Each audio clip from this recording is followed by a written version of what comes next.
The Devil Wears Plaid by Teresa Medeiros. Copyright 2010 by Teresa Medeiros. Read by Martha Harmon Pardee. This book contains 407 pages. Approximate reading time 9 hours 40 minutes. This book contains markers allowing direct access to the chapters and epilogue. Library of Congress annotation. Scotland. English Emmeline Marlowe is about to marry the elderly Earl of Hepburn to save her family from poverty when Hepburn's enemy, Jamie Sinclair, kidnaps her. Jamie wants to use Emmeline to avenge his parents' murders, but falls in love instead. Some explicit descriptions of sex, 2010. From the book jacket. Passion sparks in USA Today and New York Times best-selling author Teresa Medeiros's irresistibly tempting new romance after a sexy Highlander kidnaps his rival's spirited English bride. Emmeline Marlowe is about to wed the extremely powerful laird of the Hepburn clan to save her father from debtor's prison when ruffian Jamie Sinclair bursts into the Abbey on a magnificent black horse and abducts her in one strong swoop. Though he is Hepburn's sworn enemy, Emma's mysterious captor is everything her bridegroom is not: handsome, virile, dangerous, and a perilous temptation for her yearning heart. Jamie expects Emma to be some milksop English miss, not a fiery, defiant beauty whose irresistible charms will tempt him at every turn. But he cannot allow either one of them to forget he is her enemy, and she his pawn in the deadly Highland feud between the clans. So why does he still want her so badly for himself? Stealing his enemy's bride was simple, but can he claim her innocence without losing his heart? About the author. Teresa Medeiros is one of the most beloved and versatile voices in romantic fiction. She has appeared on every national bestseller list, including the New York Times, USA Today, and Publishers Weekly, and has more than 7 million books in print in over 17 languages. Her new contemporary novel, Goodnight, Tweetheart, is coming soon from Gallery Books. She lives in Kentucky with her husband. Visit Teresa's website at www.teresamedeiros.com. The Devil Wears Plaid. To our beautiful nieces Jennifer Medeiros and Maggie Marie Parham, your grace, compassion for others, and love for the Lord are always an inspiration to me. For my Michael, who makes every day of our life together a dream come true. Acknowledgements. A very special thank you to Andrea Cirillo and Peggy Gordine, who look after me from sea to shining sea and beyond, and to Lauren McKenna for refusing to settle for anything less than my best. Chapter 1. Just look at the dear lass. She's all a-trembled with joy. And who could blame her? She's probably been dreaming of this day her entire life. Aye, 'tis every lass' dream, is it not, to wed a wealthy laird who can afford to grant her every wish? She should consider herself blessed to have snared such an amazing catch. With all those freckles, it's not as if she's any great beauty. I'd be willing to wager she couldn't bleach them away with an entire jar of Gowland's lotion. And the copper shade of her hair does make her look a wee bit common, don't you think? I heard the Earl met her in London during her third and final season, when all hope of finding a husband had nearly been lost. Why, she's already 21, they say. No, so terribly old? Aye, that's what I hear. She was on the verge of being placed firmly on the shelf, she was, until our laird spotted her sitting with the confirmed spinsters, and sent one of his men o'er to dance with her. Even as she gazed straight ahead and valiantly fought to ignore the avid whispers of the two women gossiping on the front pew of the Abbey, Emmeline Marlowe could not deny the truth in their words. She had been dreaming of this day her entire life. She'd dreamed of standing before an altar and pledging her heart and her lifelong fidelity to the man she adored.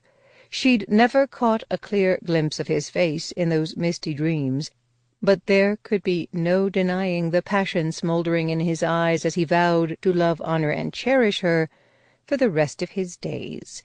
She lowered her gaze to the quivering bouquet of dried heather in her hand, thankful the beaming onlookers who crowded the rows of long narrow pews flanking the centre aisle of the church were attributing her trembling to the joyful anticipation any eager young bride about to speak her vows might feel. She was the only one who knew it had more to do with the chill that seemed to permeate the ancient stones of the abbey. And her heart. She stole a glance at the churchyard beyond the tall, narrow windows. A sky the colour of unpolished pewter brooded over the vale, making the day look more like deep winter than mid-April. The skeletal branches of oak and elm had yet to sprout a single bud of green. Crooked gravestones lurched out of the stony soil, their epitaphs worn away by the relentless assault of wind and rain. Emma wondered how many of those who now slumbered beneath the ground had once been brides like her, young women full of hopes and dreams dashed too soon by choices made by others and the inescapable march of time. The jagged crags of the mountain loomed over the churchyard like monuments to an even more primitive age. These harsh Highland climes, where winter refused to yield its stubborn grip, seemed a world away from the gently rolling hills of Lancashire, where she and her sisters loved to romp with such careless abandon. Those hills were already green and tender with the promise of spring, beckoning home any wanderer foolish enough to forsake them. Home, Emma thought, her heart seized by a sharp pang of longing, a place she would no longer belong after today. She shot a panicked glance over her shoulder to find her parents sitting in the Hepburn family pew, beaming proudly at her through eyes glazed with tears. She was a good girl, a dutiful daughter, the one they had always relied upon to set a sound example for her three younger sisters. Alberta, Edwina, and Ernestine were huddled together on the pew next to their mother, dabbing at their swollen eyes with their own handkerchiefs. If Emma could have convinced herself it was happiness that prompted her family's weeping, their tears might have been easier to bear. More simpering whispers intruded upon her thoughts as the women resumed their conversation. "Just look at him. He still cuts a striking figure, doesn't he? Indeed, it does one's heart proud, and you can tell he already dotes upon the lass." No longer able to deny the inevitability of her fate, Emma turned back to the altar and lifted her eyes to meet the adoring gaze of her bridegroom, then lowered them as she remembered she towered over his wizened form by over half a foot. He grinned up at her, nearly dislodging the poorly fitted set of Wedgwood china teeth from his mouth. His cheeks all but disappeared as he sucked the teeth back in with a pop that seemed to echo through the abbey with the force of a gunshot. Emma swallowed, hoping the cataracts that clouded his rheumy blue eyes would render his vision poor enough to mistake her grimace of distaste for a smile. His withered form was draped with the full regalia befitting his station as laird of the Hepburn lands and chieftain of Clan Hepburn. A billowing red and black plaid nearly swallowed his hunched shoulders. The matching tailored kilt exposed knees as bony as a pair of ivory doorknobs. A mangy sporran hung between his legs, the ceremonial purse balding in uneven patches just like his skull. The two gossiping old biddies were right, Emma reminded herself sternly. The man was an earl, an extremely powerful nobleman rumoured to have both the respect of his peers and the ear of the king. It was her duty to her family and their rapidly dwindling fortunes to accept the earl's suit. After all, it wasn't her papa's fault he had been cursed with a passel of daughters instead of being blessed with sons who could have gone out and made their own fortunes in the world. Emma's catching the Earl of Hepburn's eye just before donning the drab mantle of spinsterhood had been a stroke of extraordinary good luck for them all. Thanks to the generous settlement the Earl had already bestowed upon her father, her mother and sisters would never again have to be startled from their sleep by the terrifying racket of creditors banging on the front door of their ramshackle manor-house, or spend their every waking moment in fear of being carted off to the workhouse. Emma might be the prettiest Marlowe girl among her sisters, but she was not so attractive that she could afford to turn down such an illustrious suitor. During their grueling journey to this isolated corner of the Highlands, Her mother had discussed every detail of her upcoming nuptials with determined good cheer. When they reached the rolling foothills and the Earl's home had finally come into view, her sisters had dutifully gasped with admiration, not realizing their pretended envy was more painful to Emma than overt pity. No one could deny the splendor of the ancient castle, nestled beneath the shadow of the lofty snow-capped crag of Ben Nevis, a castle that had welcomed the Hepburn lords and their brides for centuries. When this day was done, Emma would be its mistress, as well as the Earl's bride. As she blinked down at her bridegroom, she struggled to transform her grimace into a genuine smile. The old man had been the very soul of kindness to her and her family, ever since spotting her across that crowded public assembly-room during one of the last balls of the season.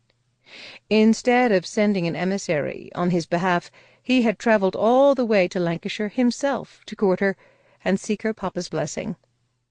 He had conducted himself like a true nobleman during his calls, never once making a disparaging remark about their shabby drawing-room, with its faded carpet, peeling wallpaper, and mismatched furniture, or casting a contemptuous eye over her own outmoded and much-darned gowns. Judging by his courtly charm and gracious demeanour, one would have thought he was taking tea at Carlton House with the Prince Regent.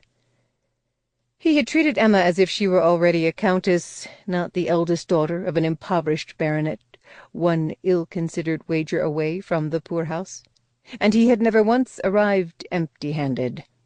A stern-faced footman always followed one step behind the Earl, his burly arms laden with gifts, hand-painted fans, glass bugle beads, and colourful fashion plates for Emma's sisters, French-milled lavender-scented soap, and handsome bolts of muslin and dimity for her mother, bottles of the finest Scotch whisky for her papa, and leather-bound editions of William Blake's Songs of Innocence, or Fanny Burney's latest novel, for Emma herself. They might have been only trinkets to a man of the Earl's means, but such luxuries had been in scarce supply around the manor-house for a very long time. His generosity had brought a flush of pleasure to her mother's wan cheeks, and elicited genuine shrieks of delight from Emma's sisters. Emma owed the man her gratitude and her loyalty, if not her heart. Besides, how long could he possibly live, she thought, with a desperate twinge of guilt. Although the Earl was rumoured to be nearly 80 years of age, he looked closer to 150, judging by his greyish pallor and the consumptive hiccup marring each of his breaths. He might not even survive their wedding night. As a fetid blast of that breath wafted to her nostrils, Emma swayed on her feet, fearing she might not survive it either. Almost as if she had read Emma's grim thoughts, one of the women, sitting on the front pew, whispered primly, "One thing you can say about our laird. He ought to have ample experience in pleasing a woman." Her companion failed to smother a rather porcine snort. "Indeed he should, especially since he's already outlived 3 wives and all the bairns they produced, not to mention a gaggle of mistresses." The image of her elderly bridegroom gumming her lips in a fumbling parody of passion sent a fresh shudder coursing down Emma's spine. She still hadn't quite recovered from having to sit through her mother's painfully earnest instructions on what would be expected of her on the wedding night. As if the act described hadn't been horrid or humiliating enough, her mother had also informed her that if she turned her face away and wriggled a bit beneath him, the Earl's exertions would be over that much more quickly. If his attentions became too arduous, she was to close her eyes and think of something pleasant, like a particularly lovely sunrise or a tin of fresh sugar biscuits. Once he was finished with her, she would be free to tug down the hem of her nightdress and go to sleep. Free. Emma's heart echoed with a throb of despair. After this day, she would never be free again.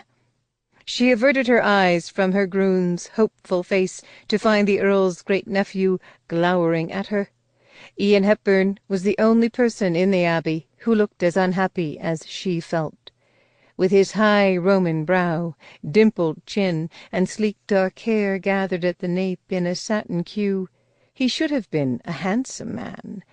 But on this day the classical beauty of his features was tainted by an emotion dangerously close to hatred.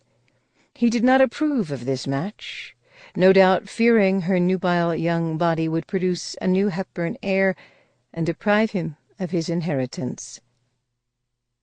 As the minister droned on, reading from the Book of Common Order, Emma looked over her shoulder again to see her mother turn her face into her papa's coat, as if she could no longer bear to watch the proceedings. Her sisters were beginning to sniffle more loudly by the minute. Ernestine's sharp little nose was as pink as a rabbit's, and judging by the violent quiver of Edwina's plump bottom lip, it was only a matter of time before she broke into full-fledged sobs. Soon the minister's ramblings would draw to a close, leaving Emma with no choice but to pledge her devotion and her body to this shriveled stranger. She cast a wild-eyed glance behind her, wondering what they would all do if she lifted the lace-trimmed hem of her silk wedding dress and made a mad dash for the door. She'd heard numerous cautionary tales of careless travellers disappearing into the Highland wilderness, never to be seen or heard from again. At the moment it sounded like a wonderfully tempting prospect. After all, it wasn't as if her decrepit groom could chase her down, toss her over his shoulder, and haul her back to the altar. As if to underscore that fact, the Earl began to croak out his vows.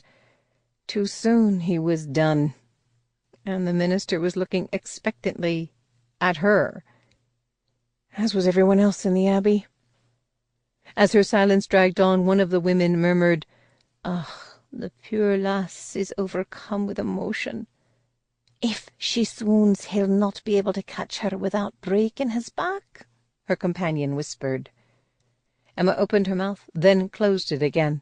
It had gone as dry as cotton, forcing her to wet her lips with the tip of her tongue before she made another attempt at speech. The minister blinked at her from behind his steel-rimmed spectacles, the compassion in his kind brown eyes bringing her dangerously near to tears.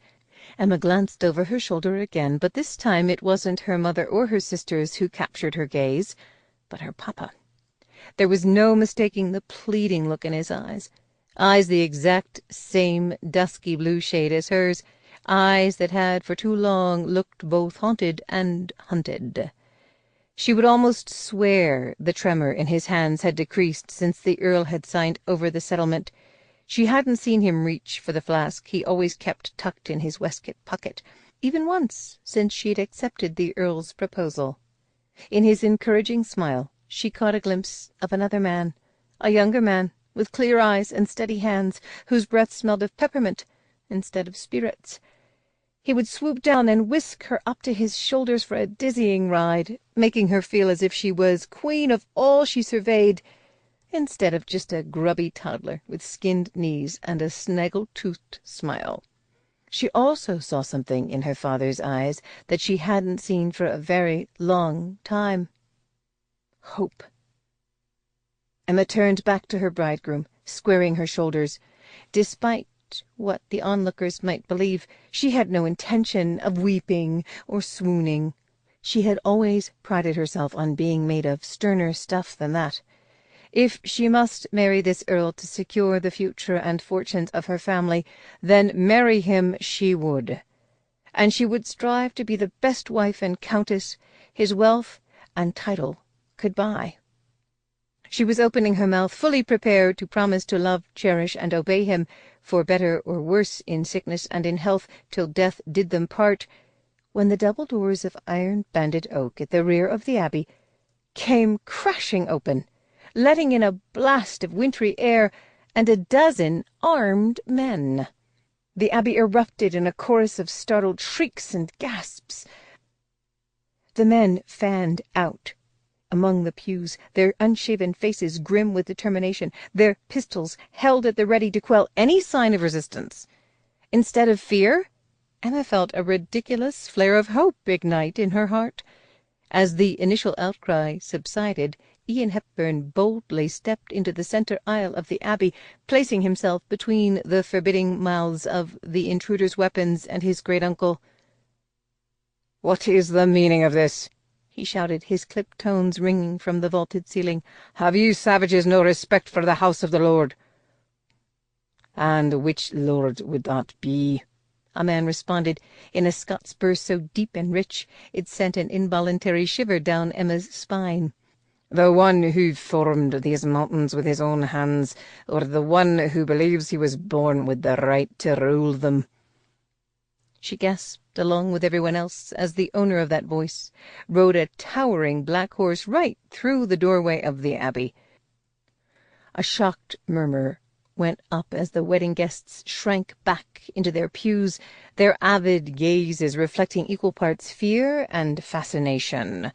Oddly enough, Emma's gaze wasn't transfixed by the magnificent beast with its gleaming barreled chest and flowing ebony mane, but by the man straddling the steed's imposing back. Thick sable wings of hair framed his sun-bronzed face, presenting a startling contrast to the frosty green of his eyes. Despite the chill of the day, he wore only a green and black woolen kilt, a pair of lace-up boots, and a sleeveless vest of beaten brown leather that exposed his broad, smooth chest to the elements. He handled the beast as if he'd been born to the saddle, his powerful shoulders and well-muscled forearms barely showing a strain as he guided the horse right up the aisle, forcing Ian to stumble backward or be trampled by the animal's deadly hooves. From beside her, Emma heard the Earl hiss, "Sinclair." She turned to find her elderly groom's face suffused with colour and twisted with hatred. Judging by the ripe purple vein pulsing in his temple, he might not survive the wedding, much less the wedding night. "Forgive me for interrupting such a tender moment," the intruder said without so much as a trace of remorse as he reined his mount to a prancing halt halfway down the aisle. "Surely you didn't think I could resist dropping by to pay my respects on such a momentous occasion. My invitation must have been lost in the post." The Earl shook one palsied fist at him. "The only invitation any Sinclair is likely to receive from me is a writ of arrest from the magistrate and a date with the hangman." In reaction to the threat, the man simply arched one bemused eyebrow. "I had such high hopes that the next time I darkened the door of this abbey it would be for your funeral, not another wedding. But you always have been a randy old goat.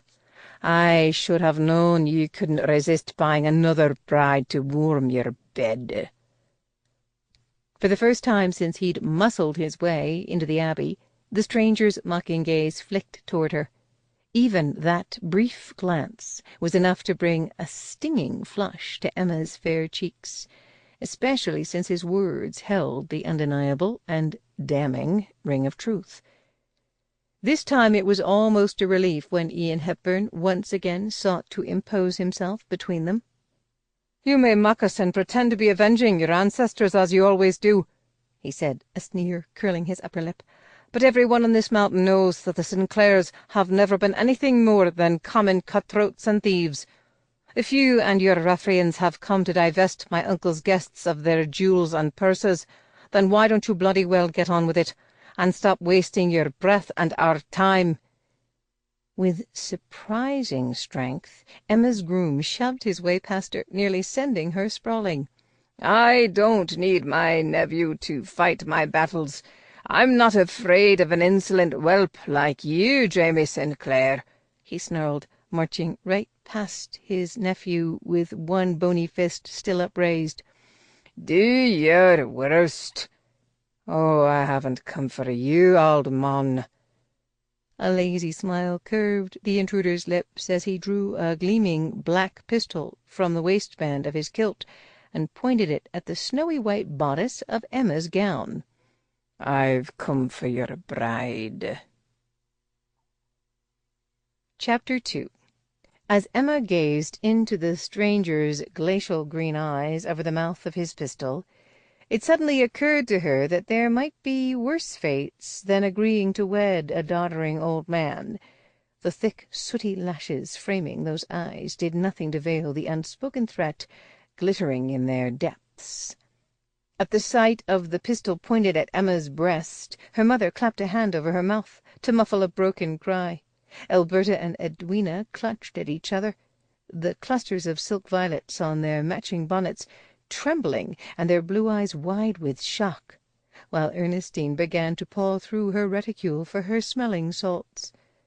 Her father leapt to his feet, but made no move to leave the pew. It was as if he was frozen in place by some force more powerful than his devotion to his daughter. "I say, man," he barked, steadying his hands on the back of the pew in front of him, "what in the devil is the meaning of this?" While the minister backed toward the altar, deliberately distancing himself from Emma, the Earl lowered his clenched fist and slowly shuffled backward, leaving a clear path between Emma's heart and the loaded pistol. Judging by the expectant hush that had fallen over the rest of the guests, she and Sinclair might have been the only two souls in the abbey. Emma supposed some response was required of her as well, that she ought to swoon or burst into tears or plead prettily for her life. Knowing that was exactly what the villain probably expected her to do, gave her the courage to tamp down her own budding terror and stand straight and tall, to lift her chin and meet his ruthless gaze with a defiant glare of her own. She dug her fingernails into the bouquet to hide the violent quaking of her hands, crushing the lingering perfume of the heather from the crisp blooms. For an elusive second, another emotion flickered through those frosty green eyes, one that might have been amusement or admiration. It was Ian Hepburn's turn to march past his uncle, his dark eyes smouldering with contempt. He stopped a healthy distance from the man on horseback. "So now you've sunk to defiling churches and threatening to shoot helpless unarmed women. I suppose I should have expected no better from a bastard like you. Sin," he added, hissing the nickname as if it were the vilest of epithets. Sinclair briefly shifted his gaze from Emma to Ian, his grip on the pistol unwavering. "Then you're not to be disappointed, are you, old friend?" "I'm not your friend," Ian shouted. "No," Sinclair replied softly, his voice tinged with what might have been either bitterness or regret.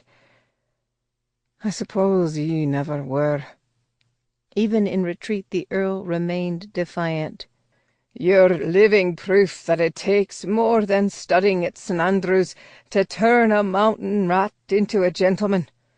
It must gall your grandfather beyond measure to know that sending you off to university was such a waste of his precious coins. Coins no doubt stolen from my own coffers by his motley band of rabble." The Earl's insults didn't seem to faze Sinclair. "I wouldn't exactly call it a waste. If I hadn't gone to St. Andrews, I might have never made the acquaintance of your charming nephew here." That earned him a fresh glare from Ian. "But I will make sure to give my grandfather your regards the next time I see him." So this brigand had lived among civilized folk for a time. That would explain why the roughest edges had been polished off his burr, leaving it even more dangerously silky and musical to Emma's ears. "Just what do you plan to do, you miserable pup?" the Earl demanded. "Have you come to hasten your own inevitable journey to hell by murdering my bride in cold blood on the altar of a church?" Emma was alarmed to note that her devoted bridegroom didn't look particularly dismayed by the prospect. With his title and riches, she supposed it would be a simple enough matter for him to procure another bride. Ernestine and Alberta were both nearly old enough to wed. Perhaps her father would be allowed to keep the Earl's settlement if he offered the man a choice between the two girls, so the ceremony could proceed without further interruption. After they'd mopped up her blood, of course. A nervous hiccup of a giggle escaped her. She had avoided swooning or begging for her life, only to end up skating dangerously near to hysteria. It was just beginning to occur to her that she might actually die here at the hands of this merciless stranger, a virgin bride never knowing true passion or the adoring touch of a lover. "Unlike some," Sinclair said with pointed politeness, "I'm not in the habit of murdering innocent women." A tender smile curved his lips, more dangerous somehow than any sneer or glower. "I said I'd come for your bride, Hepburn, not that I'd come to kill her." Emma read his intent a heartbeat before anyone else in the Abbey. It was there in the squaring of his unshaven jaw, the tension that rippled through his muscular thighs, the way his powerful fists wrapped around the beaten leather of the reins. Yet all she could do was stand rooted to the flagstones, paralyzed by the raw determination in his narrowed gaze.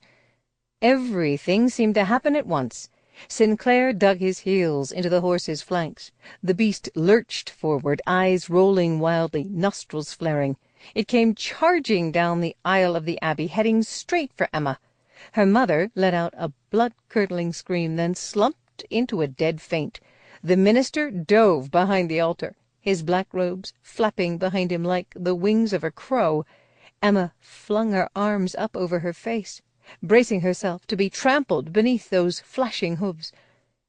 At the last possible second, the horse veered to the left, while Sinclair leaned right. He wrapped one powerful arm around Emma's waist and swept her into the air, tossing her belly down across his lap, as if she weighed no more than a sack of wormy potatoes, and knocking the air clear out of her. She was still struggling to catch her breath when he wheeled the horse in a tight circle, forcing the beast up on its hind legs for a dizzying pirouette. As those deadly hooves pawed at the air, Emma sucked in a breath that was sure to be her last, as she waited for the horse to topple over backward and crush them both. But her captor had other ideas. He sawed at the reins with brute strength, using sheer mastery to force the creature to succumb to his will. The beast let out an ear-splitting whinny. Its front hooves came crashing down, its iron shoes striking sparks off the flagstones. Sinclair's strong voice carried even over the shrill shrieks and frantic shouts of alarm echoing off the vaulted ceiling. But his words were meant for the Earl alone. "If you want her back unharmed, Hepburn, you'll have to pay, and pay dearly. For your own sins and the sins of your fathers, I'll not return her to you until you return to me what's rightfully mine." Then he snapped the reins on the horse's back, sending the beast charging back down the aisle of the Abbey. They thundered through the doorway and past the crooked gravestones of the churchyard, each of the horse's long, powerful strides carrying Emma farther away from any hope of rescue. Chapter 3. Emma could not have said how far or how long they travelled. Each bone-jarring jolt of the horse's hoofs against the frozen turf scattered more of the amber-tipped pins her maid had so painstakingly secured in Emma's unruly curls as she had sat before the mirror that morning. Before long the tumbled strands were hanging in a blinding curtain around her face. She had only the vaguest impression of other horses surrounding them, other hooves pounding the ground in a rhythm as relentless as their own. Sinclair's men must have leapt upon their own horses outside the Abbey and joined their reckless flight. They were moving far too fast for her to put up any sort of struggle. If she tried to fling herself off the horse while it was in mid-gallop, the fall would snap every bone in her body. Her undignified position would have been even more precarious were it not for the large, warm, masculine hand firmly anchored at the small of her back, shockingly near to the gentle swell of her rump. Its steady pressure was all that was keeping her from flopping around on her captor's lap like one of Edwina's beloved rag dolls. Even with that dubious protection, there was still no guarantee the horse's next leap wouldn't splinter a fragile rib or bash her skull wide open on one of the tree trunks leaping in and out of her frantic vision. As the landscape raced by with dizzying speed, blurring before her eyes, she could feel the muscles shifting in her captor's powerful thighs. He drove the horse through thickets, woodlands, and across open ground, as if he and the creature were one.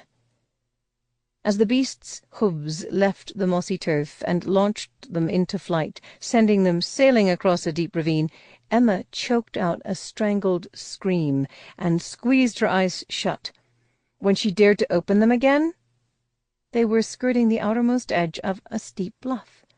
She caught a dizzying glimpse of the glen below, and the rolling foothills crowned by the crenellated stone towers of Hepburn Castle. Her fear deepened to an icy dread as she realized just how far they had already journeyed from both the Abbey and civilization. They rode for so long she wouldn't have been surprised had they arrived at the gates of hell itself. But when Sinclair finally hauled back on the reins, slowing the horse's gait to a bruising trot, then a swaying walk, it wasn't the sulphurous stench of brimstone that made her nose twitch, but the crisp aroma of cedar. Emma wasn't sure what she expected to happen upon their arrival at their unknown destination, but it certainly wasn't to be dumped unceremoniously to her feet. As Sinclair swung one long leg over the horse's back, regaining his own footing with effortless grace, she stumbled backward and nearly fell. Her legs felt weak and rubbery, just as they had after her papa had taken the family yachting at Brighton the summer before his luck at the faro tables had taken a costly turn for the worse. She regained her balance only to find herself standing in the middle of a spacious clearing, vaulted by a moody grey sky and ringed by a lush coppice of evergreens.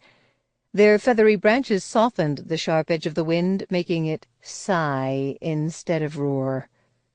Here, where the very air smelled of freedom, she was more a prisoner of circumstance than ever before. With their grueling journey at an end, she should have felt some measure of relief. But as she shook her tangled curls out of her eyes to confront the man who was now the master of her fate, she feared she was about to face a reckoning of another kind. He stood on the opposite side of the horse, his deft hands unfastening the brass cinch holding the saddle in place. The sable wings of his untrimmed hair had swept down to cast his face in shadow, veiling his expression. Emma stood there in an agony of suspense as he dragged off the heavy saddle with an effort betrayed only by the bulging slabs of muscle in his upper arms. He tossed the saddle on a nest of pine needles before returning to tug the bridle from the horse's sleek throat. His men had drawn up their own horses at a respectful distance and were dismounting with equal ease. Although a few of them were bold enough to cast her sidelong glances and murmur amongst themselves, it was almost as if they were aping their leader's indifference. Emma could feel her apprehension beginning to harden into anger. She had expected Sinclair to terrorize her, not ignore her. He was going about his mundane tasks as if he hadn't just brutally snatched her at gunpoint from both her wedding and the bosom of her family. She stole a glance behind her, wondering if he would even notice if she whirled around and sprinted for freedom. "I wouldn't try it if I were you," he said evenly. Startled, Emma whipped her head back around. Sinclair was running a brush down the horse's quivering flanks, all of his attention seemingly focused on his task. It was as if he had divined her thoughts and the direction of her glance with some sense deeper than either hearing or sight. She still felt a satisfying twinge of triumph. At least she'd proved he wasn't as oblivious to her presence as he was pretending to be. As your hostage, isn't that what I'm obligated to do?" She struggled to keep the quaver out of her voice. "Try to escape your villainous clutches?" He shrugged one powerful shoulder. "Why squander your efforts, lass? You wouldn't get 10 paces before I stopped you." "How? By shooting me in the back?" He finally did look at her then, the slight arch of one sable eyebrow warning her she had only succeeded in amusing him. "That would be a waste of perfectly good gunpowder, wouldn't it? Especially when you're worth far more to me alive than dead." She sniffed. "A touching sentiment, sir, but I'm afraid you've tipped your hand. If I know you have no intention of killing me, then what's to stop me from running?" He came round the horse then, his strides as even and resolute as his voice. "Me." Now that Emma had succeeded in gaining his full attention, she had reason to regret her brashness. Her heart began to pound wildly in her chest as she scrambled backward, knowing, even as she did so, that she had no hope of eluding him. He was everything her bridegroom was not. Young, muscular, virile, dangerous. He might not have any intention of killing her, but there were other things he could do to her that many might consider even worse. Much worse.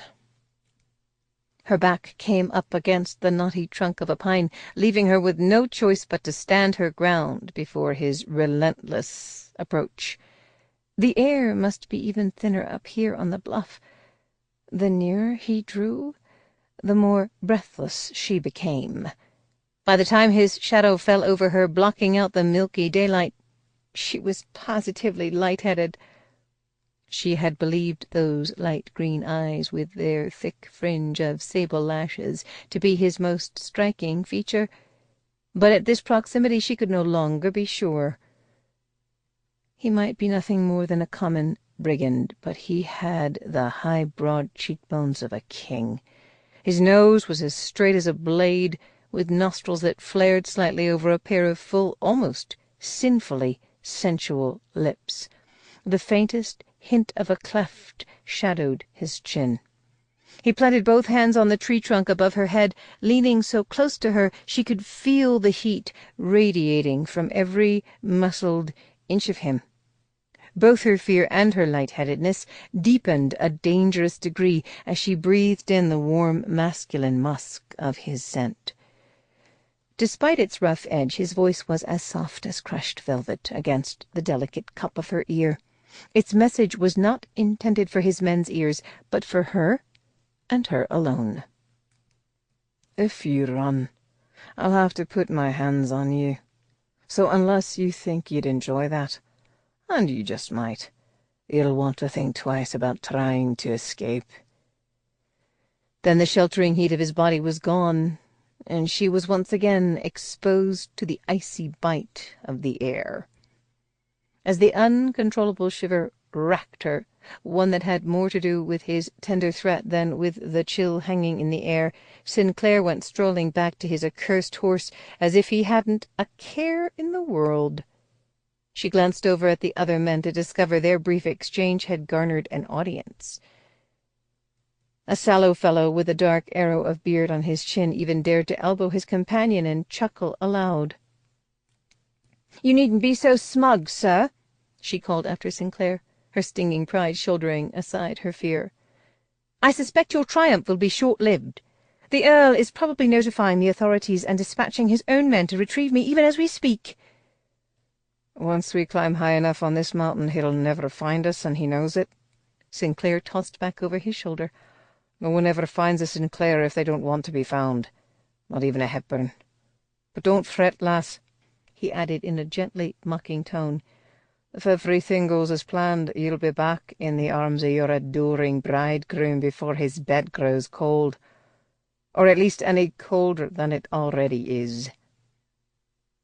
As he returned to grooming his horse, his men hooted with appreciative laughter.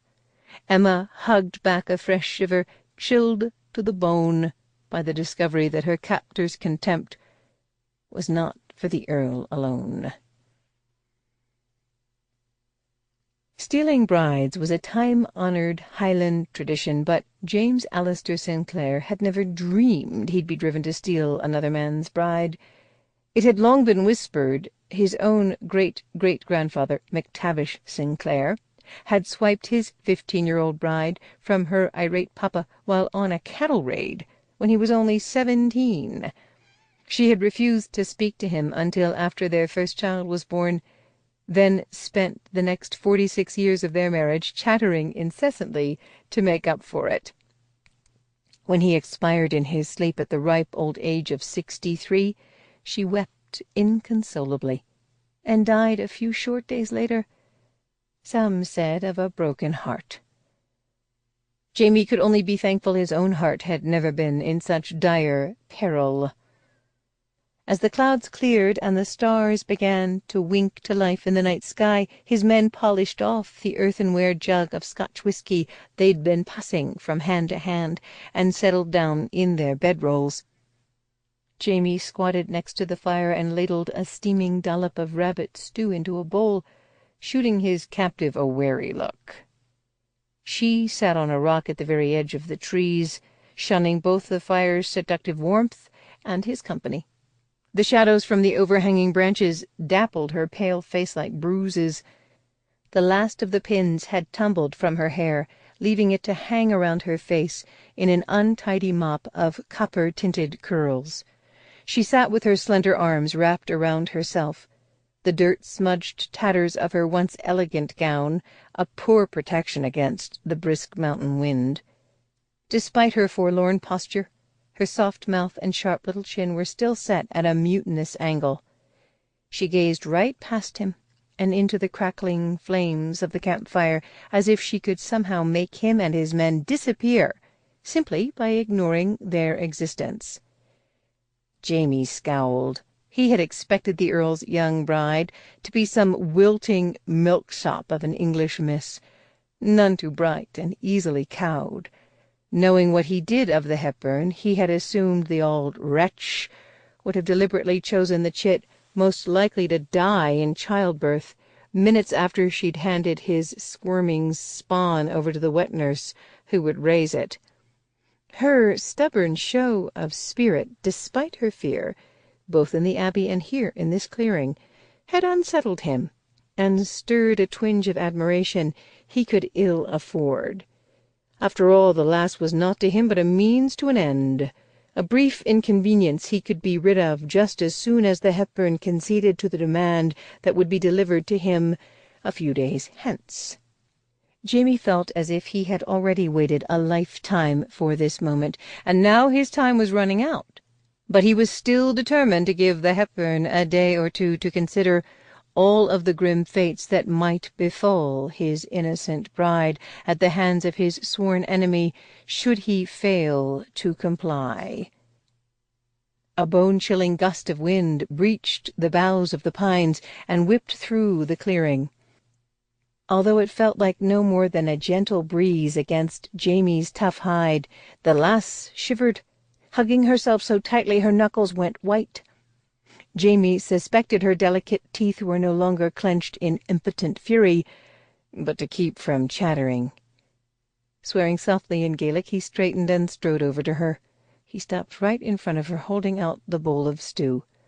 She continued to stare straight ahead, scorning both him and his humble offering.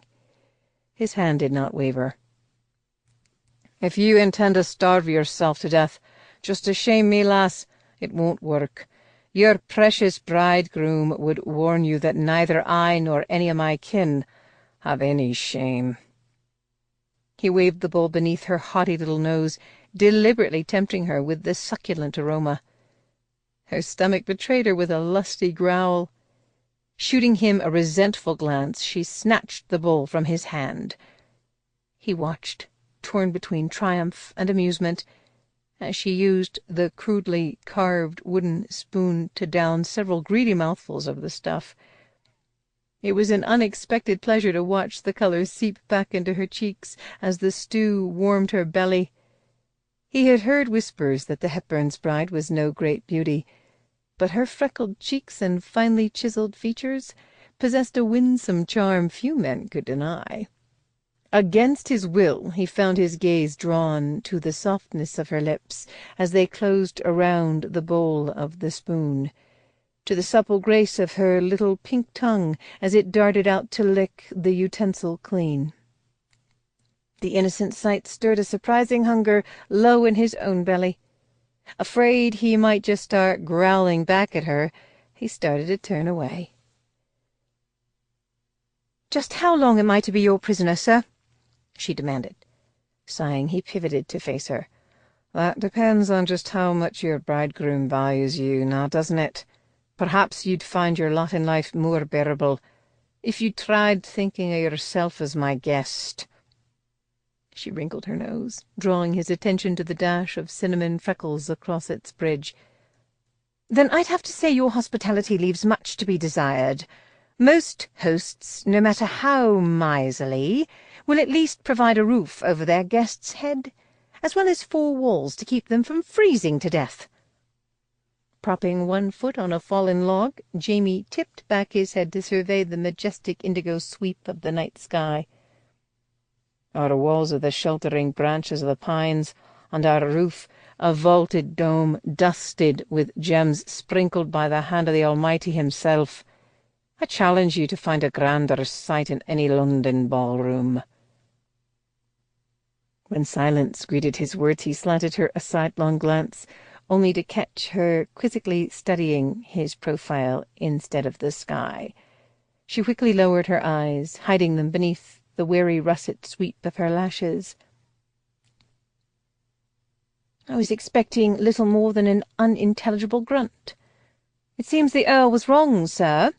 Your education wasn't wasted after all, at least not judging by your vocabulary." He sketched her a mocking bow so flawless it would have done any gentleman proud. "With enough time and determination, lass, even a savage can learn to mimic his betters." "Like Ian Hepburn. From what you said in the Abbey, I gather he was one of your betters at the university?" "There was a time when he might have considered himself my equal, but that was when he only knew me as his dear friend, Sin.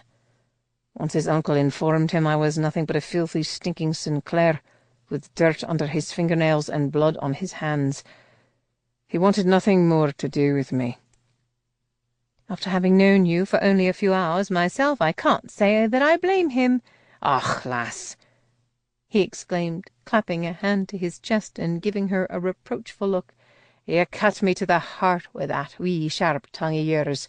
Hae ye no an ounce of pity in your soul for a pure, ignorant Scotsman?"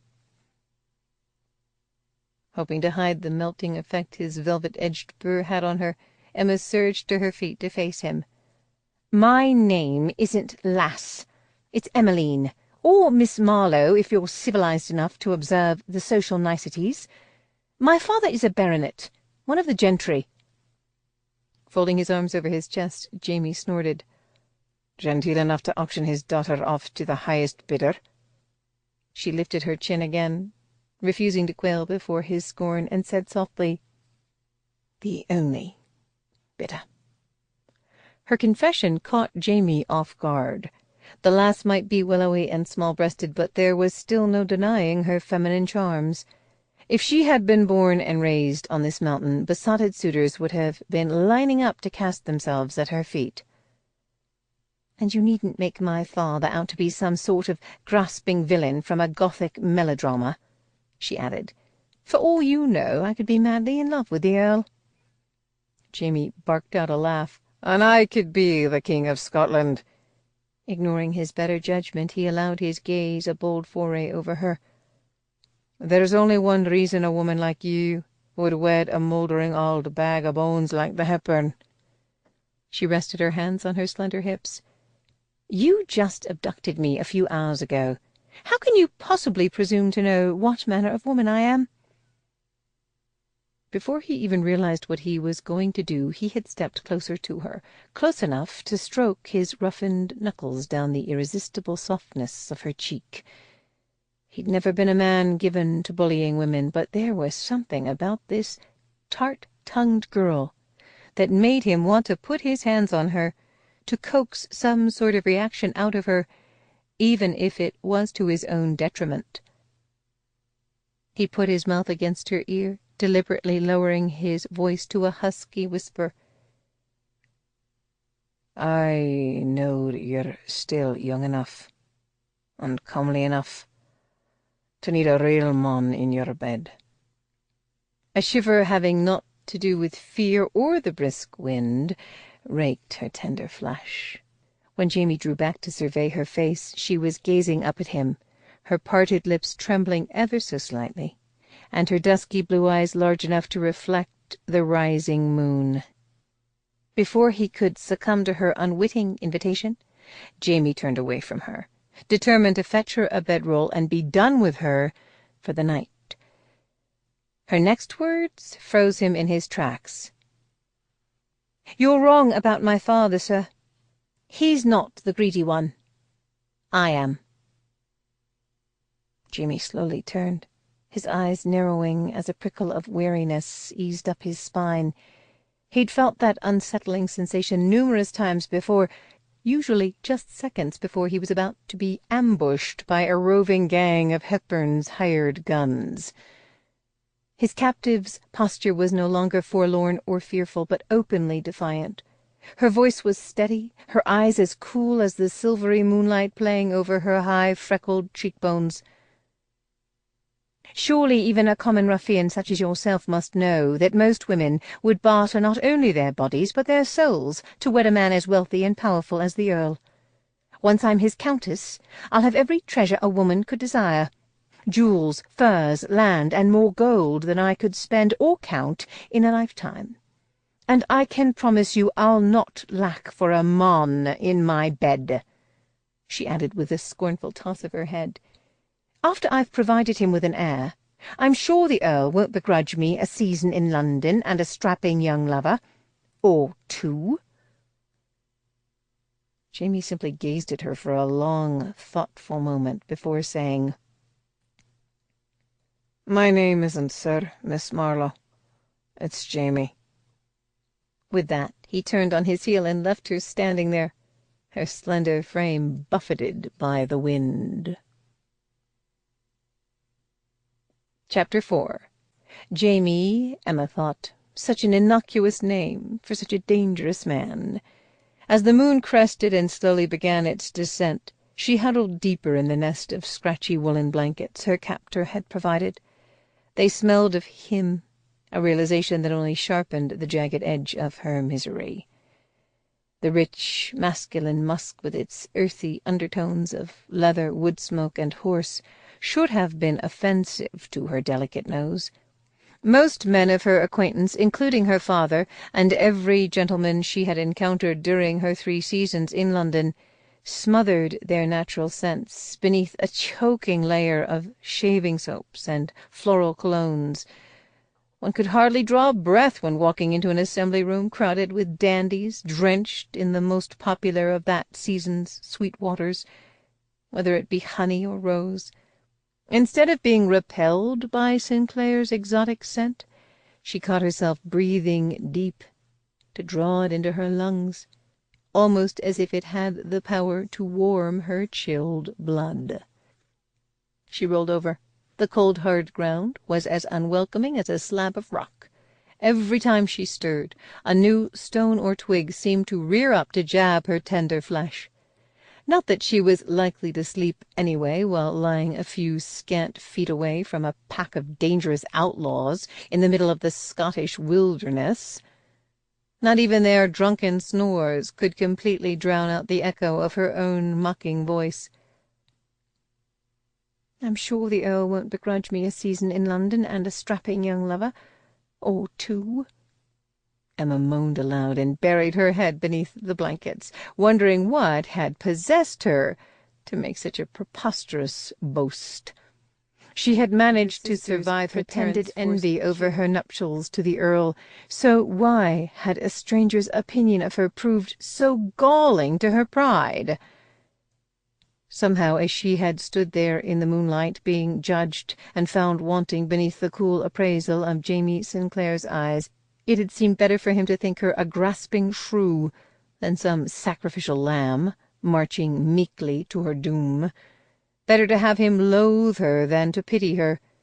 For a few precious seconds she had felt strong and powerful and in command of her own fate. Now she just felt ridiculous. She might have been able to restrain her temper if he hadn't kept calling her lass in that infuriating manner. Thanks to that whiskey and velvet burr of his, the word had sounded more like an endearment than the overly familiar insult it was. It had made her desperate to put some distance between them, even if it was only by insisting he acknowledge her social superiority, by calling her Miss Marlowe. He would probably laugh in her face if he knew her genteel father was one flask of brandy and one unlucky round at the faro table away from being cast into debtor's jail.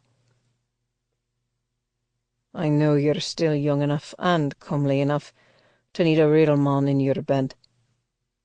As she struggled to pummel a fold in the blanket into some semblance of a pillow, it was his words and not her own that returned to haunt her.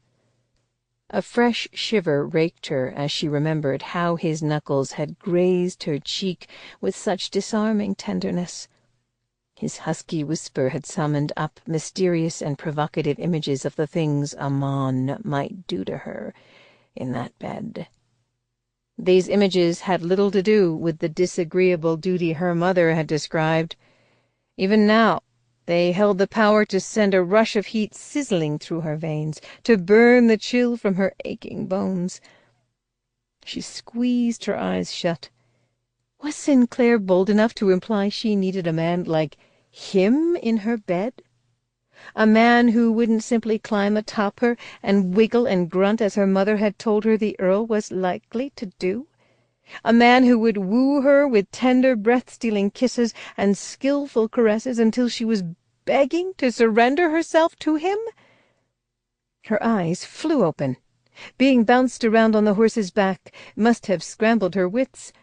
It wasn't as if a barbarian like Jamie Sinclair could ever be that man.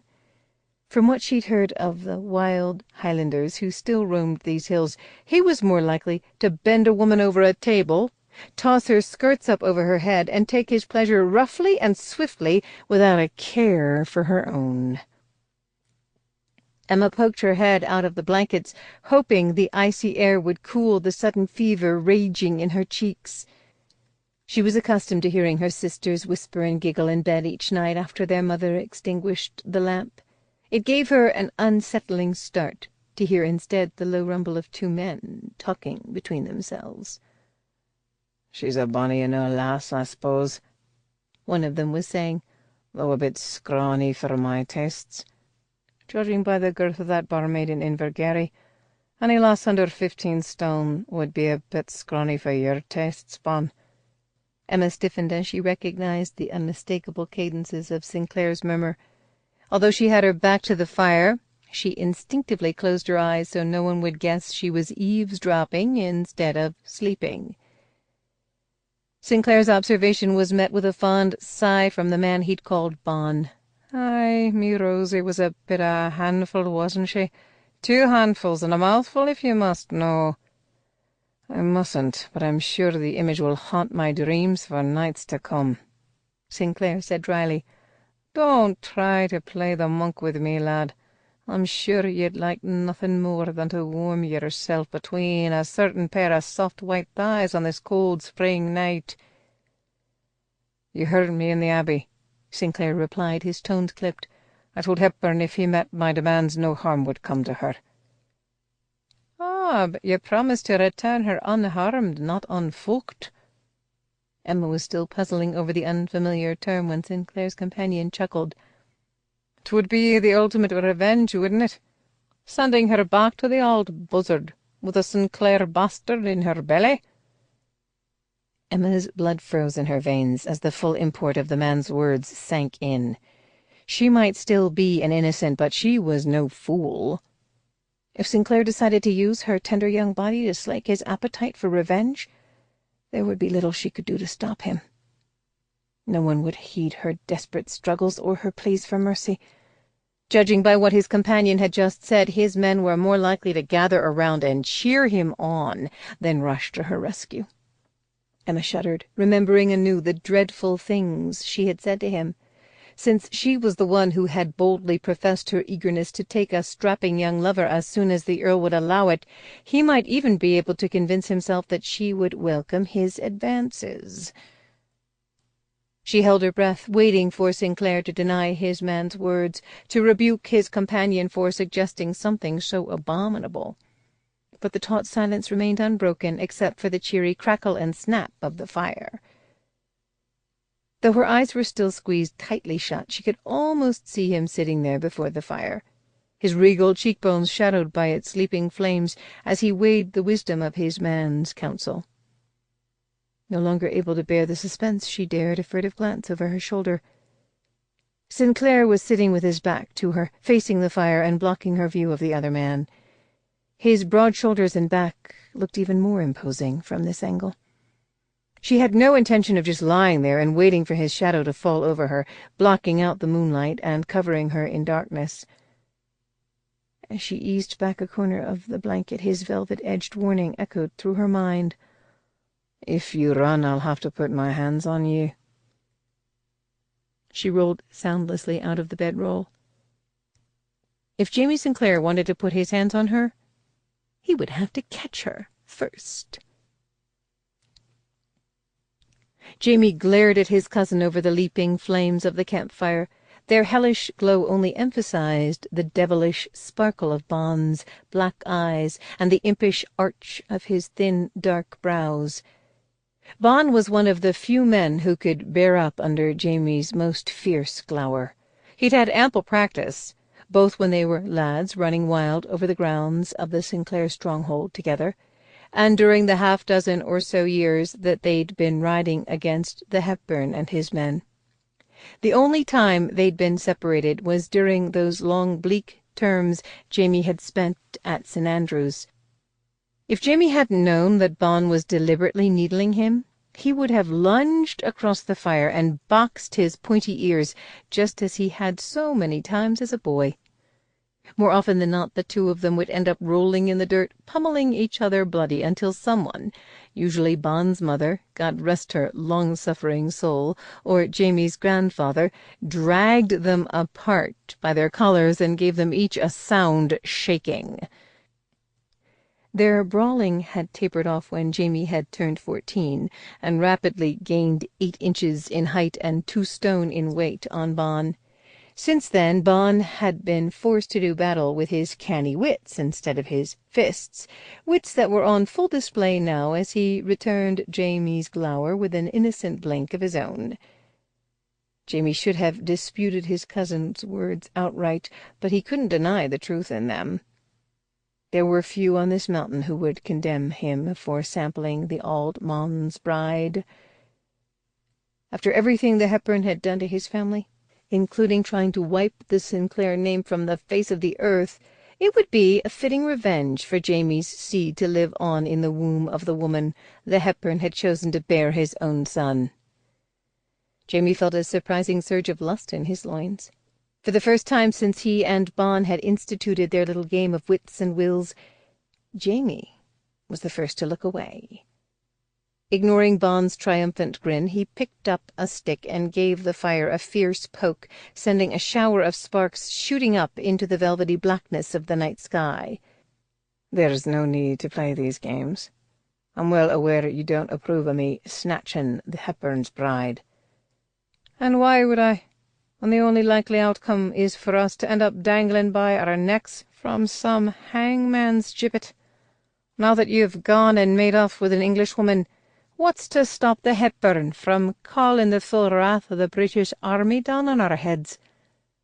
"His pride. You know he'd rather die than ask for help from any man, be he Scottish or English." "Then I wish he'd go ahead and die and spare us all this trouble." Bond stabbed a finger in the general direction of the bedroll where Jamie had left their captive. "Because I can promise you that trouble is all that lass is going to be." Jamie snorted. I doubt a prim, stiff-necked lass like that has ever done anything more troubling than dropping a stitch while embroidering a scripture on a sampler." He spared his cousin a sideways glance. "Besides, she couldn't possibly be more troubled than that bonny wee dairymaid in Torlundy, whose husband threatened to tear off your scrawny arm and beat you to death with it when he caught you sneaking out of his bedchamber window in the middle of the night." "Ah, my sweet Peg," Bon sighed wistfully at the memory. "Now there was a lass worth dying for, both between the sheets and out of them. Can you say the same for the Hepburns, woman?" Jamie tossed the stick away. "She's not his woman, at least not yet, and I can promise you I have no intention of dying for her, not by the hangman's hand or by any other means." "What makes you think the Hepburn'll even be willing to pay to get her back? He's never had a reputation for being overly sentimental. There are some who say he sold his black heart to the devil along with his soul. Oh, he'll pay, not because he has any particular fondness for the lass, but because he won't be able to bear the thought of a Sinclair stealing something that belongs to him." Jamie felt his lips curve in a grim smile. "Especially this particular Sinclair. And what if Ian Hepburn isn't as proud as his uncle? What if he convinces the old buzzard to bring in the redcoats to fight on their side?" Jamie's gaze was drawn back to the darkness at the very heart of the fire. Even he had to admit that Ian was the unknown quantity in his carefully calculated scheme.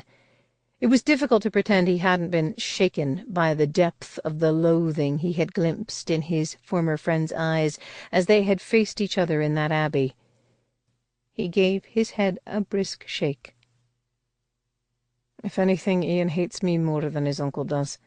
He won't want the redcoats doing their dirty work for them. He'd rather see his own hands around my throat than a hangman's noose." The sparkle in Bon's dark eyes was dimmed by the shadow of worry. "I don't know exactly what it is you plan to ask of the Hepburn in return for his bride, but it's going to have to be one hell of a prize to justify risking all of our necks, including your own. Are you sure it's worth it?" "Aye." Jamie looked Bon dead in the eye. Bon had always been more brother than cousin to him, and he owed him at least that much of the truth. "That much I can promise you." Long after Bon had retired for the night, Jamie found himself standing over his captive's bedroll, hoping he would be able to keep the promise he had made to his cousin. If he was wrong about the Hepburn bringing in the redcoats to retrieve her, he may very well have sealed the doom of his entire clan. He had long suspected that the Hepburns secretly enjoyed the little game of cat-and-mouse the two of them had been playing, practically from the moment Jamie had been born. Jamie could almost picture the old man at this very moment, gleefully rubbing his bony hands together as he plotted his next move. To a man like the Hepburn, the mountain was naught but his own personal chessboard, and the people who eked out their living from its rocky soil, pawns to be moved about at both his whim and his pleasure. There was only one way to beat the man, and that was to be cannier and more ruthless than he was. By kidnapping an innocent woman, Jamie had finally succeeded at both. He scowled down at the bedroll. The girl who slept at his feet was no less a pawn to the Earl. He knew that it galled Hepburn beyond measure to have outlived his 3 sons and all their offspring, while Jamie had not only survived but thrived. Hepburn would stop at nothing to procure a new heir for himself. Jamie ran a hand over his tense jaw, wondering why he'd been foolish enough to assign himself guard duty when he could have easily commanded one of his men to do it. He glanced toward the other side of the fire where they had bedded down for the night. Although he'd trust most of them with his life, for some reason he was reluctant to trust them alone with Miss Marlowe. Hell, at the moment he wasn't sure he could trust himself alone with her. especially not with Bond's taunting words still fresh in his mind. She had the blankets drawn up so high that even the coppery spill of curls at the top of her head was hidden. A frown creased his brow. She was a lady, not some sturdy Highland lass. She was probably accustomed to taking her ease in a fluffy feather bed, piled high with down coverlets, not on the hard ground with only a thin layer of scratchy wool to shield her from the cold. He squatted down next to her and drew back a fold of the blanket, seeking to assure himself that she hadn't frozen to death, just to spite him. There was no coppery spill of curls. Miss Marlowe was gone. Chapter 5.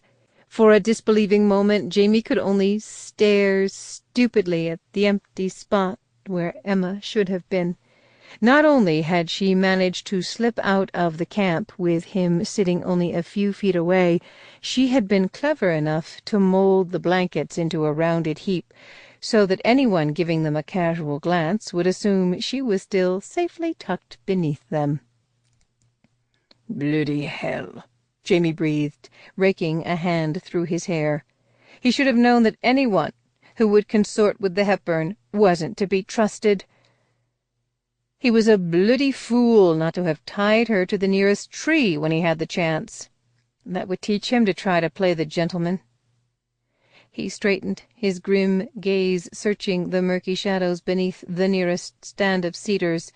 He would have never dreamed such a slip of a girl would be bold enough to defy his warning and brave the night or the wilderness on her own.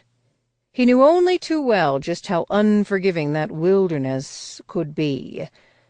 A sheltered English lass had no chance of navigating the brutal terrain of the mountain. She probably wouldn't survive more than an hour before falling into a burn where she would be lucky to drown before she could freeze to death, or stumbling over the edge of a cliff, the image of her fragile young body lying crumpled and broken at the bottom of some rocky ravine troubled him more than he cared to admit. Jamie knew his only rational course of action was to rouse his men from their bedrolls and send them out to scour the woods for her. But some primitive instinct Volume up. stayed his hand. The Hepburn had put a price on his head the minute he'd been born. He knew exactly what it felt like to be hunted through these hills, to run until you thought your aching legs would collapse beneath you and your lungs would explode, to never know if your next breath might be your last. He couldn't bear the thought of his men driving Emma before them as if she was some sort of helpless woodland creature. They could very well be the ones to spook her over the edge of that cliff. Jimmy strode to the border of the clearing and swept aside a low-hanging cedar bough. As his practiced eye scanned the underbrush for fallen needles and broken twigs, a smile slowly curved his lips. It seemed that Miss Marlowe had left a trail even a blind man could follow. Emma plunged blindly through the forest, her only thoughts those of escape. She knew she had no chance of making it back down the mountain on her own, but if she could get enough of a head start on Sinclair and his gang of ruffians, perhaps she could find some hollow tree or sheltered nook where she could hide until the Earl's men arrived to rescue her. She could tell by the steep slope of the land and the number of times she had stumbled over her own feet that she was at least headed in the right direction. Down. This forest was nothing like the wood that bordered her father's lands in Lancashire. She and her sisters had spent many pleasant hours there when they were children, picking wild flowers or gathering mushrooms for their mother's table while playing at being pirates or fairy princesses. The sheltering branches of elm and oak were spaced widely apart there, inviting in glowing shafts of sunlight. The mossy hollows and gentle glades seemed more like a park than a wood. This place resembled the forest in some dark and forbidding fairy tale, a place where time had stood still for centuries, and some slavering ogre might spring out at any minute to devour you. The thickly laced branches over Emma's head allowed in only grudging flashes of moonlight. As she scrambled down a slick, mossy bank, the rasp of her own breathing echoed in her ears like the panting of some desperate wild thing.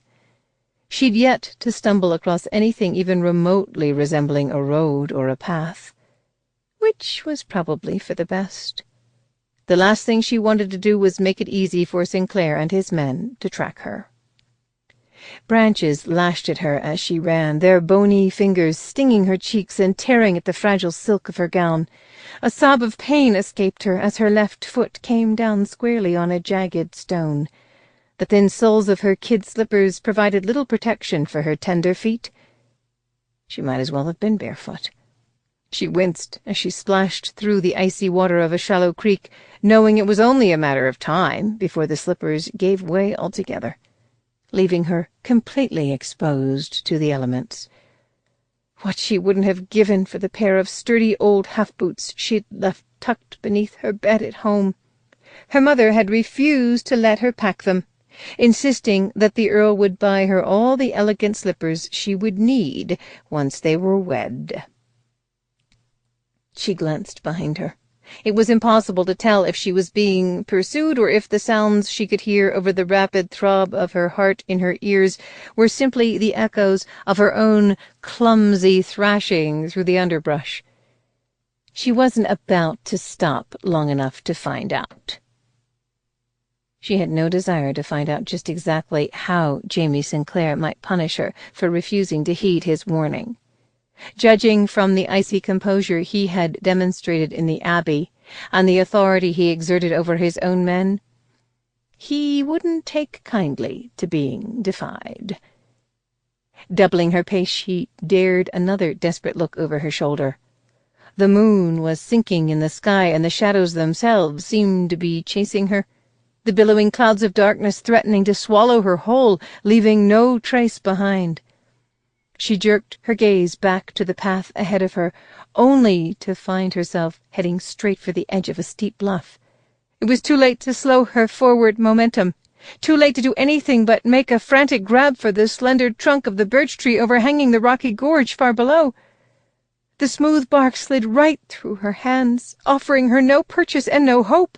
A shriek escaped her lips as she slid over the edge of the bluff and into thin air. Jamie froze in his tracks, his ears echoing with a cry so sharp and brief he might have imagined it, or it could have simply been the night cry of some animal, either predator or prey. He cocked his head to listen, but heard only silence, unbroken except for the mournful sigh of the wind through a nearby copse of pines. That's when he realized something was wrong. He had been tracking Emma for nearly an hour, tracking her with his ears and eyes, but also with some sense deeper and more primitive than hearing or sight. No matter how far or fast he traveled, he'd known she was there, somewhere ahead of him, out of his reach, but still within his grasp. But now that awareness of her was gone. It was as if an invisible thread had been cut, leaving him dangling over a dark precipice with no bottom in sight. Biting off an oath, he broke into a run, heading in the direction of that helpless cry. He paid no heed to the branches that slapped at his face or sought to trap him in their thorny embrace. He'd gone charging through these same woods dozens of times before, usually with a pack of Hepburn's men hot on his heels. This time he wasn't running away from something, but toward something. Unfortunately, that something turned out to be a downward slope that came to an abrupt end when the earth tapered off into nothingness. Jamie staggered to a halt a few feet away from that deadly drop, his heart plummeting in his chest. He knew that particular bluff only too well, knew more than one man who had plunged to his doom there due to ignorance or carelessness or a fatal combination of both. He drifted forward, his steps robbed of their confidence now that he knew his worst fears had been realized. He closed his eyes briefly before peering over the edge of the bluff, already dreading the sight that awaited him. Emma was going to die. If the thin shelf of dirt and rock that had broken her fall didn't soon crumble beneath her, sending her plummeting to a stony grave. Then she was going to freeze to death. As the fruits of her exertion faded, the chill hanging in the air began to worm its way deep into her bones. She huddled against the stony wall of the bluff and hugged the tatters of her wedding gown around herself, fearing her uncontrollable shivering might further damage the fragile soil holding the shelf in place. She cast a despairing glance upward. She was only a few feet below the top of the bluff, but the distance might as well have been 100 leagues. Even if she could manage to make it to her feet without sending the entire ledge crashing to the gorge below, the rim of the bluff would still remain just out of her reach. There wasn't even a stray rock or root protruding from the damp wall to use as a hand or foothold. It was probably a poor testament to her strength of character that she was feeling in that moment not grief or prayerful resignation, but anger mixed with a petty dollop of satisfaction. It appeared she was to have the last laugh after all, she thought, with a faint edge of hysteria. Once she was dead, she would be of no value to Sinclair, her papa, or the Earl. They would no longer be able to barter her back and forth as if she was some prize sheep or sow at the local market. She wondered if Sinclair would go to the trouble of burying her, or if he'd just leave her body to rot on the ledge and go riding off to abduct another bride. "Halloo, down there! Is anybody home?" Emma started violently, sending a fresh shower of dirt skittering to the gorge floor below. She slowly tipped back her head to find Jamie Sinclair grinning down at her from the rim of the bluff. Her heart betrayed her with a wild surge of relief. To hide it, she narrowed her eyes to glare up at him. "You needn't look so smug, sir. As far as I'm concerned, you can go straight to the devil." Her words only deepened his smile. "You're not the first lass to tell me to go to hell, and you probably won't be the last," she snorted. "Why doesn't that surprise me?"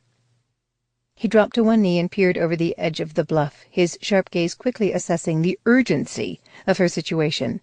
"Would you like to come up, or shall I come down?" She smiled sweetly up at him.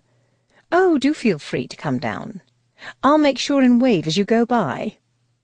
"Now that wouldn't do either one of us any good, would it?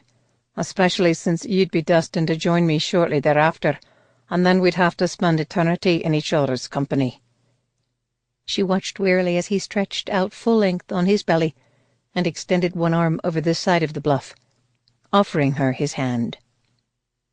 Remembering exactly how she had come to be stranded on the ledge in the first place, she ignored the undeniable temptation of his outstretched hand.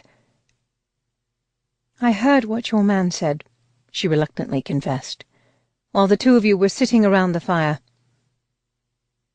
His eyes clouded briefly, then cleared as comprehension dawned. "Oh," he replied, the single word speaking volumes. "So that's why you ran. Because you thought you were about to be fooked," she finished grimly. He looked startled, then was forced to strangle back a cough. While he was struggling to catch his breath, his eyes a shade too bright, she shook her head in frustration. "I'm not familiar with the word because I don't speak Scot, but I'm not completely ignorant. To prepare me for my wedding night, my mother explained to me that a man has drives much like an animal." He cocked one eyebrow. "And that a woman doesn't?" She implied that there were women who did, but that they were unnatural creatures, given to bringing scandal and ruin upon their families. She also explained, in rather excruciating detail, what would be expected of me if I was to provide the Earl with an heir. The sparkle in Jamie's eyes hardened to a dangerous glitter. "And you assumed I would be expecting the same thing from you?" "It was not a question. From what your man said, you'd be more likely to demand than expect." Even though it was one of the hardest things she'd ever done in her life, she forced herself to hold his direct gaze. "Or to simply take what you wanted without begging my leave."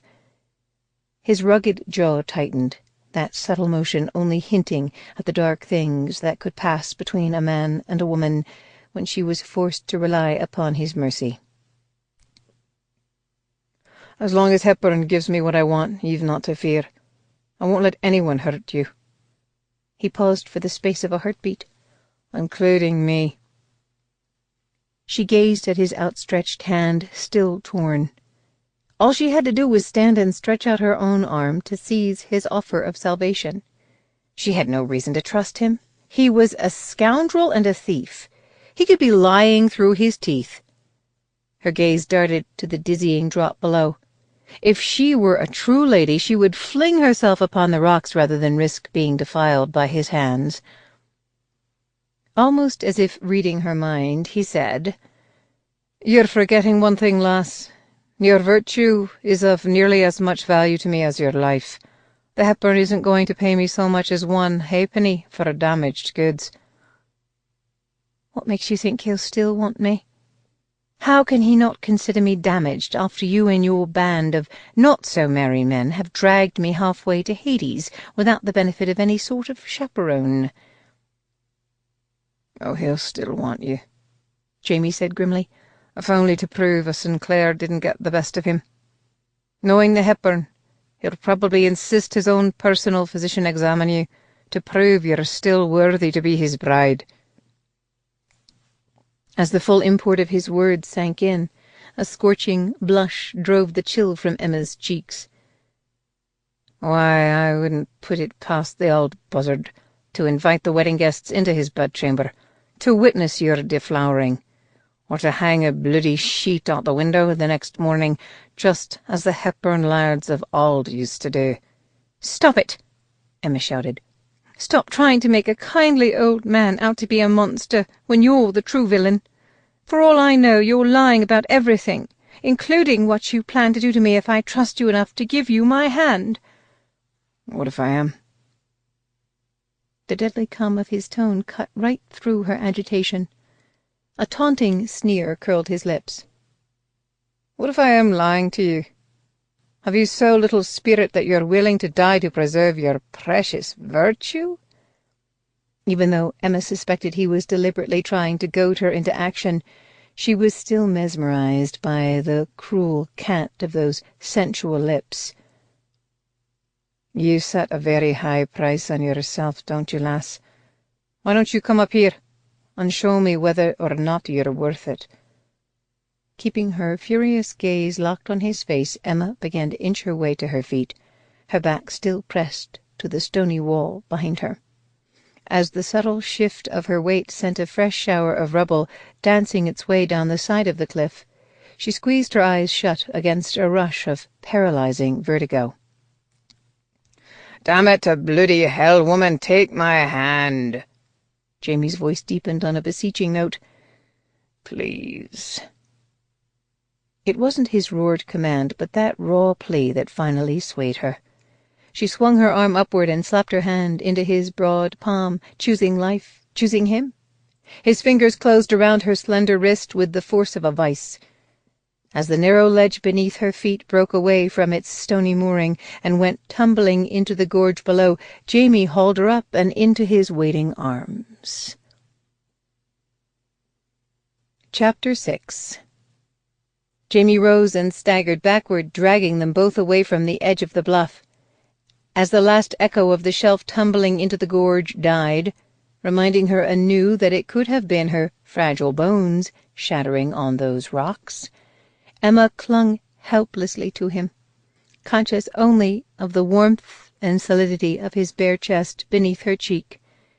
Her shivering had deepened to a violent trembling she could not seem to control.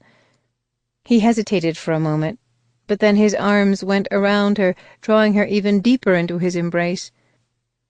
Through a haze of blind relief she realized his heart was pounding nearly as wildly as hers. There, lass," he murmured, stroking a hand over her tangled hair. "That's all right. You're safe now."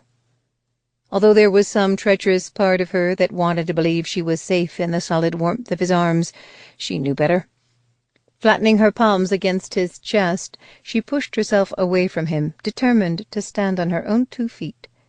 He watched through weary eyes as she brushed crumbs of dirt from the skirt of the tattered, filthy rag her wedding gown had become. An alarming amount of pale freckled skin was beginning to peek through the shattered silk, a fact that did not seem to have escaped Jamie's heavy-lidded gaze. When I warned you about trying to escape, it never occurred to me you'd take some fool notion into your wee head to go running off in the middle of the night and tumble over a cliff." "So what do you want from me now?" she asked, shooting him a defiant look. "Should I apologize for trying to escape, or for making such a mortifying muddle of it?" He folded his arms over his chest. "Perhaps the question should be, what do you want from me, Miss Marlowe? Do you want me to prove I'm every inch the villain you believe me to be? Are you deliberately trying to goad me into lifting my hand to you, and of forcing you to my will?" "What I want, sir, is to go home." Emma was as shocked as he was to hear the words come spilling from her lips. She'd been choking them back for what felt like an eternity. Jamie stiffened. The heat faded from his eyes, leaving them as cool and opaque as paste emeralds. "I promised you I would return you to your bridegroom just as soon as I was able. I'm sure you'll make a very fine mistress for his castle and his bed." Shaking her head helplessly, Emma backed away from him. She sank down on a stump and rested her chin in her hand, unable to look at him for fear the tears clogging the back of her throat would finally come trickling from her eyes. "Hepburn Castle is not my home. My home is a ramshackle old manor house in Lancashire that's been in my mother's family for 2 centuries. The roof leaks like a sieve, the floorboards creak beneath every step, and there's a family of mice living behind the kitchen baseboards that creep out every night to steal the crumbs left beneath the dining-room table. Most of the shutters hang crooked and don't close properly, and when it snows the draughts are so cold a thin layer of ice forms on the inside of the windows. The flue in the drawing-room fireplace sticks more often than not, so you never know when you light a fire if you're going to end up getting chased out of the room by clouds of smoke." She stole a wary glance at Jamie to find his expression even more unreadable than before. "I always know spring is coming because a cheeky robin and his mate build a nest in the holly tree growing right outside the window of my bedchamber. When the babies hatch, their chirping wakes me up each morning at dawn. The arbour at the edge of the orchard is on the verge of falling down because it's completely buried beneath a tangle of wild roses." She could not stop a wistful smile from curving her lips.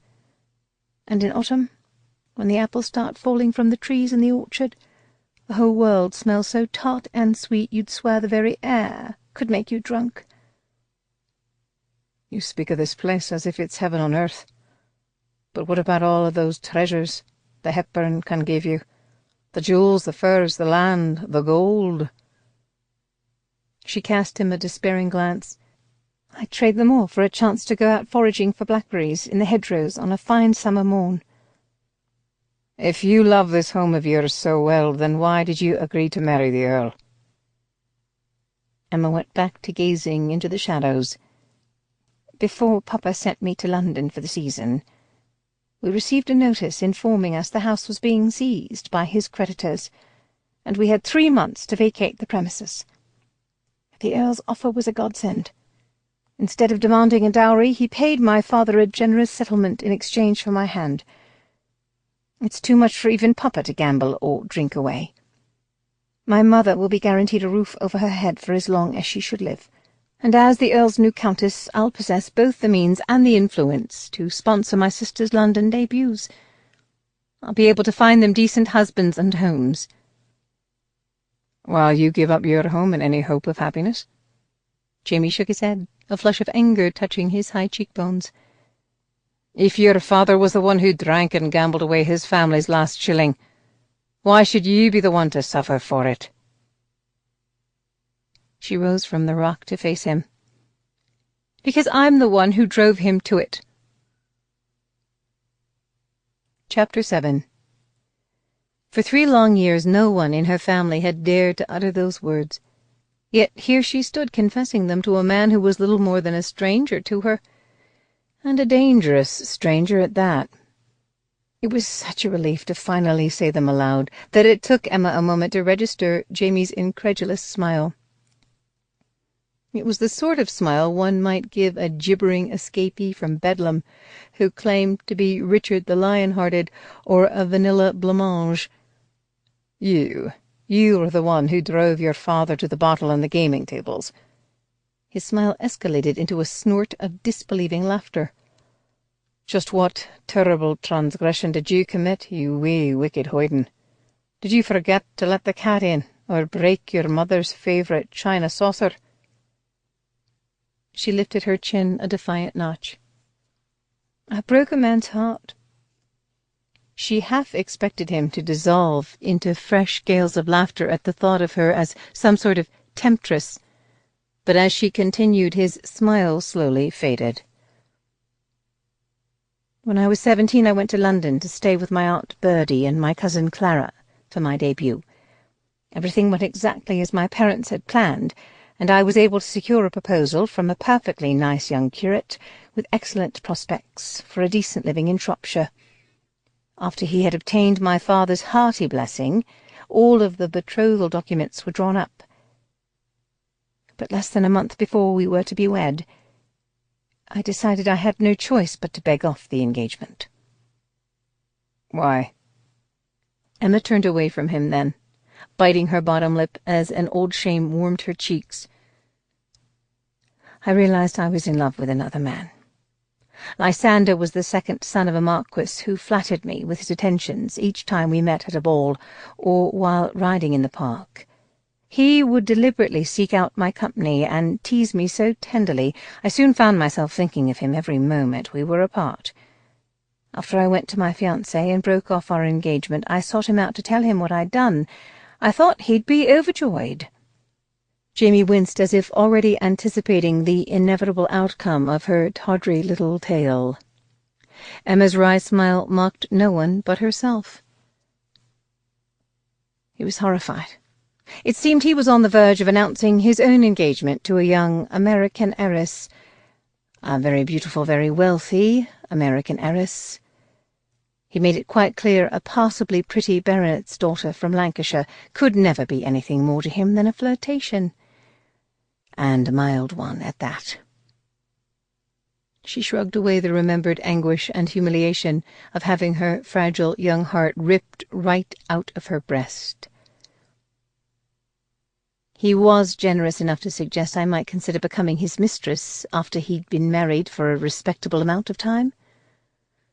"What a perfect gentleman," Jamie declared, his narrowed gaze more bloodthirsty than admiring. Emma bowed her head. "When I declined, he patted me on the hand quite fondly and urged me to seek out my fiancé and beg his forgiveness before it was too late." "But you didn't," Jamie said. "It was not a question." She shook her head ruefully.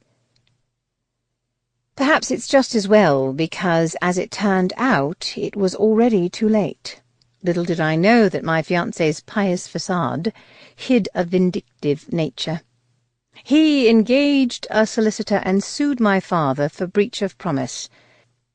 The settlement came close to casting us all into debtor's prison, and the scandal destroyed any hope I had of ever making a decent match, as well as casting a shadow over my sister's prospects.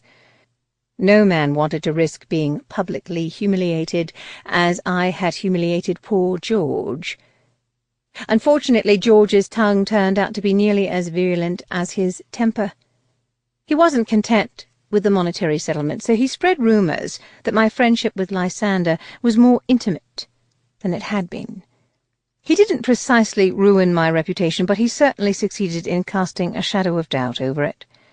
The sort of shadow designed to discourage all but the most ardent of suitors. And since there were none of those— "The unfortunate bastard," Jamie muttered. "That sounds to me as if you bruised his pride instead of breaking his heart." She shrugged. "I'm afraid the result was the same. Papa started drinking more heavily and gambling more frequently. He rarely came home before dawn, if at all." She closed her eyes briefly, remembering the muffled clatter of her father's footsteps on the stairs, the raised voices that would come from her parents' bedchamber while she and her sisters huddled beneath the blankets in mute misery, pretending to sleep.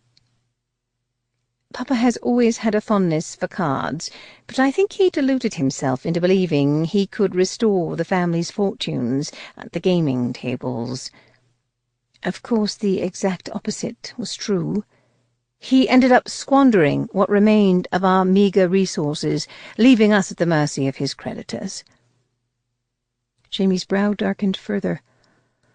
And leaving his daughter at the mercy of a randy old goat. Emma turned on him in frustration, surprised to find herself trembling with a passion she hadn't allowed herself to feel for a very long time. "You have no right to pass judgment on my father, not when you've proved yourself only too willing to trade women for gold. All I know is that I'd never allow my daughter to pay off my debts in the bed of a man like the Earl." "Regardless of what you believe, my father is not a bad man, simply a weak one," Emma said, echoing the refrain she'd heard fall from her mother's lips 1,000 times since she'd been a little girl. "He is not to blame for any of this. It was my indiscretion that destroyed my family's fortunes and their good name."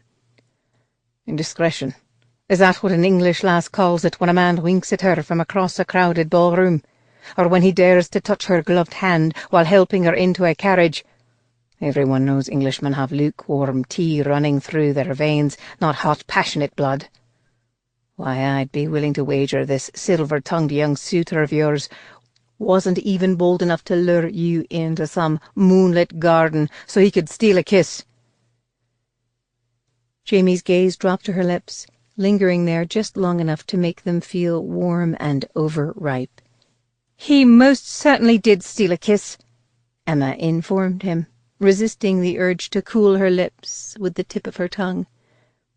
"Not in the garden, but in the alcove of Lady Ericsson's townhouse. When no one was looking, he pressed his lips against my wrist in a shockingly bold manner." "Forever ruining you for any other man, no doubt," Jamie retorted, the mocking edge in his voice sharpening his burr. She stiffened. "I was the one who ruined everything. I was the one who destroyed my family. And now you've decided to atone for the sin of refusing to marry a man you didn't love, by marrying a man you'll soon despise. You were naught but a child." Jamie's green eyes flashed with fresh anger. "A naive 17-year-old lass who mistook a man's lust for love, and paid a costly price." Tamping down her passions as she'd done ever since that day, Emma replied coolly, "It was a mistake I have no intention of ever making again." Almost as if she'd issued a challenge, Jamie drew closer to her, dangerously close. Although he loomed over her in the moonlight, the threat didn't come from his height or his superior strength, but from the taunting tenderness of his caress, as he reached to tuck a stray curl behind her ear, allowing the pad of his thumb to linger against the silky skin of her cheek. "Once you marry the Earl, you won't have to worry about it. You'll have neither love nor lust to trouble you." There could be no denying the truth in his words. Once she became the Earl's bride, she would never again feel her heart double its rhythm when a man walked into a room, never feel a blush heat her cheeks at the mere mention of his name, never feel a yearning ache deep inside her in anticipation of his touch, like the ache she was feeling at that very moment as she gazed up into the smouldering frost of Jamie Sinclair's eyes. Before she could heed the warning, her heart was thundering in her ears. His mouth was on hers, moving over her lips with beguiling tenderness. He might look and behave like a Scots barbarian, but he kissed like a prince. He gently feathered his lips back and forth over hers, knowing precisely how much pressure to apply to coax her lips apart, to entice her to relax her guard and allow his tongue to slip inside of her. Emma had shuddered to imagine her first real kiss coming from the Earl's dry, cracked lips. but it was a shudder of another kind that danced over her flesh as she allowed this stranger to lick deep into her mouth. She had never even dreamed of allowing Lysander to take such shocking liberties, not even when her every waking thought had been consumed by him, and the future she had believed they would share, filled with chaste kisses and long walks through sunny meadows spent discussing the books they both loved. There was nothing chaste about this kiss. As Jamie's tongue had its wicked way with her, her hands splayed once more against the muscled planes of his smooth, hard chest, her fingertips tingling as they grazed his pebbled nipples. It seemed she hadn't run far or fast enough, after all. The shadows had finally caught up with her. As their seductive darkness enveloped her, she lost the urge to escape altogether, her body succumbing to a delicious languor that made it impossible to do anything but gently rock in the cradle of this man's arms. She felt as if she was right back on that narrow ledge, on the verge of taking a fall that might shatter not only her bones but her heart. She might have been able to cling to a ragged shred of her self-respect if Jamie hadn't been the first to pull away, or if she hadn't had to fight the shocking urge to tug him back down for another taste of his delectable mouth. He gazed down at her, his thick sable lashes veiling eyes nearly as weary as her own. If he had sought to give her a taste of what she'd be missing if she married the Earl, then he had succeeded beyond his wildest expectations. And if kissing her was his way of chastising her for her disobedience, then she had underestimated him. He was far more diabolical and dangerous than she had feared. A ragged sigh shuddered from her lips. She forced herself to hold his gaze, keenly aware that her hands were still lightly poised against his chest. "Was that my punishment for running away?" she whispered. "No," he replied, the grim set of his jaw making him look even more ruthless. "That was my punishment for being fool enough to come after you." Before she could try to make sense of his words, he seized her by the wrist and began to haul her away from the bluff. "Did you forget your chains or your rope?" she asked, her bewilderment giving way to anger as she was forced to take 2 steps for each one of his long, masterful strides.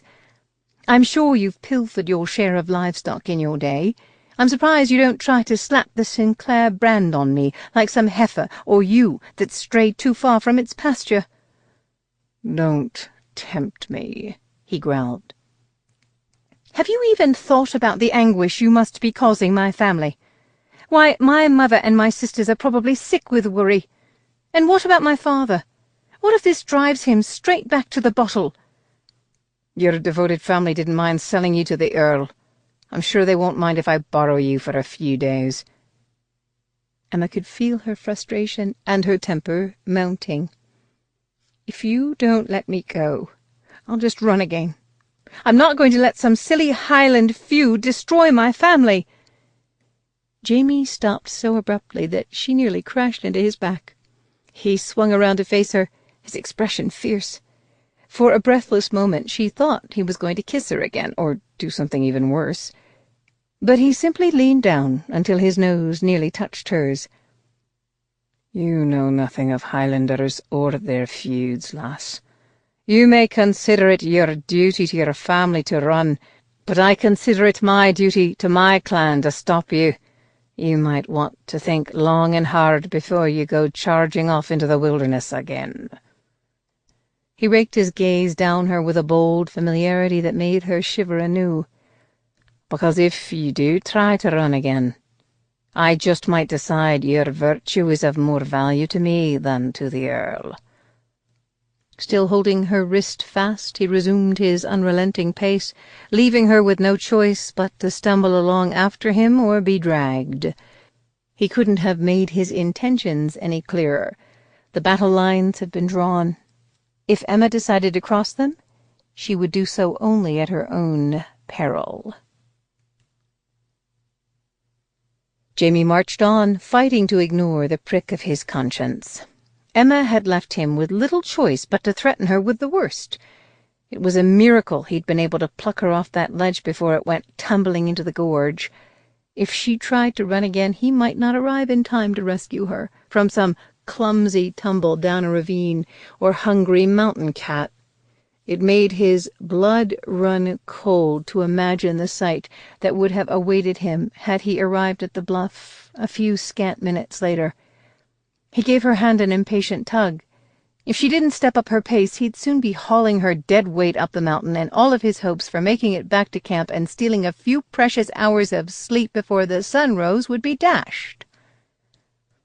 When she stumbled into his back, nearly knocking them both off balance, he swung around, his exasperation on the verge of exploding into anger. "Damn it, woman, if you don't pick up your—" All it took was one look for Jamie to realize Emma hadn't deliberately been trying to slow their pace. She was swaying on her feet, her eyes half closed. Even as Jamie watched, her knees began to buckle. Cursing his own thick-headedness, he lunged forward, catching her before she could fall. When sweeping her up into his arms like a babe earned him nothing more than a slurred murmur of protest, he knew she was indeed spent, and not simply trying to vex him by slowing their progress.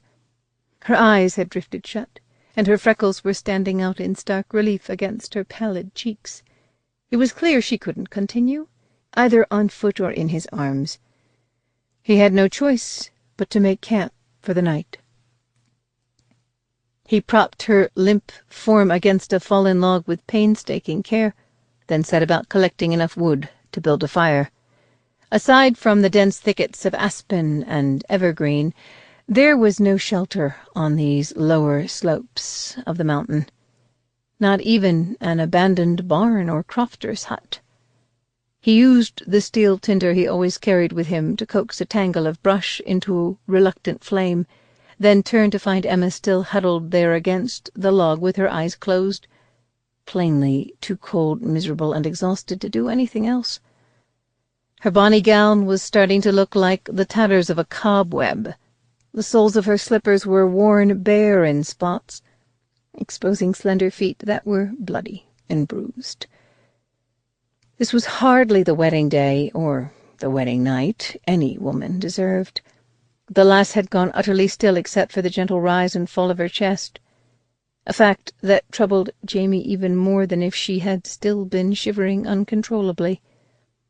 A faint blue tinge shadowed her lips, those same lips that had warmed and flowered beneath his only a short while ago, inviting him to explore the silken heat of her mouth. As a surge of treacherous lust shot through his body, Jamie raked a hand through his hair, hating himself for feeling so damnably helpless. He was used to looking after his men, but they were a hardy lot, as rugged as a flock of mountain goats. They didn't need to be protected or coddled, so much as herded. He had gone charging after her without so much as a coat or cloak. All he had to warm her was the fire and the heat of his own body.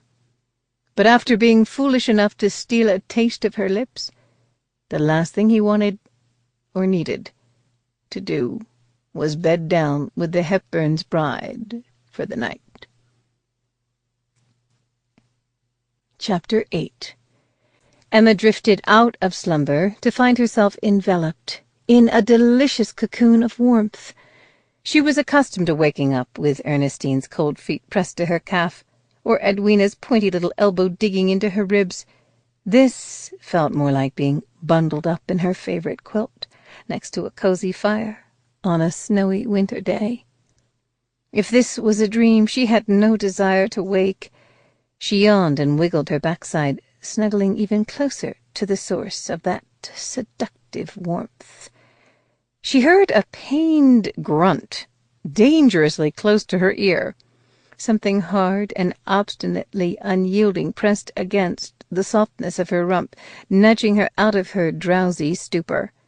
Her eyes flew open. Her heart stuttered into an uneven rhythm. It wasn't a pillow shielding her head from the hard ground, but a man's arms from the kiss of the sun. Trying not to move or breathe, she slowly shifted her gaze downward. A matching arm was curled possessively around her waist. As her dream turned into a nightmare, Emma lunged forward and gathered her breath to scream. A hand clamped over her mouth, muffling the sound before it could escape. The arm around her waist cinched tight, forcing her back against her attacker's unyielding body. He must have been awake all along, just waiting for this moment. A helpless shudder raked her as Jamie Sinclair's husky whisper poured into her ear like a shot of warm whiskey.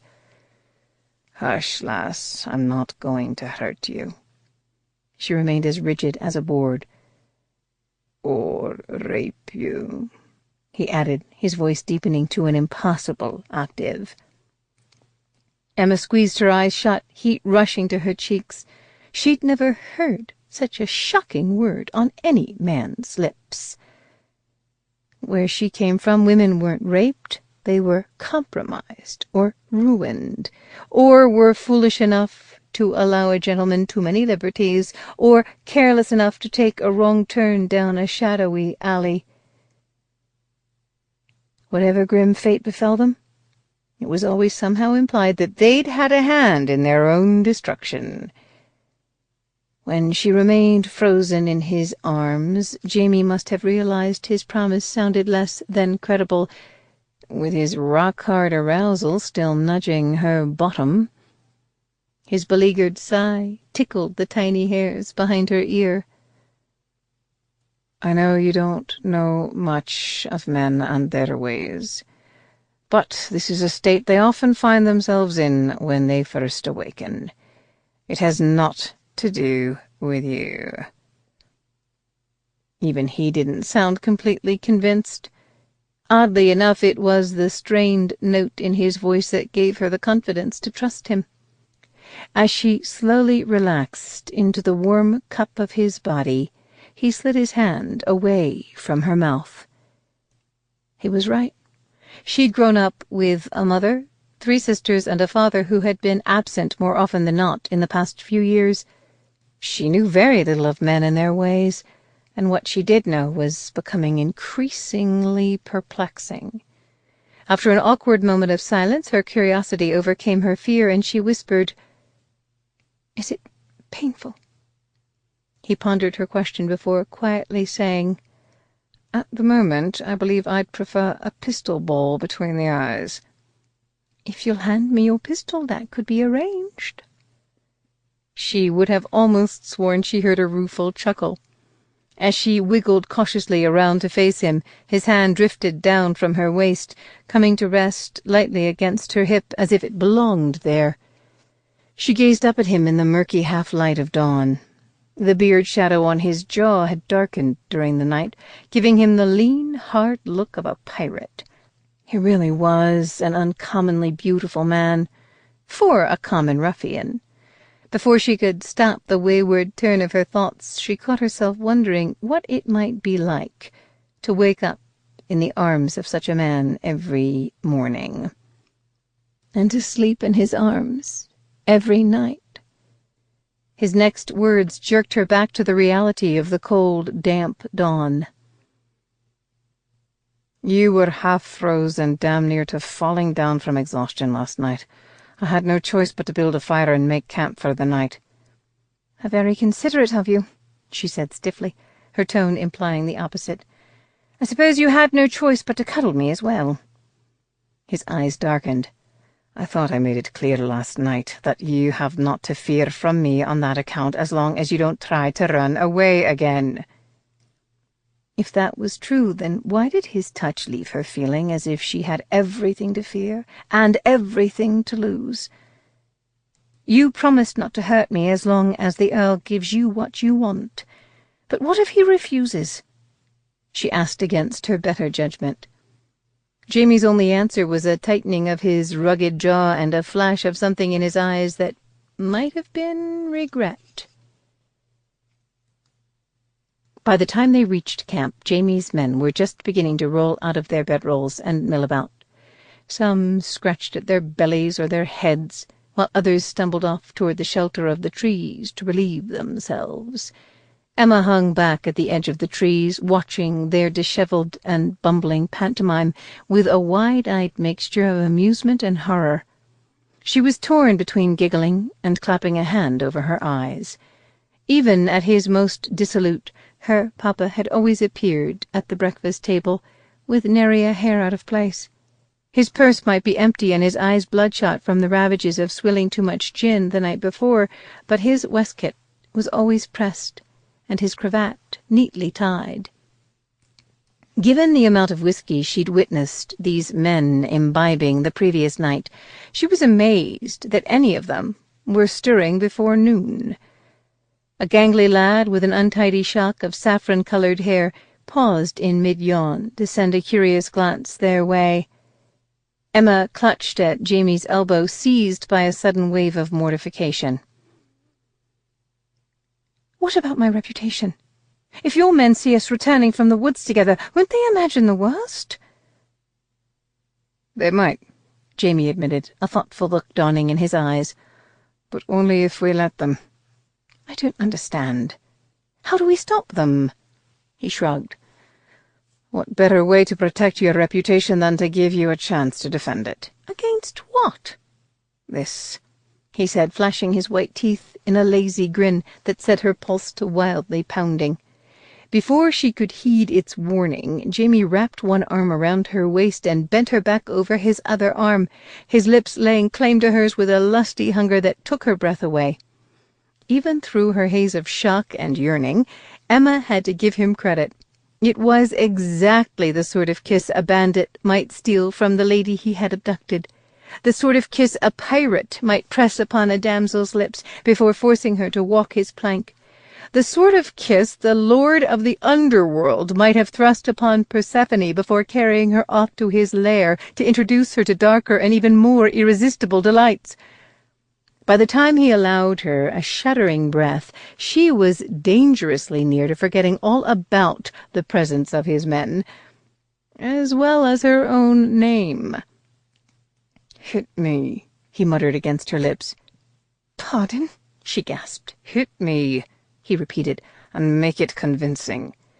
As he leaned away from her, a smug smile curving his lips, Emma wanted nothing more than to seize him by the ears and drag his mouth back down to hers. Instead, she drew back her fist and slugged him in the jaw hard enough to make him stagger. She half expected him to break his promise not to harm her by clouding her into insensibility with one of his big fists, but he simply cocked one eyebrow, his expression bemused, and rubbed a hand gingerly over his jaw. Emma's voice rose on a shrill note deliberately calculated to reach every eardrum within hearing. "I don't know what makes you think I'd want to kiss a beast like you. Why, I'd be willing to wager you Scots treat your sheep with more respect than your women." Turning slightly so that Jamie's powerful shoulders would block his men's view of her face, she smiled sweetly at him and added sotto voce, "There, was that convincing enough?" The quizzical gleam in his eyes slowly deepened to an admiring one. "A ladylike slap would have been sufficient," he muttered. He leaned toward her in a menacing fashion and said in a booming voice, "I'll have you know that our sheep don't require kisses when we're courting them. A simple pat on the rump will usually suffice." A choked hoot of laughter went up from one of Jamie's men. They had dropped all pretense of scratching and pissing, and were now standing goggle-eyed and open-mouthed, shamelessly eavesdropping on their exchange. Emma rested her hands on her hips, beginning to get into the spirit of the thing. In happier days she and her sisters had put on pantomimes and amateur theatricals for their parents each year at Christmas. At 11 she'd made a very convincing Kate in The Taming of the Shrew, opposite Ernestine's lisping Petruchio. "Your sheep may find your crude attempts at wooing irresistible, sir, but I'll thank you to keep your filthy Sinclair paws off me." He leered down at her. "It might surprise you to learn that I don't usually get any complaints from the ladies about where I put my filthy Sinclair paws." "Ladies? Ha! Barmaids and goose girls hardly qualify as ladies, especially not when you have to pay them with stolen coin to procure their goodwill. A true lady would never welcome the advances of a brutish, bride-snatching barbarian such as yourself." He reached down to smooth a tumbled curl from her cheek, his fingers grazing her skin in a mocking caress. "You can protest all you like, lass, but I was only seeking to give you a taste of what every woman wants, lady or no. Something that withered old bridegroom of yours will never be able to do." Thanks to the kernel of truth in his words, Emma had to struggle to look outraged instead of woebegone as she watched him turn and walk away from her, his lean hips rolling in a natural swagger. As his men averted their eyes and quickly set themselves to other tasks, she touched her trembling fingertips to her lips, wondering if in defending her reputation they had put something even more vulnerable at risk. Chapter 9.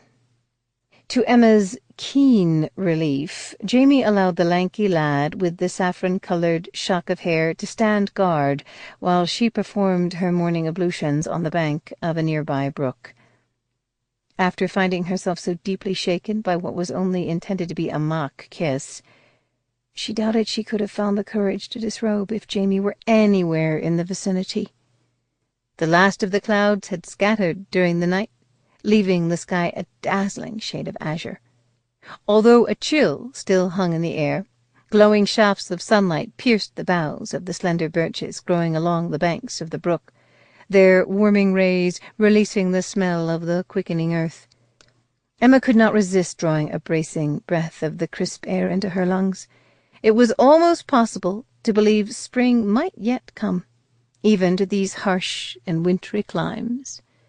After taking care of her most pressing need, she knelt beside the brook and splashed handfuls of icy water over her face, eager to divest herself of the tattered rag that had once been her wedding gown. She climbed to her feet and cast a furtive glance over her shoulder. After depositing a pile of garments on a nearby stump, the boy had retreated to stand at stiff attention at the edge of the pines, his back to her. "You're not going to peek, are you?" she called out to him. "Oh, no, m'lady," he assured her, his nervous swallow audible even over the babbling of the brook. "Jamie said if he caught me peeking, he'd tan me hide, he would." Emma frowned. "Does your Jamie often threaten to tan your hide?" "Not unless I deserve it," he replied, as she awkwardly groped behind her for the endless row of mother-of-pearl buttons securing her bodice. It would have been much more convenient if Jamie had abducted her maid as well. After a brief and largely futile struggle, she hooked her fingers between the buttons and yanked. The expensive silk gave way at the seams, sending buttons popping every which way. She felt a treacherous twinge of satisfaction, followed by a sharp pang of guilt. The Earl had probably paid a fortune for the gown. He'd insisted on providing an entire trousseau for her, designed by the most fashionable French modiste in London. Her sisters had also reaped the benefits of his generosity.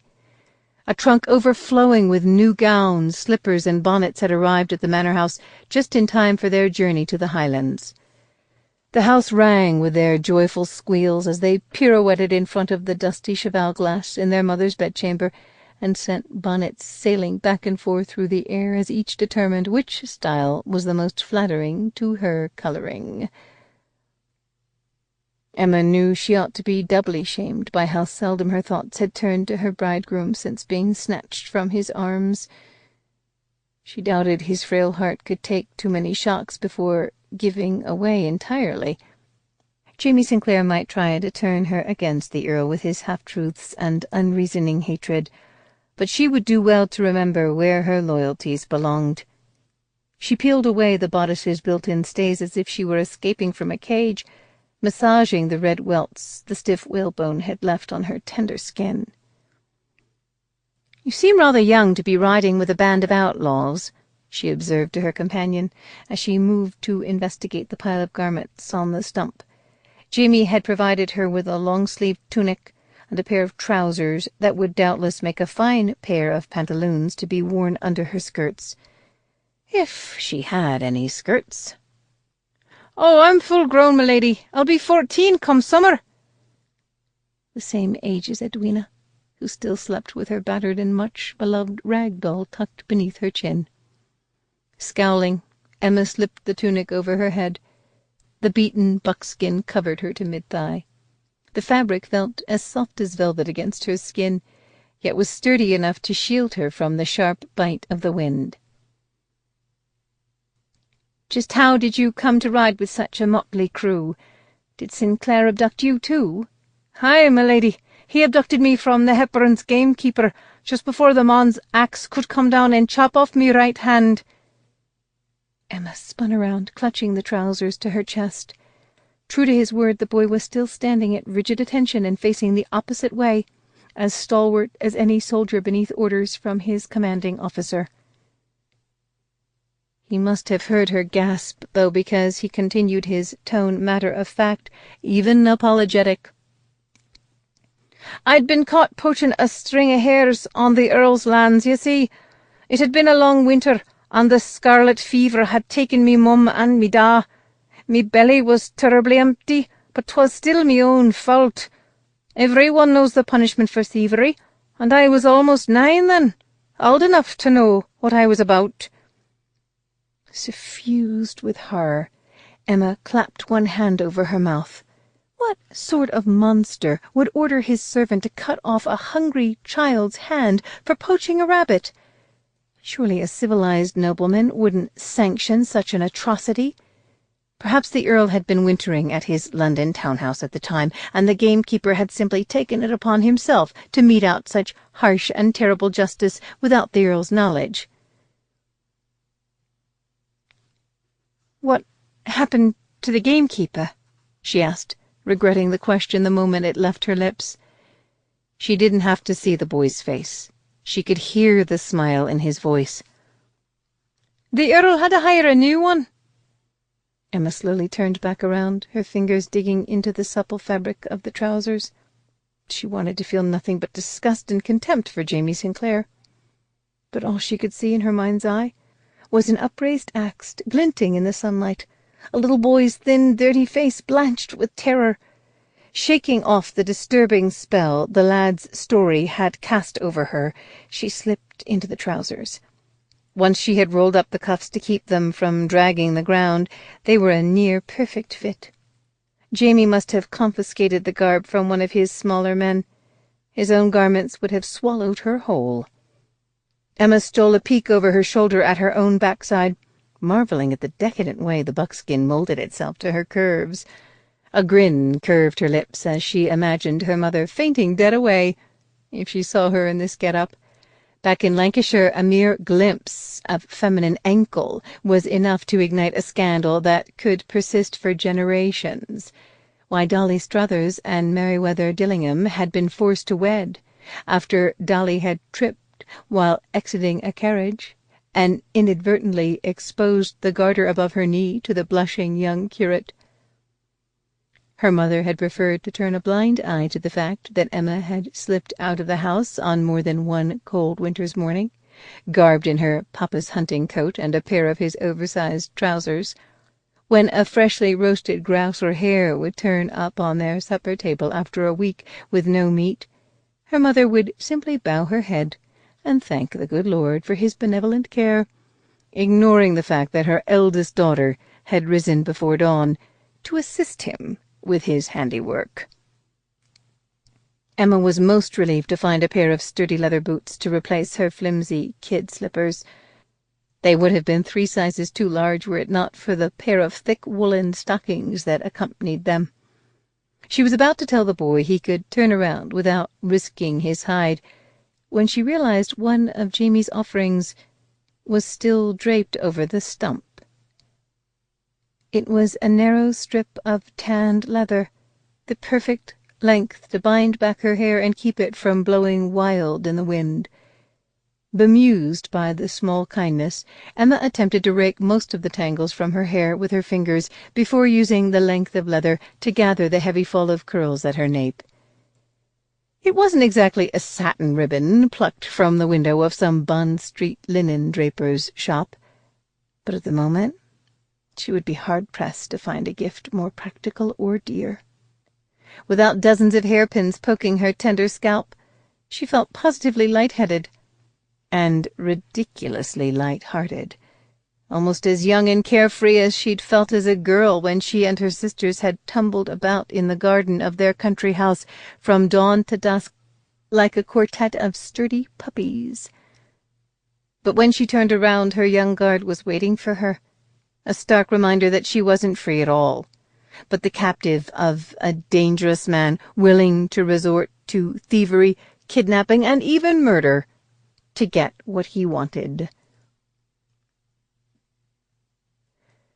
The Sinclairs had always been known for three things: their quick wits, their quick fists, and their quick tempers. In truth, their quick tempers were attached to a slow fuse that might smolder for days, or even decades, before finally exploding in a rage that had been known to blast through castle walls and level entire forests. They might not yell at you if you crossed them, but they were perfectly capable of biding their time until the opportunity came to quietly cut you up and bury you in 15 different graves. As Jamie paced beside the horses, waiting for Graham to return with Emma, he could already hear the sizzling of that fuse in his ears, low-pitched but as inescapable as the sighing of the wind through the pines. Which was exactly why, after nearly half an hour had passed, his men stopped casting him nervous glances and devoted all of their attention to polishing pummels that were already shiny and checking cinches that had been tightened a half-dozen times or more. Jamie knew they were still puzzled over his and Emma's earlier display. He wasn't exactly in the habit of forcing his attentions, or his kisses, on any woman, be she Scots or English. As he stopped glowering in the direction of the brook long enough to glance in his cousin's direction, Bon wiggled his fingers at him and blew him a mocking kiss. In lieu of throttling Bon with his bare hands, Jamie moved to check the bridle on his own horse. They'd squandered enough time in this place. They needed to reach the higher climbs of the mountain just in case he had miscalculated, and the Hepburn did decide to send his men to track them before the ransom demand could arrive. He was beginning to fear Emma had bashed Graham over the head with a rock, and was even now skipping her way merrily back down the mountainside, when she reappeared at the edge of the clearing, with the lad following several respectful paces behind her. The reins in Jamie's hand slipped through fingers that had gone suddenly numb. When he had first spotted the Hepburn's bride standing in front of the altar at the Abbey, she had been as pale and spiritless as a lamb being led to the slaughter. He had assumed it was fear of him that had drained the color from her cheeks and made her look as if she was wearing a grave shroud instead of bridal clothes. But if that were so, she had returned to the clearing as the boldest of women. The brisk breeze had stirred roses into her cheeks and kindled a sparkle in her dusky blue eyes. Her fair skin, with its coppery dusting of freckles, seemed to glow beneath the caress of the sunlight. Even with her slender feet weighed down by the clumsy leather boots, there was a determined spring to her step. From the corner of his eye he saw Bon's mouth fall open. His cousin had no idea that Jamie had pilfered the garments from his saddlebag while he'd been off pissing in the woods. Even Bon would have to admit that Emma looked a damn sight better in the garments than he did. They perfectly suited her lithe grace, making her look like a wood sprite that had just emerged from a hollow tree after a restful 100-year nap. As she neared, Jamie's gaze strayed to the petal-pink softness of her lips that had twice melted beneath his with an eagerness he had not anticipated, giving him a tantalizing taste of both innocence and a hunger that was echoed in her eyes every time she looked at him. His body was still aching from the memory. It had been a very long time since he had kissed a woman without expecting or receiving anything more. As she approached, he schooled his features into an indifferent mask. "I suppose I should thank you for the ribbon, sir," she said. "The wind had whipped my hair into a dreadful tangle." "It wasn't meant to be a gift from a lady," he said, with a deliberate edge of mockery. "I was just hoping if someone spotted us on the road, they'd be more likely to mistake you for a lad. If they were daft and blind." "What road?" she asked pointedly, squinting at the wilderness surrounding them as if he was the one who'd gone daft. Ignoring the question, he gathered the horse's reins, mounted, and offered her a hand. She took a wary step backward, plainly fearing he intended to toss her face down over his lap, as he had in the Abbey. "If you'll give me your hand," Jamie said, "you can pull yourself up to ride behind me." Still looking doubtful, she crept closer. Sensing her nervousness, the horse whickered and skittered sideways a few steps, which only caused Emma to retreat again. Jamie blew out a long, suffering sigh. He supposed he couldn't blame her for being somewhat leery of them both. "I promise I won't let the horse trample you, or eat you," Jamie assured her, once again offering her his hand. Still eyeing him with poorly disguised mistrust, she slipped her hand into his. It was the first time he'd paid any heed to her hands in the unforgiving light of day. They weren't soft and lily-white, as a lady's should be, but lightly chapped. They didn't look or feel like hands that spent all their time in genteel pursuits like practicing the pianoforte or painting watercolors. As he turned her hand over, running the pad of his thumb lightly over her calloused palm, she tried to tug it back, but he refused to relinquish his grip. She scowled up at him. "You needn't pity me simply because I've had to chop a little firewood, or wash a few pans of dishes in my day. I'm sure that was nothing compared to the rugged hardships the Sinclair women have been forced to endure over the centuries.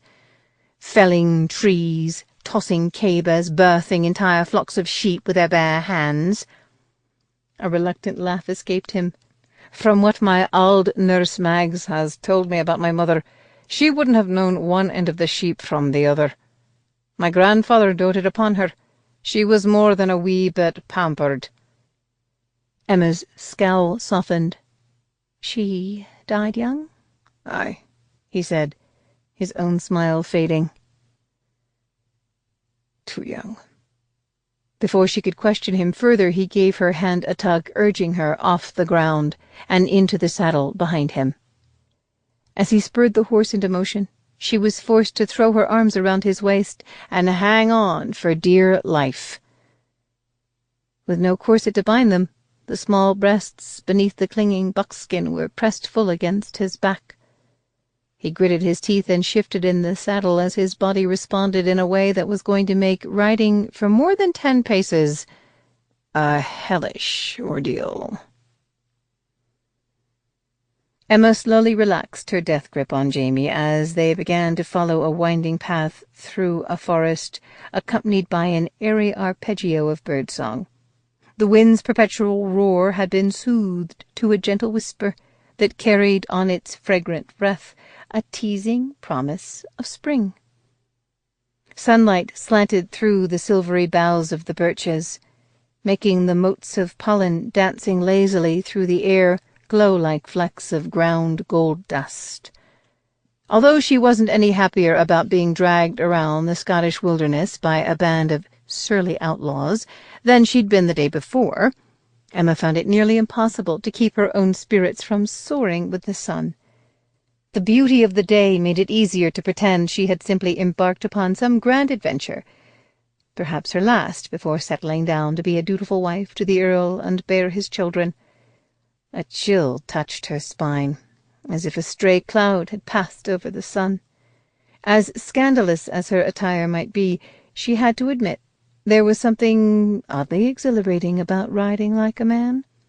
She'd had little experience on horseback after her papa's ill luck at the gaming tables had emptied their stables one horse at a time. During her seasons in London, when she'd stayed with her aunt, she'd been forced to go riding in Hyde Park every afternoon, so she and her cousin Clara could both be paraded before their prospective suitors. It had been nearly impossible to enjoy the rides or the fine spring days while desperately clinging to the slippery pummel of a side-saddle and praying the wind didn't catch the hem of her skirt and blow it up over her face. Riding astride allowed her to feel every fluid shift of the horse's rolling gait between her thighs. She didn't have to fret about tumbling off in front of a gaggle of giggling debutantes or accidentally spooking the horse with the gaudy plume of ostrich feathers glued to the oversized brim of her borrowed bonnet. While perched on his broad back like some conquering queen of old, it was almost possible to pretend the magnificent stallion was under her control. Unfortunately, the stallion was suffering no such delusion. He knew exactly who his master was. The second they reached an open stretch of moor and Jamie drove his heels into the horse's sleek flanks, the beast took off as if winged.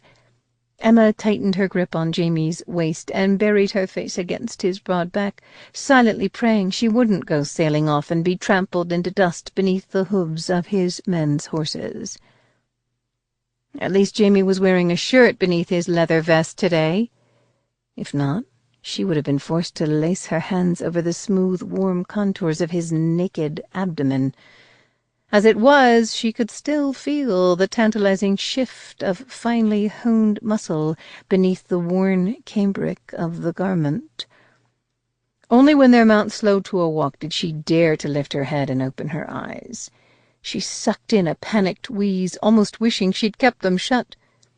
The horse was picking its way along a narrow shelf of rock, more suited to the nimble hooves of a goat. On their left was a sheer wall of stone stretching as high as the eye could see, and on their right was, well, nothing. Before she could slam her eyes shut again, her fear was eclipsed by wonder.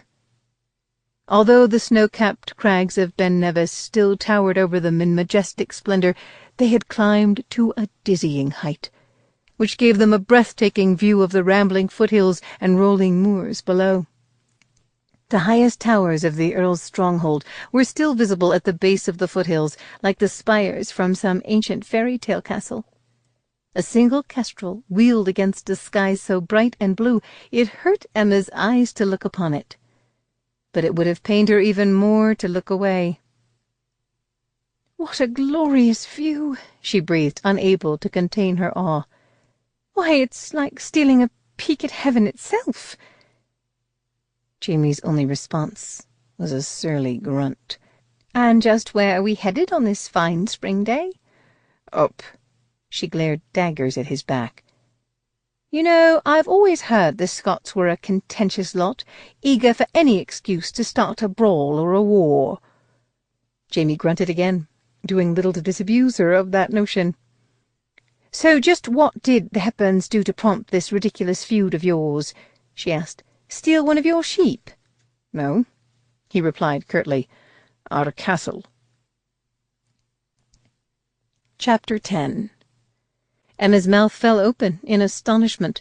She twisted around on the horse to steal another wondering look at the soaring towers of the Earl's keep, only to discover they had vanished beneath a stray wisp of cloud.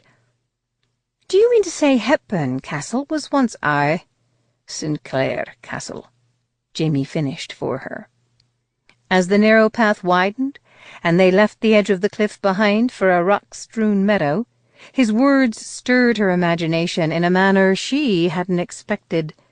Had the winds of fate blown in a different direction, it might have been Jamie bringing a bride home to the imposing stone halls of the castle. She could almost see him standing tall and proud before the altar of the abbey, a ceremonial plaid draped over one broad shoulder, his eyes glowing with pride as he watched his bride walk down that long aisle toward his waiting arms. She could see him sweeping her up in his powerful embrace and striding through the doorway of the tower bedchamber where generations of his ancestors had come to claim their brides. See him gently laying her back on the satin coverlet and lowering his lips to hers, kissing her tenderly yet passionately, as his hands sifted through the silky softness of the copper-tinted curls, spilling over the Longshanks, Jamie muttered, mercifully yanking her out of her alarming daydream. Clan Hepburn made an alliance with Longshanks, your own Edward I, at the end of the 13th century, when he tried to crown himself king of all Scotland. The Hepburns pledged homage to him, but Clan Sinclair refused, so the bastards were able to use English swords to drive us out of our own castle. If a handful of my ancestors hadn't managed to escape through a secret tunnel in the dungeons and head for the highest reaches of the mountain, the name Sinclair would have been wiped from the history of the Highlands, and long forgotten by now. Then, during the 45, he said, referring to the conflict that had devastated Scotland and its Highlanders less than a century ago, the Hepburns took the crown's side once again, while Clan Sinclair fought for bonny Prince Charlie. He snorted. We Sinclairs never could resist a losing cause. So you've been nursing a grudge for over 5 centuries now? Don't you think that's a little extreme? The sarcastic note in his voice ripened. We might have been a wee bit more inclined to forgive them for booting us out of our own castle if they hadn't tried to annihilate us at every turn since then. We were forced into raiding to put bread on our tables and in the mouths of our babes. It had never occurred to Emma that Jamie might have a wife, and perhaps even children, waiting for his return in some humble crofter's hut at the top of that mountain. The thought made her feel oddly hollow inside. "Is that why you raid?" she asked, choosing her words with care. "To feed your family?" My men are my family. Their clans pledged their fealty to Clan Sinclair and to its chieftain long before they were born. They've had to spend most of their lives hiding in these hills and poaching off the Earl's lands, while he and his ilk try to hunt them down like dogs. They don't have wives or children to warm their hearths. For that matter, most of them don't even have hearths, because the Hepburn has made damn sure they're never able to stay in one place long enough to settle down. They may lack the manners and polish of your bridegroom and the other gentlemen of your acquaintance, but any one of them would gladly lay down his life for me should the need arise." His words gave Emma pause. She had never known that degree of loyalty, not even from her own family. "What about the grandfather the Earl mentioned back at the Abbey? Is he the chieftain of your clan, the one who sent you to abduct me?" Jamie's laugh had a rueful edge. "If my grandfather knew what I was doing at the moment, he'd probably try to tan my hide. He wasn't very happy when I left St. Andrews and came back to the mountain to stay 4 years ago. He always wanted something different from me, something more. He knew there would never be anything more for me here than trying to elude the noose the Hepburn was determined to slip over my neck." "Which might be easier to do if you'd stop committing crimes, like, I don't know, kidnapping the man's bride." Jamie shook his head. "It wouldn't make one whit of difference. I've had a price on my head since the day I was born. My life has never been worth anything more than what the Hepburn has been willing to pay for it." "Why does he despise you so much?" Jamie hesitated a moment before replying. "I'm the last direct descendant of the Sinclair chieftains. If he can rid the world of me, the Hepburns will have won, and he'll be able to die a happy man." Emma frowned, still unable to mesh his impressions of the Earl with her own. "Just what did you study while you were away at university? Sheep-rustling? Bride-snatching?" "I rather fancied kitten-kicking," he drawled, "but my most satisfying class by far was ravishing over inquisitive maidens." Emma snapped her mouth shut, but curiosity quickly overcame her caution. "After getting a glimpse of what the enlightened world has to offer, wasn't it difficult to come back to this?" she asked, waving a hand at the wilderness surrounding them. "No, lass, the hard part was staying away." Emma studied the rugged vista, which in a single sweep of her gaze embraced rocky slopes, snow-capped peaks, open stretches of moorland, and the distant pewter shimmer of a deep and ancient loch. It was a cruel and unforgiving land, where a single careless mistake might kill you. But there was still no denying the echo of longing its wild and windswept beauty stirred in her own heart. She sighed. Jamie's words had only deepened her confusion. Just who am I supposed to believe is the villain of this piece? The self-professed outlaw, who stole me from my own wedding at gunpoint? Or the dear old man who has shown me and my family nothing but generosity and kindness? Believe whatever you like, lass. 'Tis of no import to me. Somehow Jamie's indifference cut deeper than any of his jibes. Well, if you think the Earl is going to hand over the castle his family has held for over 5 centuries in exchange for me, I'm afraid you've greatly overestimated both my charms and his devotion to them. Jamie was silent for so long she was afraid he was trying to figure out the kindest way to agree with her. When he finally spoke, his voice was even gruffer than before. The castle was just the first thing the Hepburns stole from us. Not the most valuable. With that he kicked the horse into a brisk canter, making further conversation impossible. Ian Hepburn burst through the door of his great-uncle's study, then wheeled around to slam the door behind him. He gave the brass key in the lock a savage twist and backed away from the door, barely resisting the urge to shove a piece of furniture in front of it, a Hepplewhite chair, perhaps, or the massive 12-drawer secretary his uncle had ordered from Madrid. If he had bricks, mortar, and a trowel at his disposal, he would have considered sealing the door like the entrance to some ancient Egyptian tomb. His ears were still ringing from the cacophony he had fled, but the study itself was blessedly quiet. If he was seeking a haven, he had chosen well. His uncle had spared no expense on his part, and no effort on the part of others, to create a chamber that could rival any Parisian salon or Mayfair mansion in its beautifully appointed elegance.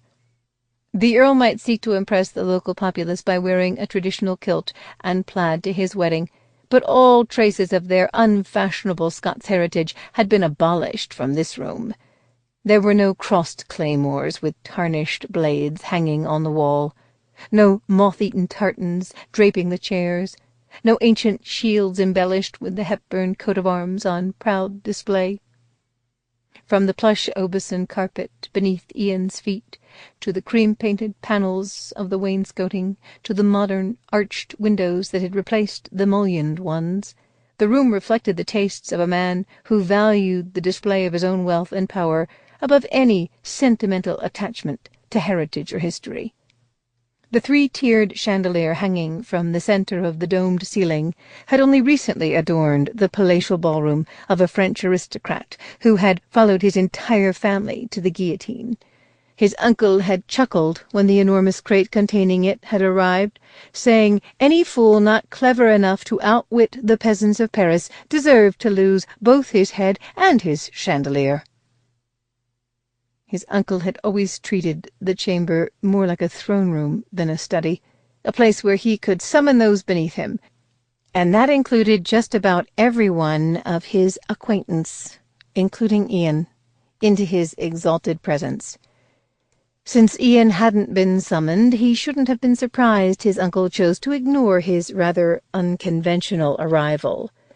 The Earl was standing in front of the massive window framing the majestic crags of Ben Nevis, his hands locked at the small of his back, and his feet splayed as if the study were the foredeck of some mighty ship and he its captain.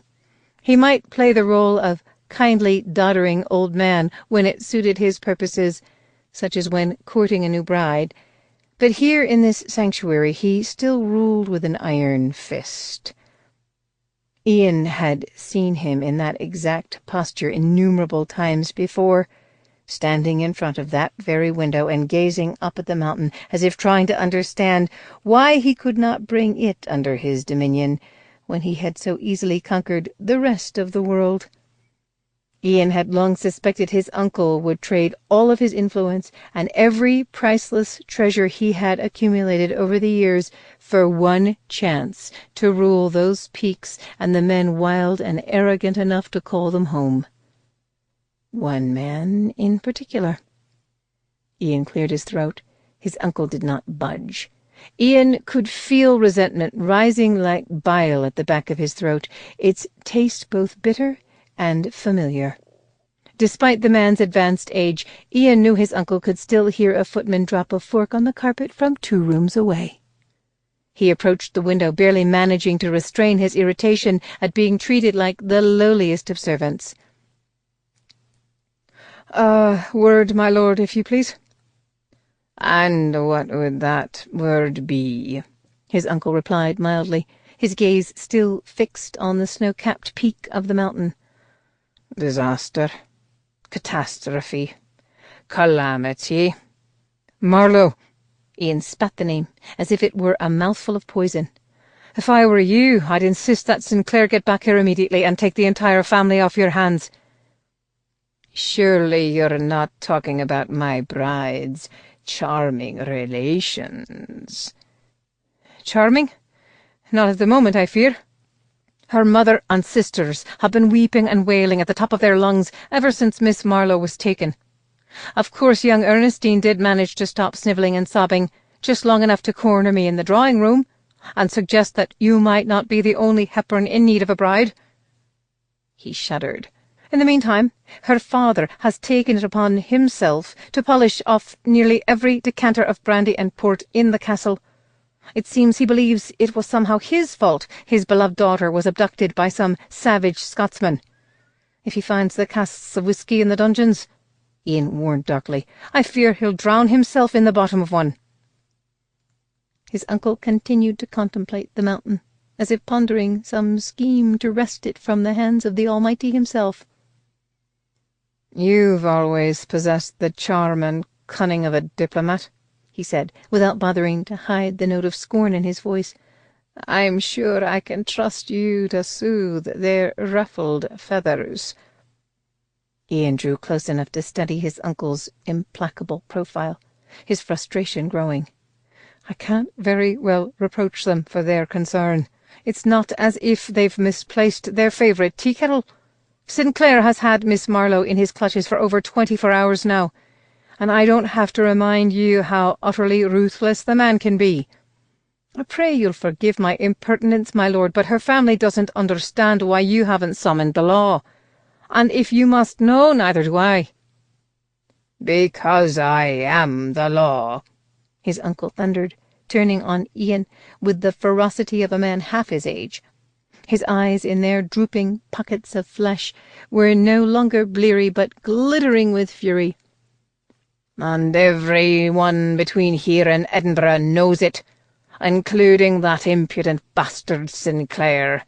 Nothing short of the murder of one of their own would entice the redcoats into getting involved in our feud. As far as they're concerned, we're all just a passel of unruly children fighting over a favourite toy. They're perfectly content to pat us on the head and send us on our way, in the hope we'll eventually annihilate one another, so they can step in and take all of the toys." "Then just what do you intend to do?" The Earl went back to gazing up at the mountain, as if the outburst had never occurred. "At the moment, nothing. I refuse to give Sinclair the satisfaction of knowing he's succeeded in his petty little plot to best me. If I hadn't already paid her father that ridiculously extravagant settlement, half of which I suspect he's already squandered at the gaming table, I'd be tempted to let Sinclair keep her. It's not as if I have any great emotional attachment to the girl. I could probably find a new bride within the fortnight. All it would take is another trip to London, and another desperate cash-strapped father." The Earl had been Ian's guardian since his parents had perished in a carriage accident when he was 9. He'd had ample time to armour himself against his great-uncle's callousness, and had long ago stopped yearning for any sign of warmth or affection. But even he couldn't quite hide his flinch at the man's heartless words. Knowing instinctively that the most effective appeal wouldn't address the girl's welfare but his uncle's pride, Ian stepped closer and lowered his voice. "It will hardly reflect well on you if your bride is raped or killed by those savages. It won't be Sinclair and his clan they blame, my lord, but you. And when the news reaches London, and mark my word, it eventually will, not even the most desperate papa will be persuaded to turn his daughter over to your care. Not when you can't promise to keep her alive until the wedding night." After saying his piece, Ian held his breath, waiting for his uncle to once again lash out at him in rage. But for once the old man actually seemed to be considering his counsel. He pursed his thin lips briefly before saying, "Then we wait for Sinclair's next move, just as I had planned, since you seem to have made such a dreadful bungle of it. I shall attend to her parents myself, and tell them our hands are tied until we receive a ransom demand from the wretch.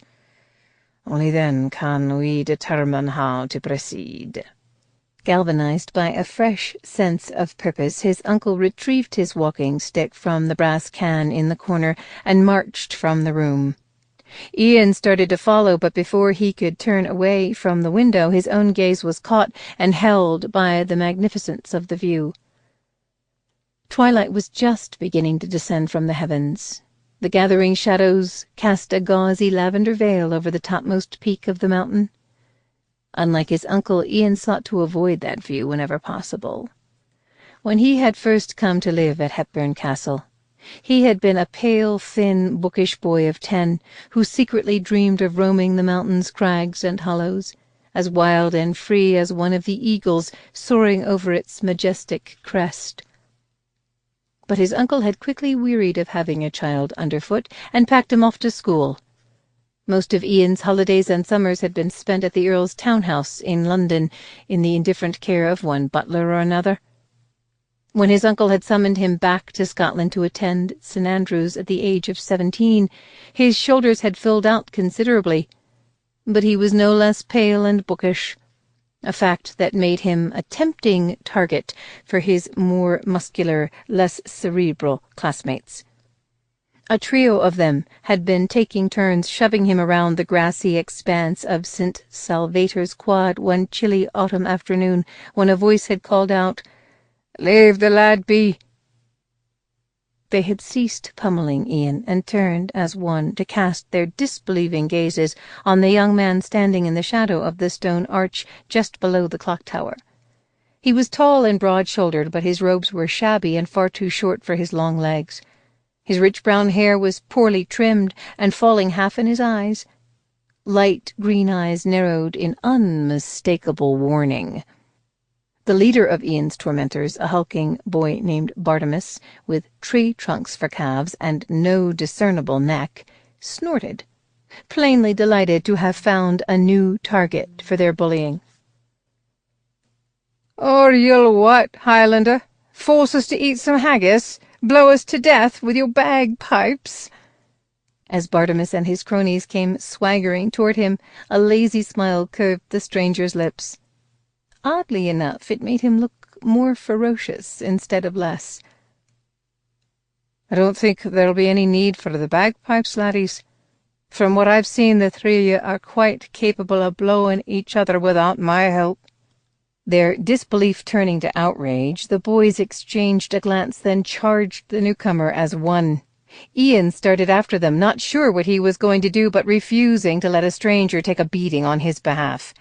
He'd taken only a handful of steps when the first crunch of fist on bone sounded, followed by a high-pitched yelp.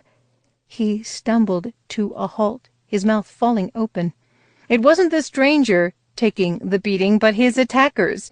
And it wasn't being done with the refined rules Ian had witnessed while visiting Gentleman Jackson's boxing saloon in London, but with a ruthless efficiency that combined joyful abandon with brute force.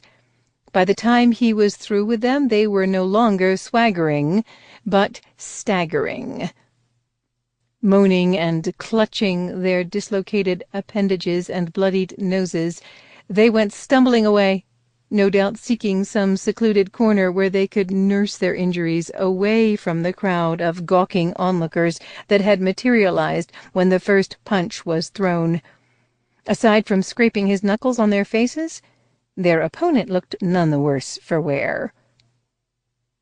His own pride beginning to ache, Ian shot his rescuer a resentful look as he stooped to gather up his fallen books. "I'm in no need of a bodyguard, you know. I'm perfectly capable of looking after myself." The stranger swept his hair out of his eyes. "Aye, and you were doing a damn fine job of it, you were. Right after the three of them bloodied your lip and blocked your eye, I'm guessing you were going to give them a scolding they would ne'er forget." Ian straightened, biting back a reluctant smile. "Ian Hepburn," he said, offering the stranger his hand.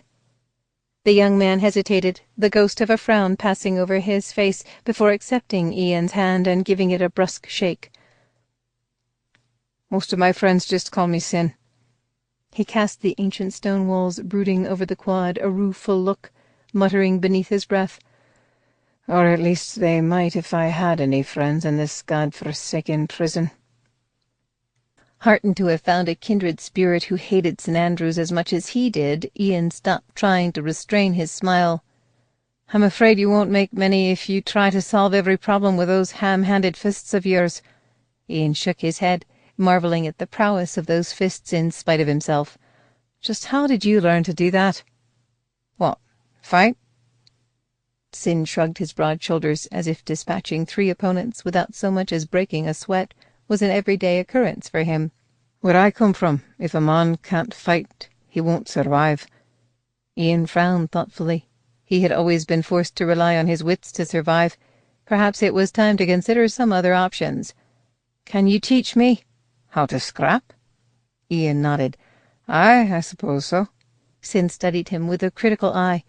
"You're a wee bit scrawny for your height, but it's nothing a few heaping portions of neeps and tatties won't cure." A wicked smile slanted Sin's lips.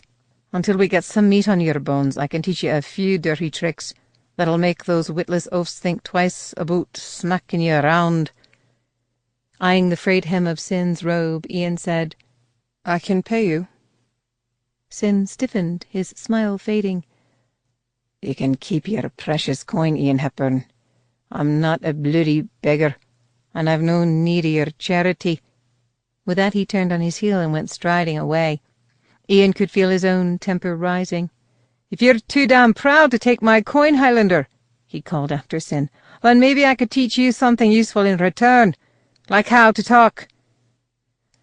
Sin stopped and slowly turned, his fingers once again curling into fists. Although Ian feared he was about to be on the receiving end of those formidable fists, he stood his ground. A grin slowly spread across Sin's face. "Och, lad, and wit makes you think I'd want to learn to gab like some prissy gent who talks like he's got a walking stick stuck up his crease." Ian blinked at him. "Was that even English? Maybe I should have volunteered to translate for you instead of teaching you elocution. You're obviously quite fluent in gibberish." Ian felt his own lips curve in a smile as Sin responded by giving him a gesture that required no translation. That smile faded along with the memory of that fateful day, leaving Ian standing once again before the window in his uncle's study. While he had been lost in the past, the last of the daylight had surrendered to the bruised purple shadows of dusk, forcing him to face his own pensive reflection in the glass. He was no longer pale or scrawny, but a man to be reckoned with in his own right. Thanks to the boy he had called Sin, he knew how to use both his fists and his wits to survive, no less a puppet to the man's tyrannical whims than he'd been as a lonely 9-year-old who had come to this place in the hopes of finding a home and a family. As he stood gazing up at that mountain, remembering the boy who was born to be his enemy, but who had all too briefly been his friend, he knew in his heart that there was nowhere in the world either one of them could flee to escape its mighty shadow. Chapter 11. As the moon drifted higher in the night sky, Jamie eased back on the reins of his mount, his arms forming a natural cradle for the boneless bundle nestled against his chest. Emma had tolerated the infrequent stops and punishing pace he'd set for most of the day without complaining, but when he'd felt her grip on his waist give way and her body begin to sway dangerously with each of the horse's strides, he'd been forced to reverse their positions so she could ride in front of him.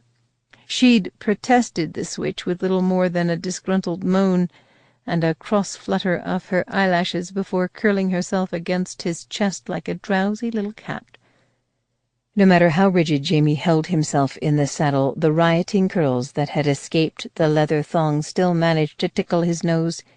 How she could still smell so sweet and feminine, like lilacs washed by a gentle spring rain, after a grueling day of riding was a complete mystery to him. When she stirred and moaned again, he slowed his horse from a canter to a walk, ignoring the impatient looks from his men. Suddenly, he wasn't nearly as eager to make camp for the night as they were.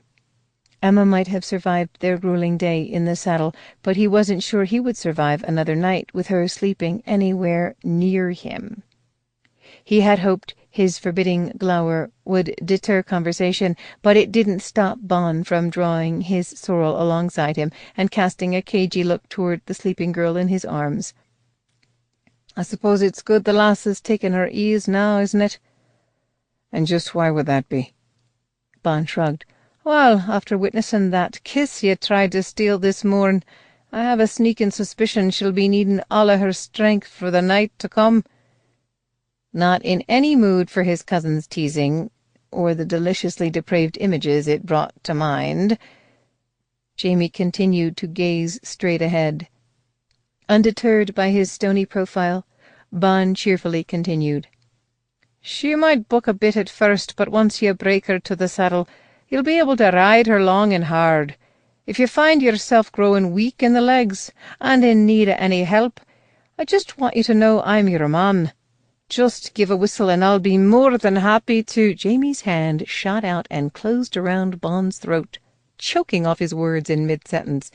Still balancing Emma's weight in the crook of his other arm, he leaned toward his cousin, looked him dead in the eye, and said, "I appreciate the offer, but I don't believe your services will be required. Tonight or any other night." Freeing Bon to give him a look that would have shamed the devil himself, Jamie returned his grip to the reins and his attention to the road. Continuing to eye him as if he'd kicked a crippled kitten, Bon massaged the fingerprints from his throat. "There's no need to be so tetchy now, is there? One would think that having the Hepburn's bride at his mercy would put a man in a more generous temper." "Aye, one would think that, wouldn't they?" With that cryptic reply, Jamie snapped the reins on his mount's back, determined to escape the shrewd glint in his cousin's eye. It might have been more difficult for Emma to continue to feign sleep if Jamie Sinclair's broad chest hadn't made such an enticing pillow. As long as she kept her eyes closed and her limbs limp, each of the horse's plodding steps continued to rock her gently in the cradle of Jamie's arms. She had drifted out of her exhausted slumber just in time to hear him rejecting his man's crude offer in no uncertain terms. That primal display of brute masculine force had sent a treacherous little thrill jolting down her spine. Unfortunately, it was quickly followed by a wave of self-contempt. No matter how tenderly he held her, or how staunchly he defended her, she could not afford to forget that Jamie Sinclair was her enemy. Perhaps he simply sought to confuse her with his small kindnesses. Instead of sheltering her in his arms, another man might have bound her wrists and tethered her to the back of his horse, forcing her to stumble along behind him until she collapsed from exhaustion. At least it would have been easier to hate that man, she thought with growing desperation, to despise him for being the black-hearted villain he was. She'd be the worst sort of ninny to mistake avarice for chivalry. Jamie had already admitted she was worth far more to him alive than dead. If he sought to shield her from the lascivious intentions of his men, it was only to protect her innocence and his investment, until he could wrangle a ransom from Hepburn. She was nothing more to him than some sort of broodmare, to be bargained away to the highest bidder. That bitter reminder hardened her resolve. It simply would not do for her to spend another night in Jamie Sinclair's company, or his arms. If she hoped to escape his clutches with her pride and her heart intact, she couldn't afford to bide her time and wait for her bridegroom to either ransom or rescue her. She had no choice but to take her fate into her own hands once again the moment an opportunity presented itself.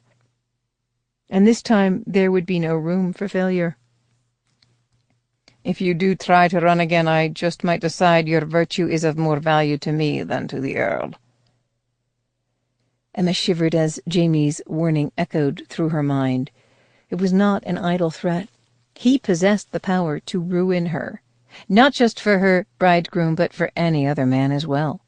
If he made good on his promise, no decent man would want her, and no decent woman would ever welcome Emma into her home. She would live out the rest of her life like a ghost, drifting in the shadows on the fringes of society, both scorned and invisible. She tensed as the horse ceased its rocking. The cheerful jingle of bridles and harnesses was followed by the relieved sighs and jovial banter of Jamie's men as they dismounted. They must have finally decided to make camp for the night. She yawned and stirred, pretending she had just been roused from a restful slumber. They had stopped on a barren expanse of moor, bordered by towering trees on one side. A thin layer of mist floated just above the ground, shimmering beneath the gentle glow of the moon. Emma half expected Jamie to dump her to her feet, as he had in the clearing the day before, but instead he carefully balanced her weight atop the horse as he dismounted, then drew her into his waiting arms. As he lowered her to her feet, her body slid all the way down his, inch by provocative inch. Her eyes flew open in shock. His battle-hardened body was in the exact same state she had found it in upon awakening that morning. The state he had claimed was more painful than a pistol ball between the eyes. She tipped back her head to meet his heavy-lidded gaze, no longer able to feign either sleep or innocence. Keenly aware that his men were milling about only a few feet away, she lowered her voice to a tense whisper. "I thought you said that only happened in the morning, and that it had not to do with me." He gazed down at her, his expressive mouth unsullied by even the trace of a smile. "I lied, on both counts." His big warm hands were still splayed against her rib-cage, his thumbs lingering only inches away from the soft swell of her breasts. She gazed into the depths of his eyes, wondering how frost could burn so hot it threatened to sizzle away her every fear and misgiving. In that moment she was no more eager to escape him than he was to set her free, which was precisely what gave her the courage to close her trembling hands around the grip of his pistol, slide the weapon from the waistband of his breeches in one smooth motion, and press its muzzle against his abdomen.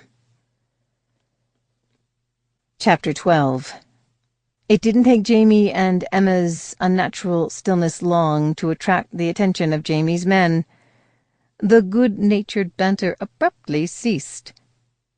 Bridles slipped from frozen fingers, smiles began to fade, and jaws to harden.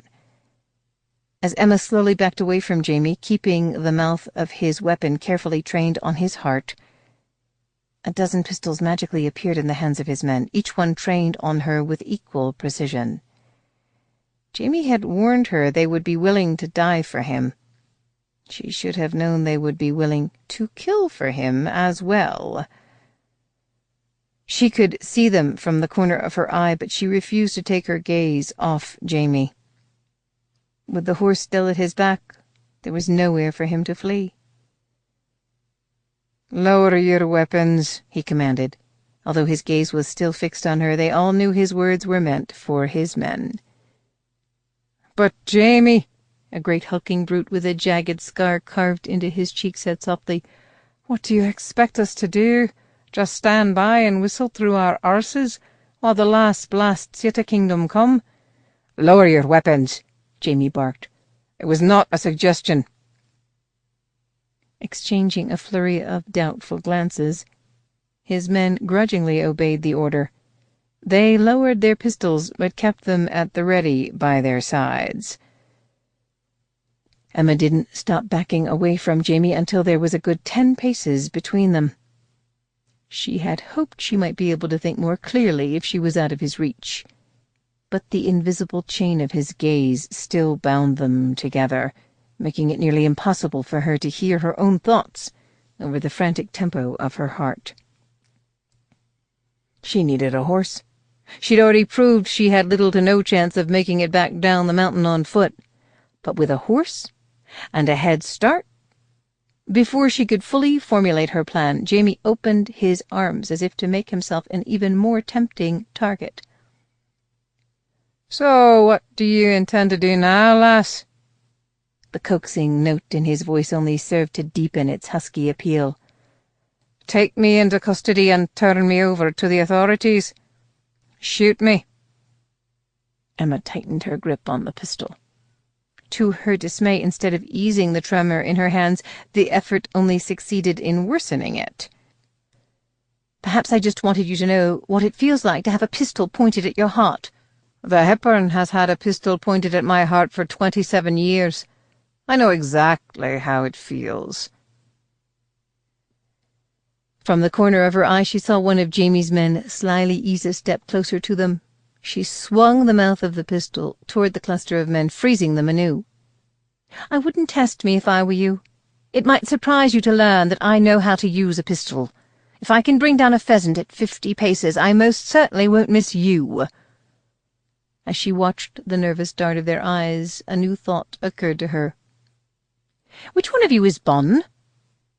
The men stood paralyzed for several seconds, then lifted their free hands as one and pointed to a wiry elf of a man in their midst. He quickly lifted his arm and pointed to the fellow standing next to him. Emma narrowed her eyes as she studied him. He looked like the runt from a litter of runts. His inky, short-cropped hair was spiked up in all directions, as if he'd let some giant cat lick it in lieu of using a comb. A dark arrow of beard furred his pointed chin. As the other man began to edge away from him, leaving him all alone to face her bloodthirsty squint, he flashed her a sheepish grin, revealing a mouth full of crooked teeth. "Pleased to make your acquaintance, milady," he stammered, offering her a nervous bob that looked more like a curtsy than a bow. "Well, I'm not in the least bit pleased to make yours," Emma informed him. "You said some horrid things about me to Mr. Sinclair. I don't care for you at all. I do believe I'm going to shoot you first." Bon's sallow face went from yellow to white. "Now, lass, I didn't mean none of them things I said. I was just funning with the lad. In all the years I've ridden with Jamie, I've never known him to lift a hand to a Bon." Jamie snapped. "That'll do." Bon shot him a helpless look, plainly trying to decide whether it would be more dangerous to offend him or the steely-eyed lass holding the gun. He returned his attention to Emma, lifting his hands in supplication. "Why, I got nothing but respect for a bonny lass such as yourself. You can ask any of the lads, and they'll tell you straight. If anyone round these parts knows how to treat a lady, it's me. Isn't that right? Malcolm? Angus?" he said plaintively, appealing to the 2 men closest to him, one of whom he'd just tried to get shot in his stead. Emma did a double-take. Malcolm and Angus weren't just brothers, but twins, both with long, wild hair, full lips, and compelling, slightly off-kilter features that proved there was a very thin line between comely and homely. Malcolm, or maybe it was Angus, nodded earnestly. "Bon's telling the God's truth, my lady. Why, only last week he was boasting about how he treated that barmaid over in Invergary." "That's right, miss," Angus, or maybe it was Malcolm, agreed, with equally convincing sincerity. "Bon swore he treated her right, he did, and judging from the squeals and moans coming from that hayloft in the stables until the wee hours of the morn, he weren't just boasting." The other men snickered and nudged each other. Bon groaned and eyed the pistol still dangling uselessly from his hand, as if contemplating shooting himself before she could. Folding his arms over his chest, Jamie cleared his throat. "I couldn't really blame you if you shot Bon, lass.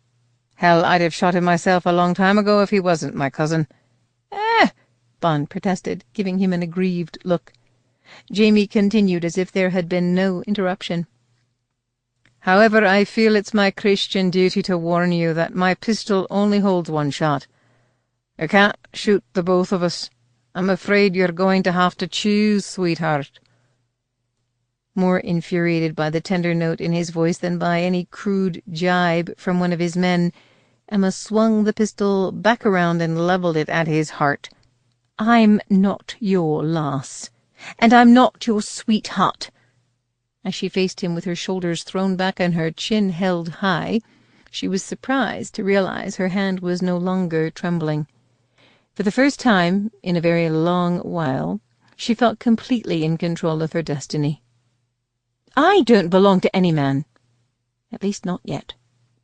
She had naively believed she had disarmed him, but she had failed to take into account the most lethal weapon in his arsenal. Tipping his head to one side to steady her, Jamie gave her a lazy grin that made her toes curl in her borrowed boots. "If you want to keep it that way, I'm afraid you're going to have to shoot me." Unfolding his brawny arms, he came striding toward her.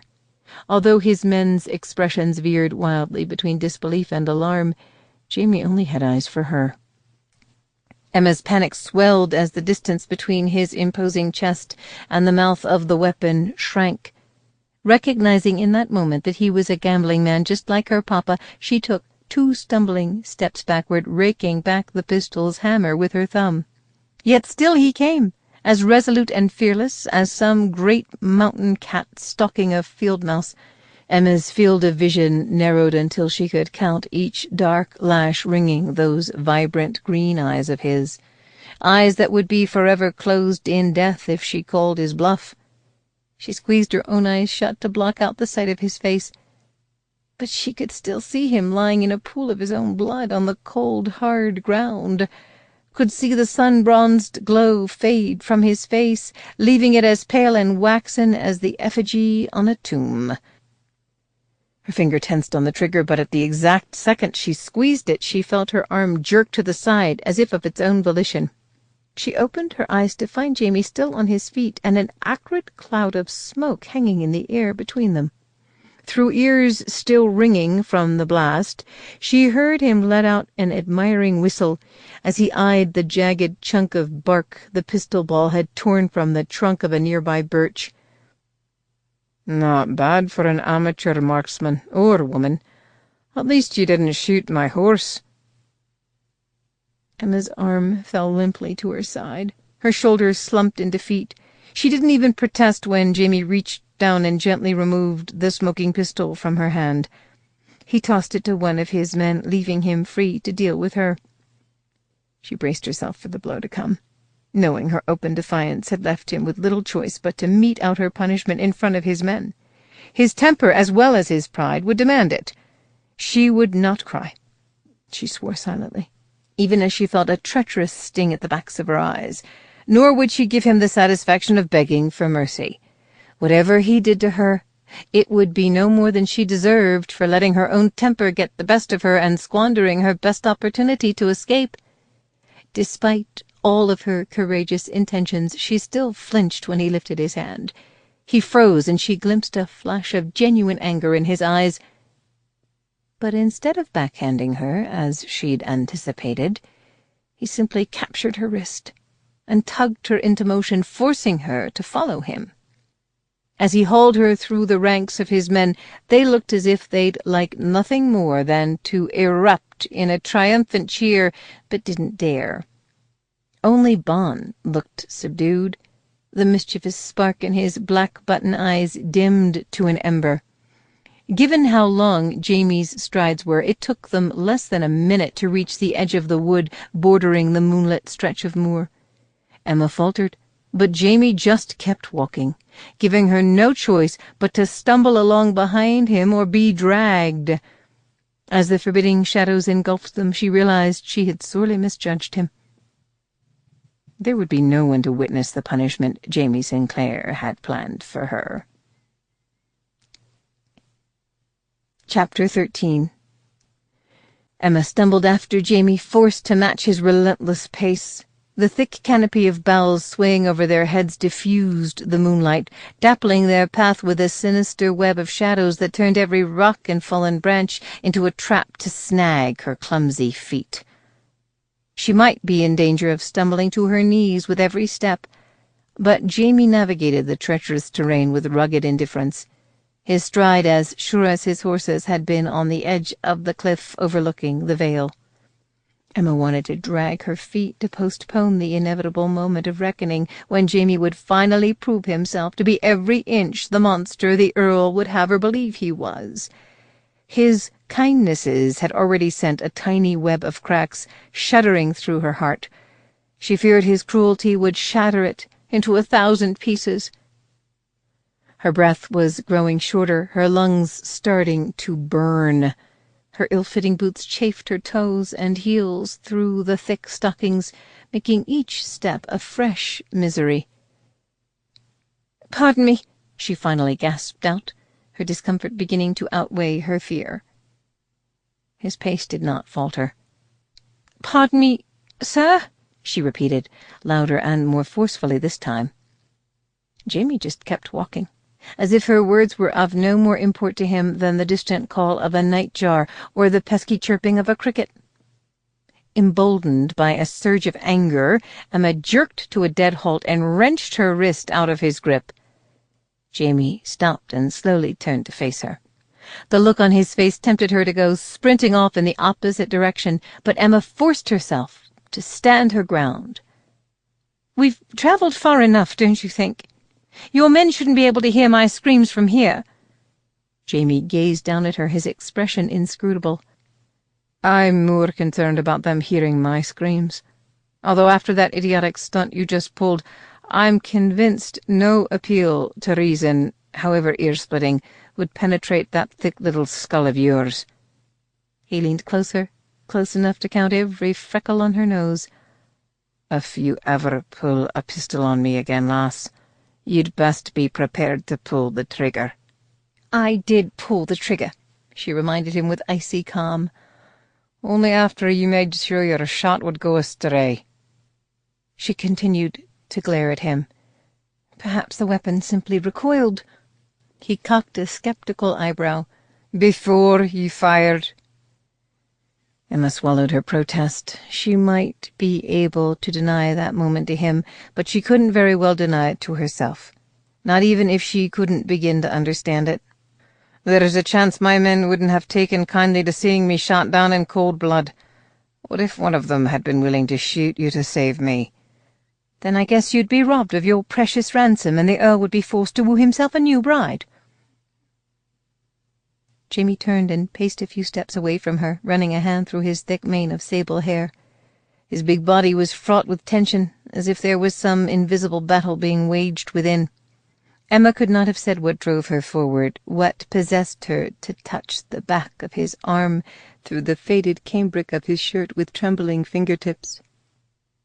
"Can you truly blame me for trying to escape? If you had been captured by the redcoats or were locked away in one of the Earl's dungeons, wouldn't you have done the same?" He turned to face her, his expression so stern it took every ounce of her courage not to go stumbling backward in alarm. "Aye, I would. But I would have bloody well succeeded. I wouldn't have been fool enough to end up at the mercy of a man like me." Just what sort of man are you, Jamie Sinclair? Judging from what your cousin Bon blurted out back there, you're not in the habit of terrorizing defenseless women." "That was before I met you, and one could hardly call you defenseless." "If I hadn't learned which end of the pistol to point at a pheasant or a hare, there would have been many winter days, if not weeks, when my mother and sisters would have gone without meat." "I wasn't talking about the way you handle a pistol. You have other weapons that are far more dangerous to a man's resolve." Her breath quickened as he lifted a hand to trace the curve of her cheek with the backs of his knuckles. It had never occurred to her that he might use tenderness to quell her rebellion instead of brutality, or that it would be so devastatingly effective. "Such as?" she whispered, knowing she was even more of a fool to ask, but unable to resist. "Your wit, your spirit, your willingness to sacrifice everything, including any hope of happiness, for the good of your family. Even your loyalty to your bridegroom, misguided though it may be." His voice deepened to a smoky rumble that shook her all the way to her toes. "Your fine eyes, your wee freckled nose, the softness of your lips." Before those lips could part in a wistful sigh, Jamie was on her. He seized her face in the cup of his hands, claiming her as if she had always belonged to him, would always belong to him. His mouth slanted hungrily over hers, parting her tender lips with a mastery as undeniable as it was irresistible. His tongue plundered the slick sweetness of her mouth until the whiskey and wood-smoke flavor of him was all she could taste, all she desired. He might be holding her face captive between his hands, but he tasted of freedom, of passion, of a danger as seductive and irresistible as it was terrifying. It wasn't the kiss of a lover, but the kiss of a conqueror, a marauder, a man who had spent his entire life being taught that he would have to take what he wanted if he was ever to have anything at all. There was no defense against such a provocative assault on the senses, no words to deny its dark and primal power. She felt her fingers unfurling like the petals of a flower, rising to slip beneath the hem of his shirt and dig into the smooth, muscled planes of his lower back. All he could do was hold on and try to keep from being swept away by the indomitable force of his will, especially when all she secretly longed to do was let go and ride that surge to wherever it would take her. One of his hands slid around her throat to tug away the leather thong at her nape, sending her curls tumbling around her shoulders in wild disarray. As he raked his fingers through them, her scalp tingled with a decadent pleasure that made her want to butt her head against his hand and purr like some sort of overgrown lap cat. He seized a fistful of those curls and gently tugged, tipping back her head to allow him to lick even deeper into her mouth. She didn't even realize she had started to kiss him back, artlessly tangling her tongue with his until she heard him groan deep in his throat, like a man who had tasted something he could no longer live without, something he would be willing to die or kill for, to possess. That sound made a mockery of all her sacrifices, tempted her to forsake everything she held dear just to give him what he wanted and what she wanted. But she had been bought and paid for with the Earl's largesse.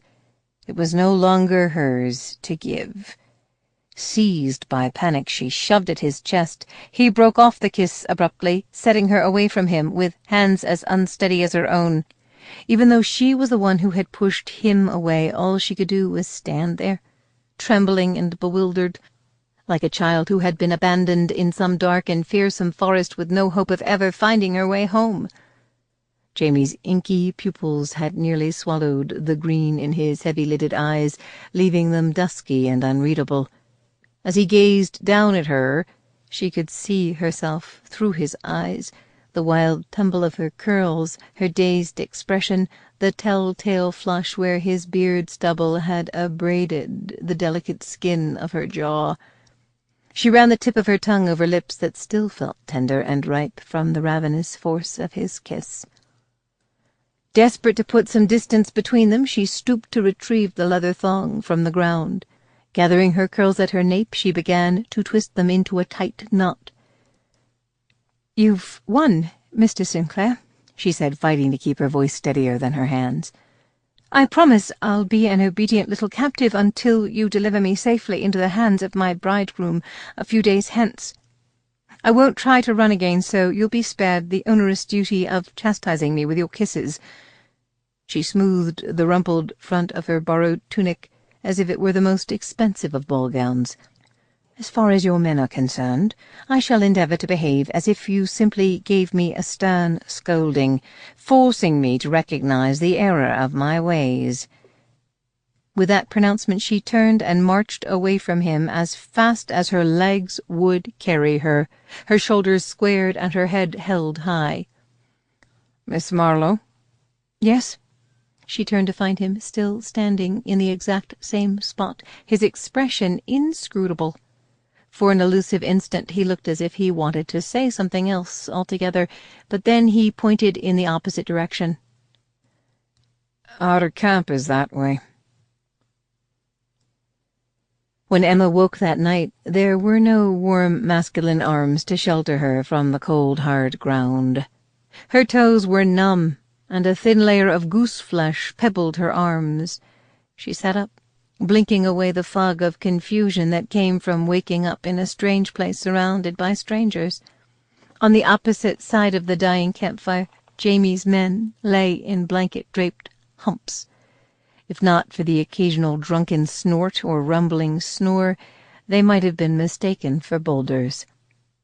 When Jamie had marched her back into their midst, their curious glances had been quickly quelled by Jamie's ferocious scowl. After partaking of a meal of salted venison and stale brown bread, washed down by some dark, bitter ale, she had retreated to her bedroll. She didn't realize how much she would miss Jamie's presence there until she awoke all alone, disoriented and shivering from the cold. A distant yowl came from somewhere in the crags above the moor, raising the tiny hairs at the nape of her neck. She climbed to her feet and peered nervously into the shadows, wrapping the blanket around her shoulders. The night sky arched overhead like an expanse of the deepest, blackest ice, its stars glittering shards of frost. It was as if she were the only person awake in the entire universe, the only person alive, until she saw him. Jamie had dozed off only a few feet away from her, with his back propped against a boulder and without so much as a cloak to cover him. She frowned at the length of rope tied around his wrist, puzzled by its presence, until her gaze slowly traced the other end of it to her ankle. He had evidently looped the rope around her ankle while she slept, not tight enough to bind her, but so that any suspicious movement on her part would rouse him from his slumber. She shook her head, a reluctant smile touching her lips. She should have known he wouldn't be the trusting sort. If she had taken one more step away from him, the rope would have jerked him awake. Apparently he hadn't believed her when she had vowed not to run again. She could no longer afford to risk being punished for her disobedience by his kisses and caresses. He had warned her from the beginning that she just might enjoy him putting his hands on her. Had she known then just how much she would enjoy it, she might have heeded that warning. Now that she was aware of his snare, it would have been a simple enough matter for her to extract herself from it. But instead of moving away from him, she found herself drifting toward him. Just how many nights had he spent sleeping on the cold, hard ground, with no roof to shield him from the rain, the snow, or the tenacious chill? He might be only 27 years old, but constant exposure to sun and wind had already weathered his skin to burnished gold, carved deep brackets around his mouth, and etched beguiling crinkles at the outer corners of his eyes.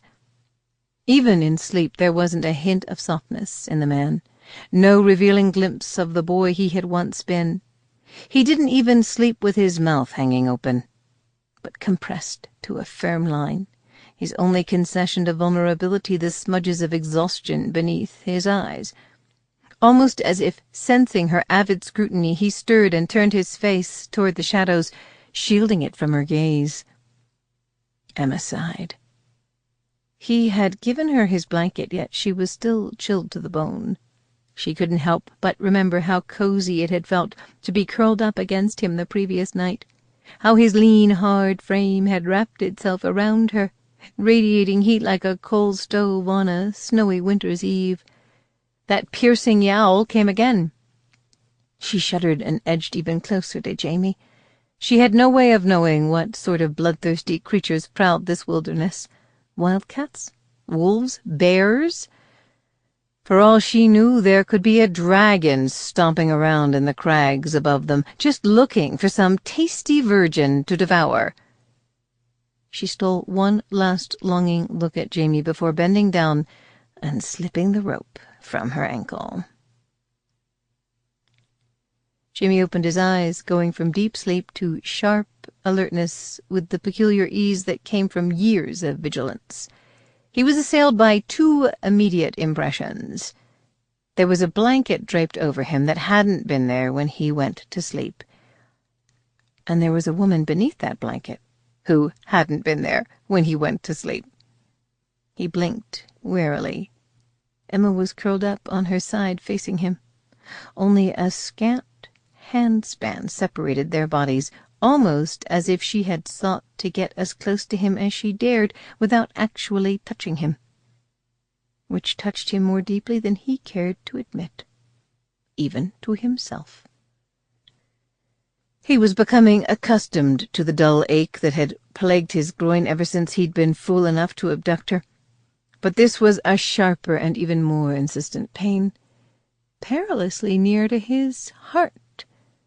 Her russet lashes were fanned against her freckled cheeks, making her look more like the vulnerable 17-year-old lass who had sought love in London, only to find heartbreak, than the woman that lass had become. Even with her arms folded around herself for extra warmth, she looked cold. She looked miserable. She looked lonely. By waiting to send his ransom demand until they reached the higher climbs of the mountain, Jamie had hoped to torment the Hepburn with hellish visions of a Sinclair stealing what belonged to him. But now Jamie was the one burning, the one tormented by visions of another sort altogether. Visions of Emma's pale, freckled softness beneath him, her lush lips eagerly parting to receive his kiss as she twined her arms around his neck, opened her shapely thighs, and urged him to make her his own. His mouth thinned to a grim line. No matter how eagerly she welcomed his kiss, she was still the Hepburn's woman. She didn't belong to him, and she never would. He had no choice but to walk away and leave her to the cold comfort of her own arms. She stirred. A frown furrowed her delicate brow. A sleepy little whimper escaped her parted lips. Biting off a defeated oath, Jamie reached for her, drawing her up so that her cheek could rest against his chest. She nestled into the warmth of his arms with a throaty little moan of satisfaction, foolishly trusting him not to abuse the power he held over her. Before she was fully awake, Jamie knew he could have the laces of his breeches untied, Bond's borrowed trousers around her ankles, and himself buried so deep inside of her she would never again be able to call her body her own. But if he succumbed to that dark temptation, he would be no better than the Hepburn. He would have become the very thing he despised, a man who preyed on those weaker than himself, who was willing to destroy the very thing he desired the most just to keep someone else from having it. He would have to remain vigilant if he was to extract himself from her embrace at the first stirring of life from his men. He rested his chin on top of her head and gazed into the darkness, knowing that dawn would be a very long time coming. Chapter 14. Emma awoke the next morning feeling surprisingly well rested. It was almost as if she'd spent most of the night nestled in a warm feather bed, instead of sprawled on the cold, stony ground. Although the woolen blanket was tucked beneath her chin with painstaking care, Jamie was nowhere in sight. She climbed to her feet, yawning and stretching her stiff muscles. A balmy April breeze had buffeted most of the clouds away. revealing a dazzling stretch of azure sky. Jamie's men were milling about on the other side of the campfire, breaking their fasts and making their horses ready for the day's ride. At first, she thought Jamie had decided to take her at her word after all, and had failed to post a guard. But then she saw young Graham lounging against a nearby boulder, pretending to whittle away at a block of wood that was growing more shapeless with each flash of his blade. When she started forward, he trailed a few steps behind, trying to look nonchalant. She was tempted to bolt for the trees just to see if he actually possessed the courage to stop her. As she wended her way through the camp, her gaze instinctively seeking but not finding Jamie's tall, imposing form, his men gave her a wide berth. Several of them even averted their eyes as she passed, devoting themselves to shoveling down mouthfuls of mealy porridge or waxing their bridles with renewed vigor. She was only able to sneak up on Angus and Malcolm because they were too busy arguing over a hunk of scorched bannock bread to notice her approach. "Damn it all, man! I told you there weren't an hour left for the both of us," one of them was saying, as he plucked the bread from his twin's hand. "There would be if one of us wasn't ye," his twin insisted, making a vain grab for the bread. Spotting her, they lapsed into sullen silence. Emma eyed their tangled brown locks and full lips with poorly disguised fascination. Their off-center noses even looked as if they'd been broken in precisely the same spot. "So how do the other men tell the two of you apart?" Pointing to each other, they said in perfect unison, "He's the ugly one." "Oh, I see." Still puzzled, she nodded politely and backed away, leaving them to return to their squabble over the bread. "Watch your step, lass," someone warned as she nearly backed right into the campfire. She turned to discover Bon sitting on a rock, hunkered over a rasher of bacon, smoking in an iron skillet.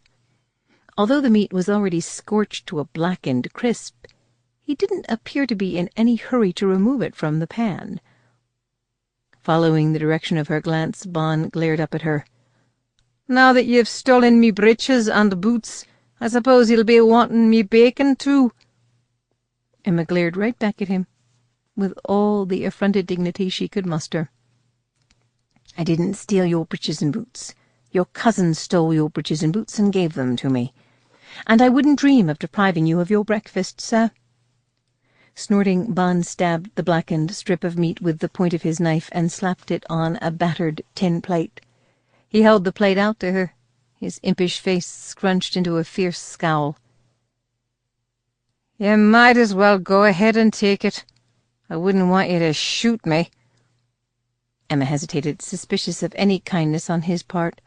"Go on. I didn't have time to poison it." He waggled his eyebrows at her. "Yet." Emma accepted the plate and took a nibble of the blackened pork. She couldn't hide her grimace. It was like licking an ash can. "Have you any more?" she asked, her stomach already rumbling a hollow protest. Ever since her papa had accepted the Earl's proposal, very little had been able to tempt her appetite. But suddenly she was famished. It had to be all the riding and the fresh air. "Greedy wench, are you? I would expect no less from the Hepburns, woman." Still grumbling beneath his breath, he speared another rasher of bacon with his knife. Before he could slap the meat in the pan, she stayed his hand. "Please, allow me." He eyed her suspiciously, then reluctantly surrendered the knife and the bacon into her hand, muttering, "Probably end up with the blade stuck in me gullet for me trouble." She joined him on the rock and dropped the fresh rasher of bacon into the skillet. As it began to sizzle, Emma glanced over her shoulder to find the other men still giving them a wide berth. "Why are they behaving in such a peculiar manner? It's almost as if they're afraid of me." Bon stroked his pointed black beard. "It's not he they fear, but Jamie. He's made it clear they're not to trouble you, or they'll have to answer to him." "And just what would he do if they disobeyed him?" Bon shrugged one skinny shoulder. "Probably shoot them." A disbelieving laugh escaped her. Jamie told me he considered his men his brothers. Do you honestly believe he would kill one of them over me?" "I didn't say he'd kill them. I said he'd shoot them." The perpetual twinkle in Bond's eye made it impossible to tell when he was joking. "But you needn't worry, the lads'll think less of you because of it. He's also made it clear you're not his woman." Jamie's woman. Just a day ago those words would have both outraged and terrified her. Now they sent a dangerous little thrill shivering through her soul. She turned all of her attention to flipping the bacon with the tip of the knife, some perverse urge driving her to ask, "Has your Jamie had a lot of women?" "Any lad born with a face like that can have as many women as he wants." It took her a moment to realize Bond hadn't actually answered her question. When she slanted him a probing look, he blinked at her, looking as innocent as his fox-like little face would allow. "Have you any potatoes?" she asked. "I've got one, miss." Emma started as the hulking man with the scar carved deep into his left cheek thrust his hand over Bond's shoulder. She hadn't realized Jamie's men had been creeping closer. Drawn by the succulent aroma of the bacon, she was gently coaxing to crisp perfection. Most of them were still keeping at a respectful distance, as if working up the courage to approach. Bond scowled at the man. "You know better than to sneak up on a lass like that, Lemmy. With that face of yours, you're liable to give her a fright she won't survive." The towering man ducked his head shyly, his drooping mustache with its curling ends making his long face look even more melancholy. "Beg your pardon, miss. I didn't mean to startle you." Shooting Bond a chiding look, Emma took the potato from Lemmy's hand. "Why, thank you, Mr. Lemmy. That's precisely what I needed." His offering was slightly withered and sprouting more eyes than a gorgon, but Emma made a great show of slicing it into neat cubes and dropping them into the pan next to the bacon, where they began to soften in the hot grease. "I've more where that one come from, miss," Lemmy announced eagerly before heading back to his saddlebags. "If Jamie were here," Emma muttered, stirring the potatoes with the point of the knife, "I suppose he'd try to convince me the Earl personally cut that scar into Lemmy's cheek with his engraved letter opener for stealing a potato." "'Tweren't a potato, but a bushel of turnips, and 'tweren't the Earl," Bond said matter-of-factly. "The old buzzard don't like to get his own hands bloody, so he ordered one of his men to hold Lemmy down, while his gamekeeper did it." Emma jerked her head up, gazing at Bond in horror. The same gamekeeper who was going to cut off Graham's hand? Bond shook his head. "The one before him. Or was it the one before that?" He ticked off a few gamekeepers on his fingers before giving up with a shrug. "The Earl always did have deadly taste in gamekeepers. The more bloodthirsty the better, as far as he's concerned." Emma swallowed, her appetite suddenly deserting her. She was still having difficulty believing the gentle soul who had rescued her family from ruin could be the monster these men were describing. Perhaps he just had terrible judgment when it came to hiring gamekeepers. "Your cousin told me all about the long-standing enmity between the Hepburns and the Sinclairs," she said. "But this hatred between he and the Earl seems more virulent somehow, more personal. Have you any idea why Jamie despises the man so?" "All you need to know is that Jamie Sinclair never does anything without a damn fine reason." "Even kidnap another man's bride?" When Bond looked away, no longer able to meet her eyes, she knew she had struck a raw nerve. "Why, you don't know what those reasons are, do you?" she said, understanding beginning to dawn. "That's why you were saying those dreadful things about me, wasn't it? To try and goad him into telling you." A muscle in Bond's jaw twitched, but he kept his gaze fixed on the leaping flames of the fire. "He's always had a temper and a wild streak, just like his grandfather and all the Sinclairs who came before him. But I've never known him to be reckless. I don't know what he wants from the Earl, but I do know it's got a powerful hold on him. He's willing to risk everything, including all our necks, to get it." Before Emma could press him further, a young fellow with moss-green eyes and a thick ginger beard appeared at her elbow to offer her a dirty package wrapped in paper and string. "I've some more bacon, miss." "And I've some bread," said another man, shyly handing over half a loaf of brown bread so stale it felt like a rock in her hand. "And we've some cheese," Malcolm and Angus chimed in unison. They engaged in a brief shoving match to determine which one of them would win the privilege of dusting the furry green crust of mould off the cheese before presenting it to her with a flourish. As the rest of Jamie's men gathered around her, Emma studied their expectant faces. They looked less like a band of fierce outlaws in that moment than a pack of grubby little boys, desperate for a warm sugar biscuit straight out of the oven. Shaking her head ruefully, she said, "Stand back, lads. A lady needs room to work." When Jamie came striding back into the camp, the last sight he expected to see was his men hunched over tin plates, shoveling food into their mouths with the blades of their knives, as if they hadn't eaten in a month and might never again have the chance. He might have been more mystified by their behavior if the irresistible aroma of sizzling bacon hadn't come drifting to his own nose, luring him forward. Even though he'd eaten a chunk of stale bread paired with a thin strip of dried venison before slipping out of camp before dawn had yet to blush the sky, the succulent aroma still made his stomach clench with yearning. That yearning sharpened to something infinitely more dangerous when he saw the woman presiding over their feast. Emma was leaning over Graham's shoulder, scraping a fresh serving of potatoes, fried up tender on the inside and crispy on the outside, just the way Jamie liked them, onto the boy's plate. Graham gave her an adoring look before stuffing a heaping portion into his already full mouth. Jamie glanced at the other men's plates to discover more potatoes, several rashers of bacon, and thick slabs of bread toasted in bacon grease with cheese melted over the top. He shook his head in disbelief. "'Tis a good thing we'll have food and shelter tonight, since you lads appear to be gobbling down the stores of a fortnight in one sitting."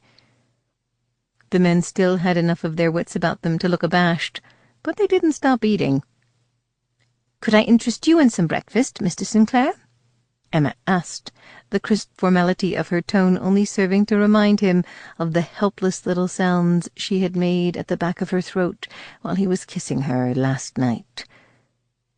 She plucked a rasher of bacon from her own plate and offered it to him. He reluctantly took the bacon from her fingers, knowing exactly how Adam must have felt when Eve handed him the apple. Still eyeing her warily, he sampled a piece of the crisp pork. If the smell was heavenly, the taste was pure rapture. Before he knew it, the entire rasher was gone, and he was licking the grease from his fingertips without a hint of either manners or shame. "The lass cooks like an angel," Bon mumbled through a mouthful of potatoes. "If she wasn't already promised to the Earl, I'd marry her myself." "Why, thank you, Bon," Emma replied, beaming with pleasure. "Even though my mother said it was a common pastime hardly befitting a lady, I've always loved to cook. When I was a little girl, Cookie used to have to chase me out of her kitchen with a broom. Fortunately, it was a passion that served my family in good stead after Cookie retired."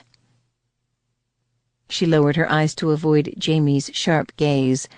She had probably taken over the cooking after her papa had squandered Cookie's wages on faro and cheap gin. Jamie couldn't help but wonder if any of her sisters had ever lifted a hand to help her. Reminded of the errand that had sent him stealing out of the camp before any of them had risen from their bedrolls, he retrieved the brace of cleaned undressed hairs slung over his shoulder and tossed them at her feet. As her startled blue eyes met his, he said, "As long as you're riding with me, you'll never lack for fresh meat on your table." With that he turned on his heel and headed for his horse. Finish stuffing your faces and pack up your gear. If we wish to reach Mura's before midnight, there's no time to dawdle." "Who is this Mura?" Emma called after him. "A friend," he said shortly, "and don't get too attached to the lass." He tossed over his shoulder to his men. "She's not a pet. You can't keep her." As their crestfallen groans echoed in his ears, Jamie decided he might do well to heed his own warning. Jamie drove them at a relentless pace through that endless day, frequently glancing back over his shoulder as if fleeing some devil only he could see. At first Emma tried to sit stiffly in the saddle behind him, pride preventing her from clinging to him. But after the third time she was forced to make a frantic grab for the back of his vest to keep herself from sliding off the horse and over the edge of a cliff.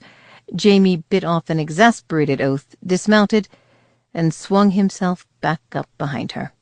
Sliding one arm around her waist, he tugged her into the cradle of his thighs with a grip that warned he was in no mood to be defied. As the hills grew steeper, the trees more scarce, and the terrain ever more rugged, Emma was almost thankful for his bullying. Without his imposing chest and muscular arms to support her, she probably would have gone tumbling into some stony ravine and broken her neck.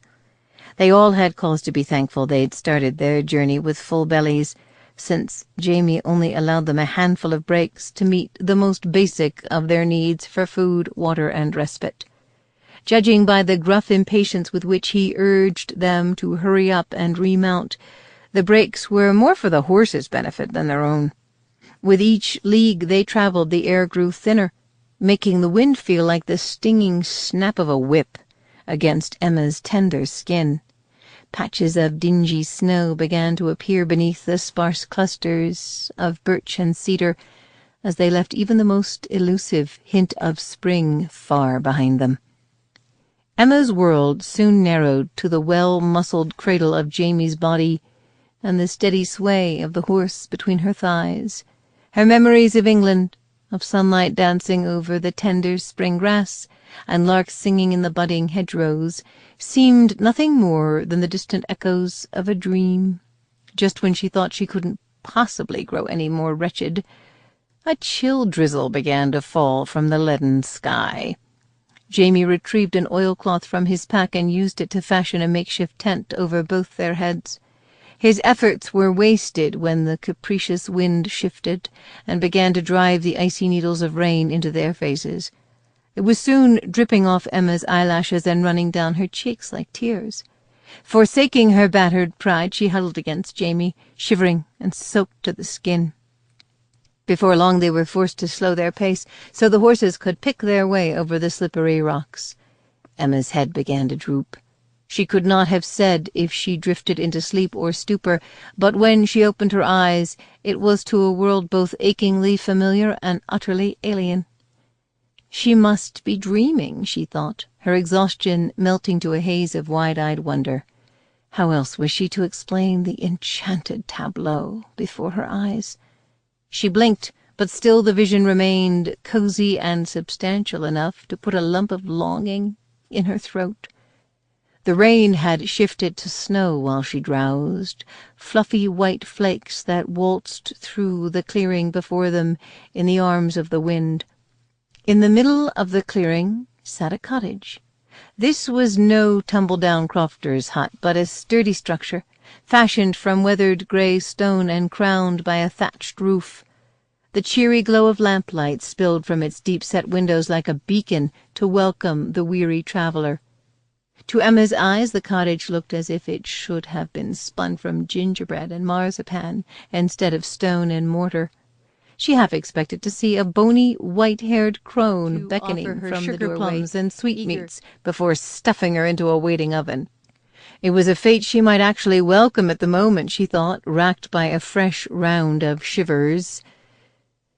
Since the horse had finally ceased its rocking, there was only one other constant in her life: Jamie's arms.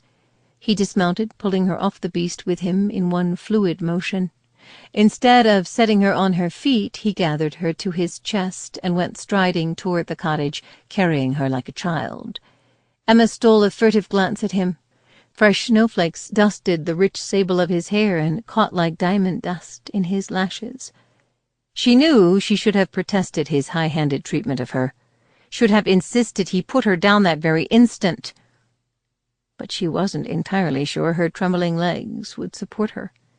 So she looped one arm around his neck, telling herself it was less humiliating than going sprawling to the ground at his feet. As she rested her weary head against his shoulder, she thought how unfair it was that someone so untrustworthy should feel so strong and warm and solid. As they approached the cottage's stone stoop, the wooden door swung open as if by magic. Jamie ducked beneath the low door frame. They were immediately enveloped in a cloud of warm air, faintly scented with the delicious aroma of cinnamon biscuits. It took Emma a dazed moment to realize it was no cackling crone who had granted them entry, but a ruddy-cheeked woman who was nearly as broad as she was tall. It wasn't a very difficult feat to achieve, since the top of her head barely came to Jamie's elbow. Judging by her rumpled tent of a nightdress and the long white braids draped over her shoulders, their arrival had roused their hostess from her bed. But that didn't seem to dim her delight. She clapped her hands, a smile wreathing her rosy cheeks. "Jamie, me darling lad, why you're a sight for a poor old woman's sore eyes." Even burdened with Emma's weight, Jamie still managed to bend down and graze the top of the woman's snowy head with a kiss. "There's no need for false modesty, Mura. You know you're still the bonniest lass north of Edinburgh. I've been half in love with you myself since I was but a wee lad." "Only half?" she inquired coyly, giggling like a schoolgirl. "I'm still waiting for you to come to your senses and ask me to be your wife." "And you know I would if I thought your husband wouldn't mind." Jamie straightened, glancing around the cozy but spacious chamber that appeared to serve as both parlour and dining room for the cottage. "Where is he?" "He's off hunting with the lads again." The old woman's eyes twinkled with mischief. "'Twould serve him right if he returned to find a randy young lover in me bed." "Bite your tongue, woman. You know he'd shoot any man foolish enough to trifle with his blushing young bride. He almost shot my grandfather once, and all he did was wink at you." She swatted Jamie on the shoulder. "After 35 years of being wed to Drummond McAllister, 'twill take more than a spoonful of flattery from a honey-tongued lad such as yourself to make this bride blush. So how is that grandfather of yours? I was hoping the stubborn old rascal would come down from the mountain and pay us a visit before the winter snows set in. But we've seen neither hide nor hair of him all these long months." From Emma's angle it was impossible to miss the sudden tension in Jamie's jaw or the faint quickening of the pulse in his throat. "He's staying closer to home these days. I haven't seen him myself for nigh on 2 months." Mura snorted. "You cannot expect me to believe the old divil's retired to his rocking chair. If 'twas up to him, he'd still be leading the lads, and ye'd still be in St. Andrews or Edinburgh, playing the gent." A mock shudder raked Jamie. "I would have never survived. The whiskey was weak and the lasses weren't nearly as bonny as you." Worry dimmed the twinkle in Mura's eye as she peered past them into the shadows of the yard. "Shall I fetch the pistols and bolt the door? Are ye being followed?" "Not at the moment, except by a band of wet, hungry, weary men who would gladly trade their mortal souls for a bowl of hot neeps and tatties and an invitation to bed down in your stable for the night." Mura rubbed her plump hands together, as if being stirred from her sleep in the dead of night to feed a dozen ravenous men was her idea of paradise. "I'll put a pot on the kitchen hearth right away, and tell young Nab to lock up the sheep," she added with a ribald wink. She turned her attention to Emma. her toffee-coloured eyes as bright and inquisitive as a robin's. "And what have ye here? Did ye find some half-drowned muskrat down on the moors?" Any other time Emma might have balked at being likened to a rodent, but at the moment she was helpless to squeeze so much as a squeak of protest past her chattering teeth. She felt Jamie's arms tighten around her. "I was hoping you'd look after her while I tend to the men and the horses." "That I will, lad." Clucking like an aggrieved mother-hen, Mura gave him a chiding look. "And from the looks of the pure child, I'll do a damn sight finer job of it than ye." Plucking a glowing oil lamp from its hook, their hostess ushered them across the room. After sleeping on the cold ground for 2 nights, the cosy cottage, with its low plastered ceilings and neatly swept flagstone floor, looked like a king's palace to Emma. A narrow wooden staircase was tucked into an alcove in the corner. Apparently the cottage had a full second story instead of just a sleeping loft. Fragrant bunches of dried rosemary and thyme had been hung from iron hooks set in the exposed oak rafters, along with an impressive array of iron pots and copper kettles. Jamie had to duck to avoid banging his head on the largest of them. Emma forgot about all of the room's other charms when she saw the fire crackling merrily on the stone hearth. An ancient hound with a grizzled muzzle was dozing on a rag rug in front of the fire. It was all she could do not to shoo him away, so she could curl up in his place. Jamie gently deposited her on the bench closest to the hearth, then straightened just enough to whisper something in Mura's ear. "I'll see to that as well, lad." The woman bobbed her head, the slight twinkle returning to her eye. "'Twill be ready when you return." As if eager to make good on her mysterious promise, she turned toward the back of the cottage and clapped briskly. Emma craned her neck, waiting to see if a trio of elves, or perhaps a unicorn, would appear to do her bidding. But it was simply 2 servant girls who emerged from what must have been the kitchen, rubbing their bleary eyes. The one with the ruddy complexion and pug nose was nearly as short and stout as her mistress, but the other was a tall, comely young creature with dark, glossy gypsy ringlets, and plump breasts on the verge of tumbling out of her low-cut bodice. Her eyes lit up when she saw Jamie, making Mura's welcome seem positively chilly in comparison. "Why, Jamie Sinclair, as I live and breathe," she purred, resting a hand on one shapely hip. "'Tis been far too long since you've paid us, a visit." Chapter 15. Steadfastly avoiding Emma's eyes, Jamie bobbed his head briefly. "You're looking well, Bridget, as always." Emma could only stare, fascinated by the hint of colour gracing his high cheekbones. She wouldn't have thought him a man capable of blushing. "Not nearly as well as you," Bridget replied, looking him up and down as if she'd like nothing better than to lure him off to the nearest hayloft for a lusty tumble. And not for the first time, if the way she was licking her ripe lips was any indication. Emma glared at the impertinent chit through the sodden ropes of her hair, then quickly lowered her eyes when she realized what she was doing. Fortunately, Jamie had already turned and was striding back toward the door, no doubt relieved to be free of the burden she had become. Mura shooed both the servants back toward the kitchen. "Go on with you now. There's no time for gawking and dallying. We've much to do and little time to do it."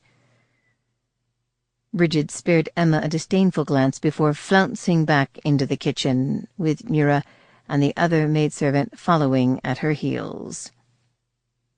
Emma tugged off her boots and huddled in front of the fire, perfectly happy to bask in its warmth and keep company with the grizzled old hound. The moments were punctuated by the muffled clang of pots, the occasional Gaelic curse, and the sound of footsteps trudging up and down the stairs behind her. Her garments were just starting to go from soaking wet to unpleasantly damp when Mura reappeared to hand her a wooden bowl. Emma quickly spooned down its contents, caring only that they were warm and bore a vague resemblance to vegetables she recognized. She was equally grateful for the cup of hot tea Mira pressed into her still trembling hands. She spent a blissful moment breathing in the steam wafting up from the cup before lifting it to her lips. The liquid slid down her raw throat, burning every inch of the way. She choked, shooting Mira a betrayed look. "Drink up, lass," the old woman urged, settling her considerable bulk on the edge of the hearth. "The whisky'll warm ye far faster than the tea will." Blinking the stinging tears from her eyes, Emma tentatively took a second sip of the whisky-laced tea. Mira had spoken the truth. The burn soon subsided to a pleasant glow that warmed her belly and made her numb fingers and toes begin to tingle. Emma couldn't have said if it was the whisky or the compassionate sparkle in the woman's eyes that thawed her frozen tongue, but she suddenly found herself blurting out, "How long have you known Jamie?" "Since he was naught but a wee lad riding on his grandfather's shoulder." The woman's plump cheek dimpled in a smile. "Ramsay couldn't take a step in those days without Jamie tugging on his coat-tails. Oh, he would fuss and bluster, but you could tell the lad could do no wrong in his eyes. It nearly broke his heart to send Jamie away to that fancy school when the lad turned 17. "It's a shame they weren't able to teach him any manners there," Emma muttered, still feeling oddly out of sorts after witnessing Bridget's overly familiar greeting. Mira gave her a reproving look. "Mind your tongue now, lass. A man doesn't need manners when he has a stout heart. There's been many a bitterly cold winter when me and mine wouldn't have survived if Jamie, or his grandfather before him, hadn't brought us milk and meat in the shape of a stolen heifer or two. If not for the Sinclairs, we'd have all been driven off this mountain and into the lowlands long ago by the Hepburn and his lapdogs. The Sinclairs are the ones who put meat on our tables and coins in our purses when times are lean. Why, 3 of me own lads even rode with Jamie for a season before settling down with their wives to raise bairns of their own." "Would you be so quick to defend him if I told you he had abducted me?" Considering the fawning welcome Mira had given Jamie, Emma hardly expected their hostess to gasp in horror and go running for the authorities. But she was still a little nonplussed when the woman leaned over and gave her a motherly pat on the knee. "I suspected as much, dearie. Me own Drummond stole me right out from under me dear father's nose." Emma eyed the woman in disbelief. "Do you mean to say your husband abducted you as well?" "Aye, that he did." Mira sighed, her eyes growing a bit misty at the memory.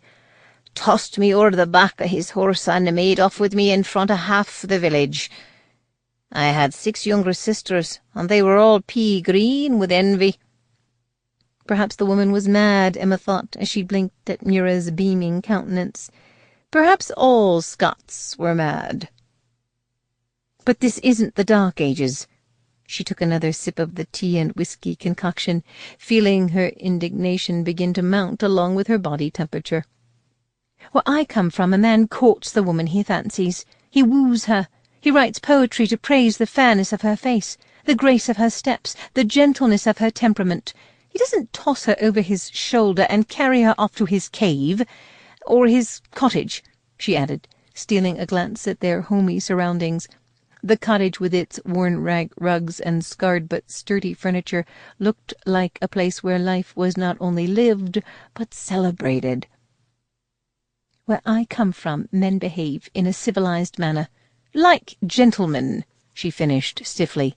"Not like savages or barbarians. Ach, but there's nothing gentle or civilized about what happens between a man and a woman in the bedchamber." Mira gave her a broad wink. "At least not if a lass is lucky, that is." "And Mira has always been among the luckiest of lasses." Emma jumped as Jamie's voice came from just behind her, warning her he'd probably heard every word of her ridiculously passionate speech. "She has 7 strapping sons and 27 grandchildren to prove it." Mira rose from the hearth to smack him on the arm, her laugh a bawdy bray. "Go on with ya, lad.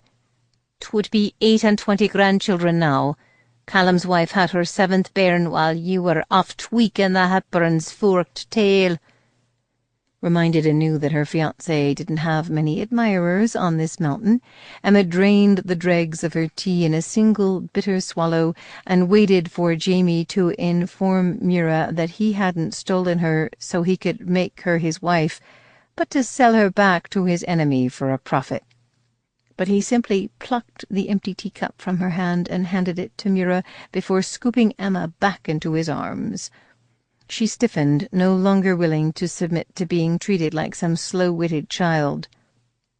"You may put me down now, sir.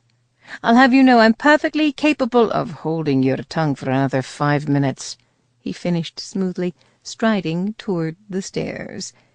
Emma snapped her mouth shut, reluctant to make a scene in front of Mira or her servants. The girls had reappeared and were watching Jamie carry her off. The stout lass was gaping with open-mouthed fascination, while Bridget watched through eyes narrowed to feline slits. Mira's younger sisters must have looked equally envious when Drummond McAllister had gone riding out of that village with his squealing bride-to-be on the back of his horse. Emma knew she should be more concerned about how Jamie's manhandling could damage her reputation, but she could barely resist a childish urge to poke her tongue out at Bridget as they passed.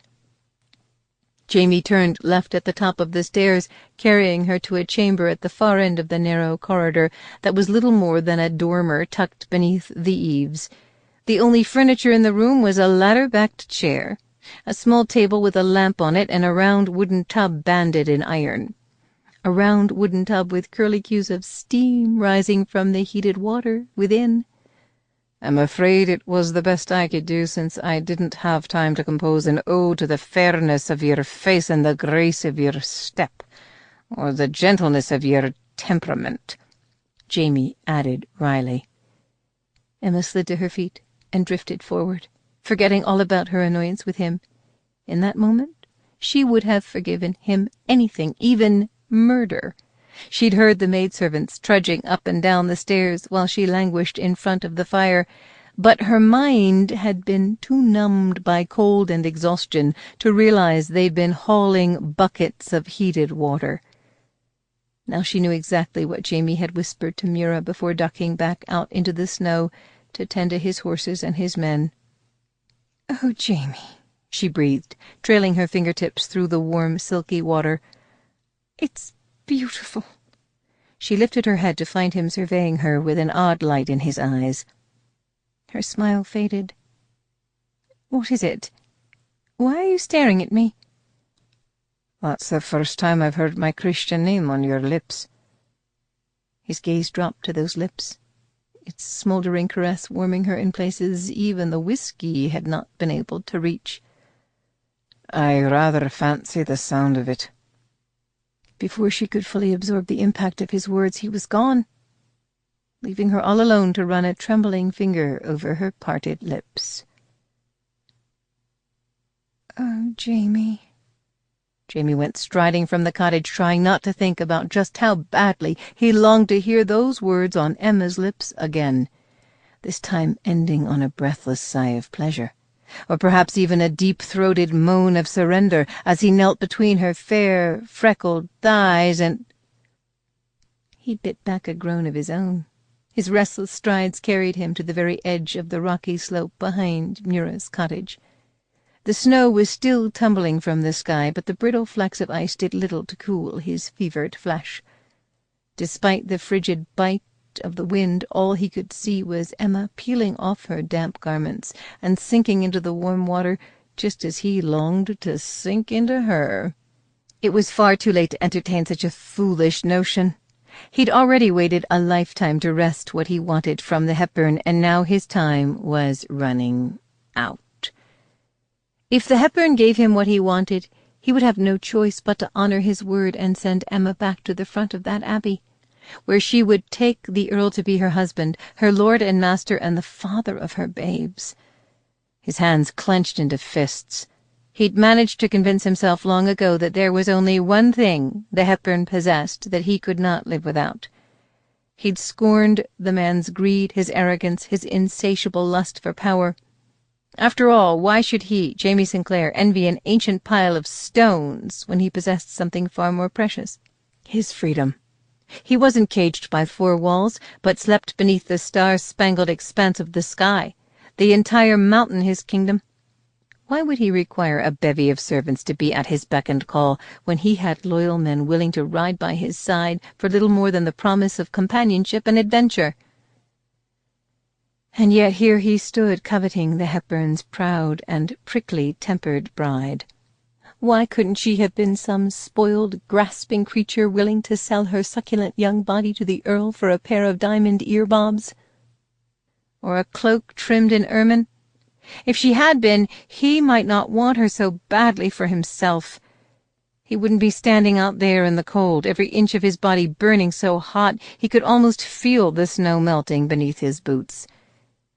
He might still be content with the sort of woman who would welcome him into her bed without requiring so much as a kiss, much less a lifelong pledge of devotion.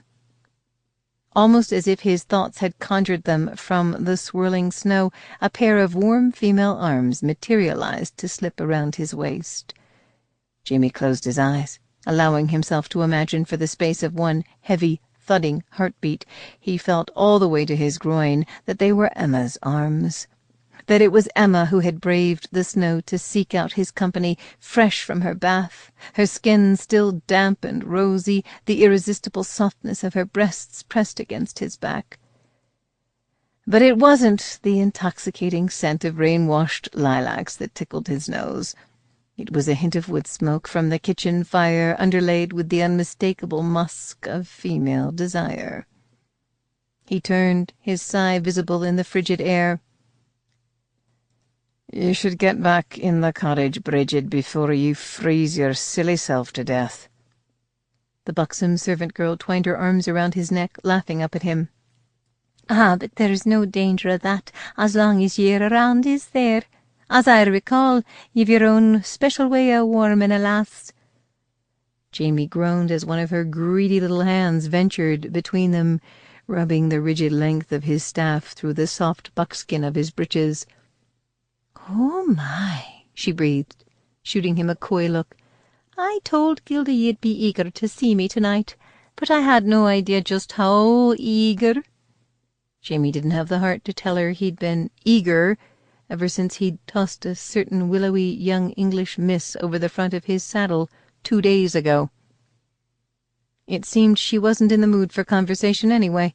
She was too busy nuzzling his throat with her moist hot lips and rubbing her plump breasts against his chest. Jamie knew he'd be a bloody fool not to hike up her skirts right there where they stood and take her up on her offer. Perhaps if he could relieve the unrelenting ache in his groin, he would be able to shunt some blood back to his brain. He'd be able to quell his growing obsession with another man's bride. Biting off a savage oath, he wrapped his arms around Bridget and gave himself over fully to the ripe, open-mouthed carnality of her kiss. Emma rested the back of her head against the rim of the tub and closed her eyes, letting the water melt the last of the chill from her bones. A delicious drowsiness stole over her as the lingering burn of the whiskey in her belly mingled with the seductive warmth of the water lapping at her breasts. The serving girls had left a clean rag, a ball of soap, and a linen towel perched on the rim of the tub. Although the crude soap was no doubt made by Mura's own hands, Emma would have found it no more divine had it been French-milled in Paris and reeking of lavender. She had worked up a generous lather with it and taken her time, scrubbing the grime of their journey from her skin and hair. She sank even deeper into the water and listened to the wind whistling around the eaves, biting back a moan of pure pleasure. She knew she would have to emerge from the tub eventually. If she dallied too long, she was afraid Jamie might just come strolling back in and decide to join her. Against her will, Her wayward imagination conjured up an image of him sinking into the water, as naked as on the day he was born, reaching to tug her into his arms with a wicked come-hither smile, his well-muscled body as wet and sleek as a seal's. A heat of another kind swept over her, tightening the rosy peaks of her breasts and making the fire in her belly snake lower until it settled into a dull ache between her thighs. She sat straight up in the tub, her eyes flying open. Despite the brisk air caressing her cheeks, she suddenly felt feverish and cross. She pressed the back of her hand to her brow.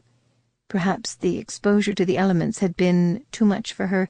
Perhaps she was taking a fatal ague.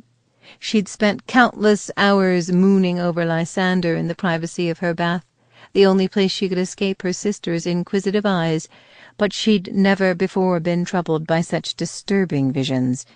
Even in her boldest fancies, Lysander had been garbed in the full regalia of a gentleman, his fashionable hessians perfectly polished, his cravat flawlessly knotted. She'd never dared to imagine him doing anything more audacious than stealing an innocent kiss from her puckered lips. She frowned. Now that she thought about it, she could hardly recall his face. Features that had once been incredibly dear to her eyes were nothing more than a vague blur. His curling hair no longer gleamed like gold in her memory, but seemed as pale and lifeless as corn husks. His perfectly modulated voice, with its precise diction and crisp consonants, sounded as tepid as a day-old cup of tea. There had been no hint of smoke in that voice, no echo of simmering passion to make a woman dream about more than just kisses when she was alone in her bath. As that unsettling fever swept through her once again, Emma quickly clambered out of the tub, toweling herself dry with the rough linen. She was already dreading the prospect of trying to wriggle her way back into her clammy garments when she spotted the nightdress hanging on a nearby peg. She drew the crisp, freshly laundered folds over her head. A stray gust of wind struck the window beneath the dormer, sending it banging open. Cold air flooded the room, pebbling Emma's damp skin with goose-flesh. She rushed over to close the window, but her fingers froze on the latch when she spotted the two figures locked in a torrid embrace at the edge of the slope below. Chapter 16. The snow seemed to cast a supernatural glow over the stony terrain behind the cottage, making it that much easier to spot Jamie in the arms of another woman. The sight made Emma feel strangely hot, then cold, as if the icy flakes were no longer swirling outside the window, but inside her heart. As she watched, longing to avert her eyes but unable to look away, Bridget twined her arms even more tightly around Jamie's neck and tipped her head back to laugh up at him, her teeth a flash of white against her swarthy skin. Emma couldn't hear what the woman was saying, but when her hand glided downward and disappeared between the two of them, Jamie threw back his head and gritted his teeth, his expression only too easy to interpret. It was the expression of a man in the throes of some sort of terrible yet exquisite pain, a man willing to do whatever it took to turn that pain into pleasure. Pressing her advantage, Bridget nuzzled his throat and rubbed her breasts against the broad chest where Emma had so recently rested her head. Then Bridget's head fell back in wordless invitation, baring the graceful line of her throat. Emma squinted through the falling snow, almost willing to swear she saw Jamie hesitate. But it must have been nothing more than a trick of the spinning flakes and the ghostly light, because the next thing she knew, Jamie had wrapped his powerful arms around the woman and was devouring her lush mouth with a hunger that refused to be denied. Resisting the urge to slam it with enough force to shatter the glass, Emma gently eased the window shut without a sound. Bridget moaned against Jamie's lips, her voice deepening to a throaty purr. "Oh, Jamie." Jamie's eyes flew open. Even with Bridget's voluptuous curves in his arms, it was Emma's voice he heard sighing his name. Emma's eyes he saw shining up at him. Emma's lips he felt moving beneath his. parted and wet and hungry for his kiss, and for all the pleasures she would never know at the Earl's hands. Closing his hands around Bridget's upper arms, he set her gently but firmly away from him. "You'd best get back to the kitchen before your mistress finds you gone. It's been a very long journey, and I'm wearier than I realized." Bridget rested her hands on her hips, her eyes slowly narrowing. "Not too weary to cart that scrawny bag of bones up the stairs. Since the rain didn't do the job, I was rather hoping you were going to finish drowning her in the tub." If Bridget in the throes of lust was an impressive sight, Bridget in the throes of jealousy was even more magnificent. Jamie half expected the buxom, raven-haired beauty to start hissing and spitting at him like some furious cat. "Why don't you let me walk you back to the cottage?" he offered, hoping to distract her from clawing his eyes out. "Don't trouble yourself overmuch on my behalf, sir," she snarled with mock sweetness. "I'm sure Angus or Malcolm won't be too weary to warm a bonny lass on such a cold night." She gave her curls a defiant toss.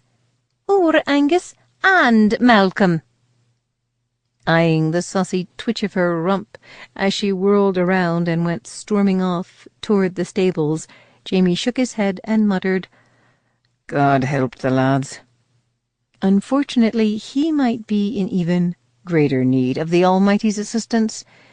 His brief encounter with Bridget had only succeeded in rendering him more eager than ever, sharpening the dull ache in his groin to an incessant throb that was as painful as it was impossible to ignore. Still shaking his head, he started back toward the cottage, already cursing himself for being a bloody fool.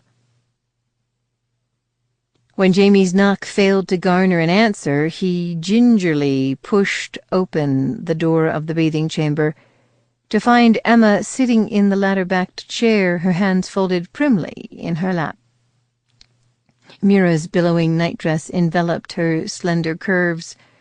Her freckled face was still pink from the bath. A halo of damp ginger curls framed her face.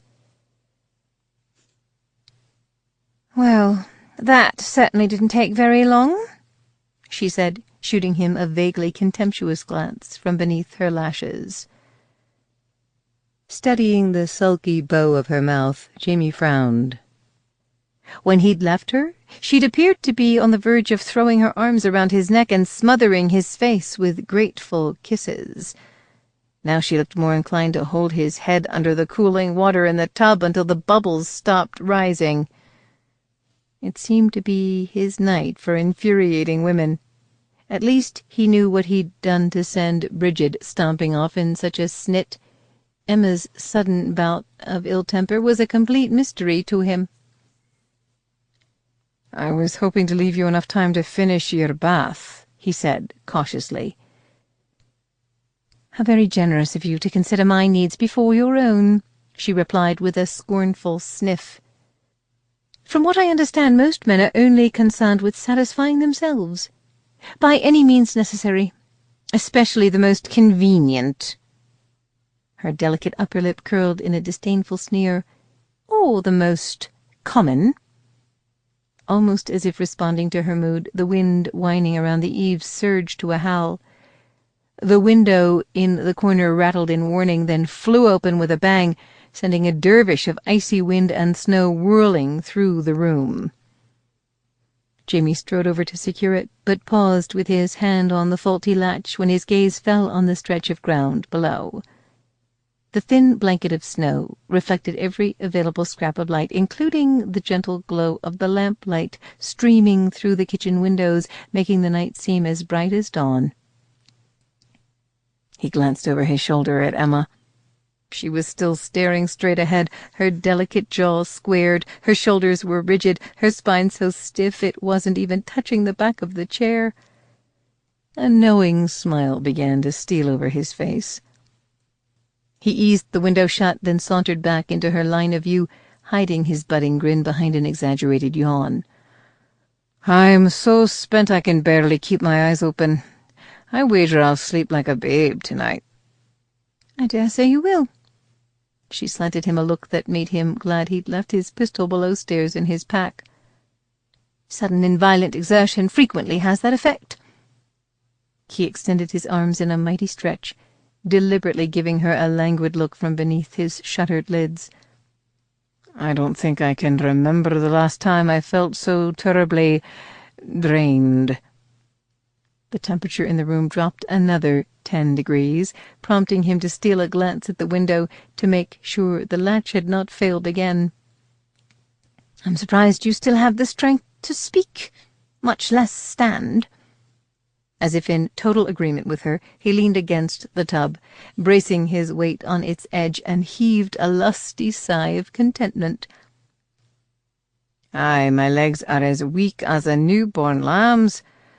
I'd like nothing more than to just collapse. Well, by all means, don't let me stop you. Springing to her feet, Emma gave his chest a surprisingly hearty shove, sending him teetering backward into the tub. He landed with an impressive splash, the water closing over his head. When he surfaced, still sputtering with surprise, Emma was stalking toward the door as if she had every intention of marching all the way back down the mountain in her nightdress and bare feet. Jamie struggled to his feet, his garments plastered to his body, and tossed his dripping hair out of his eyes. "And just where do you think you're going, lass?" "To sleep with the hound on the hearth-rug. I'm sure you won't have any trouble finding someone to share your bedroll.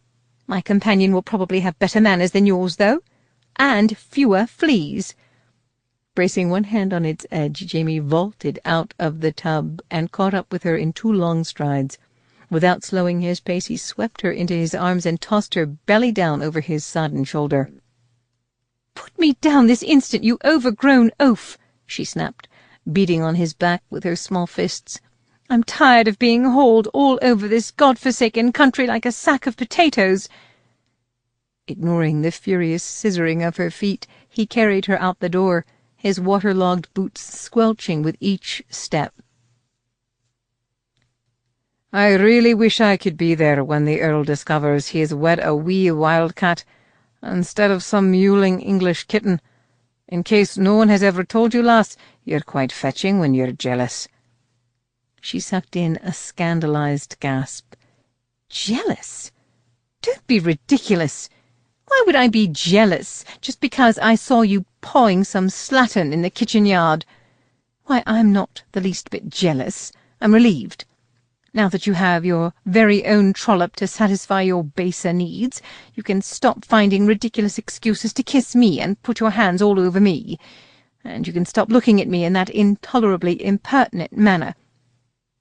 Jamie addressed the shapely rump draped over his shoulder.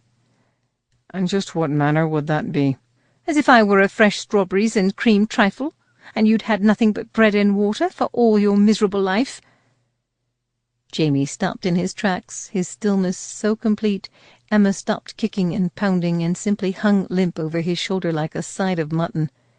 When he started forward again, his strides were even more determined. Mira's maidservant Gilda had just emerged from a chamber at the end of the corridor, her stout arms piled high with rumpled linens. As Jamie came barreling toward her, she let out a startled shriek and plastered herself to the wall. Both of her chins quivering, she jerked her head toward the door. "The mistress had me lay a fire on the hearth. She says the puir wee lass can have her bed for the night." "Tell your mistress the puir wee lass and I are much obliged," Jamie replied, striding right past her and using his heel to kick the door shut in her astonished face. He marched over to the bed and tossed Emma none too gently on her back in the middle of the heather-stuffed mattress. The dampness from his shirt had transferred itself to her nightdress, rendering the linen translucent. The fabric clung to the soft globes of her breasts, outlining the tantalizing thrust of her pert nipples with a diligence that made him want to lower his head and taste them with the tip of his tongue. She blinked up at him like an upended turtle as he prowled over her on hands and knees until they were nose to nose, their lips only a breath away from meeting.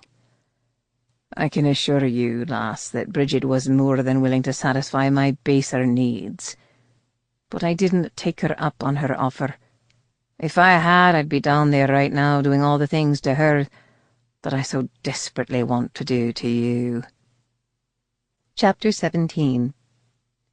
Jamie's smoky growl made Emma shiver deep inside, in some dark secret place no man had ever touched.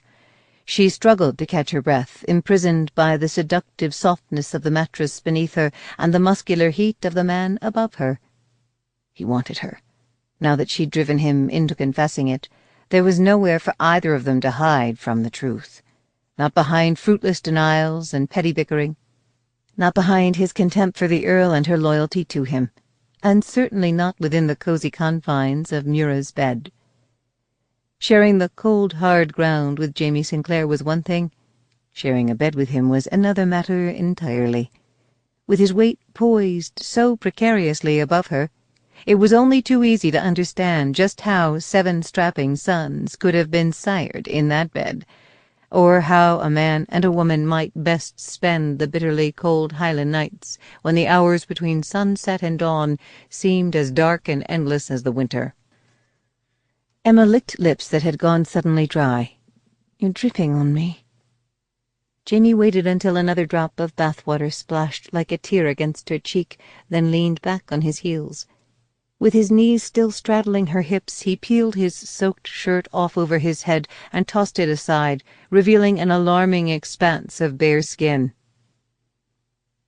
The sculpted muscles of his chest glowed like bronze satin in the firelight. He used both hands to slick his wet hair back from his face. His unshaven jawline only served to emphasize the striking symmetry of his features. He was a beautiful man, and a dangerous one. His sodden breeches were clinging to his lean hips and powerful thighs like a second skin, giving Emma even less reason to doubt his words. She jerked her wide-eyed gaze back to his face, half afraid he was about to divest himself of the breeches as well. "I'm doing it again, aren't I, lass? Looking at you as if you were a trifle made from fresh strawberries." His hungry gaze caressed the vulnerable pout of her trembling lips, then rode slowly downward, taking in the pulse beating madly at the side of her throat, the uneven rise and fall of her breasts, the provocative way the damp fabric of the nightdress was clinging to the mound between her thighs. His burr deepened on a hoarse note. "And cream." His gaze drifted back up to her lips. "I suppose next I'll be trying to find another ridiculous excuse to kiss you." "Such as?" she whispered, knowing even as she did so that her foolish challenge would not go unanswered. He leaned down and touched his mouth lightly to her ear, his whisper a low-pitched vibration that made her shudder with desire. "Because I'm bloody tired of bread and water." Before her chest could hitch with another uneven breath, Jamie's mouth was on hers, devouring her lips with such delectable tenderness it was impossible to resist inviting him to partake even more deeply. Her arms went around his neck as his tongue parted the ripe softness of her lips, urging her to join the feast. Her tongue danced over the smoky velvet of his with a wanton hunger that shocked even her. This wasn't just a tantalizing taste of pleasure. It was a banquet for her starving senses.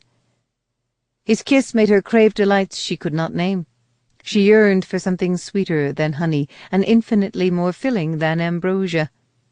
As she stroked her fingers through his damp hair, sweeping it into a veil of silk around their faces, he groaned deep in his throat.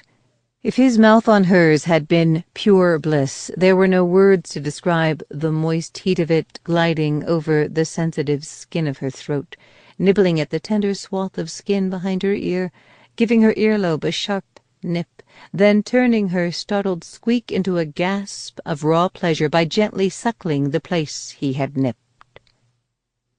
His mouth captured that gasp with another ravenous kiss, warning her that his appetites could never be satisfied by pressing his lips to a lady's wrist or stealing a chaste peck in some ballroom alcove. Jamie Sinclair was no gentleman. He was a man. Despite the ferocity of his kiss, his hand was irresistibly gentle as it closed over her breast through the damp fabric of the nightdress. He fit her softness to his broad palm, as if she had been fashioned by God just for him. Any fears that he might find her lacking in comparison to the buxom Bridget were laid to rest by the reverent sigh he breathed into her mouth. Emma had never dreamed such strong hands could be so gentle or so nimble. Jamie tenderly brushed the calloused pad of his thumb over the rigid bud of her nipple again and again, creating a friction so exquisite it was almost painful. She moaned and clenched her thighs together against a delicious little throb, his deft caress making her feel as if he was stroking her everywhere at once. Taking her moan as one of invitation, Jamie lowered his weight, covering her fully. Although the snow continued to cascade past the bedchamber's darkened window pane, it was impossible to believe she had never been cold, or that she ever would be again. Not with Jamie's arms to warm her, his tongue to kindle a scorching spark of desire in the depths of her mouth, and his clever hands to stroke that spark into a living flame. That flame soared to dangerous heights when he used one knee to nudge her thighs apart, and settled his hips between them. He groaned into her mouth, warning her that if it wasn't for the rumpled folds of the nightdress and the wet buckskin of his breeches, he wouldn't just be on top of her. He would be inside her. Lacing his fingers through hers, he gently imprisoned her hands on either side of her head. Bracing the weight of his upper body against their intertwined hands, he rocked between her legs in a rhythm new to her, but as ancient as the mountains surrounding them. Waves of pleasure began to fan out from the tender cleft where his body sought to join with hers. She arched her hips, straining toward him instead of away. As Emma trembled on the very precipice of something both terrifying and wondrous, she realized she was doing it again, bringing herself and her family to the brink of destruction just to satisfy her own selfish desires. Perhaps she really was one of those women her mother had spoken of with such contempt, a woman willing to sacrifice everything that was noble and proper, and court ruin for nothing more than a few stolen moments of pleasure beneath a man's hand, a man's body. Yet even in that moment she couldn't bring herself to feel ashamed. She was too breathless with longing to feel anything but exultation. Oddly enough, it was that lack of shame, that overwhelming sense of rightness she felt in Jamie's arms, that shocked her into turning her face away from his kiss. He immediately stilled, lifting his head to gaze down at her. Although all she wanted to do was weep with frustration, she forced herself to meet his weary gaze. "Please, this isn't what I want." Even as she whispered the words, she knew he possessed the power to prove her a liar with nothing more than a nudge from his lean hips. The grim set of his jaw couldn't hide the unspoken entreaty in his eyes. "There are things I could do to you, lass. Things I could do for you. Pleasures I could give you without compromising your innocence. He would never know. No one would ever know." Despite that innocence, Emma understood what he was offering, but she also understood just how much it would cost them both. "He might not know," she said softly, unable to keep the note of despair from creeping into her voice. "But I would." Jamie continued to gaze down at her as if weighing her words. With his fingers laced through hers and her thighs splayed open in wanton abandon, she was his prisoner in every sense of the word. She could still feel every inch of his manhood, hot, hard, and heavy, pressed against her throbbing flesh. Mercy was his to grant or deny. He rolled off her and to his feet in one abrupt motion, as if to linger would make such a feat impossible. Emma had been wrong. She could be cold again. It was almost as if the snow drifting past the window was falling inside the room, casting a chill no fire could dispel. Without looking at her, Jamie retrieved his wet shirt and shrugged it on over his broad shoulders. The cut of his breeches made it impossible for him to hide his unabated arousal. As he strode to the door and swung it open, Emma scrambled to her knees in the middle of the bed. "Are you going to her?" He stopped dead in the doorway, but did not turn around. "No, Miss Marlowe," he finally said. "I'm going to finish my bath." Although Emma sensed he would have liked nothing more than to slam the door hard enough to rattle the rafters, he pulled it shut behind him with painstaking care. As his clipped footsteps faded, she flopped to her back among the rumpled bedclothes and gazed up at the ceiling, knowing she'd had no right to ask that question, and even less right to be relieved by his answer. Emma emerged from the cottage the next morning to discover the spell that had so enchanted her upon their arrival had been broken. Sometime during the night the rain had returned, washing away any lingering trace of snow or magic. It was no longer raining, but clouds still hung low over the glen, casting a brooding shadow over the clearing.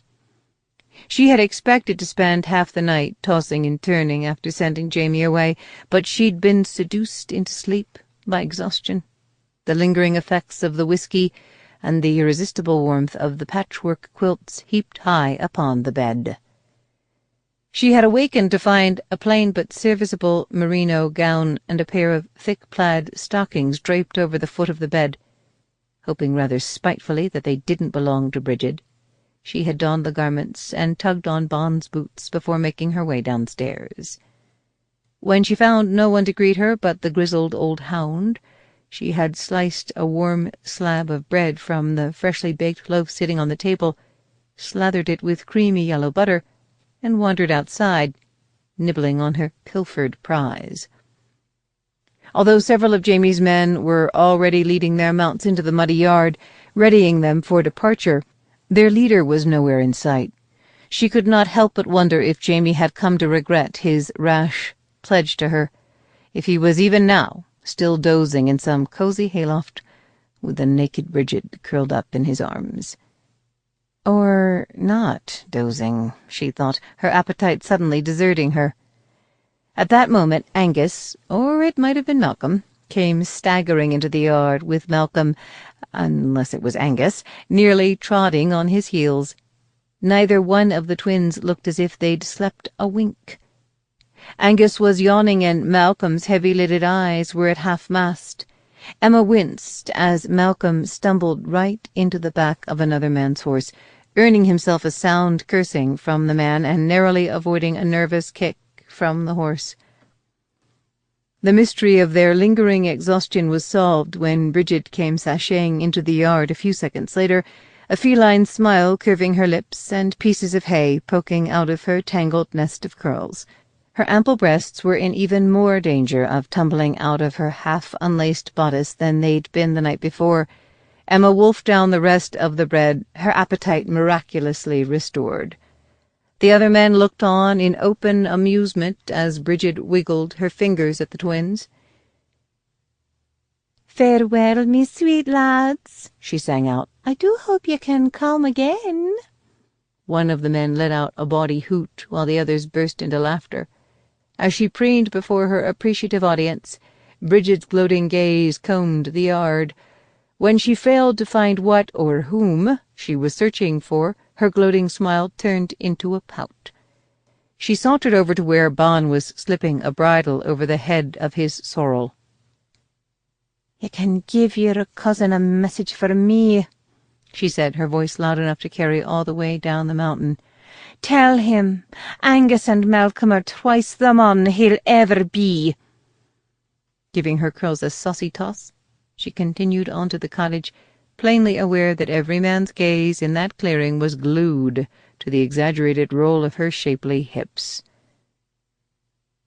"Or one might argue it took two men to replace Jamie in the last affections," Bon pointed out when she was gone, earning a fresh round of laughter from his companions. Emma gingerly picked her way through the mud to Bon's side. Giving his sorrel's sleek russet throat a shy stroke, she asked, "Have you seen Mr. Sinclair this morning?" Returning his attention to his task, Bond jerked his head toward the mouth of a narrow path that wound away from the clearing and deeper into the forest. Emma frowned. Bond wasn't like the other men. It wasn't like him to avoid her eyes. She was turning to follow the path when he muttered, "Mind your step, lass. It can be treacherous out there." Unsettled by his warning, she followed the winding path through the forest. The rain had banished the snow, and now the wind was rapidly whisking away all traces of the rain. She had never known a place with such mercurial weather, but she supposed it suited the rugged character of the men who called this mountain their mistress. After travelling a short distance, she swept aside the gnarled branch of a rowan and emerged from the thinning trees to find herself standing on a broad bluff. The wind-swept glen below might have looked barren and ugly were it not for the gauzy mist of purple just beginning to creep across its rock-strewn face. The breathtaking sight gave Emma a sharp pang in her heart, almost making her regret she wouldn't be around to see the heather in full bloom from that particular vantage point.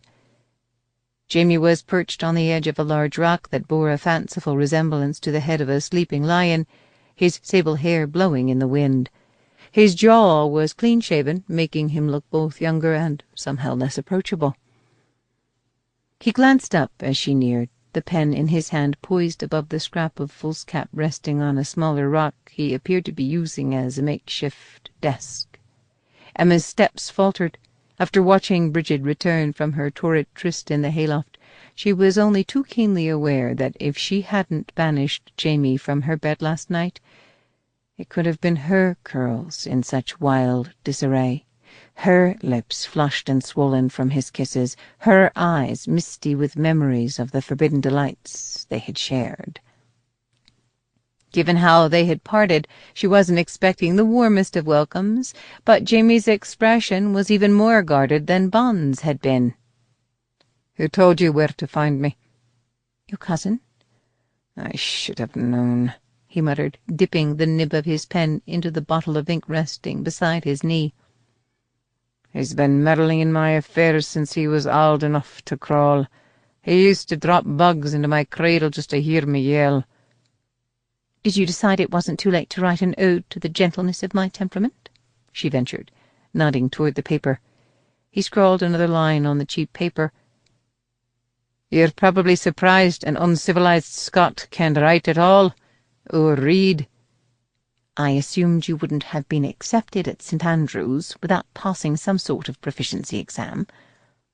"My grandfather taught me how to read and write English and Gaelic." He slanted her a mocking glance. "I taught myself Latin and French." He dipped his pen in the ink again, using it to make a bold stroke across the foolscap. "And just where did you get all the books?" "Oh, we didn't just steal gold, silver, and cows. Whenever my grandfather got word that the Hepburn was expecting a new shipment of books for his library—" He trailed off, his devilish smile making it only too easy for her to imagine the rest. "Well, at least you're putting the skills your grandfather taught you to good use." His smile faded. "He wouldn't be very happy with me at the moment if he knew I was using them to pen a ransom demand." Emma suddenly felt as if he'd plunged the sharpened nib of the quill into her heart. But she had no right to feel betrayed. It wasn't as if she hadn't known this moment would come. If anything, she should feel relieved. He was just fulfilling his vow to her, was he not? Once the Earl delivered his ransom, Jamie would set her free. She would be free to return to the loving bosom of her family, free to resume her role as a dutiful daughter and be the bride of a man she neither loved nor desired. She could hardly reproach Jamie for looking at her when she talked instead of looking through her as her family tended to do. She couldn't scold him for making it clear he'd like to choke both her former fiancé and Lysander. She couldn't chide him for making her feel safe in his arms when he was the greatest threat her heart had ever known. And she certainly couldn't hate him for making her believe, if only for one giddy, glorious moment, while she had shared both his bed and his kiss, that she might be worth more to a man than silver or gold. "So just how much am I worth to you?" Jamie's pen stilled over the foolscap. A single drop of ink welled up from the nib of the pen, falling to spatter like a drop of fresh blood against the face of the paper. Emma struggled to inject a note of false cheer into her voice. £500. £1,000. My own father sold me for £5,000, so I'd urge you not to settle for anything less. I'm sure the Earl would be willing to pay a very dear price indeed for the womb destined to bear his future sons. Jamie's grip on the pen was so tight she was surprised it didn't snap in two. If not for the solitary muscle twitching steadily in his cheek, his profile could have been carved from the stony crags of the mountain towering above them. When he finally turned to look at her, his piercing gaze cut straight to the quick of her heart. "You set far too low a price on yourself, Emmeline Marlowe." Emma didn't realize she had ceased to breathe until he returned his gaze to the paper, and she drew in a shuddering breath. He'd withdrawn his eyes from her a heartbeat too late to hide the flicker of emotion in their depths. Was it guilt? Regret? Longing? Whatever it was, it didn't stop him from scrawling his name across the bottom of the fool's cap with a decisive flourish, sealing both of their fates. He blew briefly on the page to dry the ink, then rolled the paper into a tube and secured a leather band around its length, his motions brisk and impersonal. Graham emerged from the trees, the boy's pace slowing when he saw Emma. He ducked his head, his gaze travelling shyly between the two of them. "Ban told me you were looking for me, sir." Jamie rose and held out the scroll. "See that this is delivered into the Earl's hand at the earliest opportunity. Wait for his answer and bring it to me without delay. We'll be waiting at the Abbey ruins on the north face of the mountain." Graham accepted the missive from Jamie's hand. Tugging his spiky blonde forelock, he offered Jamie a bashful bob. "Aye, sir, I'll do just what you say. I'm your man, I am." He bobbed twice more before rushing back toward the cottage clearing at a near sprint, plainly eager to prove he was worthy of Jamie's trust. "So what do we do now?" Emma asked stiffly when the boy was gone. "It won't take him long to get back down the mountain on his own." "So we ride," Jamie replied, seizing her by the upper arm and hauling her toward the clearing as if to remind them both she would never be anything more to him than his prisoner. When they returned to the clearing, Mura was waiting to whisk a sturdy cloak around Emma's shoulders. The woman fastened the cloak's leather frog beneath Emma's chin, her plump fingers surprisingly efficient. "So glad to see the dress fits you, lass. After shoving out her fourth babe, me daughter-in-law never could quite wiggle back into it. Squealed like a sow the whole time the bairn was being born, and has been eating like one ever since." Emma tried not to shudder, thankful her mother hadn't made it to the rudiments of childbirth when instructing her in the duties of a wife. After bidding Jamie a tearful farewell, Mura threw her arms around Emma, hugging her as if she was a long-lost daughter. Somewhat taken aback by the show of affection, Emma gently patted the old woman's back. Only then did Mura whisper, "Never forget, lass, that a man doesn't always need poetry to court a woman." Emma glanced around to see if Jamie had heard her, but he had already mounted his horse and was holding out his hand in invitation. He wasted no time in tugging her up into the saddle behind him. As he urged the beast into motion, Emma twisted around in the saddle, surprised to find a lump in her throat as she watched Mura and her cozy cottage melt back into the woods. Jamie ruthlessly drove them up the mountain until they could no longer outrun the gathering shadows of dusk. When a dark wood loomed up before them, those shadows threatened to engulf them completely. The rest of the horses balked at the edge of the wood, leaving Jamie with no choice but to tug his mount to a prancing halt. The horses milled about, tossing their heads and whickering nervously. The men sawed at the reins and fought to keep them from bolting, showing a bit too much white in their own eyes for Emma's comfort. The towering pines swayed and creaked in the wind, guarding the invisible entrance to the forest like enchanted sentinels planted there by some ancient king long forgotten by both time and history. "Where are we?" Emma asked softly, tightening her grip on Jamie's waist as she abandoned all pretense of pride. It was almost as if they were about to cross some invisible boundary into a territory from which there might be no return. Nowhere of any consequence." His tones were terse, but he briefly rested his big hand over both of hers, as if seeking to soothe her fears. Bon edged his sorrel toward them, still struggling to control the beast. The fitful shadows had robbed his face of colour, leaving it pale and gaunt. "The lads don't want to go on, Jamie. They want to know if we can go round." "Not unless we want to add another 2 days to our journey. When Graham returns with the Earl's response, we have to be where he can find us, but the Hepburn's men can't." Bon stole a look over his shoulder at his companions, his Adam's apple bobbing in his skinny throat. "You can't blame them for being sore affrighted. They've never forgotten what happened to Lauren or Fiendin."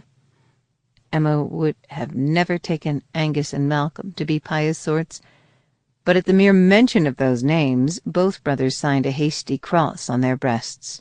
"No one ever found Fiendin's body, only his horse," Jamie pointed out with a sigh. "For all we know, he's in Edinburgh right now, with his face buried in some barmaid's bosom. And Lauren was a fanciful young fool who got spooked by his own shadow on a misty night and rode straight off a cliff." The men exchanged uneasy glances, no more comforted by their leader's words than their horses were. The commanding timbre in Jamie's voice deepened. "I'll be damned if I'm going to let some silly legend stand between us and what's on the other side of these woods. If you're not men enough to ride through them with me, then feel free to stay behind like a gaggle of superstitious old women, and wait for the Hepburn's men to come pick you off one by one." He urged his horse through their ranks, forcing them to give way or be trampled. After a tense moment of hesitation, they began to wrestle their own mounts into submission and reluctantly fell in behind him. They entered the forest in a single line, leaving behind the light of the rising moon for a dappled web of shadows. Emma shivered as a gust of wind danced past them, making the silvery leaves of the birches rattle like dry bones. It occurred to her that if these rugged men were afraid of whatever dwelt in these woods, then she might be wise to be afraid as well. "What sort of legend were you talking about back there?" she asked, wishing she could see Jamie's face. "Just what exactly has your men so spooked?" "The silly fools believe these woods are haunted." Emma stole a glance at the ghostly white trunks of the surrounding trees, feeling a fresh tremor dance down her spine. "By whom?" "My parents," he replied grimly. Without another word he gave the reins a sharp snap, urging their mount into a canter and driving them all deep into the very heart of the forest. Chapter 18. "He's always refused to talk about it, but I heard they was both found with their heads cleaved clean off. Well, I heard the blade of a single claymore was rammed right through both their hearts. What a lot of piddling nonsense! If that was true, then why would they still be wandering these woods with their bloody heads tucked under their arms?" Finishing off a tart chunk of cheese Mira had packed for their journey, Emma sidled closer to the circle of men seated around the fire, both appalled and transfixed by their gory gossip. A low-hanging mist was wending its way through the pale trunks of the birches that ringed the clearing. That same mist had forced Jamie to call a halt to their harrowing rush through the wood and order his men to make camp for the night. Despite their visible unease, they had complied, with a minimum of grousing and grumbling. They might fear whatever haunted this wood, but they also knew that to continue racing blindly through it would mean certain destruction for both their horses' legs and their own necks. Their voices were hushed, with none of the jovial banter or ribald taunts that usually marked their conversation. Instead of competing to see which one of them would be the first to drink too much whiskey and pass out, they took furtive sips from the earthenware jug being passed from hand to hand, as if they didn't wish to dull their wits on such a night, or in such a place. As Malcolm, yes, Emma was quite sure it was Malcolm, cast a furtive glance over his shoulder, she could almost feel the damp, spectral fingers of the mist brushing the back of her own neck. She edged a few steps closer to the comforting glow of the campfire, inadvertently catching Bond's eye. Giving her a snaggle-toothed grin, he patted the stretch of fallen log next to him. "Come join us, lass, before the bogles creep in and carry you off." "I'm afraid you're too late, sir." "They already did," she retorted, drawing a chuckle from the other men. When the fellow next to him failed to scoot over quickly enough to suit Bond, he earned a painful jab from Bond's bony elbow. Emma settled herself gingerly between the two men on the log, an effort that would have been impossible in a corset and heavy petticoats. Bond pried the jug of whiskey from Malcolm's hand and handed it to her. "Drink up, lass. 'Tis a good night for a wee bit of liquid courage." Remembering her experience with Mura's whiskey-laced tea, Emma took a tentative sip of the stuff. It seared a fiery path from her throat to her gullet. She sucked in a desperate breath, tears scorching her eyes. Bond gave her a hearty clap on the back, dislodging the cough trapped in her throat.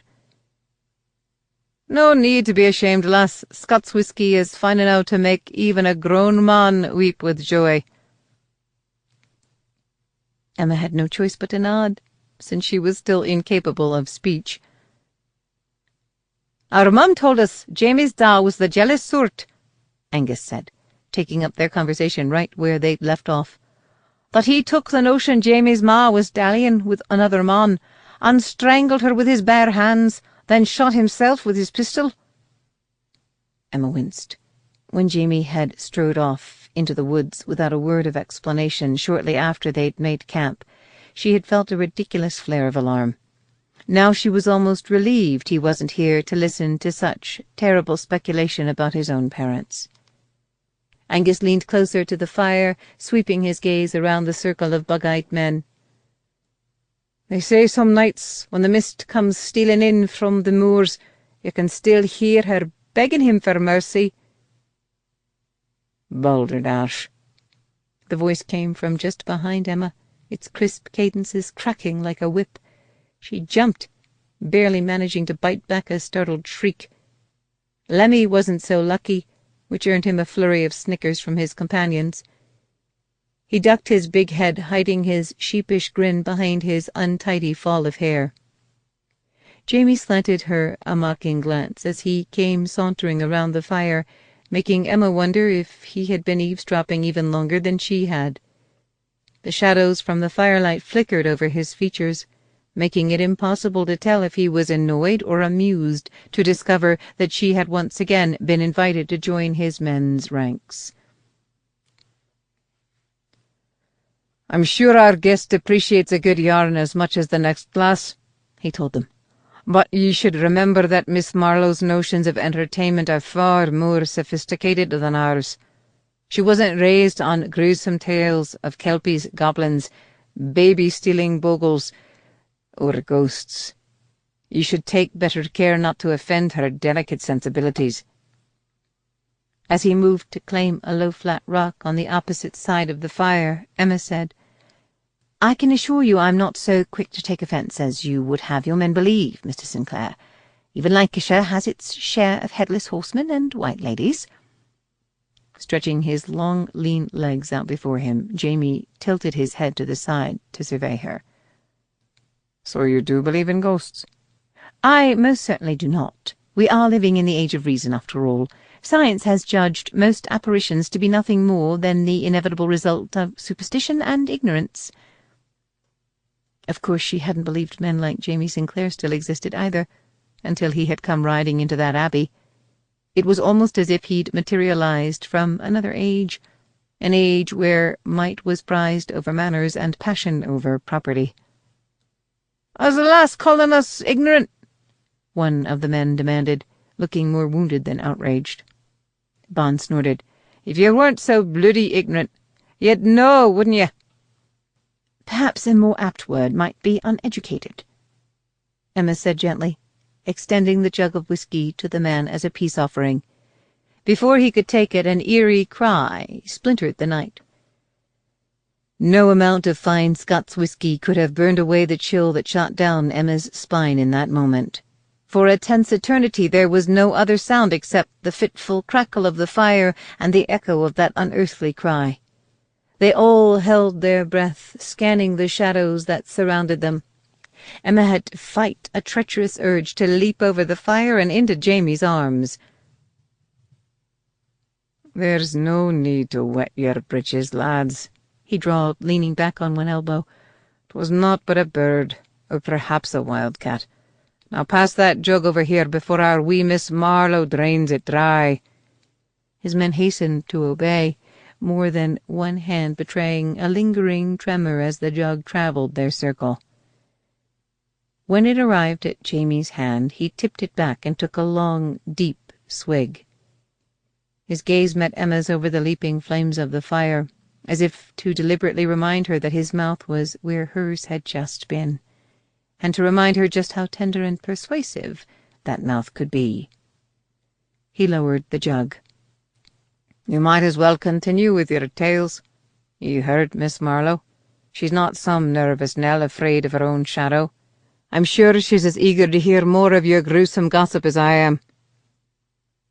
Jamie's men took a sudden and keen interest in the cleanliness of their boots, looking as if they wished themselves anywhere else in the world, including the Hepburn's deepest dungeon. Emma cleared her throat, the whiskey giving her even more courage than she had anticipated. "It's been my experience that the only weapon strong enough to still the wagging tongues of gossips is the truth."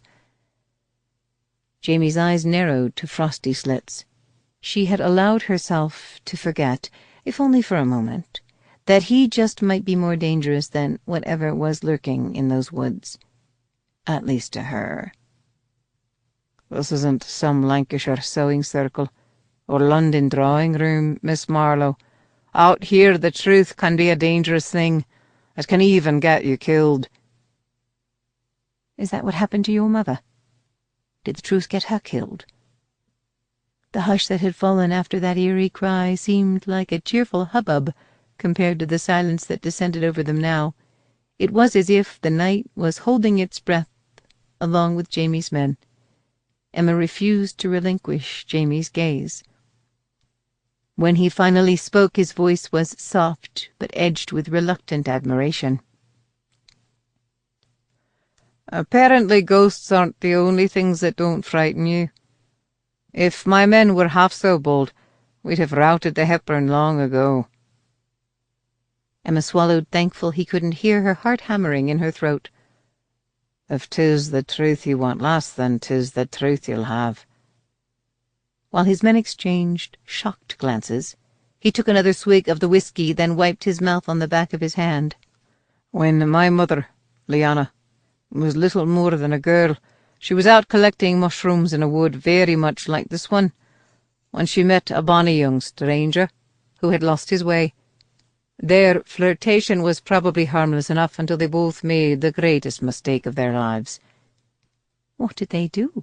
Emma asked. Jamie was gazing at her as if she was his only audience, and his men were as insubstantial as the ribbons of mist curling around them. "They fell in love." It was impossible to mistake the note of warning in his voice. Emma shook her head. "I don't understand. Why was that such a terrible mistake?" "Because they were born to be enemies, not lovers. She was the daughter of the last surviving Sinclair chieftain, and he was Gordon Hepburn, the only son and heir of the Hepburn." A wave of shock rippled through Emma, but it was clear from the bleak expressions on the faces of Jamie's men that they were already all too familiar with this chapter of the story. Jamie went on in his hypnotic burr. "Every time she could escape her father's watchful eye, she would steal away to meet him. This went on until the inevitable happened.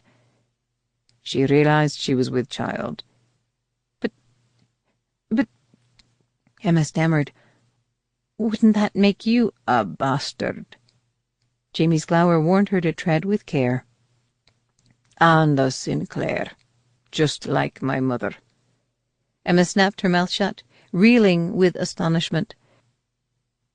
She searched Jamie's face, His regal cheekbones, his strong blade of a nose with its lightly flared nostrils, the rugged planes of his jaw, but could find no trace of the wizened old man to whom she was promised.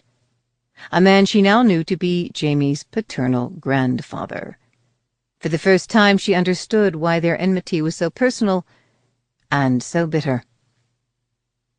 They both knew their fathers would be outraged if they discovered the truth, Jamie continued, so they ran away together and set up house in a crofter's hut deep in the forest, with only her loyal old nurse to tend to them. They were determined to keep her safe and hidden from both their families until after the babe was born. It was all too easy for Emma to imagine the two young lovers playing at domestic bliss in some cosy cottage, desperately trying to ignore the storm clouds gathering over all of their hopes. After the babe was born, they left him with the nurse, then set off down the mountain in the dark of night. Their plan was to elope, then come back, retrieve the babe, and break the news to both their families after it was too late for them to be stopped. They truly believed their union would put an end to the feud between the Hepburns and the Sinclairs once and for all, that their love was strong enough to defeat the hatred between their clans. Resting her chin on her hand, Emma sighed wistfully. Such a romantic dream. Aye, it was, Jamie agreed, his voice so dispassionate he might have been talking about a pair of strangers, but also a hopelessly naive one. They died in a misty glen not far from here that very same night. They were found lying on the ground with their hands outstretched toward each other, yet still a finger's breadth apart. She had taken a pistol ball to the heart. He was shot through the head. Emma might have felt self-conscious about the tear she was forced to dash from her cheek if Malcolm hadn't tugged a grimy kerchief from his pocket and honked loudly into it before passing it to his brother. "Who would do such a thing?" she whispered when she could speak again. Jamie shrugged. The Hepburns blamed the Sinclairs. The Sinclairs blamed the Hepburns. Accusations flew and the feud continued, more bitterly and violently than before. "What happened to the poor babe?" She hesitated, knowing he was more likely to scorn her pity than appreciate it. "To you?" "The Hepburn despised the very fact of my existence, so my mother's father took me in and raised me as his own." Jamie's gaze travelled the circle of his men's rapt faces before returning to Emma. "So now you all know why there are some who say my parents' shades still drift through these woods, calling out to each other on misty nights. 'Tis still whispered they're doomed to wander this place where they died, together yet ever apart, until their murderer is revealed." His words sent a fresh shiver dancing down Emma's spine. "Is that what you believe?" "Of course not. As you pointed out so eloquently, Miss Marlowe," he said, lifting the jug of whiskey to her in a mocking toast, "we live in the age of reason, and the Hepburn has certainly proved there are more terrible monsters to fear than ghosts." It was far too easy for Emma to believe in ghosts, and even more sinister agents of darkness, while lying on her side in the middle of a strange wood and watching the mist come creeping out of the trees toward her. The spectral tendrils seemed to ripple and curl, weaving themselves into forms that were alien and yet all too recognizable. A hollow-eyed skull, a snarling wolf, a beckoning finger, inviting her to rise from her bedroll and come meet her doom. She flung herself to her other side, starting to feel like some overly fanciful heroine from one of the Gothic novels Ernestine would sneak between the pages of her Bible when their mother wasn't looking. She'd been kidnapped by a gang of Highland ruffians. She had far more substantial threats to fear than a pair of restless ghosts. Like the man who still sat gazing into the dying flames of the fire, the empty jug of whiskey dangling from his strong tanned fingers. Jamie's men had been snoring in their bedrolls for quite some time now, leaving him to face the night all alone, The flickering shadows played over his strong jaw and the stark planes beneath his cheekbones. Emma could not help but wonder what images he might be seeing in those waning flames. Did he see the face of an innocent young girl foolish enough to trust her heart to a man born to be her enemy? Or did he see the wizened visage of the Hepburn, a vindictive old man who would deny his grandson's very existence before admitting his son had fallen in love with a Sinclair? Was it truly a ransom Jamie was demanding from the Hepburn in exchange for her return, or simply the inheritance that rightfully belonged to him? And if the Hepburn refused him, would she be the one to pay the price? Would it be her body found in some deserted wood, her ghost doomed to wander the misty night without even a lover to drift by its side? Or would Jamie's revenge be even more diabolical? This time her shiver had nothing to do with ghosts, and everything to do with the dangerous power a mortal man might wield over a woman. The breathless moments they had shared in Mira's bed had only given her a taste of that power. If he unleashed its full might against her, she wasn't sure her body or her heart would survive. Yet here in this dark and forbidding wood, she was oddly comforted by the sight of him, by the knowledge that he was watching over them all. Her eyes began to drift shut as her weary body succumbed to exhaustion. A shrill cry shattered the peaceful hush. Unsure how long she had been dozing, Emma sat bolt upright, her every nerve jangling with alarm. It was the same cry they had heard earlier, but closer this time, and there was no denying its chilling resemblance to a woman's scream. It sounded like the cry of a woman who was about to lose everything she held dear and could do nothing to stop it. Emma pressed a hand to her thundering heart. She could still hear Jamie's men snoring, their sleep undisturbed. Wondering if the cry had simply been the echo from a nightmare she couldn't remember, Emma glanced over to see if Jamie had heard it. The fire was deserted. Jamie was gone. "Mr. Sinclair?" Emma whispered as she picked her way through the dense undergrowth surrounding their campsite. "Mr. Sinclair, are you out there?" A silence as thick and cloying as the mist greeted her words. At least she hadn't been answered by that dreadful cry. If she had, she feared she would have leapt clear out of Bond's boots. She brushed aside a curtain of tangled vines, venturing a few steps deeper into the forest. The mist drifted past her in a billowing veil of white, obscuring all but the most determined beams of moonlight. She couldn't have said what had possessed her to go after Jamie. She only knew she couldn't bear the thought of him wandering these woods where his parents had been murdered all alone. She had no intention of straying very far from their camp. Glancing over her shoulder, she caught a comforting glimpse of the waning campfire through the trees.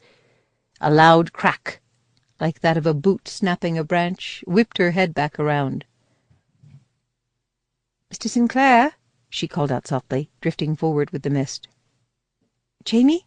she added in a hopeful whisper. The name as unbearably intimate as a caress on her lips. The forest seemed to hold its breath, silent except for the quaking of the aspen leaves in the wind. Wasn't she the one who had insisted to Jamie's men that they were living in the age of reason? She wasn't superstitious or ignorant, but even so, it was growing difficult to ignore the atmosphere of brooding menace that seemed to be deepening with each step she took. What if these woods were cursed? What if that piteous cry had been nothing but a trap to lure some foolish wanderer to their doom? Hadn't Jamie and his men already lost 2 of their own comrades in arms beneath these very boughs? From what his men had said, one had disappeared without a trace, while the other had ridden his mount straight off a cliff. Emma wondered just how many other unfortunate souls had vanished or perished in this place since that terrible night when Jamie's parents had been murdered. She wondered if she would be next. She did an abrupt about-face, deciding it would be wiser to return to the camp without Jamie than to risk letting her own fancies drive her over the edge of some cliff. The campfire had vanished, its flickering light extinguished by a dense shroud of white. It was almost as if the mist had deliberately closed in behind her. making it impossible for her to retrace her steps. Her heart skittered into an uneven rhythm. She briefly considered screaming, but was half afraid of just exactly who or what might answer her cry for help. She wove her way among the ghostly white trunks of a stand of birches, keenly aware of the irony of her situation. If Jamie returned to the camp to find her missing, he would assume she'd used the mist to stage another escape attempt. He would never believe she had been running to him instead of away from him. She could hardly believe it herself. There was no need to panic, she told herself sternly. She couldn't have wandered very far in such a short time. She would simply start off in the most promising direction and soon arrive safely back at her bedroll. Her plan seemed a sound one, but after trudging past a towering clump of pines utterly indistinguishable from the clump of pines she had passed nearly a quarter of an hour ago, Emma finally had to admit she was hopelessly, irretrievably lost. The mist made it impossible to tell if she was wandering in circles only a stone's throw away from their camp, or if each step was carrying her farther away from where she wanted to be. Another twig cracked. She froze, holding her breath. Was it just her overwrought imagination, or did she hear stealthy footfalls behind her, muted by the mist? She had thought it a fearful thing to be alone in this forest. It was even more terrifying to realize she might not be alone after all. Had the mist been this treacherous on the night Jamie's parents had died? Had someone come upon them without warning, catching them unawares? Or had they been stalked through the shadows, hunted like animals, their breath coming so fast it made their chests ache? Their panic would have grown with each frantic step until they finally turned to see that deadly pistol gripped in the hand of a ruthless stranger. Or even worse, in the hand of someone they trusted, someone they might even have loved, someone determined to punish them for daring to believe their love could conquer centuries of hatred. Almost as if conjured up by her bleak thoughts, a hazy shape seemed to separate itself from the pallid trunks of the birches just ahead of her. Was it another tendril of mist, or a woman garbed in a flowing white gown?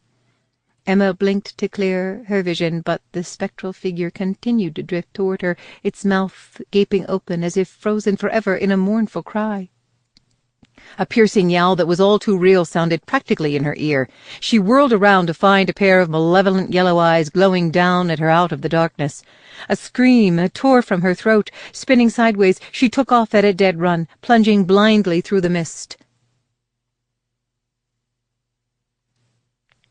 Jamie despised this place.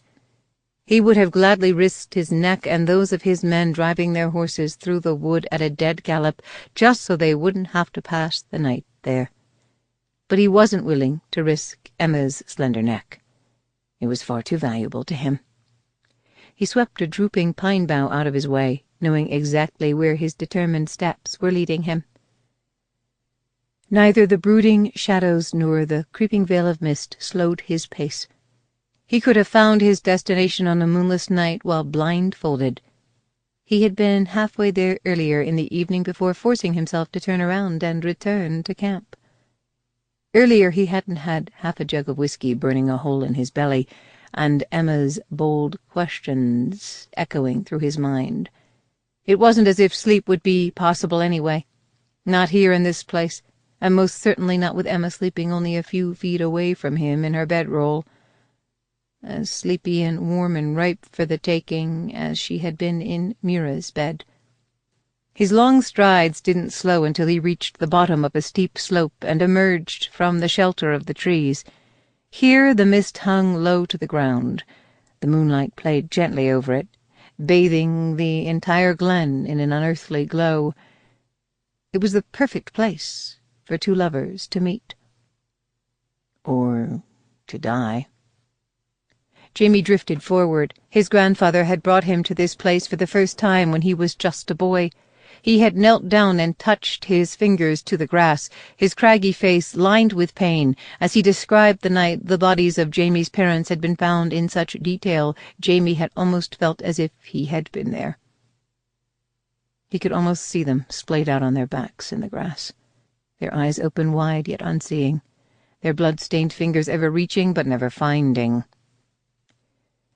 Jamie squatted down and touched his own fingers to the grass. One would think the ravages of 27 years of sun and wind, rain and snow, would wash away every trace of tragedy. That there would be no lingering miasma of loss or grief poisoning the air. Emma had been courageous enough to face him and demand the truth, yet he had offered her only lies. He did believe in ghosts. How could he not, when they'd been haunting him for most of his life? Despite that admission, he felt no fear, only grim determination. Because he knew these woods weren't cursed. He was.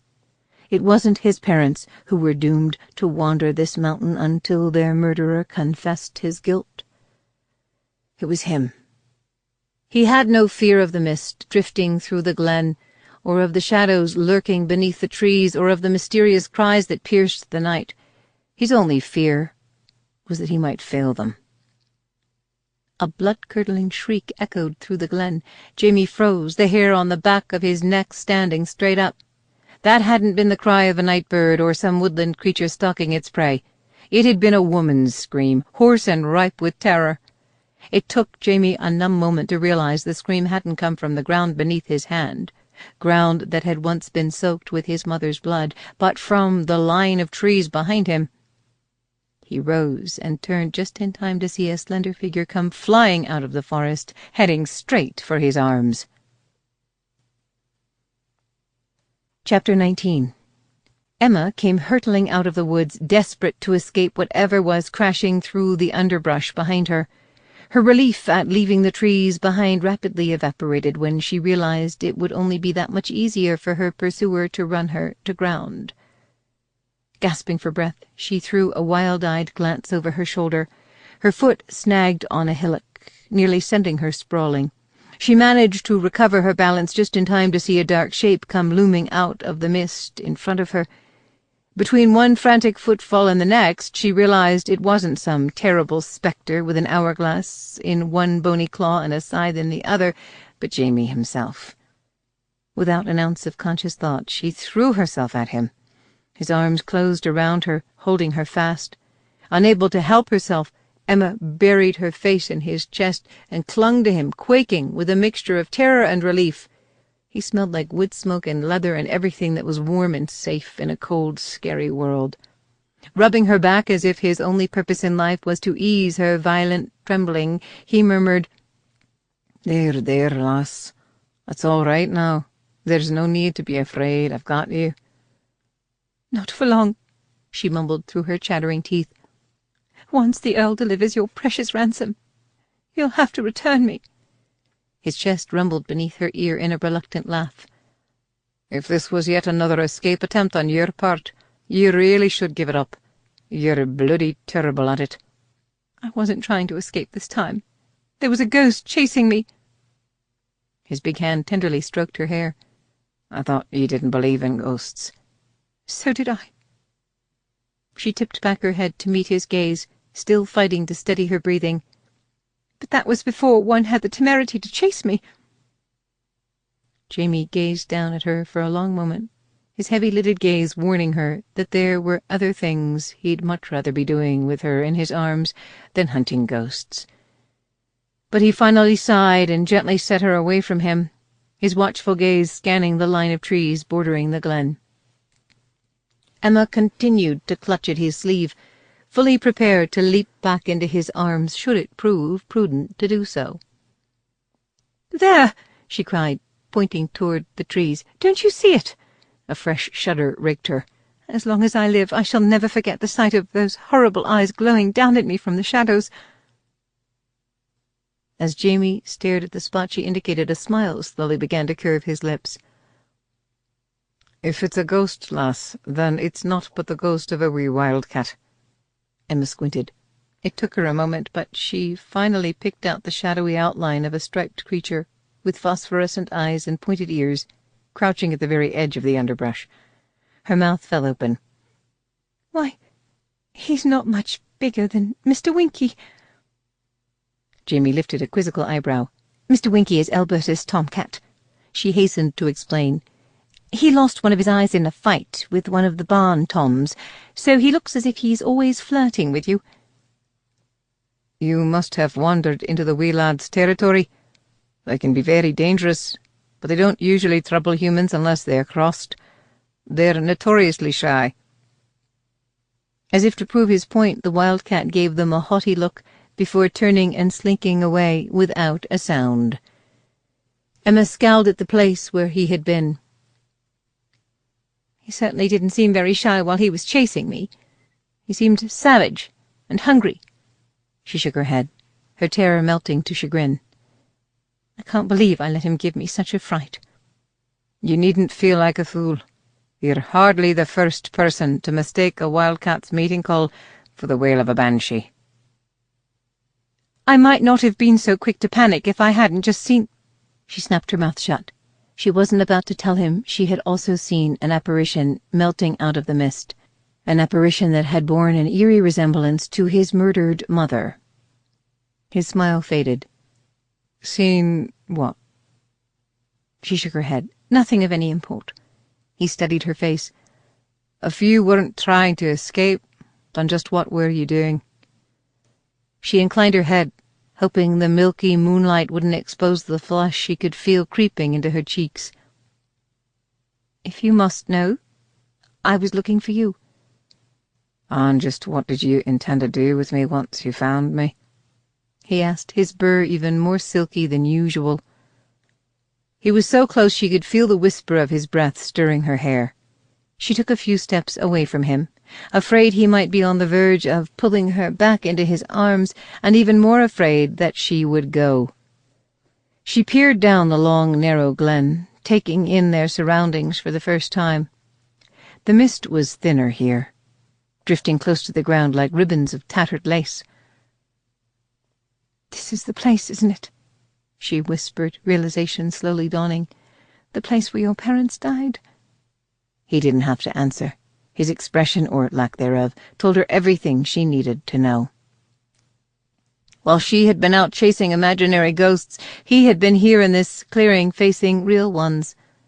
One would have expected some ugly echo of rage or horror to linger at the scene of such tragic violence, but all Emma felt was an overwhelming sadness that made her heart feel heavy in her breast. "This isn't the first time you've been here, is it?" she asked him. He shook his head. "My grandfather first brought me here when I was 9. Told me the whole tragic tale. He was the one who found them, you know, after Mags, my mother's old nurse, told him they were headed down the mountain to elope on the night they disappeared. Poor Mags went half mad with grief for a while after they were found." Emma felt a flare of mingled pity and anger, imagining the boy Jamie had been standing in that exact same spot, his dark hair falling in his eyes as he was forced to relive the final desperate moments of his parents' lives. What on earth was your grandfather thinking? Why would he lay such a heavy burden on such young shoulders? The corner of Jamie's mouth quirked in a smile that was both fond and rueful. "My grandfather is a harsh man, but a fair one. He never believed in shying away from the truth, no matter how unpleasant. He knew the truth could kill you, you see, but he also knew it just might keep you alive. If I was going to have to dodge the Hepburn's arrows for the rest of my life, he wanted me to know why." "Is there any chance they might have simply stumbled upon some heartless band of robbers? Was anything of value missing when they were found?" Jamie's eyes darkened. "Only one thing. The necklace my mother always wore. Her own mother had given it to her before she died, and she was never seen without it. But it wasn't silver or gold. It was not more than a worthless trinket smuggled out of the dungeons by one of our ancestors on the night the Hepburns captured the castle. It wouldn't have been of value to anyone but Sinclair." Emma paced away from him, so caught up in her pondering that she forgot she might be trampling the very spot where his parents had breathed their last. Did anyone else know their secret besides the old nurse? Could someone else have betrayed them? Someone who wanted the feud to go on? She turned to face Jamie. With the moonlight playing over its stoic plains, his face looked as if Michelangelo himself might have hewn it from a block of the finest Italian marble. She had never seen him look so beautiful or so ruthless. "Your grandfather believed the Earl had something to do with their deaths, didn't he?" Her voice faded to a stunned whisper. "And so do you." "I know he would have rather seen his son dead than wed to a Sinclair." "Do you honestly believe the Earl could have murdered your mother and his only son in cold blood?" "Had them murdered, more likely.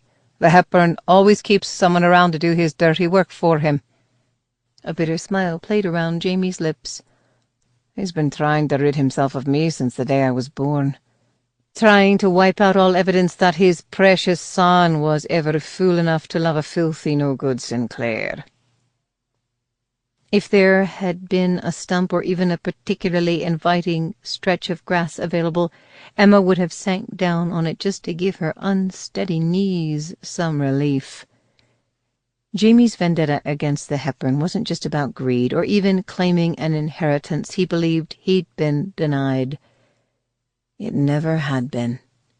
It was about justice, retribution, avenging the blood crying out from the very soil beneath their feet. "If it was revenge you wanted, then why didn't you just shoot me in the Abbey that day and be done with it?" she demanded, her heart already beginning to ache as if he had. "He took something that belonged to me, so I took something that belonged to him." It took Emma a dazed moment to realize he wasn't just talking about the Earl taking his mother's life. "The necklace," she breathed. "You're not just after the man's gold, are you? You want the necklace. You want him to admit he was the one who had your parents murdered." Jamie's silence was all the answer she needed. He had claimed the necklace was nothing but a trinket worthless to anyone but a Sinclair, which, she supposed, was not an exaggeration, since he was willing to sacrifice everything, including her, to recover it. "You must have waited your whole life for this chance. Why now?" She shook her head helplessly, the words spilling directly from her battered heart. "Why me?" "If it had been up to my grandfather, I never would have come back to the Highlands. But when I did, I discovered that he was no longer strong enough to lead his own men. He's dying, you see. His time is running out. He's lived for 27 years with half the people on this mountain still believing it was a Sinclair hand that committed those murders. I won't let him die with the shadow of that suspicion still hanging over him. I owe him that much, especially after all he's done for me."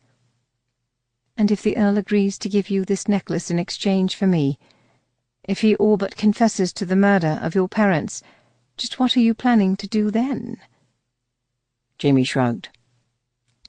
"The authorities will never believe a Sinclair, or arrest a Hepburn, so I guess I'll take the necklace to my grandfather, then sit back and wait for the devil to come collect the Hepburn's rotten soul."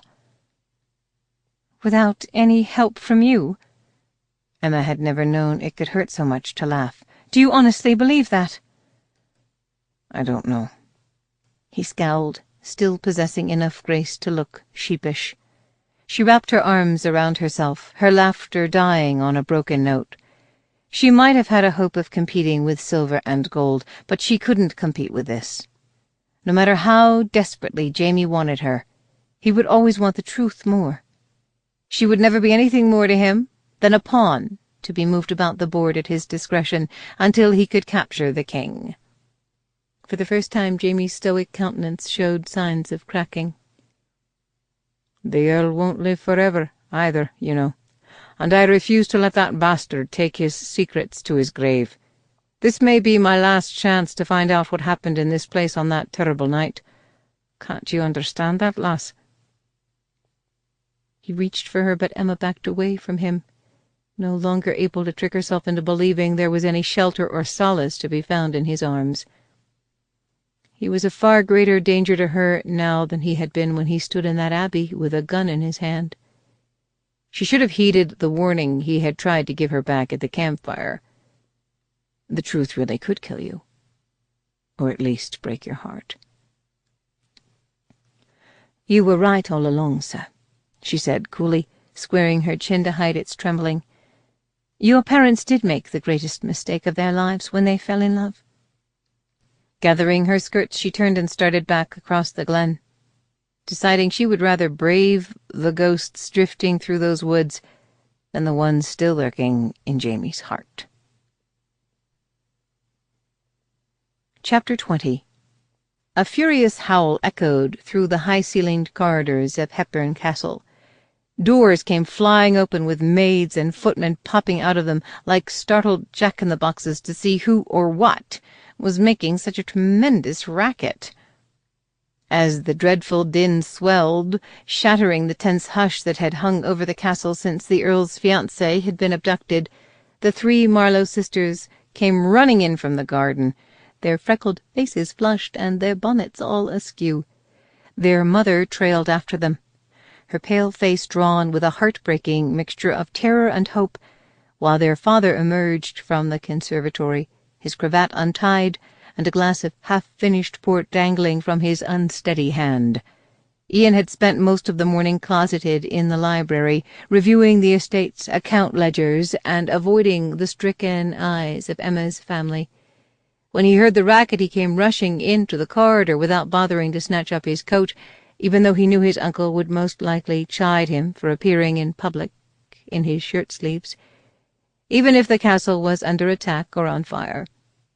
Especially if the castle was under attack or on fire.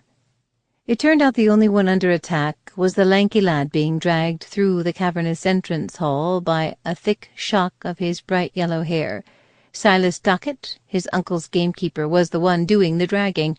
The boy had clamped his thin hands around the man's meaty wrist to lessen the pressure on his scalp. His booted heels tattooed out a desperate rhythm on the slick marble floor, fighting for purchase. A steady howl poured from his throat, punctuated by a blistering stream of curses questioning both the temperament and virtue of Dockett's mother. Appalled by the casual violence of the scene, Ian fell into step behind the man. "Have you lost your wits, man? What in the devil do you think you're doing?" Without missing a beat of his stride, Dockett drawled, "Package for the master." By the time the gamekeeper reached the Earl's study, his curious followers had swelled to a virtual parade, with Ian in the lead, several of the bolder servants and Emma's mother and sisters padding the middle and Emma's father bringing up the rear, staggering slightly. Dockett didn't wait for the flustered footman standing at attention outside the door to announce him. He simply flung open the door with his free hand, dragged the boy across the study, and dumped him in the middle of the priceless Opusson carpet. The boy scrambled to his knees, shooting Dockett a look of raw hatred and cursing him in a burr so thick most of the oaths were mercifully indecipherable. Before he could climb the rest of the way to his feet, the gamekeeper gave the boy's ear a brutal cuff. The boy collapsed back to his knees, a fresh trickle of blood coursing down his rapidly swelling jaw. "Mind that cheeky tongue of yours, mate, or I'll cut it out for you, I will."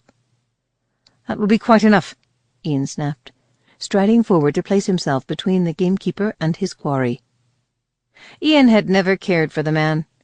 After the untimely death of his uncle's previous gamekeeper, the Earl had returned from a trip to London with Dockett in tow. Ian suspected his uncle had plucked the hulking East Ender from the bowels of the London slums for the very qualities Ian most despised in him: brute strength, unquestioning devotion to whoever paid his salary, and a sadistic penchant for cruelty. A sinister scar ran from just beneath his left eye to the top of his upper lip, drawing his mouth into a perpetual snarl. Dockett gave Ian a look that left little doubt he would be just as pleased to cuff him bloody if the Earl would allow it. But Ian coolly stood his ground, and the man was forced to back away. The Earl rose from his chair, peering over the desk at the boy as if he were a piece of sheep-dung someone had scraped off the bottom of their shoe. "And just who is this upstanding young fellow?" "I found him lurking outside the Dovecote, my lord," Dockett said. "Claims he has a message from Sinclair." "Oh, my baby!" Mrs. Marlowe cried, clapping a hand to her ruffled bosom. "He's brought word of my lamb." She began to sway on her feet, going as white as a sheet. Two of the footmen lurking by the door rushed forward to shove a delicate Hepplewhite chair beneath her. As she collapsed into the chair, Ernestine began to fan her with the Gothic novel she had been reading in the garden, while Emma's father drained what remained of his port in a single gulp. "Well, don't just sit there bleeding all over my carpet, lad," the Earl said. "If you've a message to deliver, then spit it out." Ian stepped back as the boy staggered to his feet, plainly the worse for wear after Docket's manhandling. Still glaring daggers at the gamekeeper, the lad swiped a smear of blood from the corner of his mouth with the back of his hand, before tugging a rolled-up and slightly battered piece of foolscap from the inside of his jacket. The Earl reached across the desk and plucked the missive from the boy's hand with 2 fingers, his upper lip curling with distaste. While he took his own sweet time retrieving a pair of steel-rimmed spectacles from his blotter and perching them on the tip of his nose, Mr. Marlowe rested a trembling hand on his wife's shoulder. Ian couldn't tell if he was doing it to comfort her or steady himself. The Earl used one yellowing fingernail to slide the leather band from the tube of paper. "Let's see just how much of my hard-earned gold the insolent lad plans to steal from me this time," he said, snapping the paper open with more than just a hint of unseemly glee. Even from where he stood, Ian recognized the untidy scrawl. He'd seen it often enough on school assignments and on notes addressed to him, many of them containing private jokes and clever little sketches of their classmates designed to make him laugh. As his uncle scanned the missive, an expectant hush fell over the room. The servants kept their eyes glued to the floor, thankful no one had remembered to order them to return to their duties. Mrs. Marlowe revived from her near swoon and rose to her feet, pressing a lace-trimmed handkerchief to her trembling lips. The Marlowe sisters huddled together in a nervous knot, their freckles standing out in stark relief against their fair skin. Finally, Ian could no longer bear the suspense. "What is it, my lord? How much is he demanding for her return?" His uncle slowly lifted his head. A rusty sound rattled up from his throat. For one chilling moment, Ian thought it was a sob.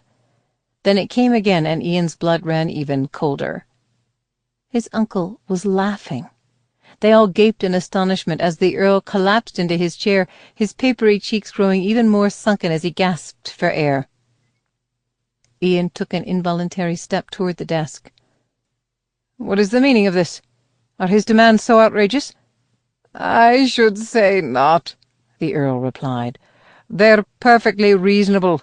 For a madman." He pounded on the desk, crumpling the ransom demand in his fist and wheezing himself right into a fresh gale of laughter. "So the lad thinks he's canny enough to outwit me, does he? Well, we'll just see about that." Despite his uncle's unfettered amusement, there was a sparkle strangely akin to admiration in his eyes. Ian had never once seen that look in his uncle's eyes when his uncle looked at him. The man might deny his bastard grandson with his dying breath, but he also considered him that rarest of creatures in his Machiavellian mind, a worthy adversary. "But my daughter, my lord—" Mr. Marlowe stepped forward, the beads of sweat on his brow betraying the effort it was taking to remain on his feet. "What's to become of her?" The Earl rose and came around the desk, still looking alarmingly amiable. "Have no fear, Marlowe. Young Emmeline is my concern now, and I give you my word that I'll look after her. I don't want your wife or your other daughters to worry their pretty—" He beamed at the girls, who could not help brightening just a bit beneath the unexpected flattery. "Just continue to be patient, and I'll make sure Sinclair gets what's coming to him. Everything that's coming to him."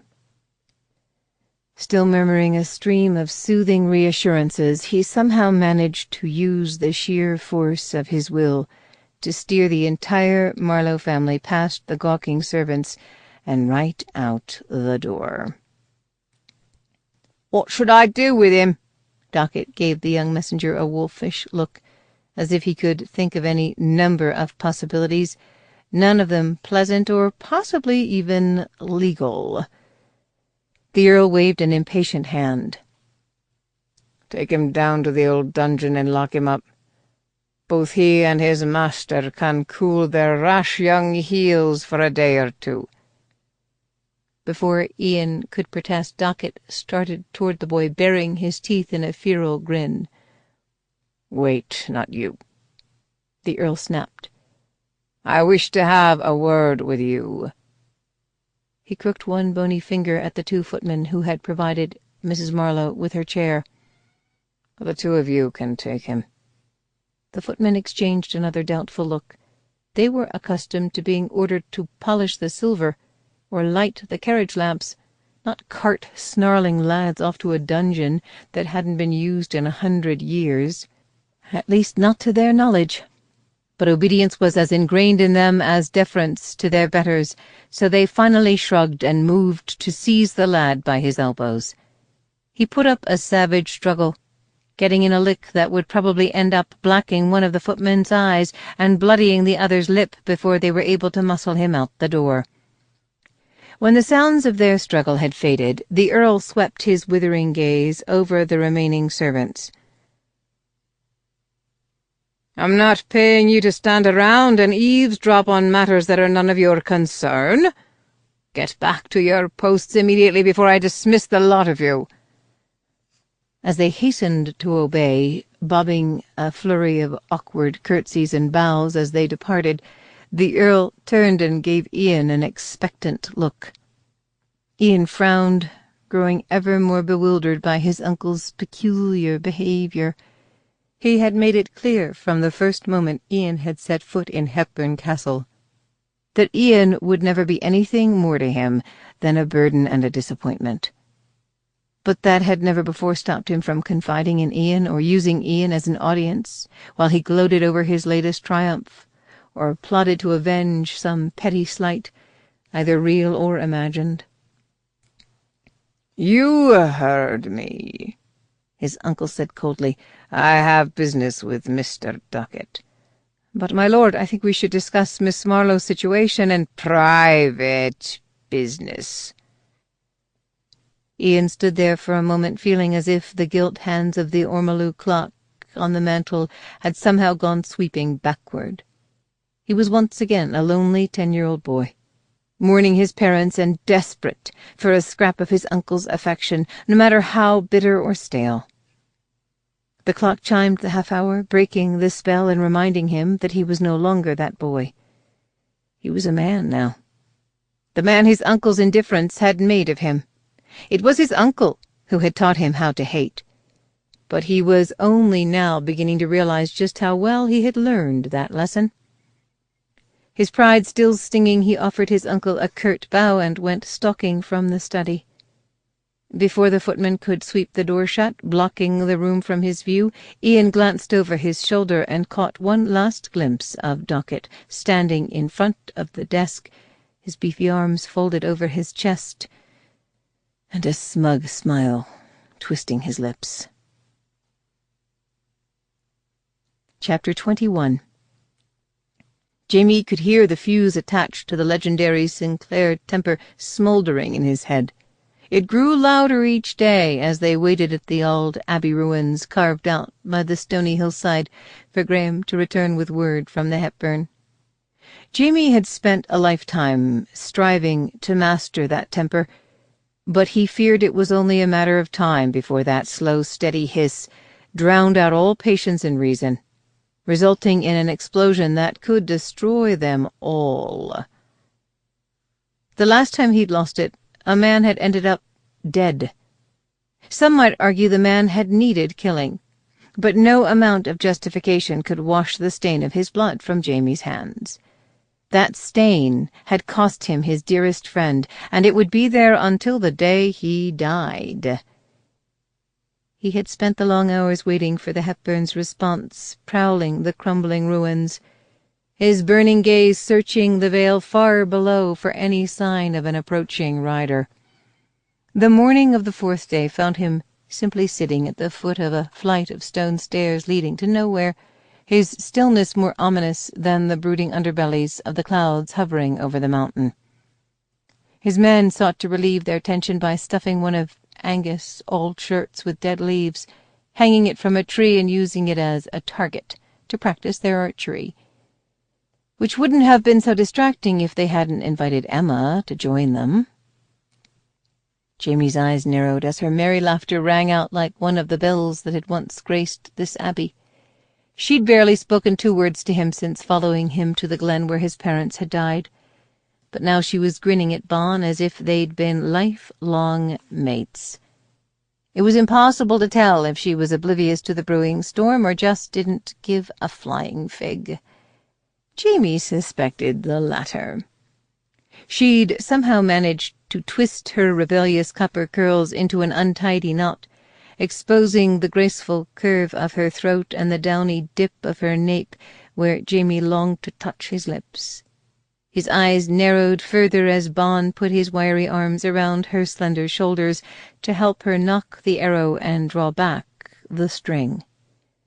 The arrow left the bow with a sprightly zing, sailing across the clearing to pierce the crooked heart Malcolm had traced on the chest of the target with berry juice. The men set up a hearty cheer, but it died in their throats when one of them glanced over his shoulder and saw Jamie watching them. Emma marched blithely over and wrenched the arrow from the target, a triumphant smile curving her lips. She was probably wishing it were one of his shirts, Jamie thought grimly, and that he was wearing it. He ran a weary hand over his jaw. It was no wonder his nerves were shot. It wasn't as if he'd been sleeping very well, or at all. How was he supposed to sleep when Emma's bedroll was only a few feet from his own? He was too busy glowering at the back of her tousled head to sleep, too busy remembering what it had felt like to pass that first night on the road with her nestled trustingly in his arms, too busy reliving those magical moments in the cottage when she had twined her fingers through his hair and kissed him as if she was on the verge of letting him do all of the tender, wicked things he had been aching to do since the first moment he had laid eyes on her. He hadn't even wasted his time trying to sleep last night. He had simply climbed to the top of a crumbling stone arch and spent the endless hours until dawn listening for the distant echo of hoofbeats, just like the ones that were now drowning out the steady hiss of the fuse in his head. He surged to his feet, wondering if he'd dozed off into a dream, but the faint vibration of the rubble beneath his feet left little doubt that someone was coming. Emma glanced over at him, her smile fading. He'd been waiting for this moment ever since his grandfather had taken him to that glen when he was 9 years old and shown him where his parents had been shot down in cold blood. So how was he to explain the sudden dread blunting the edges of his anticipation? The sinking sensation that finally getting what he had been waiting for just might cost him everything he had ever wanted. A lone rider topped the edge of the bluff. Jamie's dread and anticipation had both been for naught. It wasn't Graham returning with word from the Hepburn, but simply the lookout Jamie had dispatched the previous night to scout the floor of the vale below. Carson slid off his mount, his downcast eyes and the brief shake of his head telling Jamie everything he needed to know.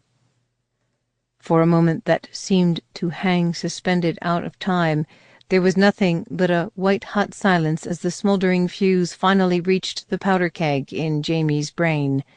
He exploded off the steps, pacing the length of the clearing in long, furious strides. "Take cover, lads," he heard Bon murmur through the roaring in his ears. "Here we go."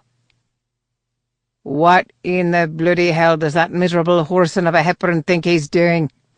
Raking a hand through his hair, Jamie wheeled around only a step before he would have crashed into a tree at full tilt. "Has the man gone completely daft?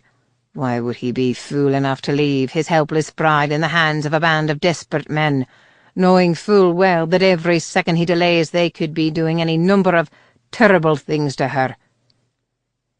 He went charging back across the clearing, His men had heeded Bond's warning and all retreated a step or two.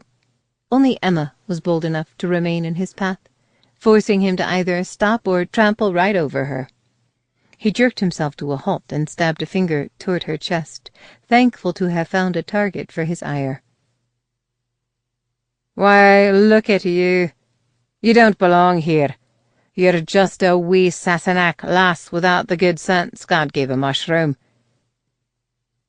She blinked up at him, her dusky blue eyes strangely serene, the loose tendrils that had escaped her untidy knot of hair blowing gently in the breeze. "You should never have been let out of your bedchamber without a nursemaid and a fully armed guard, much less out of England. Isn't your doting bridegroom the least bit worried about what might be happening to you right now? Why, if you were my woman—" His words echoed through the ruins like a crack of spring thunder, followed by a silence so complete you could have heard a caterpillar inching its way across a leaf. A ridiculous wave of heat began to creep up Jamie's throat as he realized that not only Emma but everyone on that hillside was holding their collective breath, waiting for him to finish. "What, Jamie?" Emma finally asked softly, her use of his Christian name stinging more than a slap. "If I were your woman, just what would you do?" Unable to answer the bold challenge in her eyes, Jamie turned his back on her, turned his back on them all. He paced a few steps away to the edge of the bluff and stood with hands on hips, gazing off into the misty grey haze that hovered over the distant moors. That was when he heard a most unexpected sound behind him. Emma was laughing. He slowly pivoted to find his men retreating yet another step, as if they feared a fresh explosion of his temper, this one even more damaging than the last. "Haven't you figured it out yet?" Emma asked, her eyes sparkling with tears. His men might mistake them for tears of mirth, but he knew better. "The joke is on you. The Earl wouldn't waste so much as a handful of shillings to save me. I have no value in his eyes. I was never anything more to him than an empty womb where he could plant his seed, and God only knows there are plenty of those for sale between here and London." She shook her head, her husky ripple of laughter mocking them both. "You've tortured my poor family and dragged me halfway to hell and back for naught. He's never going to give you what you want. He doesn't care what you do to me, so there's no longer any need for you to play the gentleman."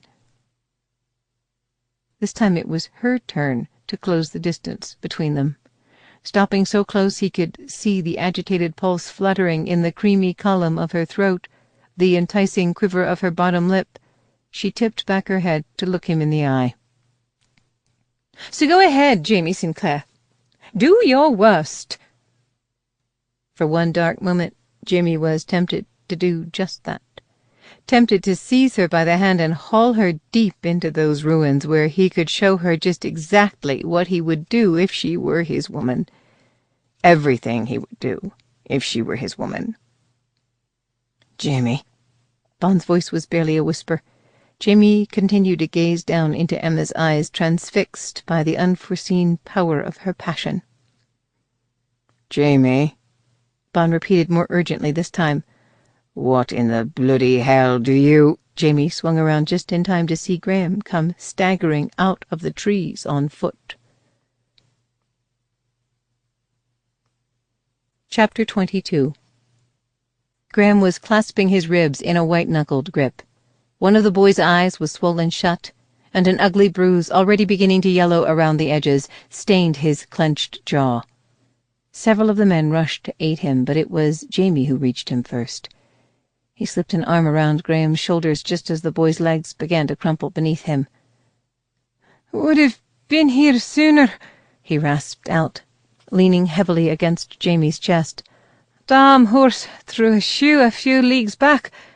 As his men gathered around them, Jamie eased Graham to a reclining position on the ground, stricken by guilt. He should have known Hepburn wouldn't have any qualms about shooting the messenger. He should have sent Bon, someone who was as crafty as the Hepburn, someone who wouldn't have underestimated the old buzzard's potential for treachery. "What did those bastards do to you?" Jamie demanded, wincing along with Graham as he ran a careful hand over the boy's battered rib-cage. "Nothing I won't survive." Graham grinned up at him, his split lip giving his smile a rakish tilt. "Got in a few good licks myself, I did.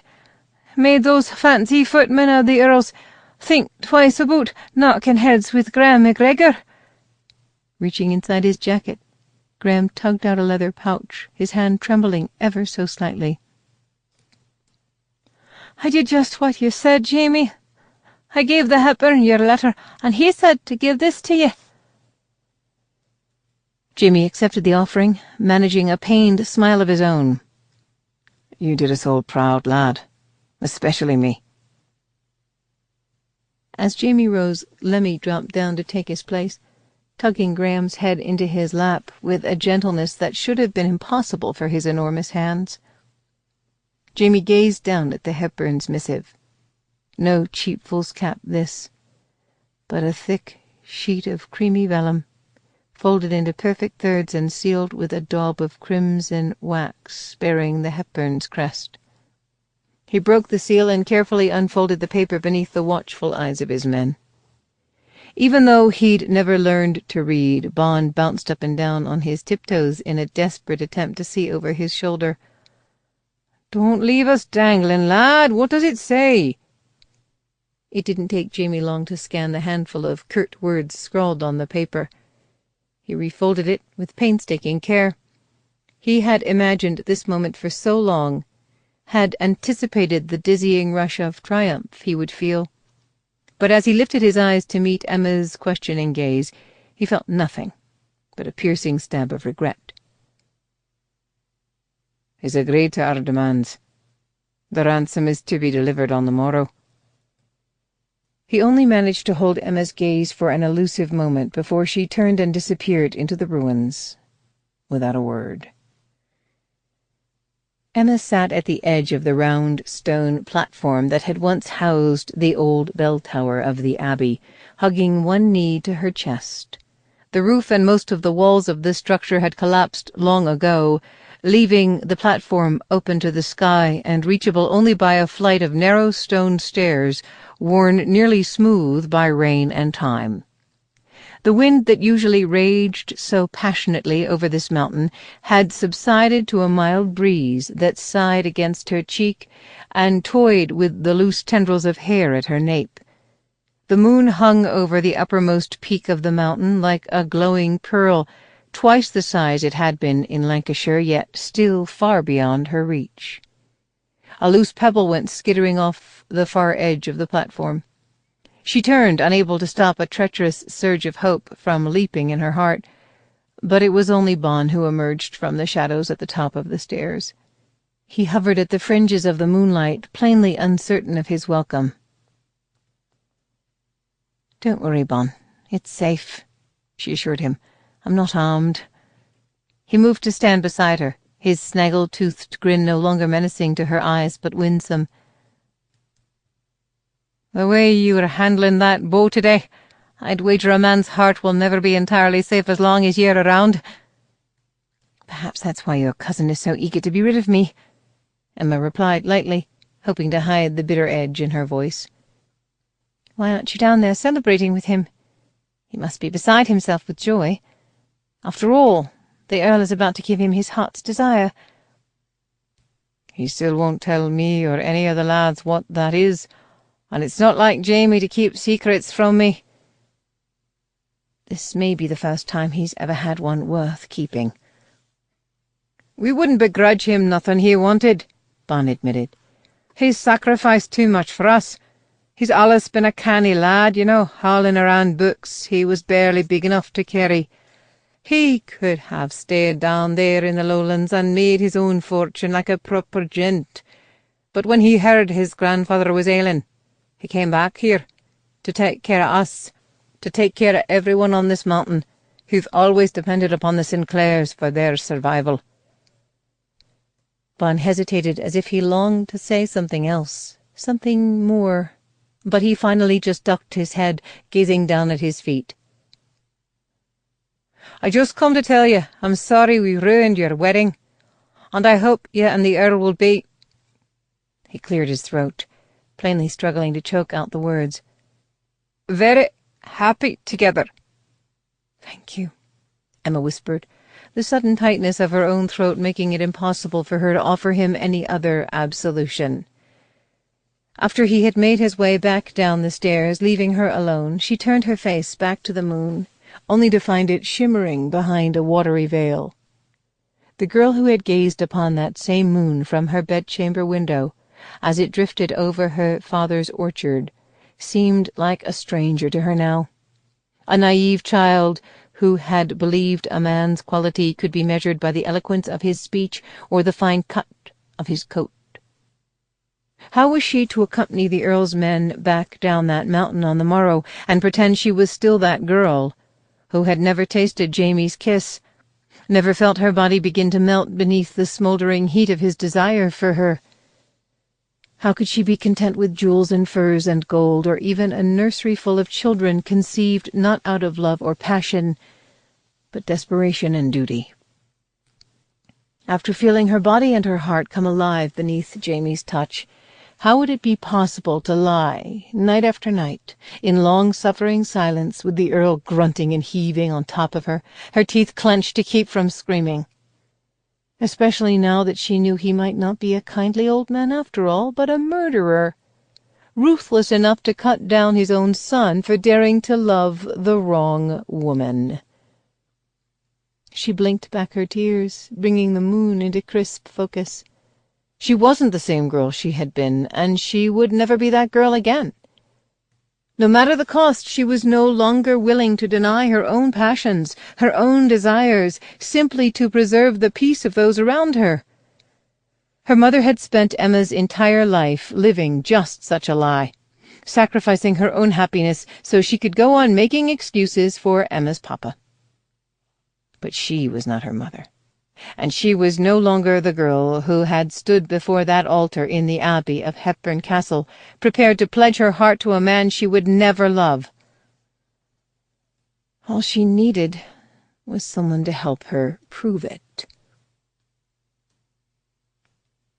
Jamie braced both his hands against the rough stone of the abbey's altar. That single stone had somehow survived the devastation of battle and years of neglect, proving there were some things even time could not destroy. He wondered how many christenings it had seen, how many weddings, how many burials, how many lives had begun there, how many had ended. The small church had been a ruin for as long as he could remember, no doubt destroyed in one of the many wars and skirmishes that had left their scars on this rugged and beautiful land. Even though it had been reduced to little more than roofless walls and moss-covered rubble, an air of dignity still hung over the place, as if neither God nor time had forgotten this had once been holy ground. He ran his hands over the pocked stone, wishing he had the words to express the tumult he was feeling. Although he'd always been a believing man, he'd never been a praying one. He'd assumed it would be best if he and the Almighty didn't discuss their differences of opinion. For how could God claim vengeance was his when Jamie could feel the weight of it resting so heavily on his own shoulders? They'd always been strong enough to bear that burden in the past, but now he felt as if it was dangerously close to crushing his heart. Tomorrow he would send Emma down the mountain. He would never again sleep with her warm body tucked into the shelter of his own. Never again hear his name on her lips. In a few days she would be standing before an altar just like this one, preparing once again to become the Hepburn's bride. He dug his fingertips into the stone, wishing he could smash the altar to rubble with his bare hands. Jamie. At first he thought he had imagined that melodic whisper of sound, that it was nothing more than a product of his own feverish longings. Relinquishing his grip on the altar, he slowly turned. Emma stood there at the edge of the moonlight, like the ghost of all the brides who had come to this place to pledge their hearts to the men they loved. "What do you want?" he asked hoarsely, no longer able to pretend her answer didn't matter to him. She lifted her chin, her gaze as cool and steady as it had been on the night she had pointed his own pistol at his heart. "I want you to ruin me." Chapter 23. Swallowing her trepidation, Emma drifted toward Jamie, exposing herself fully to the moonlight and his burning gaze. In that moment he looked like every virgin's worst nightmare, desperate and dangerous, and only to be approached with tremendous caution, if at all. "I've always been a very good girl," she said, each measured step carrying her closer to him, "and a dutiful daughter. The one who was always called upon to set the example for my younger sisters. It was always 'Yes, sir,' and 'No, ma'am,' and 'As you wish.' I wore what my mother selected for me. I ate everything that was put in front of me, whether I liked it or not. I went everywhere I was told to go, and did everything they asked of me." She stopped just out of Jamie's reach. "But I will not marry the Earl. And you and I both know there's only one sure way to convince him I'm no longer fit to be his bride."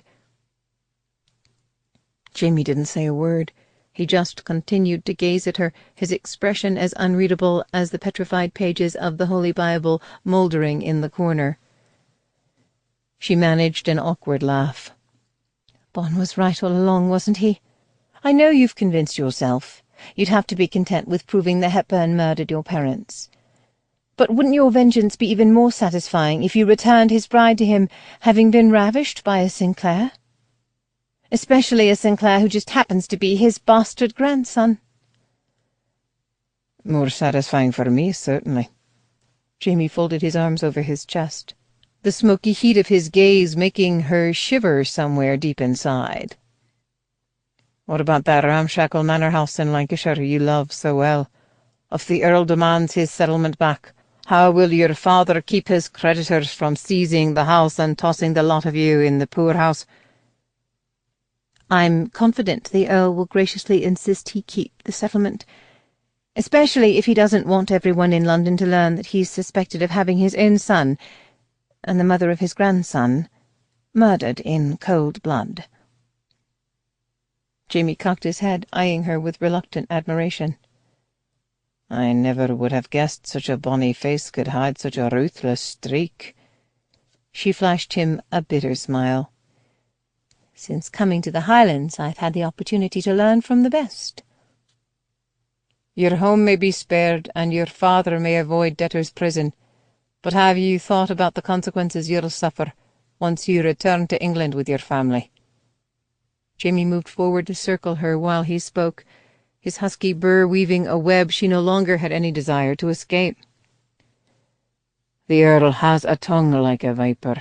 Rather than let anyone believe he was fool enough to let his young bride be stolen out from under his nose, he'll start spreading rumours that you went into my arms and my bed willingly. And even if he doesn't, it won't matter to society if you were seduced or raped. The shadow your first fiancé cast over your reputation will be nothing compared to this. Decent folk will turn their heads when you walk by in the street. No one will receive you. You'll be a social pariah, and you'll be giving up all hope of ever finding a husband or having a family of your own." "Then I'll be free to return to Lancashire and live out my life in peace." She faced him, giving her curls a bold toss. "If I get bored, I can always take a strapping young lover. Or two." He saw right through her bravado, just as he had the first time she had said those words. He reached up to trace the delicate curve of her jaw with the backs of his knuckles, his voice even more gentle than his touch. "There are other considerations, lass. What if I should put my babe inside you?" Emma didn't bother ducking her head to hide the blush she could feel creeping over her cheekbones. She knew it was no use. "You may find me distressingly naive, but thanks to my mother's tutelage, I'm not completely ignorant of the ways of the world, or of men. If there weren't ways to prevent such things, then there would be more byblows than legitimate heirs walking the streets of London. He nodded, conceding her point. So you truly believe this is the only way to keep the Hepburns' lecherous hands off you, to make sure you're free to live out your life as the mistress of your own fate? She nodded, her voice finally deserting her now that her courage was spent. There were 1,000 other reasons for going to his bed that she might have confessed to him in that moment, had pride not stilled her tongue. She could have told him she wanted to feel alive at least one more time before burying herself beneath the crushing censure of society, that she didn't think she would survive spending the rest of her life alone, without first spending one night in his arms. Then what choice do I have? He leaned down, his lips grazing hers like the brush of angel wings. Emma's breath caught in her throat. How was it that she could feel more like a bride standing here in the crumbling ruin of a church than she had ever felt in the Hepburns' majestic abbey? "Wait here," he whispered, drawing away from her with palpable reluctance. She waited in an agony of suspense until he returned with the blankets from her bedroll draped over one arm. This time, when he took her hand, she went with him willingly. As he led her out of the moonlight and into the shadows, she laced her fingers tightly through his, not wanting him to know she was quaking all the way down to her toes. He led her to the corner of a small chamber where 2 walls still stood, defying the ravages of time. They had set up camp in the trees bordering the bluff, so Emma knew Jamie had deliberately chosen this spot to protect her from his men's prying eyes. But before he could spread out the blankets, she grabbed his arm. "Wait!" He eyed her warily, plainly fearing she had changed her mind. She inclined her head toward the crooked stone arch that had once housed a door, indicating that it was his turn to follow her. Judging by the look in his eye, he would have followed her to the very ends of the earth. They climbed those worn stone steps to the old bell tower, emerging in a misty pool of moonlight. She took the blankets from Jamie and spread them out in the center of the tower, leaving only the sky and the moon to witness what was about to happen. When she was done, she faced him, feeling impossibly shy. "So, what's it to be, Mr. Sinclair? Do you plan to seduce me or ravish me?" His lazy grin made her heart double its rhythm. "Both." He drew her against him, surprising her anew with his size, his strength, his irresistible heat. For a long moment he simply held her, letting her grow accustomed to the feel of his arms around her, the whisper of his breath in her hair. She rested her cheek against his chest, feeling each shuddering beat of his heart as if it were her own. After a moment she grew bolder, slipping her hands around his waist and beneath his shirt, marveling at the smoothness of his skin, the supple flex of the muscles beneath her palms as he lifted one hand to stroke her hair. "Oh, dear," she mumbled, suddenly overwhelmed by the magnitude of what she was about to do with this man.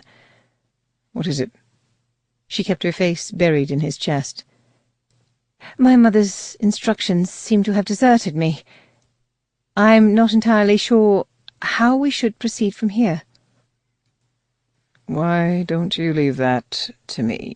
he murmured, tipping her chin up with one finger and lowering his mouth to hers. He gently feathered his lips over hers, his undeniable expertise leaving little doubt that he knew exactly how to proceed. He didn't kiss like a man who considered it simply a means to an end, some sort of quaint ritual required by females to coax them into taking off their clothes. He kissed her slowly, and with exquisite deliberation, as if he would be content to spend all night just making love to her mouth.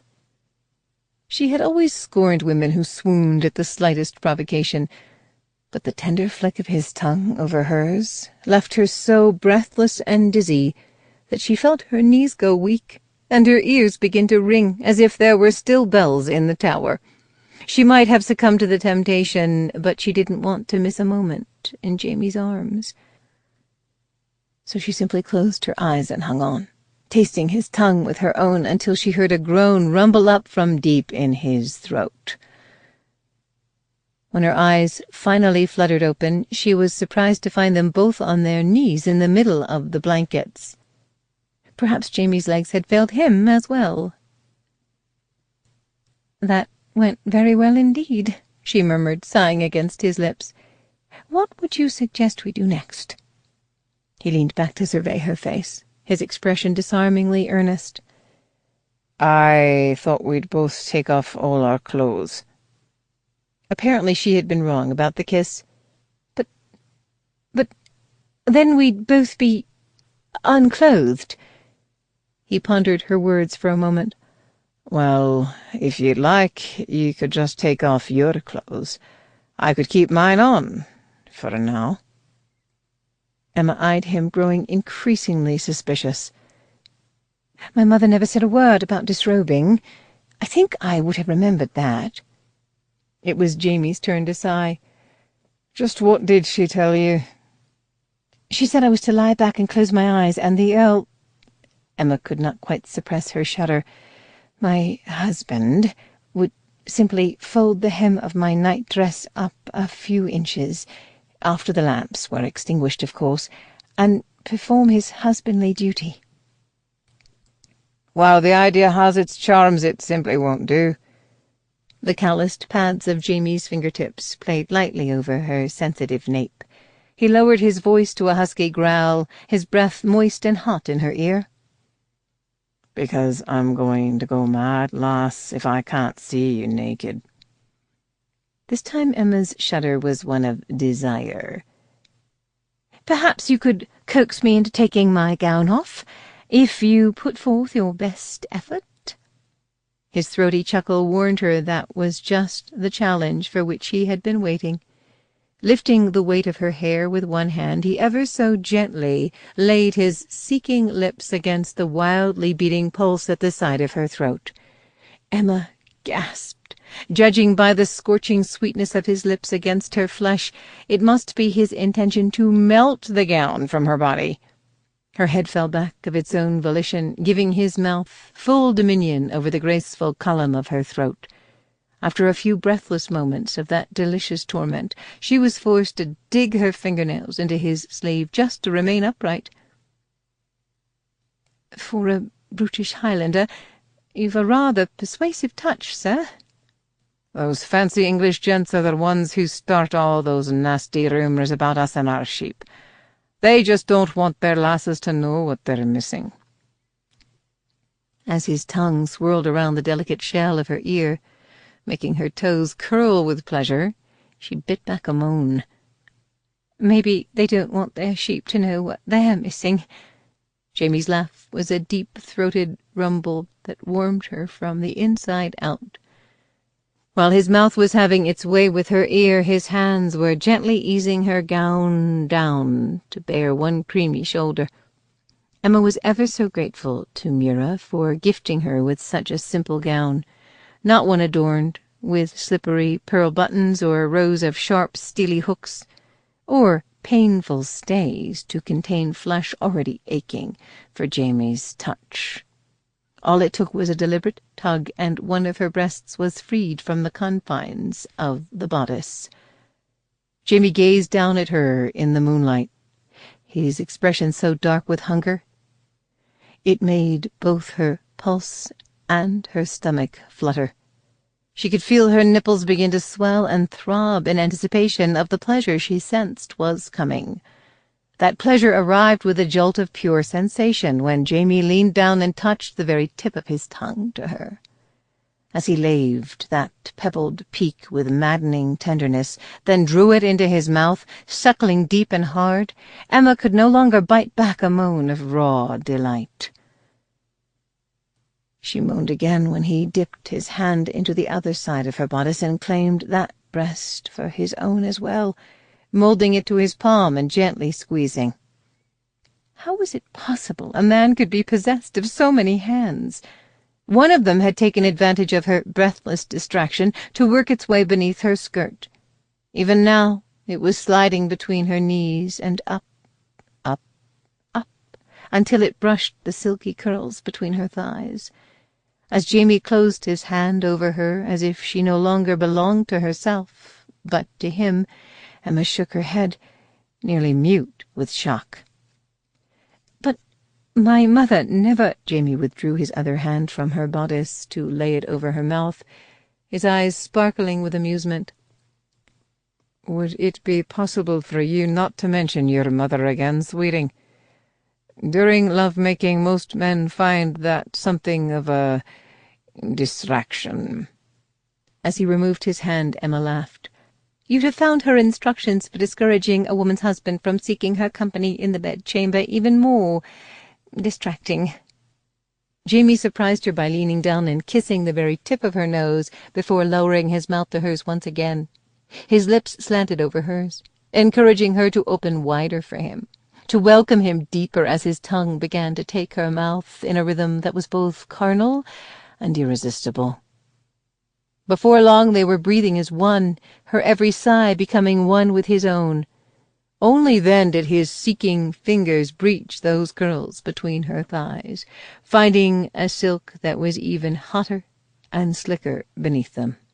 He trapped her helpless whimper between his lips, his deft fingertips coaxing the tender petals of her body open like some exotic flower, ripe with the sweetest and thickest of nectars. Emma had never known such pleasure was possible. She was torn between clenching her thighs tightly together to ease the growing ache between them, and letting them fall apart so Jamie could do it. But his touch only deepened the ache, and before long her breath was coming in fierce little pants. Ignoring the fact that she was already grinding herself against his palm in a frenzy of need, he stroked and petted and fondled her slick, swollen flesh, as if there was nothing else in the world he would rather do, and he had all night to do it. Just when she thought his exquisite torture couldn't possibly get any more diabolical, he began to brush the pad of his thumb over the hooded little nub at the crux of her curls in maddening circles. Even as he did so, his longest finger slid lower, dipping gently once, twice, a third time before delving deep inside of her. His name broke from her lips on a sob as Emma's body erupted in one long, glorious, blinding shudder of rapture. The second she could see and breathe and move again, she dropped to a sitting position and tugged off her boots. "What are you doing?" he asked, clearly alarmed. "Rewarding your efforts," she replied, peeling off her stockings. "Oh, I was just getting started," he warned her as she returned to her knees and drew her gown over her head. Tossing it aside, she boldly faced him, knowing she must look like the most shameless of hoydens, kneeling before him with her hair tumbling every which way and her cheeks and breasts still flushed from the pleasure he had given her. But any fear that Jamie might find her lacking was dispelled by the mingled lust and adoration in his eyes as he gazed upon her naked body for the first time. "You're so fine," he whispered hoarsely, his eyes slowly devouring every inch of her. "You don't deserve this. You deserve a grand bed carved of the finest mahogany, and mountains of feather pillows, and candlelight, and silk sheets," and it was her turn to lay her fingers across his lips. "I may deserve every one of those things, but all I want is you." He reached for her then, crushing her naked softness against him, as if he could somehow make them one with the sheer passion of his embrace. He was hard where she was soft, unyielding and angled where she was gently curved. Emma twined her fingers through his hair and buried her face against his throat, surprised to feel the sting of tears in her eyes. He smelled like wood smoke and spring rain and the wind blowing through the pines on a cold winter's night. He smelled like a freedom she had never known before this night. "So, what must I do to coax you into taking off your clothes?" she murmured, dusting the broad column of his throat with her kisses. He gently set her away from him, a rakish grin curving his lips. "You, my lady, have only to ask." Before Emma had time to catch her breath, he had divested himself of shirt, stockings, and boots.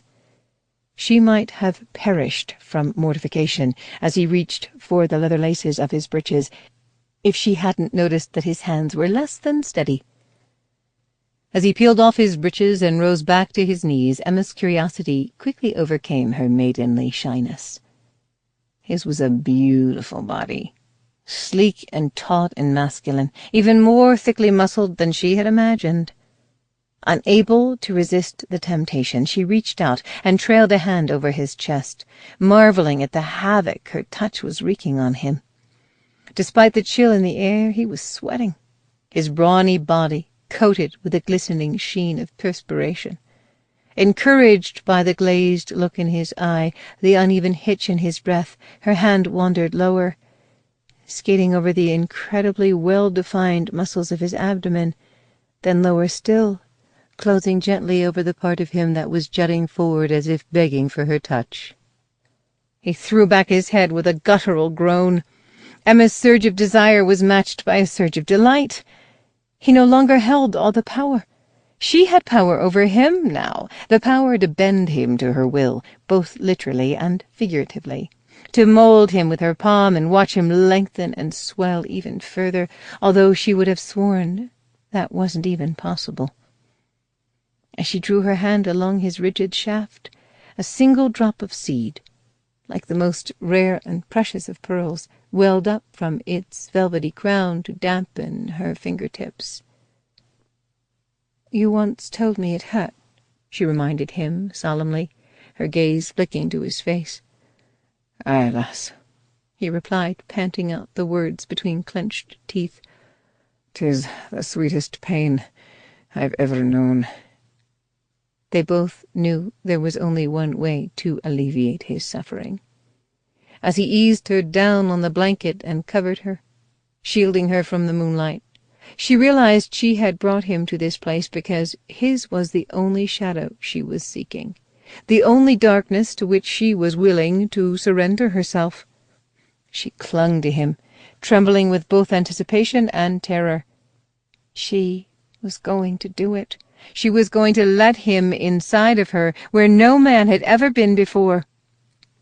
He rubbed the heavy ridge of his arousal between her legs, laving himself in the rich cream his caresses had coaxed from her body. As she felt those delicious little tremors begin to dance over her flesh once more, she feared he was seeking to prolong her torment.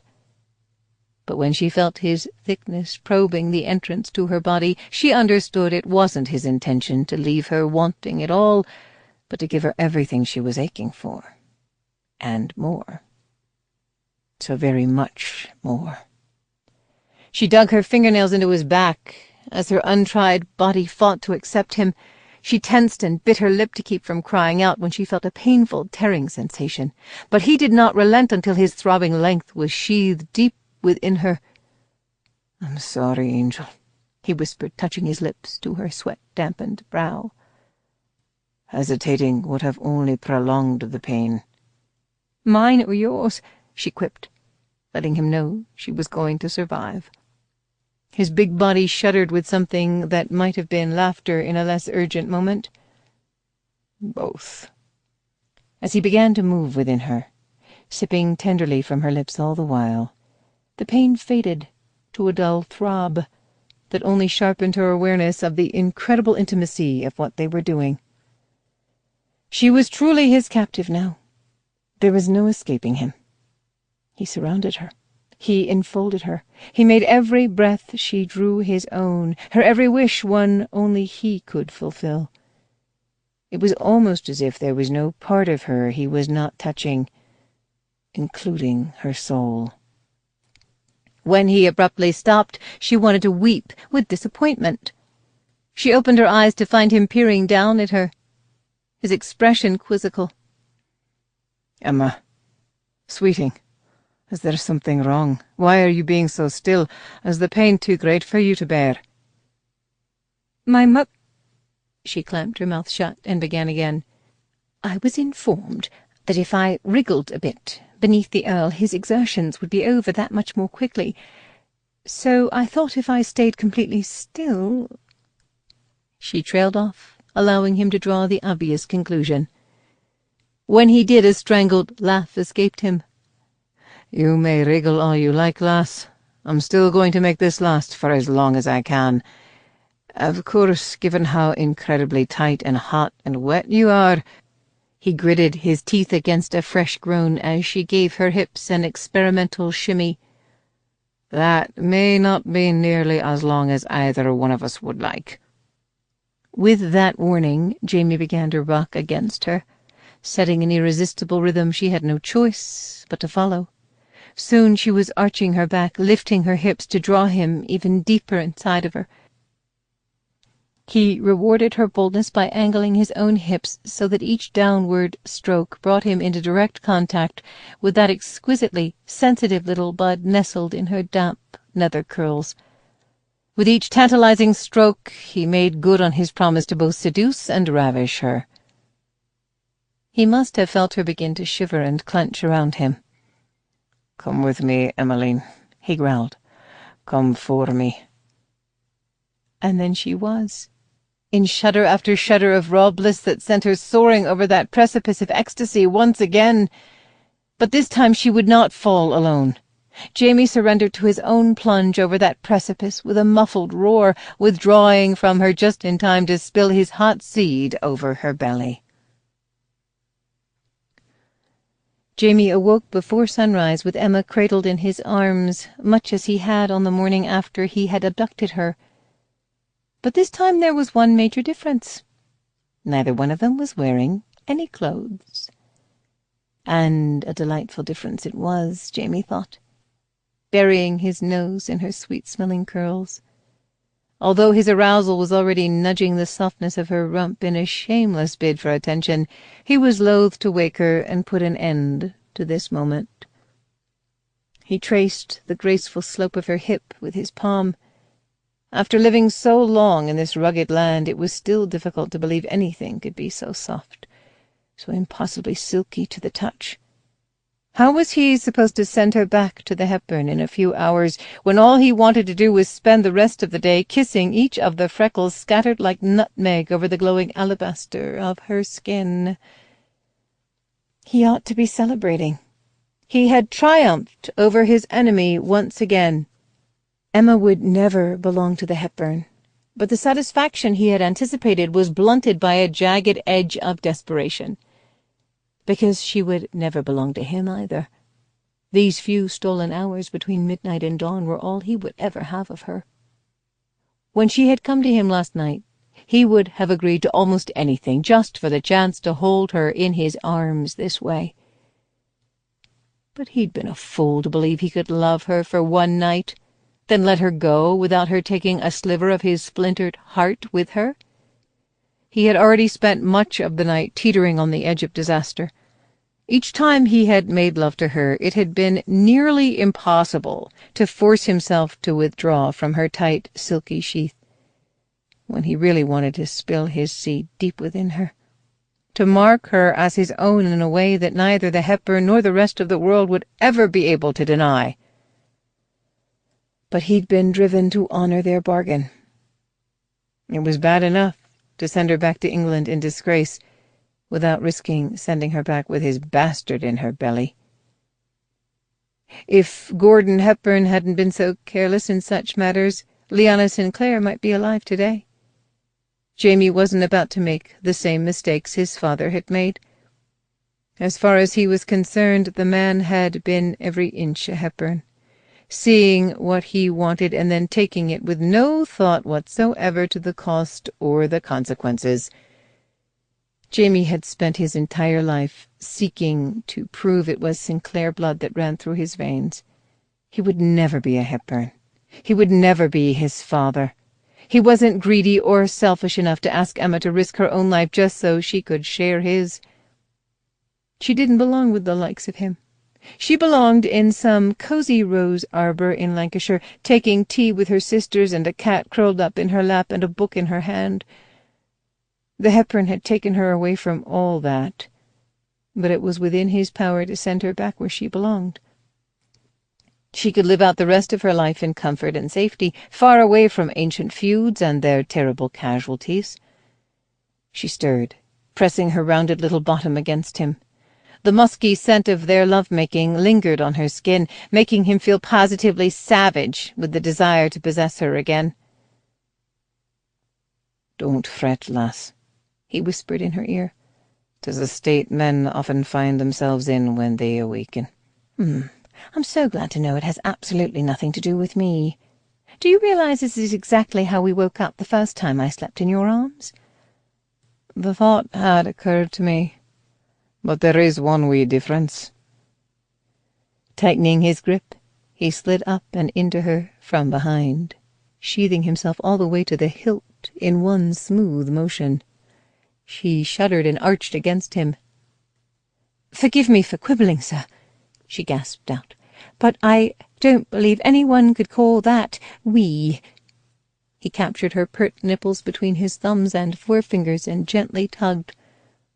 "Does that mean I'm strapping enough for you, lass, as lovers go?" She nodded her breathless assent. "I do believe Bridget was wrong. You must be twice the man Angus and Malcolm could ever hope to be."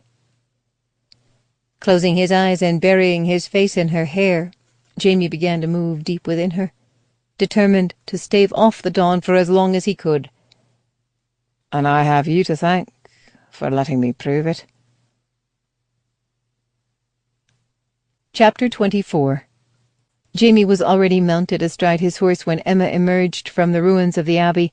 With perverse timing, the sun had chosen to make its first appearance in days, burning off the last of the mist and coaxing a hopeful serenade of birdsong from the budding branches of the surrounding birches and aspens.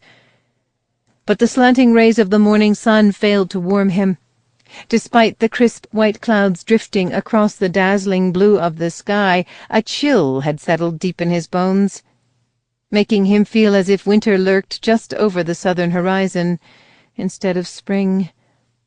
He sat motionless in the saddle, watching Emma cross the clearing. Mira's cloak was draped over her shoulders. She had used the leather thong he had given her to neatly bind her unruly curls at the nape, just as she'd used the water he had warmed over the fire for her to wash his scent from her skin. Unlike the abbey lying in rubble behind her, she did not look ruined to him. Her freckled cheeks were flushed, her lips still slightly swollen from his loving, her eyes slumberous. She looked gloriously unruined. Jamie felt a smouldering fury that society would now deem her less worthy of their regard. They would consider her sullied by his touch.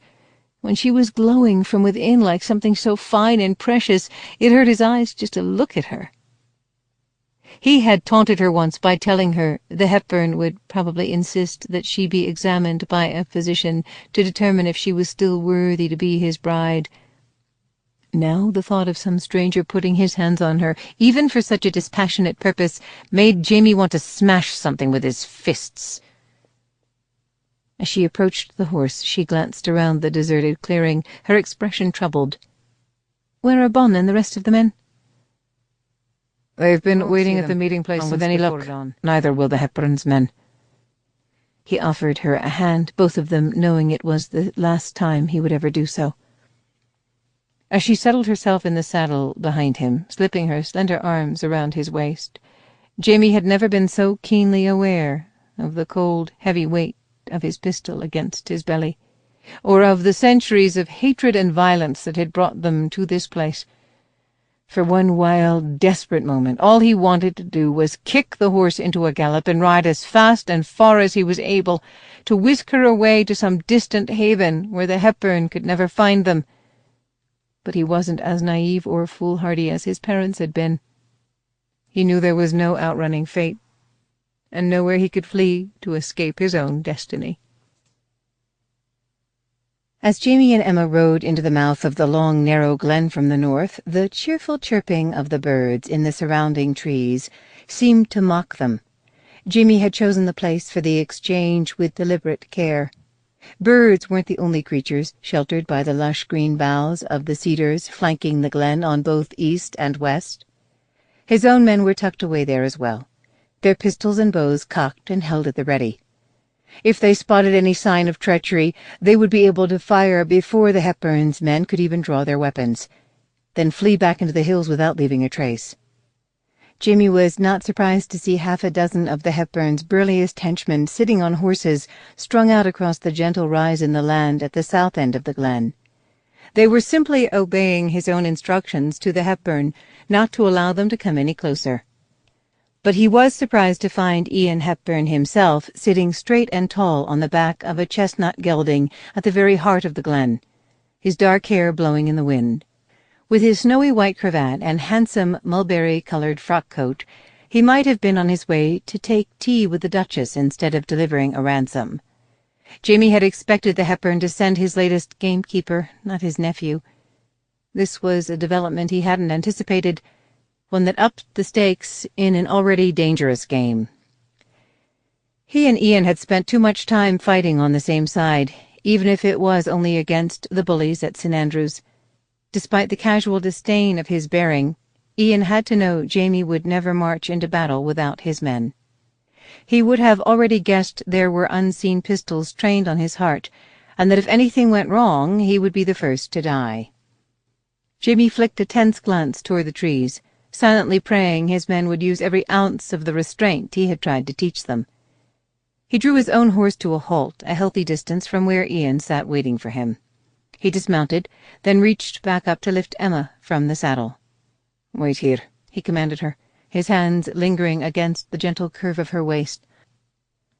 "If anything goes wrong, run for that line of trees as fast and as hard as you can.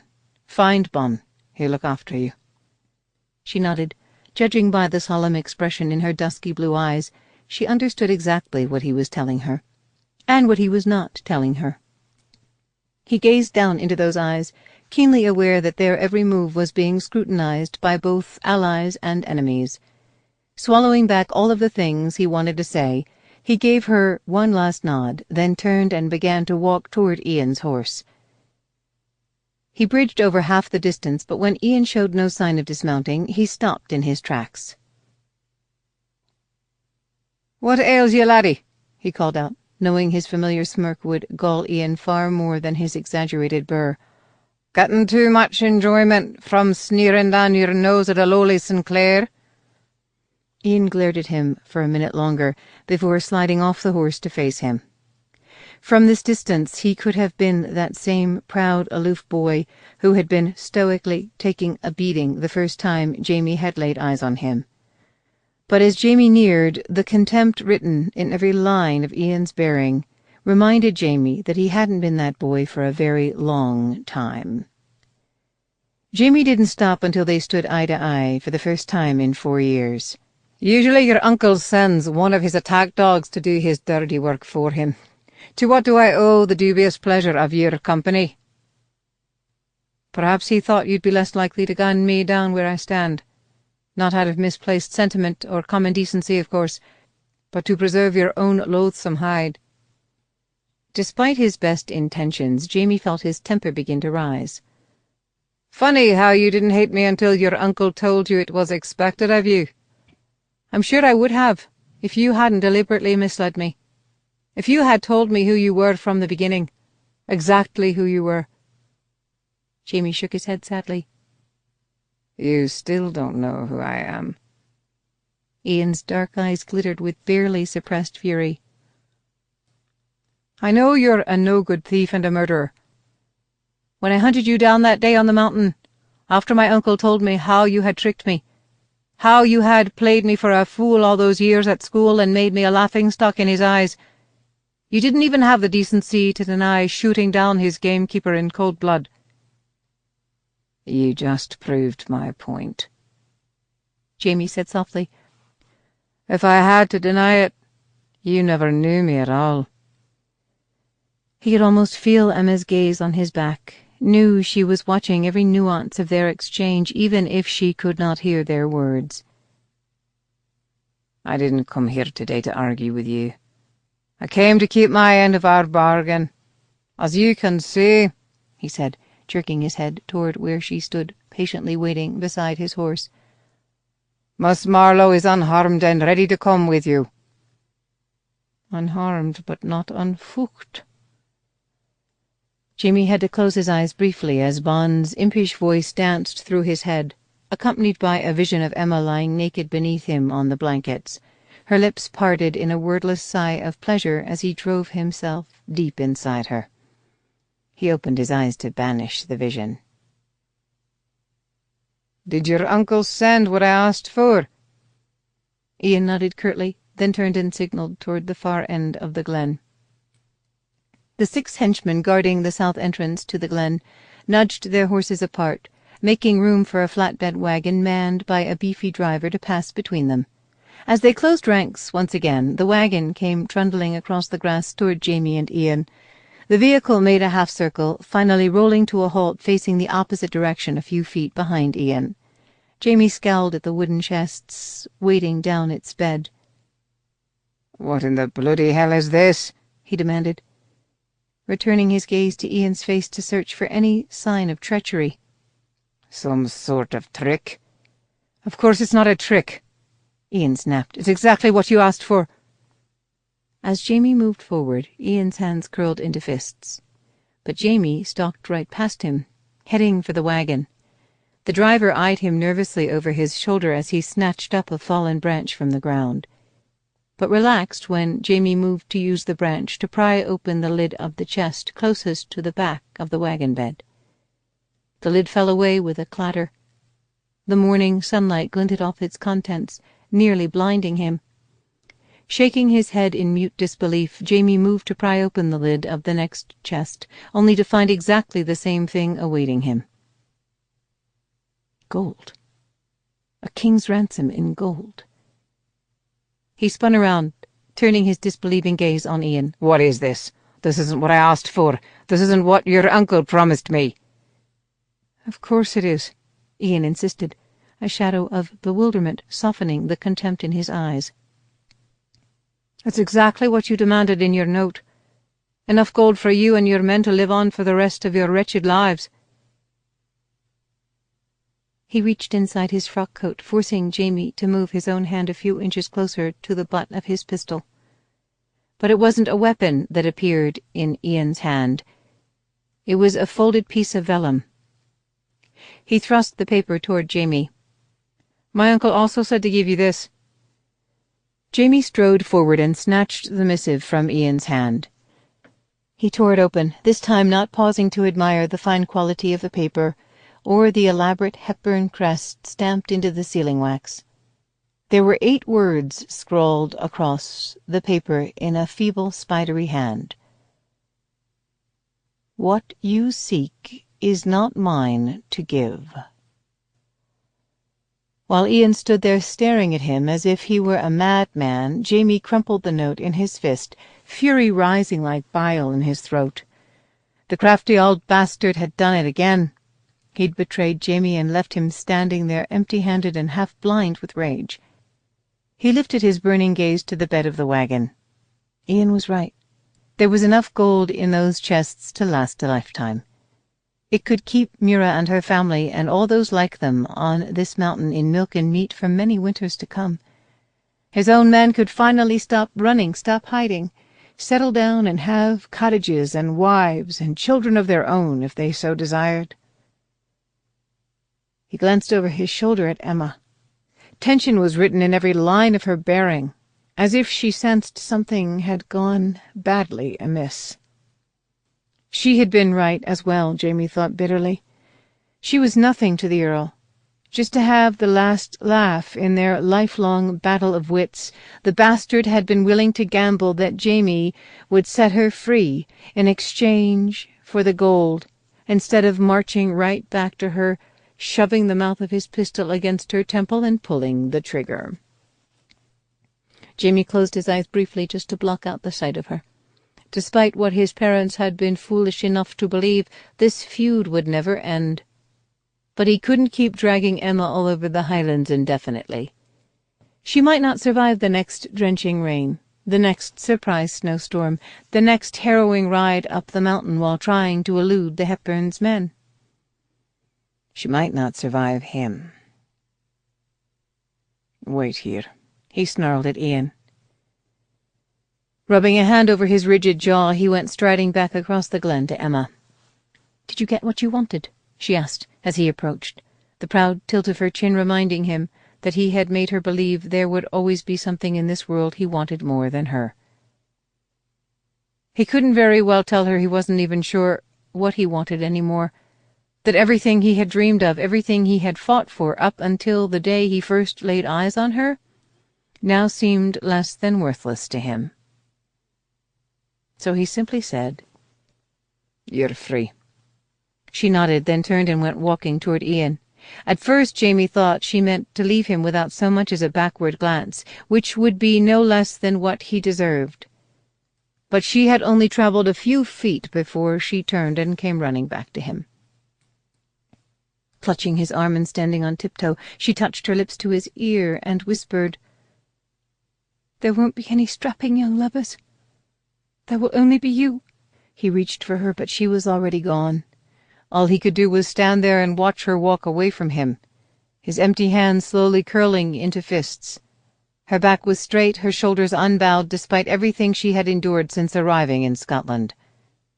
What a bloody fool he had been. He had tried to steal something so precious, he should have been willing to sacrifice a king's ransom to possess it. She was nearly halfway to Ian now. Jamie willed her to turn and look back at him one last time, to see in his eyes all of the things he had been too cowardly to confess.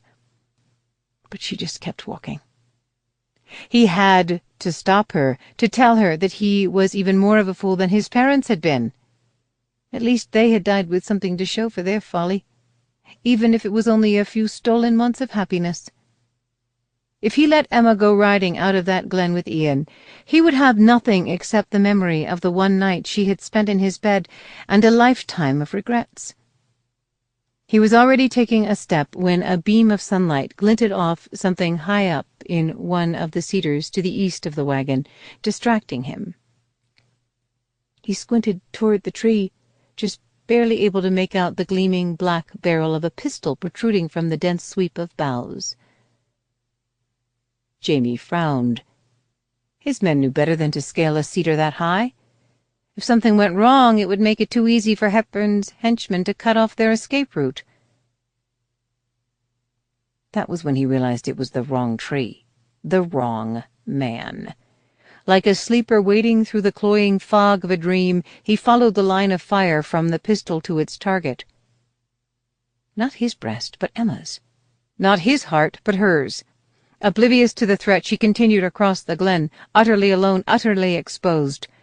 Jamie yanked his pistol from the waistband of his breeches and lunged into motion, knowing even as he did so that there was no way he could shoot down the assassin from this distance, no way he could reach her before it was too late. Time seemed to unfold as if the seconds were being measured by a laboring clock someone had forgotten to wind.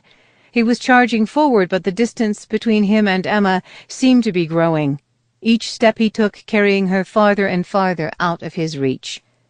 "Emma!" he bellowed.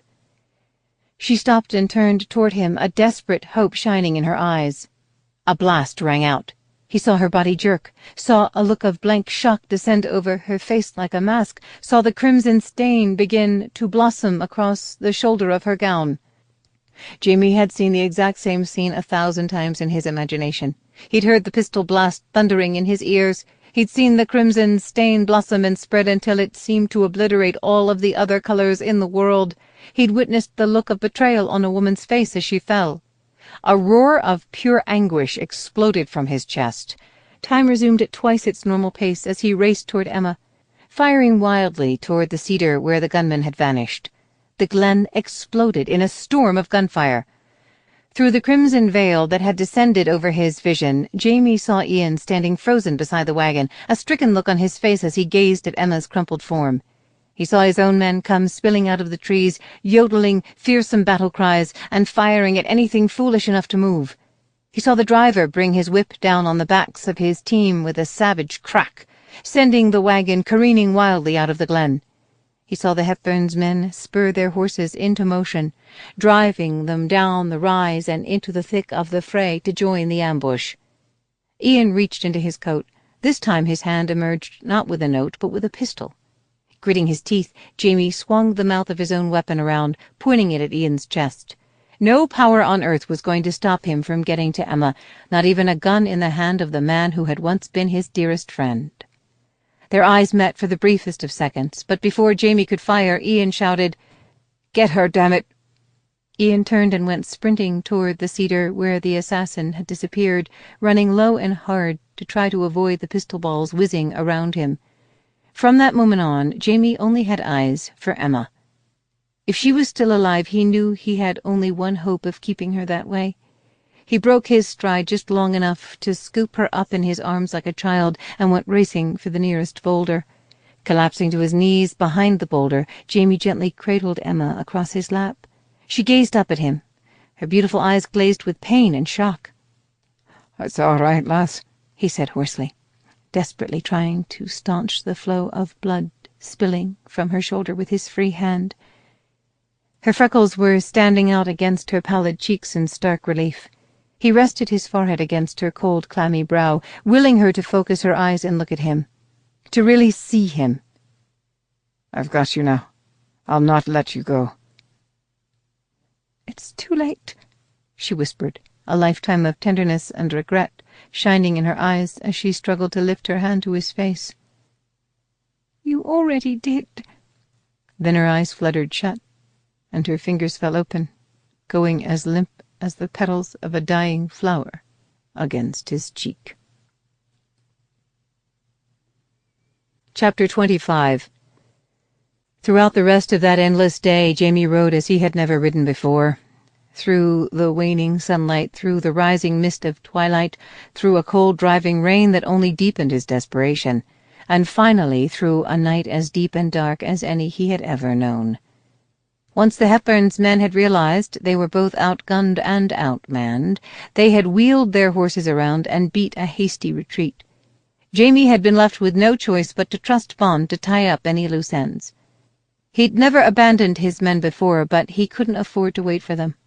Not when every minute lost might be another minute of Emma's life ticking away. He couldn't even afford to linger in the glen long enough to deal with Ian.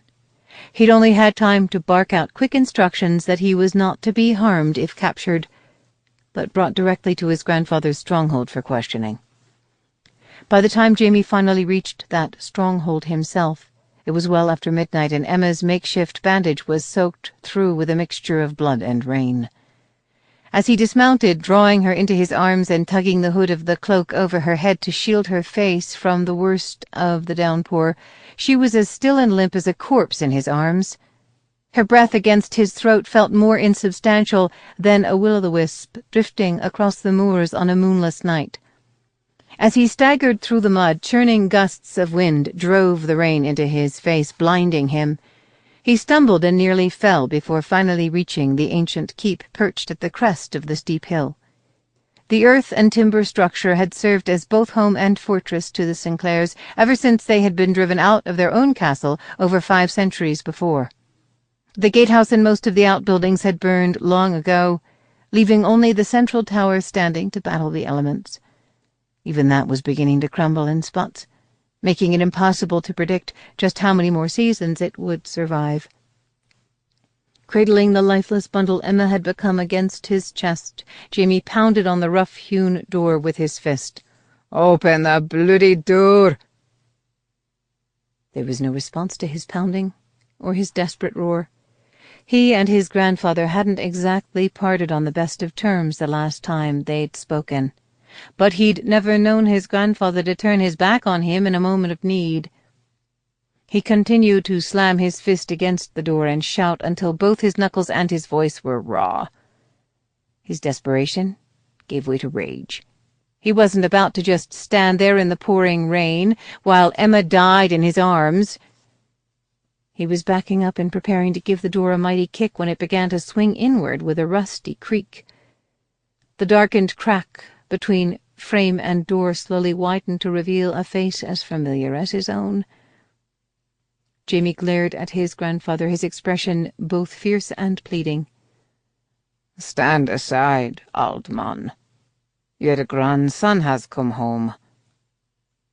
The last thing Emma remembered after the glen had exploded in a fiery cloud of pain was falling so hard and so fast that not even Jamie's arms could catch her. Then everything had gone as dark as the blackest night. But even in the murky hours and days that followed, Jamie had been there, his big, calloused hands easing her to a sitting position with a tenderness that should have been impossible for them, his gruff burr coaxing her to open her mouth wider so he could spoon a bitter-tasting broth between her lips, his cool lips brushing her brow when it was ablaze with fever, his warm arms enfolding her when she was racked with chills, his head bowed as he clutched her limp hand and pleaded with God to let her live. So it was no surprise it was his presence she sensed when the first glimmers of light began to pierce the receding shadows. She slowly pried open her eyes, waiting for her head to stop spinning and the wavering world to come back into focus. When it finally did, she found herself gazing into the gentle eyes of an enormous, brindled beast sitting in front of a crackling fire on a crude stone hearth. "Why is there a pony in here?" she asked, surprised by how rusty her voice sounded to her own ears. "'Tis not a pony, lass, 'tis a dog." She frowned at the towering creature. "That, sir, is no dog."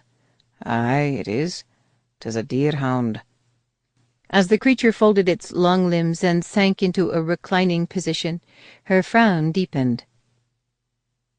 "Are you sure it's not a deer?" She gingerly turned her head, wincing at a lingering twinge of stiffness, only to find herself gazing up into a pair of arctic green eyes fringed with thick silver lashes. A wave of shock rippled through her. The man she had been arguing with wasn't Jamie at all, but Jamie as he would look 40 years from now. His thick hair might be the snowy white of hoarfrost, and his face as craggy as the side of a mountain. But time hadn't robbed this man of his vigor as it had the Hepburn. He still possessed the impressive shoulders and rugged vitality of a much younger man. He wore a green and black tartan kilt and a ruffled shirt with falls of lace at the throat and cuffs that made him look as if he belonged in some Gainsborough or Reynolds portrait from the previous century. Realizing she couldn't have possibly been asleep for that long, she whispered, "You must be Jamie's grandfather." She blinked up at him, unable to drag her gaze away from those oh-so-familiar eyes. Everything about the man was larger than life, including the wooden chair he had drawn next to her bed. Still too muzzy-headed to censor her words, she blurted out, "I thought you were dying." Ramsay Sinclair leaned forward, his eyes twinkling as if he was about to confide a delicious secret. "Well, for the past few days, I thought you were dying too." "Mind your tongue," a voice croaked. "I've worked too hard to keep the lass alive to let you scare her to death." Emma could not stop herself from recoiling on the pillow as a woman who looked ancient enough to be the Hepburns' grandmother came shuffling toward the opposite side of the bed, the rounded hump in her back forcing her to stoop almost double. Stringy strands of hair, the color of tarnished silver, hung around cheeks so sunken as to be nearly hollow. As she drew closer to the bed, Emma realized what she had mistaken for a toothless grimace was meant to be a smile. "There, there, dearie," the woman crooned, patting Emma's hand. "Don't let the old rogue affright you. The worst is o'er. You're going to be just fine now." "Megs is right about that," Jamie's grandfather said dryly. "If you have a strong enough constitution to survive the foul stench of her poultices, then getting shot certainly isn't going to kill you." This must be the Mags Jamie had mentioned Emma realized with a start of shock. The woman who had once been his mother's nursemaid. The old dame wagged a bony finger at the Sinclair. "If it weren't for me foul-smelling poultices, Ramsay Sinclair, you'd have been mouldering in your own grave a long time ago." She gave Emma a gloating look. "For years he could barely leave the fortress without getting his fool self shot, or taking a tumble off of his horse. Lucky for him that stubborn neck of his was too hard to break." The Sinclair made a sound that sounded suspiciously like a harumph. "It was near as hard as you're a head, woman." As they continued to trade barbed insults, Emma's fascinated gaze bounced between the two of them. They weren't behaving like master and servant, but bickering like an old married couple. "Bloody hell, old man!" Jamie exclaimed from the doorway. "Why didn't you tell me she was awake?" As Jamie strode toward the bed, Emma ignored Meg's fretful clucking and struggled to push herself up on the pillow.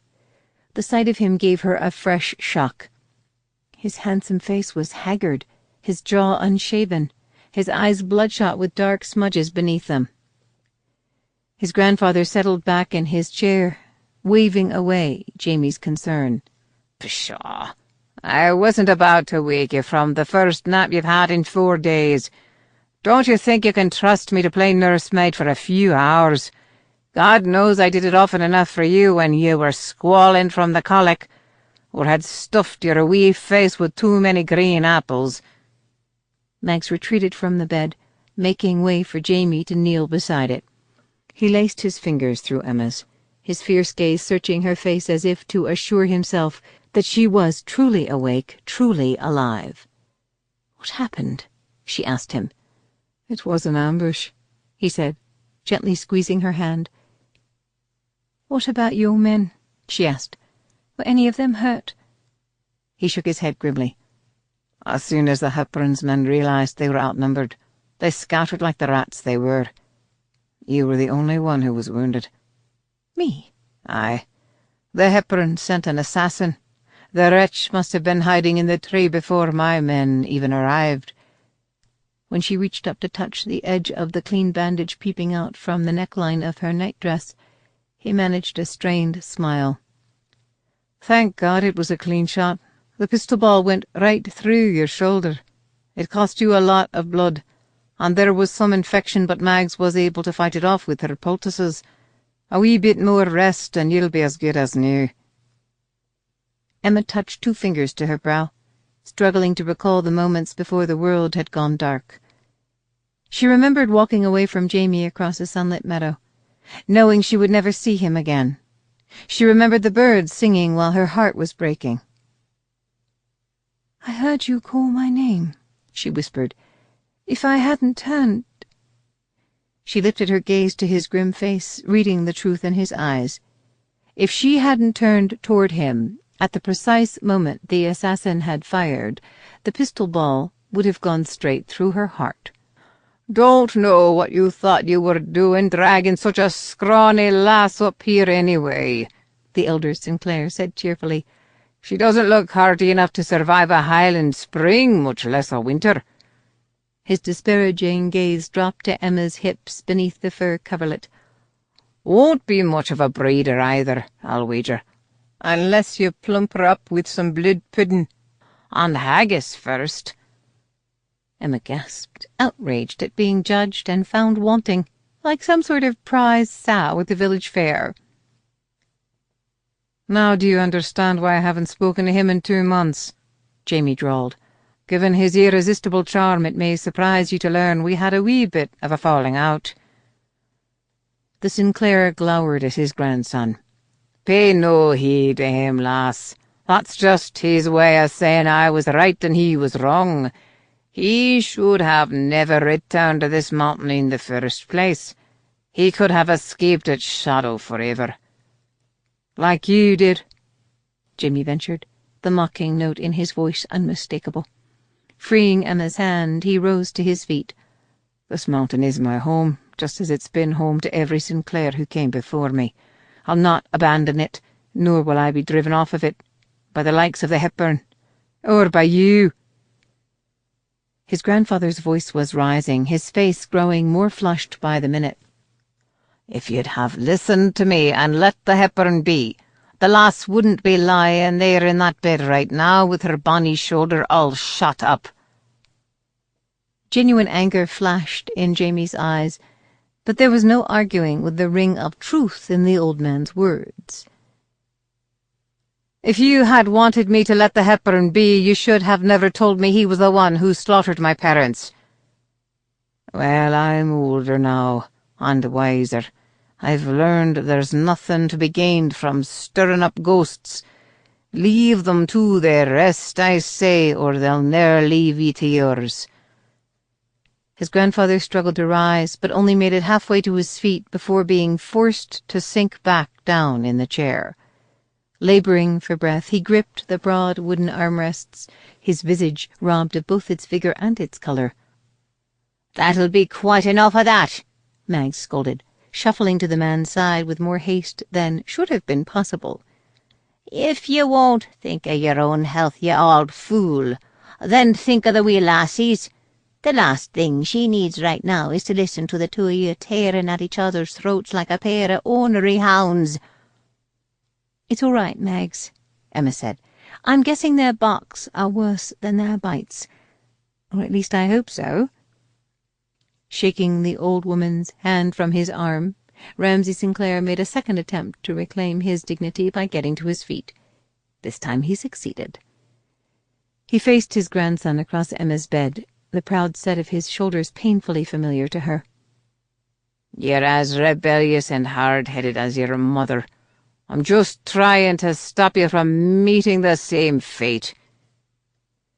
With that last salvo in what appeared to be a long-standing battle of wills, he turned and went lumbering from the room with Mags shuffling at his heels.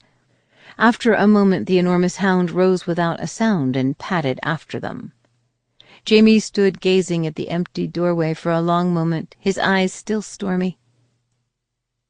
"He's never stopped fancying himself the laird of a powerful clan and ruler of a mighty kingdom.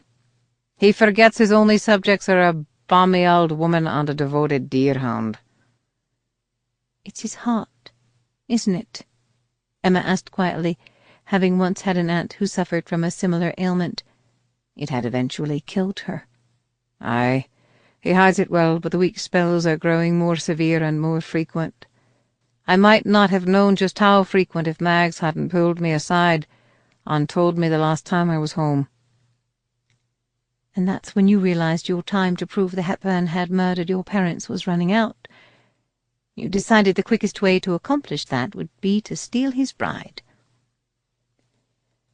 Jamie gazed down at her, a wealth of regret in his eyes. "My grandfather was right about one thing. I meant to steal her, not to get her shot."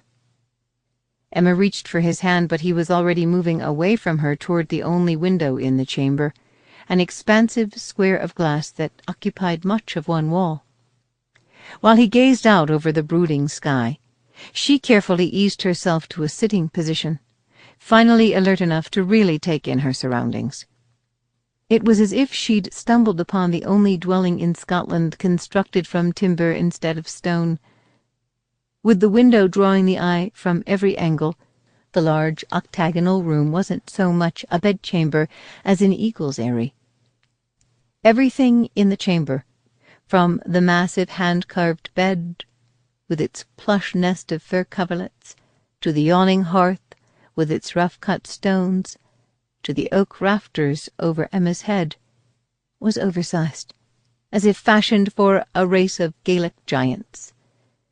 Despite its potential for grandeur, an air of neglect hung over the tower. Cobwebs drifted from the rafters in ghostly veils, and the dog had been allowed to leave an array of half-gnawed bones around the ash-strewn hearth. There wasn't so much as a hint of feminine comfort visible. No pillows aside from the one beneath her head, no graceful wax tapers in silver candlesticks, no dressing table littered with brushes and bottles of scent, no floral watercolors or family portraits to adorn the rough-hewn walls. It was easy to understand how such an environment might have bred a man as virile and rugged as Jamie. "Have you told your grandfather you have proof the Hepburn murdered your parents?" she asked him. He spoke without turning around. "There's nothing to tell. The Hepburn didn't send the ransom. It was all for naught." Emma shook her head, wondering if blood loss had dulled her wits. "I don't understand. I saw you talking to Ian. I saw him hand something to you." "Oh, the Hepburn delivered a ransom, but he didn't send the necklace. He refused me the one thing I asked for, the truth." Returning to the bed, he drew a folded piece of vellum out of his shirt and handed it to her. "He sent this instead." Emma unfolded the paper. It looked as if it had been crumpled and smoothed more than once. "What you seek is not mine to give," she read aloud, puzzling over the words. "I should have known the bastard was too canny to hand over the evidence that could have convicted him of murdering his own son." Maybe he didn't want to spend the rest of his life, however short that might be, looking over his shoulder, waiting for you to come for him. "He's going to have to do that now anyway," Jamie said grimly, a bloodthirsty glint dawning in his eye. She shook her head.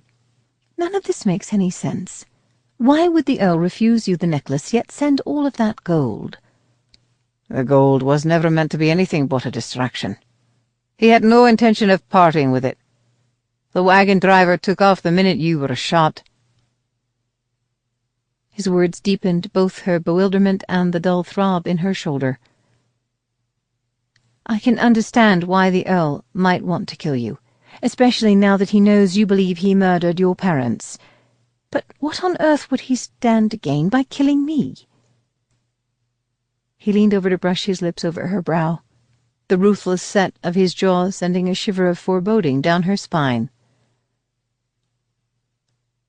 "Now that we know for sure the bastard didn't succeed, that's exactly what I intend to find out."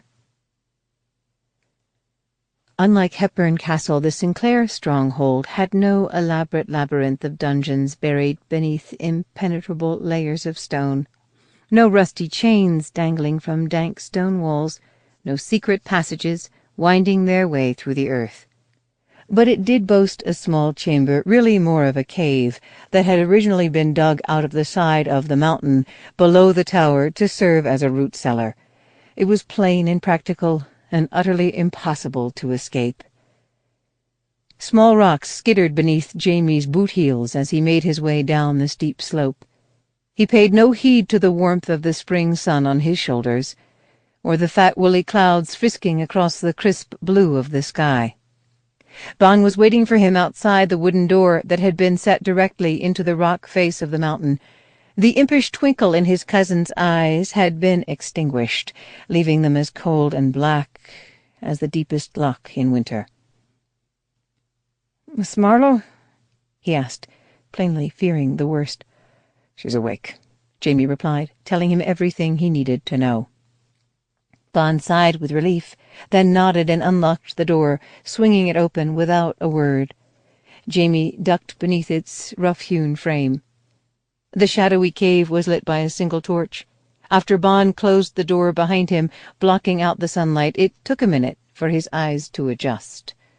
A man sat with his back to the opposite wall and one long leg drawn up to his chest.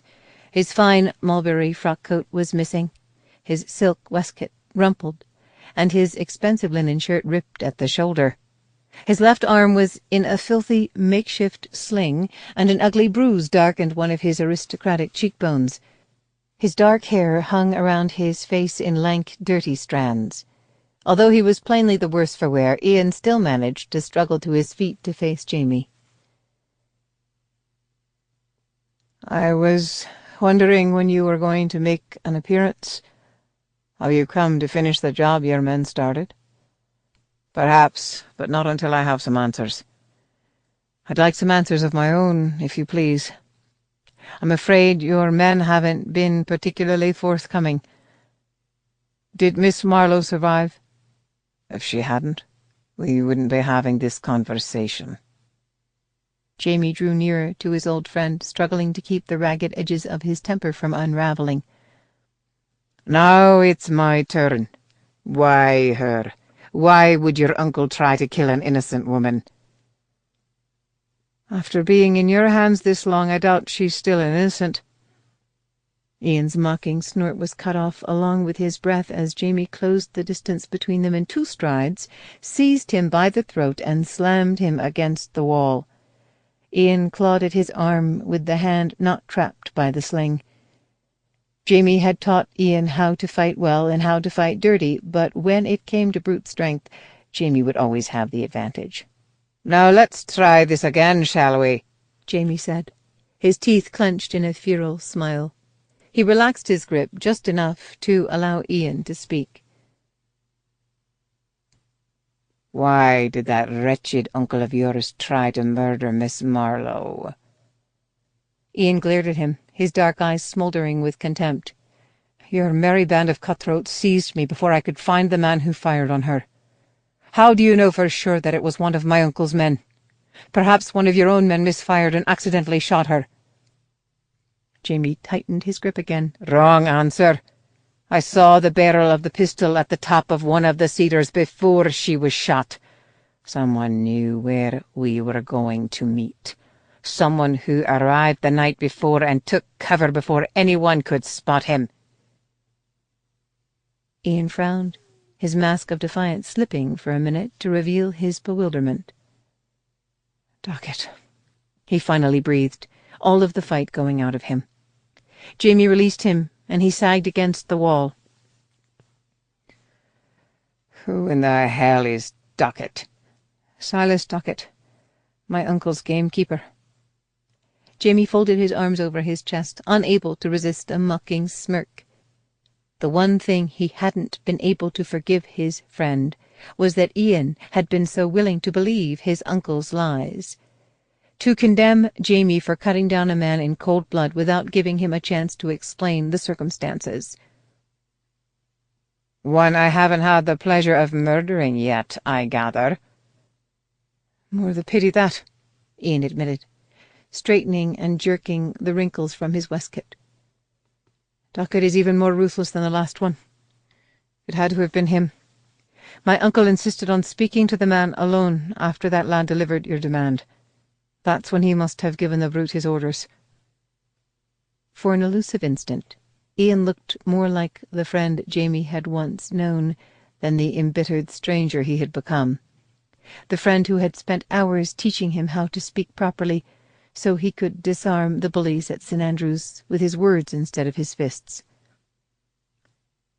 "My uncle had to send me to the rendezvous, you see, so you'd believe he was sincere. But he didn't dare tell me his scheme because he knew I'd never go along with such a thing." Jamie shook his head in fresh amazement at the Earl's audacity. "So he betrayed us both. He had to know there was a chance you'd be captured, or even killed once Emmeline was shot. But none of this explains why he wanted her dead." His old friend disappeared into the past as an all-too-familiar sneer curled Ian's lips. "Oh, he could care less about Miss Marlowe. The chit means nothing to him." Time flashed backward, and Jamie was standing in that sunny meadow once again, watching Emma turn toward him after he'd called her name, her hair blowing in the breeze, her blue eyes shining with a hope that was about to be vanquished forever. This time when he closed his hand around Ian's throat, it was in earnest. Through the roaring in his ears he heard Emma's voice coming to him like an echo from a distant place. "Jamie, no!" Chapter 26. Jamie threw a stunned glance over his shoulder to find Emma standing in the doorway of the makeshift cell, a wide-eyed Bon beside her. The sunlight haloed her tousled curls and filtered through the folds of her white nightdress, making her look like an angel. Or a ghost. She swayed on her feet, forcing him to release Ian so he could rush over to catch her before she could fall. "What are you doing out of bed, you wee fool? Trying to spare the Hepburn the trouble of killing you himself?" He tried to sweep her up into his arms, but she resisted. clinging to his forearm but staying on her feet. Her face was nearly as bleached of colour as her nightdress, but there was no denying the determined set of her delicate jaw. "I didn't care for the look in your eye, so I followed you. I didn't want you to murder someone on my account." Jamie shifted his glare to Bon. "And just how did she force you to open the door, steal your pistol and hold it on you?" Bon offered him a sheepish shrug. "She asked."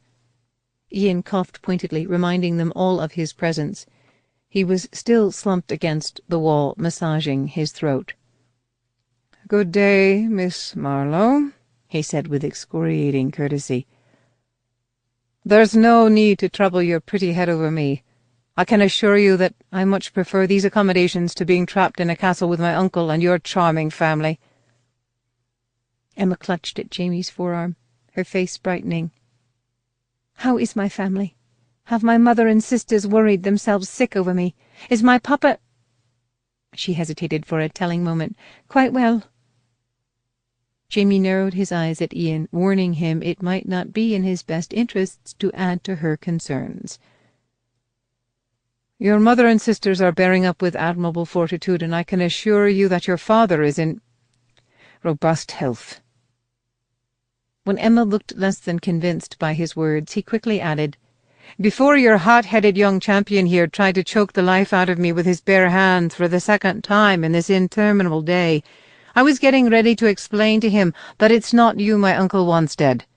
It's him." "Then why didn't he order his gamekeeper to shoot me?" Jamie demanded. Ian's laugh had a bitter edge. "Because my uncle is first and foremost a gentleman. He would never dream of sullying his own lily-white hands with Sinclair blood, especially the blood of his own bastard grandson." Jamie scowled, his precarious patience still running dangerously thin. Ian straightened, as if he wanted to be on his feet for this particular fight. "When you first abducted Miss Marlowe, my uncle told me the Redcoats would never get involved in some silly Highland bride-snatching, that they'd just as soon we all feud to the death and leave them to pick our bones clean after we're gone. But if one of their own were killed—" Jamie's breath froze in his throat. "So he has Emma shot, and claims you were the one who did it in an attempt to double-cross him after he delivered the ransom. The Redcoats might be loath to get involved in our affairs, but even they couldn't very well ignore the ruthless murder of an innocent young Englishwoman. So they would be forced to come for me and my men." "And hang you all," Emma finished for the both of them, "leaving the Hepburn looking as blameless as a newborn babe." This time, when her knees betrayed her, she allowed Jamie to whisk her off her feet and into his arms. She looped her arms around his neck and rested her head against his chest as if Ian's revelation had drained what remained of her scant strength. "Do you swear to me that you knew nothing of your uncle's plan?" The look Jamie gave Ian over the top of Emma's head left little doubt that Ian's very life might depend on whether or not Jamie found his reply convincing. "If I had, do you think I would have been standing out there in the open when the firing started?" This time Ian's smile held no rancour, only a bitter-sweet echo of days gone by. "You taught me better than that, didn't you?" Jamie pondered his words for a moment, then nodded and turned to go, determined to get Emma tucked safely back in her bed before she collapsed altogether. "So what happens to me now?" Ian called after them. "Are you just going to leave me here to rot? Or are you going to give me a chance to help you bring down that miserable whoreson who calls himself my uncle?" As Jamie carried Emma from the chamber without a word, Bon drew the door shut behind them, leaving Ian alone in the shadows. Emma drifted out of sleep that night to the delicious sensation of someone gently stroking her hair.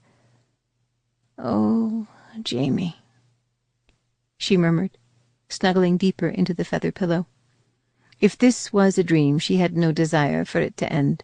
She wanted to cling to it long enough for Jamie to tenderly brush his lips over hers, to coax them apart so he could give her a tantalizing taste of all the pleasures they were about to share. "Sweet dreams, me bonny lass," someone croaked in her ear. Emma's eyes flew open. It wasn't Jamie's handsome face hovering over hers, but a dried brown apple with a shriveled slash of a mouth frozen in a toothless grimace. Emma let out a startled shriek, realizing too late that it was only Mag's. The nurse went scrambling backward to cower in the corner. She lifted her wizened hands to shield her face, keening a low-pitched lament. Emma sat up in the bed, favoring her injured shoulder. The chair beside the bed was empty. After Emma had promised Jamie she would obey his stern order to remain abed, he had retreated to his own bed to get a full night of sleep, his first since she had been shot. Before he had left her, he had secured the heavy shutters over the window to hold the chill night air at bay. The fire on the hearth was dying, but silvery ribbons of moonlight leaked through the wooden slats of the shutters. Emma could just make out Mags rocking back and forth in the corner like a frightened child. Her fear that the Hepburn had sent another assassin to finish her off quickly melted to chagrin. "I'm so sorry, Mags. I didn't mean to startle you," she said softly, as if waking to the sight of the woman hanging over her bed like a vulture hadn't taken half a year off her own life. At the sound of Emma's voice, the woman abruptly stopped keening and lifted her head. She hesitated for a moment, then scrambled to her feet and came creeping back toward the bed. She bore little resemblance to the sharp-tongued old biddy who had sparred with the Sinclair over Emma's bed earlier that day. The woman perched on the edge of the bed and lifted a gnarled hand to stroke Emma's dishevelled curls. "So pretty," the woman crooned. "Me bonny wee lass. Me sweet Liana." A chill danced down Emma's spine. Jamie's words echoed through her memory. Mags went half mad with grief for a while after they were found. Perhaps the woman was still half mad with grief. Or perhaps Emma's arrival had simply stirred up old memories, some of which were better left buried. For all she knew, this might be the very chamber where Mag's young charge had once slept. "It's Emma, Mags," she said gently, taking care not to make any sudden moves. "Not Liana. Liana doesn't live here any more." The woman continued to chant in her eerie sing-song, as if she hadn't spoken. "You were always such a good girl, such a fine daughter. You hadn't a rebellious bone in your body. You always had such pretty manners and did what your papa told you to do." Emma's chill deepened as she realized the old woman could have been talking about her. She didn't know if it would be kinder to try to correct her again or to allow her the brief comfort of believing Jamie's mother had finally returned. "You loved your Liana very much, didn't you?" "Aye, I loved you like a mother would. That's why I knew you'd come back to us some day. I told him he just had to be patient and never give up hope." The nurse leaned closer, lowering her voice to the same hoarse croak that had awakened Emma. "I told you I'd look after it for you, and I did. I've kept it safe all these years. He tried to bury it so deep no one would ever find it, but old Mags knew just where to look." Emma watched with reluctant fascination as the woman drew something wrapped in a scrap of fabric from the pocket of her homespun skirt. She placed her offering on Emma's lap, then nodded toward it, beaming with pride. Hoping she wasn't about to find the rotting corpse of some bird or mouse, Emma gingerly unfolded the cloth to reveal a simple cherrywood box with a hinged lid. The box smelled damp and mouldy, like something that had been in the ground for a very long time. Emma gently brushed away the bits of dirt clinging to the lid to reveal an oval miniature of a young girl set into the wood. "Her father gave it to her when she turned 17, Mag said, warning Emma that she was once again drifting between past and present. "Had the likeness painted from a sketch done by a travelling artist, he did. She was so proud of it. I still remember how she threw her arms round his neck and smothered his face with kisses." Emma turned the box toward the window, studying the miniature by the gentle glow of the moonlight. Although she would have sworn Jamie was the very image of his grandfather, he carried something of his mother in him as well. It was there in the regal angle of his cheekbones, the beguiling way his eyes crinkled at the corners when he smiled. Emma squinted at the likeness, struggling to make out the shape of the necklace adorning the graceful column of Lyanna's throat.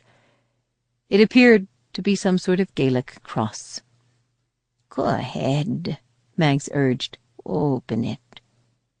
Emma reached for the lid, her hand trembling ever so slightly. "Mags, what do you think you're doing?" Both Emma and Mags jumped guiltily, jerking their heads toward the doorway. Jamie's grandfather was standing there. He looked even taller and more imposing, with his broad shoulders draped in a cloak of shadows. "You mustn't trouble our guest, Mags. The lass needs her rest." "Aye, my lord, I was just checking to see if she wanted another quilt." Emma moved to throw a fold of her coverlet over the box, only to discover it had already vanished back into Mag's pocket. Before the old nurse turned away from the bed, she startled Emma anew by giving her a mischievous wink. Jamie's grandfather stood aside to let her shuffle past him. "Don't mind old Mags, lass," he told Emma. "Sometimes late at night when she can't sleep, she wanders, both in mind and body." For an elusive moment he looked nearly as wistful as Mags had when she'd come creeping toward the bed to stroke Emma's hair. Emma wondered if he, too, still spent sleepless nights wandering the fortress, haunted by memories of his poor doomed daughter. "Sleep well, child," he said gruffly, before melting back into the shadows, his shoulders more stooped than when he'd appeared. Emma collapsed against the pillows with a sigh, still troubled by her brief glimpse of Jamie's mother, and wondering why her lonely bed had to be visited by everyone except the one person she most desired to see. Chapter 27. When Emma awoke the next morning, the chair beside the bed was still empty, making her feel oddly bereft. A mournful sigh drifted across the chamber, warning her she was not alone. She sat up to discover the deer-hound stretched out in front of the hearth, his shaggy head cradled on his massive front paws. "Nice pony," she murmured, eyeing him nervously and wondering if he'd broken his fast yet. He looked large and fierce enough to leave her bones scattered around the hearth. In response to her greeting, he simply sighed once more and closed his soulful brown eyes, looking more inclined to nap the rest of the day away than to gobble her down in a single bite. Perhaps he only ate deer. Someone had already slipped into the room while she slept and wrestled open the wooden shutters, inviting the sunlight to come streaming into the chamber. She gave her wounded shoulder an experimental shrug. It was far less stiff and achy than it had been the previous day. "My lady?" Mags appeared in the doorway, struggling to balance a fat bundle of cloth and a ceramic wash-basin filled with steaming water. "Good morning, Mags." The old woman, she still believed Emma was Jamie's mother, or if she even remembered their moonlit encounter.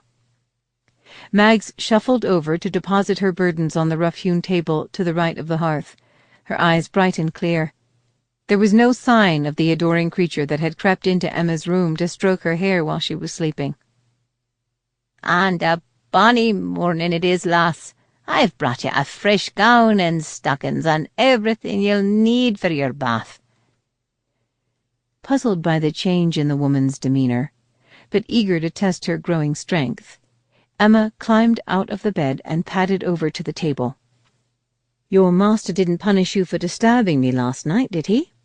"Ha!" Mags leaned closer, the mischievous twinkle Emma had so briefly glimpsed the previous night returning to her eye. "I stopped taking orders from the master a long time ago. Now I'm the one telling him what to do." She reached over to pat Emma's hand. "Don't you fret, lass. I've brought you everything you'll need." she repeated, as if the words should have some special significance.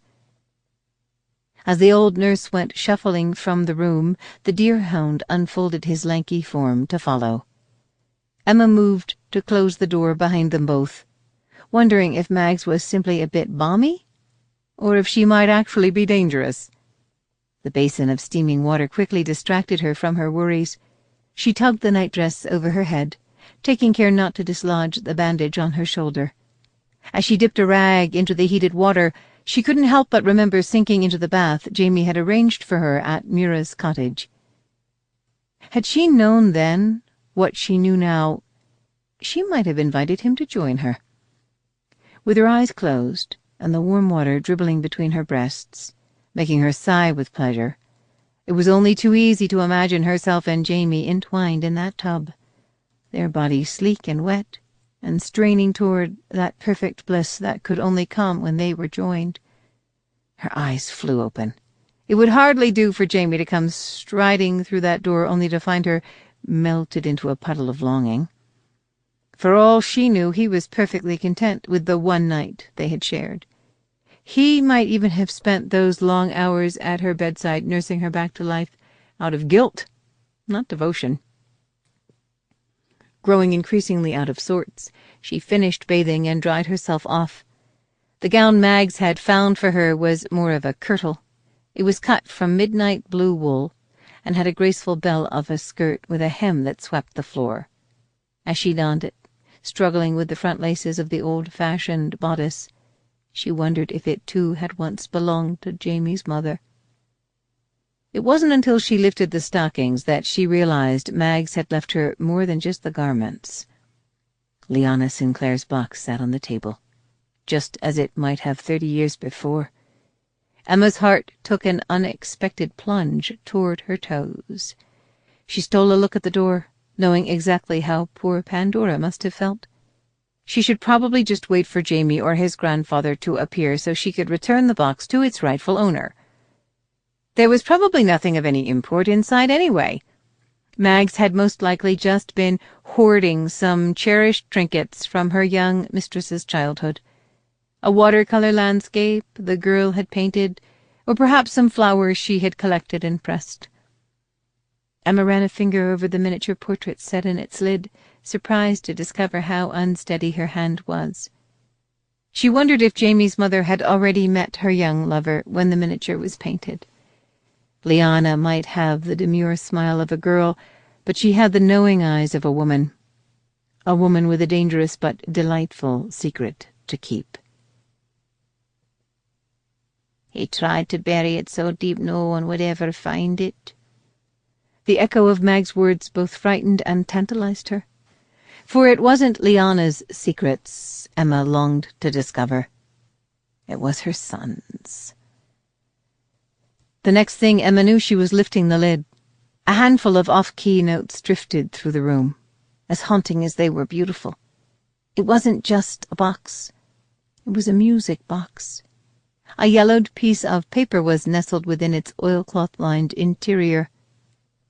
Emma pulled the paper out and gingerly unfolded it, taking care not to tear the brittle edges. Squinting at the faded ink, she carried it over to the window. Sunlight streamed over the paper for the first time in years, illuminating the words scrawled across its face.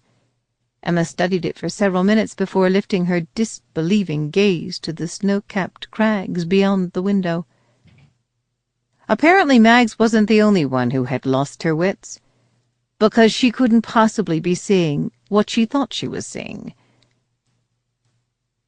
I'm obviously not making enough of an effort to keep you in bed, am I? Emma whirled around to find Jamie standing in the doorway, looking every inch the Scottish laird in a maroon and black tartan kilt and a cream-coloured linen shirt with full sleeves and a fall of lace at the cuffs. She had been so preoccupied with her find that she hadn't even heard him open the door. Still speechless with shock, she tucked the hand clutching the paper behind her back. She could only pray he wouldn't notice the open box sitting on the table. He cocked his head to the side, looking increasingly suspicious. Just what have you been up to? Nothing, she said hastily. "Nothing at all." "Then why do you look so deliciously guilty?" He sauntered toward her, favouring her with an indulgent smile. "What is it, sweeting? Have you managed to get your hands on one of my grandfather's pistols? Now that you're on the mend, are you planning on shooting your way out of here?" As he advanced on her, Emma shot a panicked glance over her shoulder. Unless she planned to back right out the window, there was no escaping him. But she could evade him, at least until she figured out a way to tell him that everything he had ever believed about himself was a lie. She planted her fists on her hips, still keeping the paper carefully concealed, and glared at him. "And why would I have to shoot my way out of here? You proved in that glen that you were only too eager to be rid of me." He stopped in his tracks, eyeing her warily. "Perhaps I should go tell my grandfather to lock up the pistols." "Don't bother denying it. The Earl didn't even give you what you asked for, yet you couldn't wait to let me go." As Emma felt her temper begin to rise in earnest, she was surprised to discover that she meant every word she was saying. "All he had to do was wave a little gold under your nose, and you practically shoved me into his arms. I'm surprised you didn't offer to trade me for a horse, or maybe even a sheep." Jamie's lips twitched, as if he desperately wanted to smile, but knew he didn't dare. "After spending the night in your arms, I have to confess that even the most devoted sheep has lost its appeal." "Why, Jamie?" she asked, refusing to let him charm his way out of answering her question. "Why did you let me go?" "Because I didn't believe you were mine to keep." She turned back to the majestic view beyond the window, not wanting him to see she was on the verge of bursting into tears. She'd tried to be strong for so long, but the events of the past few days seemed to be catching up with her all at once, compounded by the shock of what she had just discovered. When Jamie's voice came again, it was a husky whisper in her ear. "But I was wrong." She could feel his strength, his heat, warming her deeper than any beam of sunlight ever could. "Even before you were shot, I knew what a bloody fool I'd been. I was already coming after you. That's why I was able to react so quickly when I saw the gunman, because I realized that I—" Emma turned to gaze up at him, so mesmerized by his words that she forgot all about her shoulder, and all about the piece of paper in her hand, until it slipped from her limp fingers and went fluttering to the floor at their feet. She scrambled to retrieve it, but unhampered by a wounded shoulder, Jamie was able to reach it first. "And what's this, lass?" he asked, shooting her a bemused glance as he straightened. "Were you penning a ransom note of your own? Because at the moment I don't think my grandfather would give you 2 shillings for me." He studied the piece of paper briefly before giving her a curious look. "It looks like a page torn from some old church register. Where on earth did you get it?" "Mags gave it to me," she reluctantly confessed. "Ah." He returned his gaze to the paper, shaking his head fondly.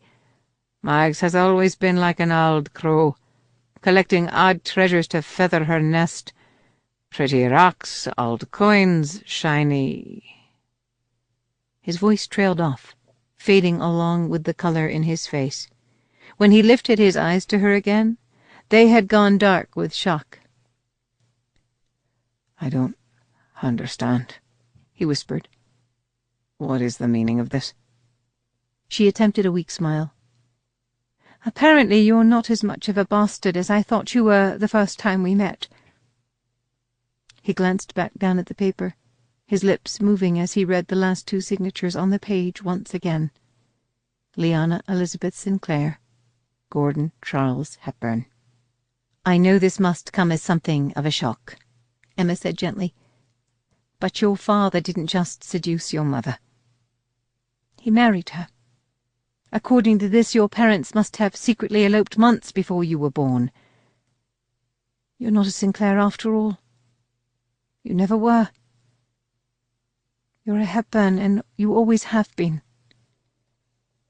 Jamie glanced up at her again, his look of abject horror almost comical. She shook her head, marvelling anew at their discovery.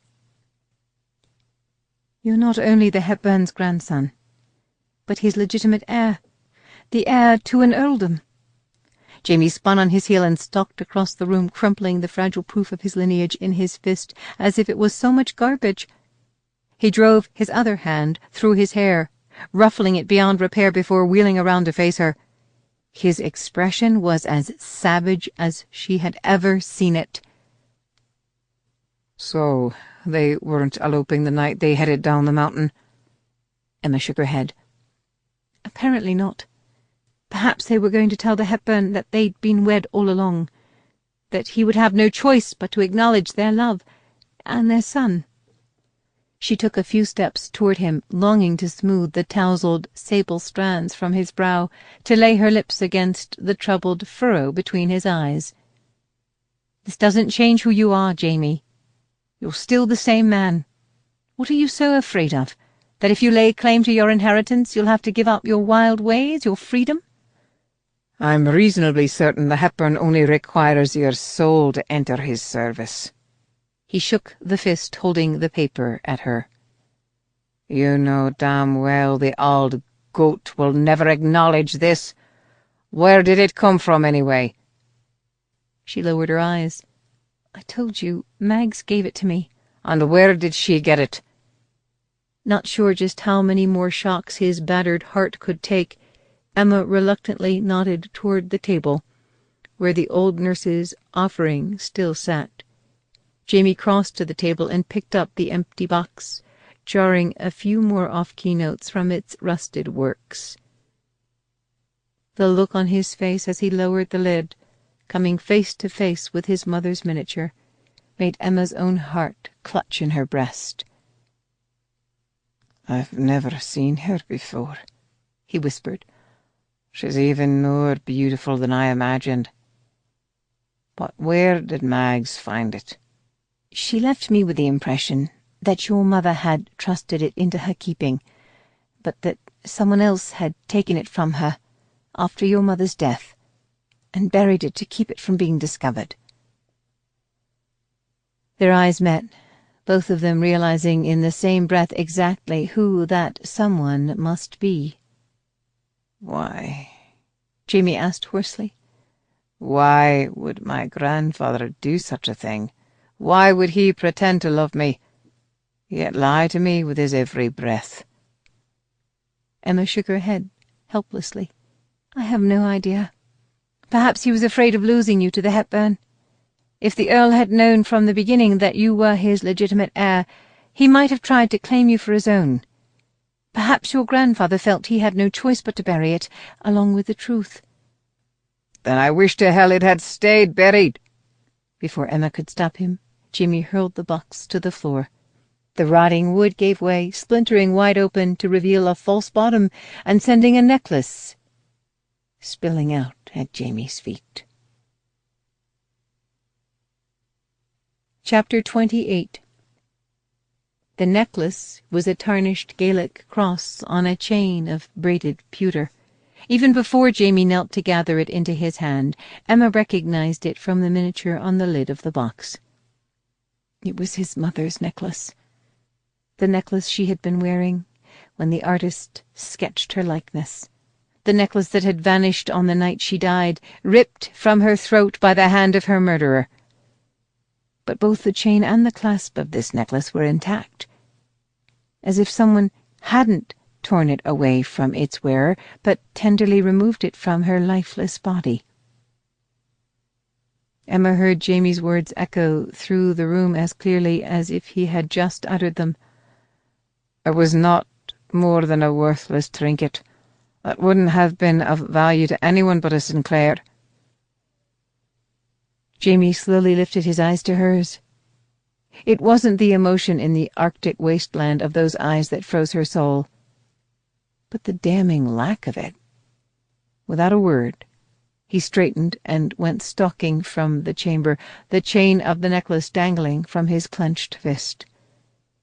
Emma stood staring at the empty doorway in dumb shock for several precious seconds, then went racing after him, fearing this was one murder she might not be able to prevent. Emma's throbbing shoulder forced her to slow down on the narrow spiral stairs that wound down into the heart of the tower. When she reached the long, high-ceilinged room that must have once served as the great hall of the keep, it was to discover that the large oak door at the far end of the room was standing wide open. She hurried across the hall, afraid she might already be too late. If Jamie reached his grandfather before she reached him, she feared he would be lost forever, not just to her but to himself. She emerged from the gloom, blinking in the bright sunshine. As her eyes adjusted, she saw Jamie just topping a small rise to the east of the keep. She called his name, but he kept walking as if he hadn't heard her, his stride as ruthless as his countenance. She lifted the hem of her gown and hastened after him. When she reached the top of the rise, she saw Ramsay Sinclair tilling the stony ground of the slope below with a heavy iron hoe, his snowy white mane of hair blowing in the wind. Fearing the hoe could end up being used as a weapon, she quickened her steps. "So are you burying more secrets, old man? Or perhaps some actual bodies this time?" Stopping right in front of his grandfather, Jamie lifted his fist to dangle the tarnished necklace in the man's face.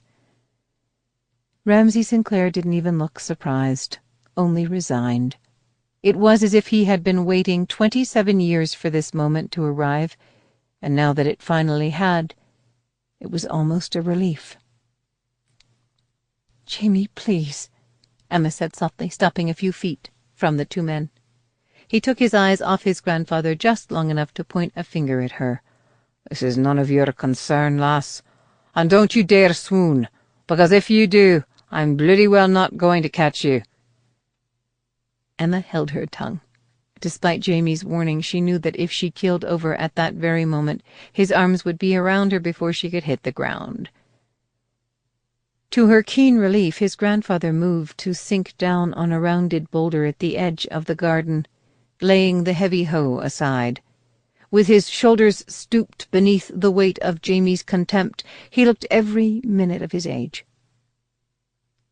"I adored your mother, you know," he said, squinting up at Jamie in the sunlight. "She was all I had left after the fever killed your grandmother. It broke my heart nigh asunder when she ran away with that rogue." He shook his head, his craggy face lined with sorrow. "I searched for months to no avail.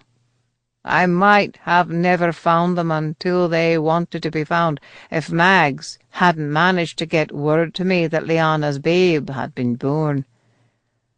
But by the time I reached the crofter's hut, it was too late. They had already gone." "So you hunted them down?" Jamie's flat words were not a question. Anger flared in the elder Sinclair's eyes, making them look eerily similar to his grandson's. "How can I expect you to understand when you've ne'er had a daughter of your own?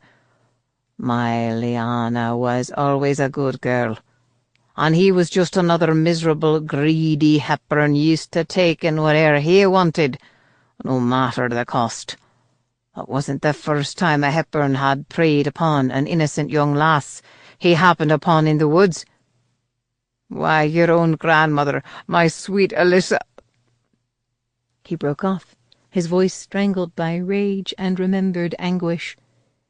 Emma closed her eyes briefly, understanding all too clearly how this legacy of hatred had been passed from generation to generation.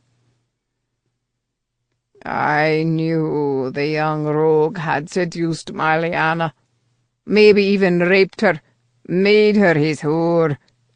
"She wasn't his whore," Jamie thundered. "She was his wife."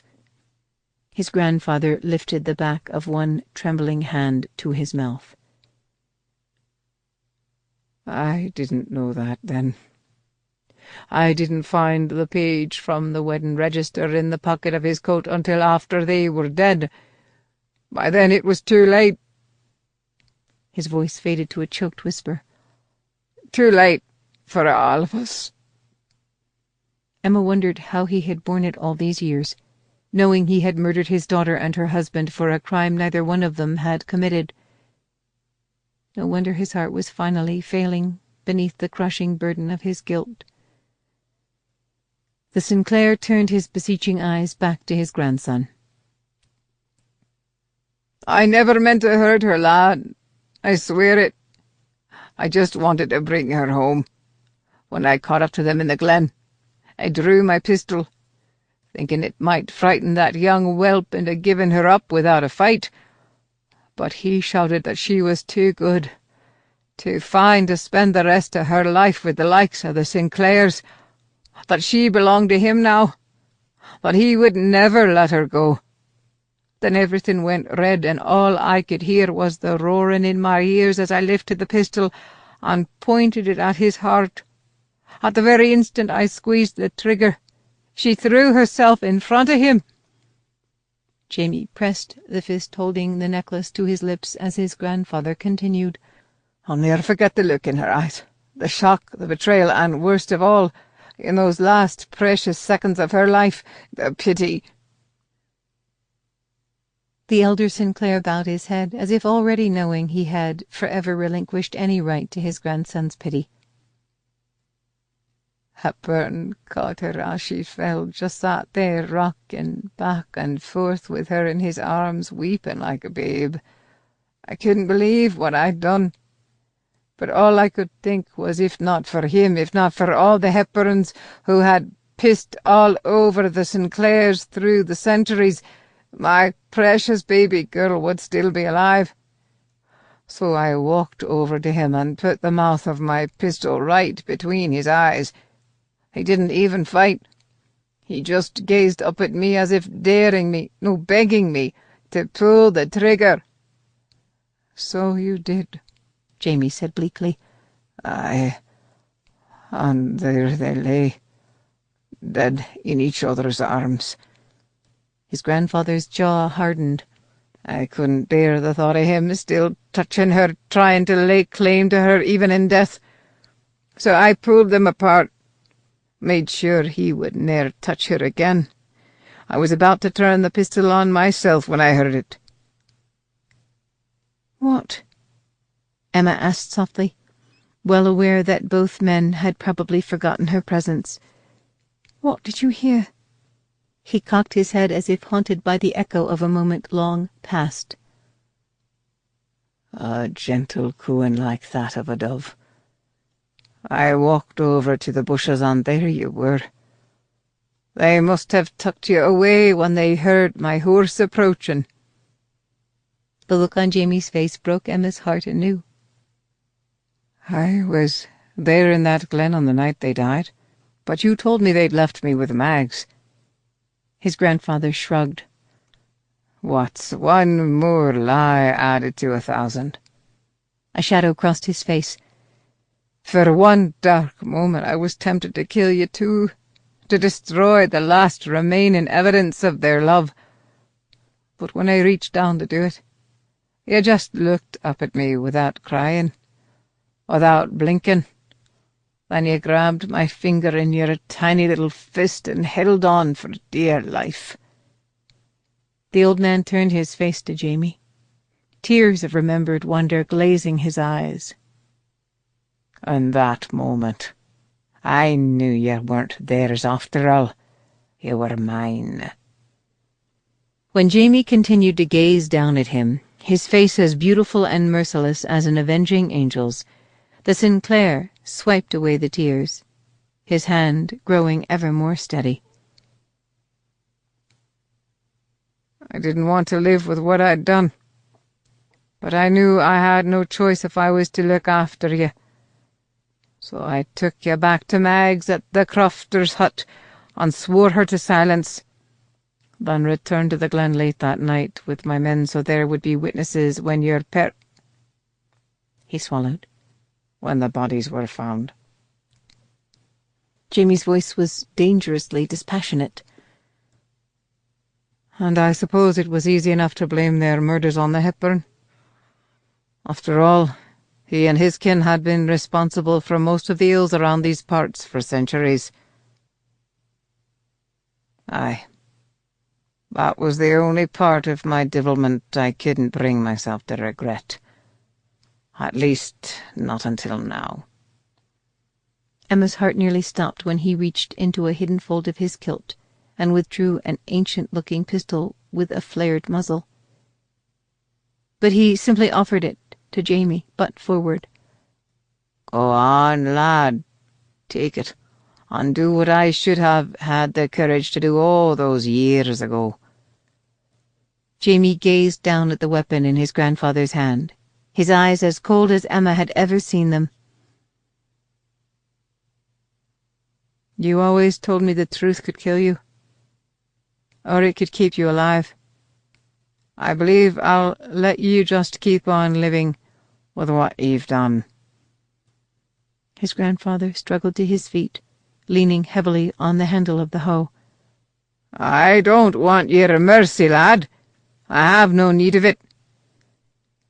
A scornful smile curved Jamie's lips. "Oh, I haven't any mercy where you're concerned. There's just no need for me to hasten your journey to hell. You'll get there soon enough on your own." With his mother's necklace still dangling from his fingers, Jamie turned his back on his grandfather. As he walked past her, Emma reached for him, but he continued on, as if she wasn't even there. She hesitated for a moment, then turned to follow. She half expected to hear the thundering report of a pistol behind her, but when she paused at the top of the rise to glance over her shoulder, it was to discover that Jamie's grandfather had already taken up his hoe and gone back to tilling the rocky soil. She would have hated him as much as Jamie did in that moment, but she knew he was simply doing what the Sinclairs had always done. Surviving. When Emma reached the balcony crowning the very top of the keep, Jamie was already there, standing with his back to her and his hands gripping the wooden balustrade. As she emerged into the sunlight, an involuntary gasp escaped her. The Highlands were sprawled below them in all of their rustic splendour. A misty veil of green draped the lower passes and glens, while dazzling patches of white still crowned the highest crags. Winding streams poured down the mountainside, fattened by the melting snows and glistening silver beneath the kiss of the sun. As an ethereal wisp of cloud drifted right past the balcony, she understood how Jamie's grandfather might have come to fancy himself the ruler of some mighty kingdom. Why live among the mere mortals down in the foothills when one could reside among the clouds? While overlooking this breathtaking view from such a dizzying height, a man might very well fancy himself the ruler of heaven itself. At the moment, Jamie looked more like the dark prince of some Stygian underworld, where doomed souls were sent to await their punishment. "You shouldn't be here," he said without turning around. "You belong in bed." "Whose bed?" she asked softly, joining him at the balustrade. "Yours? The Earl's?" He turned to face her, his expression so distant it sent a dark shiver of dread down her spine. "Your own bed. The one in your bedchamber in Lancashire. The one with the robin's nest right outside your window, and the family of mice living in the dining-room baseboards. You belong 1,000 leagues away from here, away from all the deceit and treachery and death." "Away from you?" His hesitation was so brief she might have imagined it. "Aye." He returned his gaze to that grand sweep of moor and mountain, his profile as stern and intractable as a stranger's. "As far away from me as the road can take you." "And what if I don't choose to go?" "You don't have a choice. Didn't you hear my grandfather?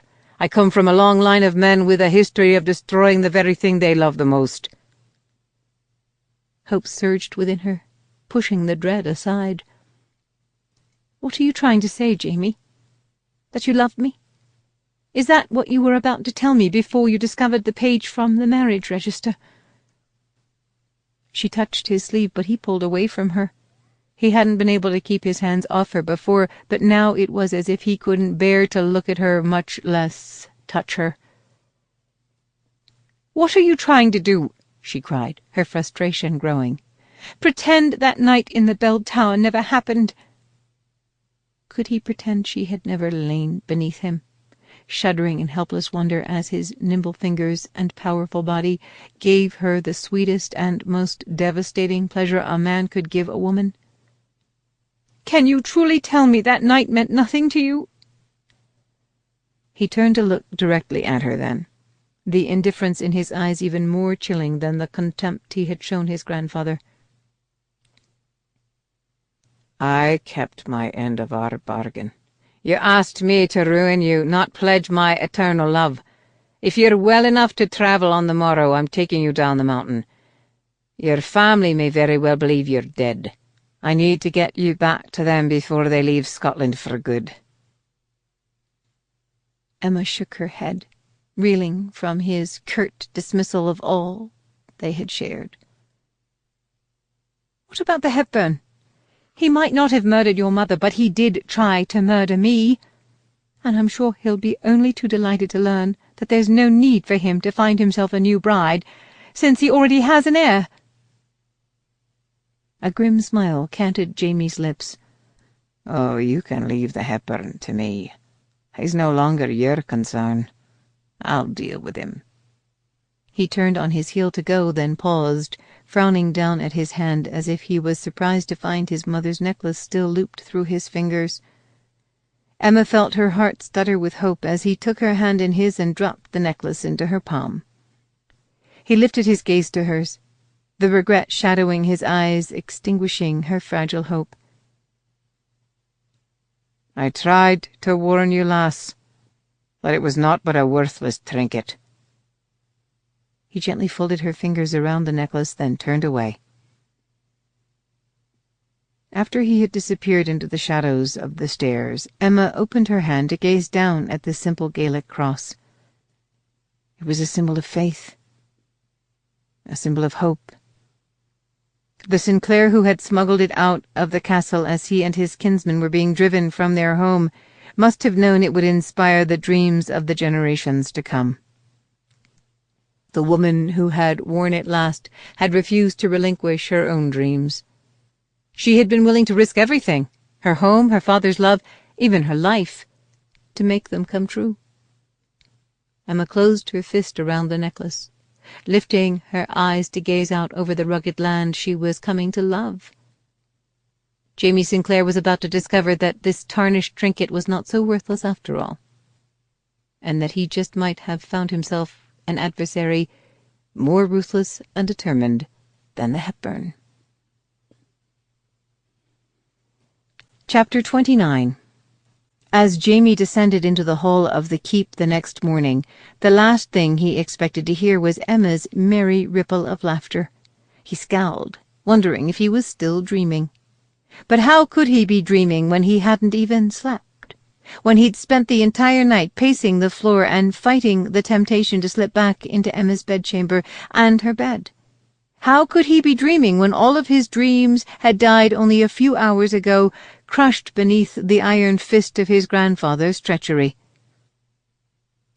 He reached the foot of the stairs, his mouth falling open, when he saw the unexpected scene of domestic bliss. The long table in the middle of the hall had been draped with a clean cloth. Emma was bustling around it, a tray of steaming scones balanced in her hands. If not for the bandage peeking out from the bodice of her harebell blue gown, one would never know she'd been shot and nearly died only a few days before. Her hair was loose around her shoulders, but drawn back from her face by 2 ivory combs Mags must have found somewhere. Jamie was even more riveted by the sight of his mother's necklace, fastened around the slender column of her throat. She leaned over the table, offering fresh scones and an enchanting view of the gentle swell of her bosom to the 2 men seated on one of the long benches that flanked it. One of the men was Bon, the other was Ian Hepburn. Although his left arm was still confined by the sling, his bruised face was scrubbed clean, and his sleek dark hair was neatly secured at his nape in a leather queue, exposing the dramatic swoop of his widow's peak. If Jamie wasn't mistaken, he was wearing one of Jamie's own shirts. Spotting Jamie, he cocked a mocking eyebrow in his direction. "Good morning, Sin, or would you prefer my lord?" Jamie turned his disbelieving gaze on Emma. You told him about the marriage register. She shrugged. And why not? The whole world will find out you're the Earl's heir soon enough. Not if I have anything to say about it, Jamie retorted. Bond tucked another plump bite of scone between his lips, rolling his eyes in pure pleasure. You're a damn sight finer cook than Mag's, lass. If I can ever catch you between fiancés, I just might swear off me bachelor ways and curse you myself. Why, thank you, Bon, Emma replied, visibly preening. It's always gratifying for a woman to find a man who appreciates her skills. She turned her innocent smile on Jamie. All of her skills. Jamie was forced to squeeze out his words from between clenched teeth. Funny, Bon, but I don't recall giving you orders to release our prisoner. He didn't require orders. Emma gave one of Bond's pointy ears a fond tweak. He only required the promise of a piping hot scone fresh from the oven. Shooting Jamie a droll look, Ian helped himself to another scone. You needn't worry I'm going to stab you in the back, just so I can steal your inheritance. As you can imagine, I was rather nonplussed when Miss Marlowe first told me the news, but upon reflection I've decided I'm rather pleased by this fascinating development, if only to imagine the vexation it will cause my uncle. He lifted one shoulder in an elegant shrug. Better to lose my inheritance to you than some mewling infant I'd be tempted to smother in his crib. Perhaps now I can finally be free of that god-forsaken castle and the petty tyrant who rules it. Jamie folded his arms over his chest. I wouldn't have thought you'd have been so eager to allow a cold-blooded murderer to take your place. Interesting that you would bring that up. While I was enjoying your hospitality, I struck up a conversation with a young man named Graham, who was sent to guard me. Of course, I had made his acquaintance once before when he came to the castle to deliver your ransom demand, but we had limited opportunities for discourse, since it wasn't exactly a social call. Ian used the blade of his knife to slather some fresh cream on his scone. He was kind enough to help me pass the long hours of my captivity by telling me a most intriguing tale about a vicious gamekeeper and a noble saviour who came riding out of the mist to stage a most daring rescue. A rescue that resulted in the lad being fortunate enough to keep both of his hands. What a thrilling story! Emma exclaimed, ignoring Jamie's glare as she slid onto the bench opposite Ian. Indeed, Ian cast Jamie a narrow look. A pity my dear cousin here didn't share it himself instead of letting me believe the worst of him for 4 years. Something you were only too eager to do. Even if I'd have told you the truth that day you rode up on the mountain to confront me, I doubt you would have believed me. Ian snorted. And why should I have believed you, when my uncle had just informed me that nearly every word you'd ever uttered to me was a lie? The flush creeping up Jamie's throat only made him feel sulkier. I didn't lie when we were at St. Andrews. I just neglected to tell you that our families had been enemies for over 5 centuries, and you were supposed to hate me and wish me dead with your every breath. I wanted to do more than wish you dead that day, Ian muttered, shifting his gaze to Emma. When my uncle found out exactly who I'd been keeping company with at St. Andrews, he laughed so hard I thought he was going to give himself an apoplexy. He told me Jamie had doubtlessly been laughing behind my back the entire time, mocking me to our classmates and to the rough-and-tumble lads he rode with whenever he returned to the mountain. He told me that no matter how well I learned to use my fists, I could never hope to be half the man that Jamie Sinclair was. That bastard, Jamie breathed, despising the Hepburn anew for driving such an indestructible wedge between 2 devoted friends. No wonder you tried to kill me that day on the mountain. I thought it was time to put some of the skills you taught me to good use. You have to admit that I did manage to get in a few decent licks. Jamie glowered at him.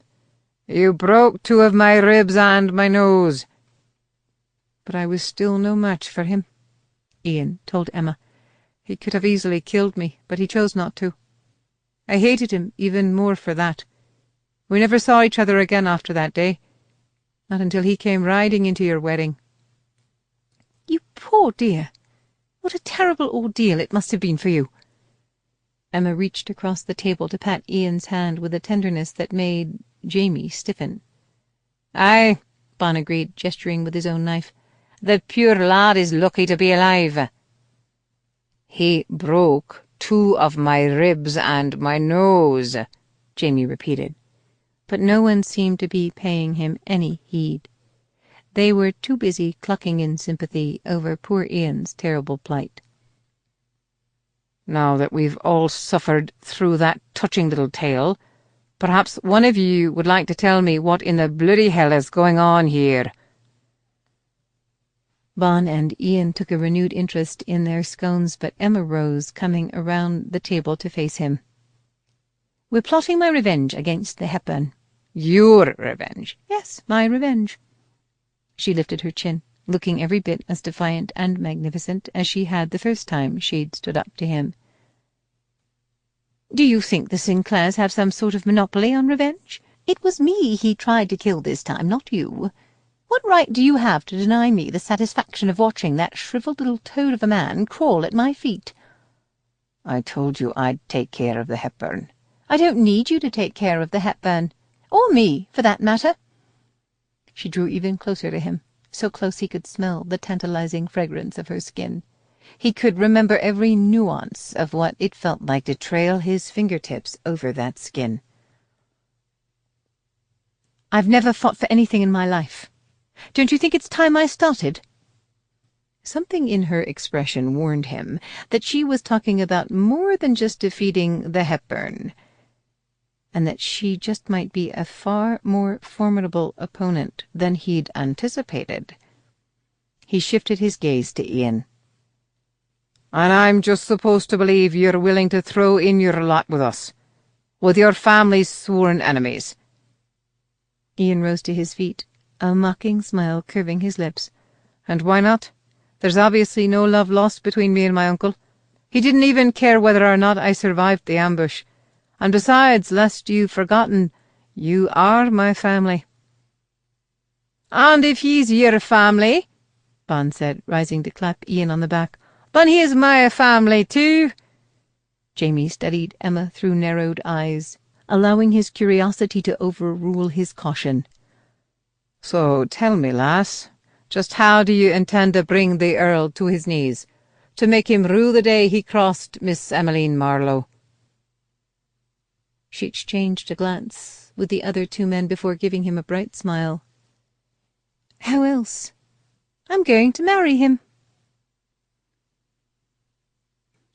Chapter 30. Silas Dockett didn't even flinch when his master's bony hand went whipping across his face, leaving a vivid print against his pock-marked cheek. He was too well compensated to complain about a little abuse. Being an earl's lackey was much better than fishing bloated corpses out of the foul-smelling muck of the Thames for hours on end, all in the unlikely hope of finding a gold tooth or a crested signet ring. "You fool!" the Earl spat. "How dare you come crawling back here just to tell me you haven't succeeded in finding my bride? She can't just have vanished into thin air." "Your men and I have spent the last week combing every inch of mountain around that glen, my lord. There's no sign of your bride, or your nephew." The Earl waved away his words. "I'm not worried about that fool nephew of mine. I should have known the hapless idiot wouldn't even have the good sense to take cover once the firing started. If Sinclair's men captured him or put a pistol ball in his worthless hide, it was no more than he deserved. It's the girl I need. The girl I must have." Dockett shook his shaggy head, wadding up his hat in his hands. "I'm telling you, sir, I saw her go down. I'm a crack shot. There's no way I could have missed from that distance, and there's no way she could have survived." "Then you mustn't give up until you find her. I want you to take the men back out there without delay and keep searching." The Earl grabbed the much larger man by the lapels of his cheap woolen coat and shook him, spittle flying from his lips. If I'm going to bring the redcoats down on Jamie Sinclair's head and rid myself of him and his kind forever, I need a body." "My lad, is that you over by the fountain?"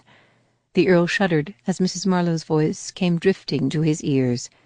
Mrs. Marlowe and her remaining daughters had spent most of the past week weeping and honking into their handkerchiefs so violently one would have sworn a flock of consumptive geese had invaded the castle. He had deliberately chosen this secluded corner of the garden for his meeting with Docket, hoping to elude the ever-present Marlowe family. But it seemed there was no longer any corner of the castle free from their wretched interference. He couldn't wait for the day when they could take their daughter's body and go, never to darken his doorstep again. Ever since they had received word that Sinclair had double-crossed them all, shooting Emma, capturing Ian and making off with the ransom, they'd been fluttering about the castle like a flock of vultures. They had no way of knowing that it was his own gamekeeper who had shot Emma, and that both the wagon and the gold were hidden beneath a bale of hay in his stables. As the days passed without any trace of Emma's body being found, he had gently encouraged them to return to England, promising to send word as soon as there was news. But they'd refused to go, insisting that they could not possibly abandon their daughter as long as there was any hope she might still be alive. When the Earl turned to find the entire family descending upon him en masse, it was all he could do not to duck behind Docket's beefy shoulders and order the man to shoot them all. Mr. Marlowe led their bedraggled little parade, with his wife clinging to his elbow. The daughters followed, carrying parasols to protect their already freckled complexions from the threat of the afternoon sunlight. They certainly weren't any more attractive with their noses and eyes reddened from their incessant weeping. The Earl moved to intercept them on the flagstone path, plastering what he hoped was a sympathetic smile on his lips. "I do hope you'll forgive me for being such a wretched host. I often enjoy a walk in the garden as the day begins to wane. I find the solitude to be a balm to my aching heart." They all blinked dully at him, showing no sign of taking or even understanding his hint. Mr. Marlowe cleared his throat awkwardly. The Earl peered at him, wondering if the cloudiness that had plagued his own eyesight for the past few months was worsening. As unthinkable as it was, he would almost swear the man was sober. "My wife and I have been discussing the current situation. We would never presume to question your experience or gainsay your judgment in these matters, but we think it might be time to call in the proper authorities to assist in the search for Emmeline." The Earl felt his smile begin to thin. When an Englishman used the word proper, he could only mean one thing: another Englishman. "I can assure you that I have every intention of contacting the proper authorities, but I fear it might be a bit premature to seek their intervention. They're usually reluctant to get involved until the time comes to bring the suspected culprit to justice." "But perhaps they would have the resources to enable us to find our dear Emma," the chit's mother offered timidly. "Aside from the testimony of your men, we have no proof that her wound was mortal. She might still be alive out there somewhere, just waiting for us to come for her." The Earl gently gathered the woman's gloved hands into his own, giving them a fatherly pat. "My dear Mrs. Marlowe, I wish I could share your hope, but I feel it would be cruel to allow you to entertain such an unlikely scenario. My own Mr. Docket here saw your daughter fall after that miserable wretch Sinclair opened fire on her. If not for the resulting confusion, he would have been able to retrieve her body before it was snatched by those ruffians. I can assure you my own men will continue to search until she is found." Exchanging a glance with his wife, Marlowe deliberately squared his sagging shoulders. "While we appreciate the efforts of your men, my lord, I'm afraid they are no longer enough to satisfy us. I simply must insist that the authorities be notified." "Fortunately, that won't be necessary." As that mellifluous voice rang out, they turned as one to find Ian standing beneath the elaborately scrolled arch of the iron trellis that separated the garden from the churchyard. Despite the yellowing bruise on one of his cheekbones and the sling binding his left arm, he seemed to be standing even taller and straighter than when he'd left. A strangled gasp escaped the Earl as Emmeline Marlowe appeared at his nephew's side. A dazzling smile lit her face as she came flying toward him. She threw her arms around him, nearly knocking him off his feet. "Darling, I've come home to you at last." Chapter 31. Emma felt the Earl's slight form stagger beneath her overly enthusiastic embrace. "Oh, my dearest," she crooned, suppressing a shudder as she leaned down to press her cheek to his dry, papery one. "What a joy it is to be back in your arms! You can only imagine my distress when I thought I'd never see you again." He stood frozen in her embrace like a mummified corpse for several awkward moments, before finally lifting one bony hand to give her back a feeble pat. "There, dear. I was just explaining to your family that it was far too soon to give up hope for your return." "My baby!" her mother sobbed, running forward to wrest Emma from the Earl's arms. Even though her healing shoulder throbbed a sharp protest, Emma was only too happy to trade the Earl's embrace for her mother's. As she was enveloped in the familiar scent of rice powder and lavender water, genuine tears stung her eyes. It made her feel as if she was a little girl again. Her mother had no way of knowing she was a woman now. Jamie Sinclair had seen to that. Her mother held her at arm's length to steady her, her eyes still brimming with tears. "Why, just look at your poor hair. I do believe it's more impossible than ever. Have you been carrying a parasol to protect your complexion from the elements? No? Well, I didn't think so. You're more freckled than a brown egg fresh from the hen-house. We'll have to send one of the Earl's servants to the village immediately for a new jar of Gowland's lotion. And I do believe you're even scrawnier than before. No man is going to want you if we don't put some meat back on those bones." Emma had to bite back a secret smile as she remembered Jamie cupping the softness of her breasts as if they were the most exquisite treasures he had ever been allowed to touch. As her mother's gaze returned to her face, her plump bottom lip began to quiver anew. "Oh, my precious girl," she cried out, fresh tears spilling from her eyes. "You're the most beautiful sight I've ever seen." As she snatched Emma back into her embrace, Emma became aware that someone else was gently stroking her hair. She opened her eyes to find her papa standing beside them. Although his face bore all too clearly the ravages of recent drink, his eyes were clear, and his hand steady. "Hello, pet," he said, offering her a shy smile. "We're glad to have you back."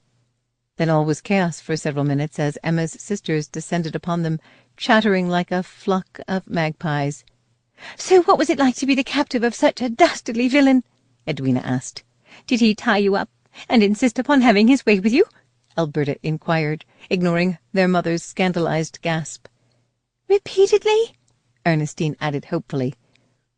"In truth, this Sinclair fellow hardly paid me any heed at all," Emma lied, beset by memories. Jamie kissing her for the first time on that moonlit bluff. Jamie carrying her through the snow at Mura's cottage, the glittering flakes catching like diamond dust in his lashes. Jamie kneeling naked before her, no longer able to hide his desperate hunger for her. Whenever he looked at me, I'm sure all he saw was the fat purse of gold he hoped to win by selling me back to the Earl. All three of the girls looked woefully crestfallen. "Did he at least threaten to ravish you if you dared to defy him?" Alberta ventured. Emma sighed. "I'm afraid not. I spent most of my confinement tied to a tree, watching Sinclair and those savages who ride with him swill whiskey and make ribald jests at my poor bridegroom's expense." The Earl ground his porcelain teeth. "We've been positively ill with worry, child," her father confessed. "Only last week the Earl's men returned with word that you'd been shot when they were delivering the ransom. He's had men out combing the mountainside ever since. Just how were you able to make your escape?" The Earl swallowed, looking as if he was on the verge of being ill. "Yes, I'm sure we'd all love to hear how you managed to slip through the clutches of those scoundrels." "Oh, I owe it all to your courageous nephew here." Emma reached back to twine an arm through Ian's, drawing him into their joyful little circle. "It was his astonishing reflexes and quick thinking that saved me." Ernestine claimed Ian's other arm, blinking up at him like an adoring rabbit. "That doesn't surprise me in the least. From the first moment we met, I could tell that Mr. Hepburn here had a heroic nature." "You are too kind, miss," Ian gritted out. He tried to retrieve his arm, but Ernestine dug her nails into it, refusing to release him. "It didn't hurt that Sinclair has wretched aim," Emma said. "Fortunately, his shot only grazed my shoulder." The Earl cast a murderous glance at the beefy man standing behind him with hat in hands, making a noise in the back of his throat that sounded suspiciously like a growl. "After he saw me fall, Ian here managed to whisk me away to safety, when the other man opened fire, and keep me in hiding until he thought it would be safe for us to make our way down the mountain." Emma gave Ian's arm a fond squeeze. "Who would have thought a gentleman like Mr. Hepburn here would have such a gift for surviving in the wilderness?" "I've often said my nephew is a man of many talents," the Earl murmured, refusing to meet Ian's eyes. Abandoning Ian to Ernestine's clutches, Emma returned to the Earl's side. She beamed down her nose at him, deliberately emphasizing the discrepancy in their heights. "The whole time I was having my little adventure, all I could think about was getting back to you, so I could take my rightful place as your bride." "Perhaps we should delay our nuptials until you're fully recovered, my dear. I'm thinking a thorough examination by a physician might be in order to ascertain the full extent of your injuries." Despite the warmth of her bridegroom's smile, the cold light in his eyes betrayed the fact that he was talking about far more than just her shoulder. "Oh, that won't be necessary," she replied cheerfully. "It was not more than a scratch. Tomorrow morning there will be nothing and no one to stop us from standing before that altar and making our pledges to each other." The Earl took one of Emma's hands in his, lifting it to his ice-cold lips. "Welcome home, my dear," he said stiffly, offering her a formal bow. "I shall be looking forward to our wedding with great anticipation." "As will I, my lord," Emma replied, spreading her skirts to sink into a deep curtsy. "As will I." Ian was lounging on a leather settee before the fire in the drawing-room that night, enjoying a much-needed cigar and a goblet of brandy, when a footman appeared in the doorway. "The Earl wishes to see you, sir." Ian sighed, almost wishing himself back in Jamie's humble cell. At least there he hadn't had to pretend to be free while bound by invisible chains. He stubbed out the cigar, but drained the goblet in one swallow before following the liveried footman. For once his uncle wasn't standing in front of the massive window on the north wall, gazing out over the mountain. Instead, he was sitting hunched over his desk, looking like a spindly old spider in the flickering firelight. Now that he was no longer in any danger of being caught in the old man's web, Ian felt an odd calm steal over him. As the footman closed the door behind him, leaving the two of them alone, his uncle nodded toward the chair on the far side of the desk. "Sit, sit," he barked impatiently. "I haven't all night." Tempted to agree that his uncle's time was growing ever shorter, Ian crossed the plush Aubusson carpet and settled himself into the chair, propping one shiny black Hessian on the opposite knee. As was customary, the Earl didn't squander any time or breath on pleasantries. "I have a favour to ask of you." Ian cocked an eyebrow in surprise. In all the years since the man had been his guardian, he couldn't remember his uncle ever asking anything of him, short of keeping himself out from under his feet, so he could forget about Ian's existence for extended periods of time. "Just what can I do for you, my lord?" "I would have approached you sooner, but I had hoped the situation might resolve itself, especially after a new opportunity came to light." But alas, due to the flagrant incompetence of nearly everyone around me, that stroke of good fortune has been squandered." Only his uncle could manage to sound utterly convincing when referring to the attempted murder of his own bride as a stroke of good fortune. The Earl picked up an ivory-handled letter-opener from the leather blotter on the desk and turned it over in his hands, gazing down at the silver blade. He actually seemed to be struggling for words. "It pains me to confess that along with age can come certain infirmities. One is not entirely the man one used to be." Ian leaned forward in the chair, fascinated against his will. He'd never known his uncle to admit to any deficiency in either health or character, and he certainly hadn't noticed his uncle being any less of a petty tyrant than he'd always been. "As you may have observed, there is a slight age difference between my bride and I." "It hadn't entirely escaped my notice," Ian said dryly. "While she is young and fertile, I fear that age has robbed me of my ability to produce an heir, if not the desire. That's where you come in." He cleared his throat, his hesitation betraying just how much it was costing him to take Ian into his confidence on such a sensitive matter. "I was hoping I could impose upon you to pay a visit to my bride's bedchamber on our wedding night, and every night thereafter until I can be assured that Hepburn blood will run through the veins of my heir." Ian felt his own blood chill to ice. "Let me make sure I understand you. After you make Miss Marlowe your wife on the morrow, you want me to visit her bed nightly until I can be entirely certain that I've succeeded in impregnating her?" His uncle's nostrils flared in disapproval. "There's no need to be so crude. We are all gentlemen here. But yes, that's exactly what I am asking of you. Miss Marlowe seems to have developed a certain inexplicable fondness for you. I'm sure she won't object too strenuously." His uncle shrugged. "But if she does, there are ways to ensure her cooperation. I can instruct one of the more discreet footmen to assist you. Or there's always laudanum to dull the senses and cause confusion." "Yes, with enough laudanum, I'm sure she could easily mistake me for you." Deaf to his sarcasm, the Earl chuckled. "She's a comely girl, if not a beautiful one. I'm sure you won't find your duties overly taxing.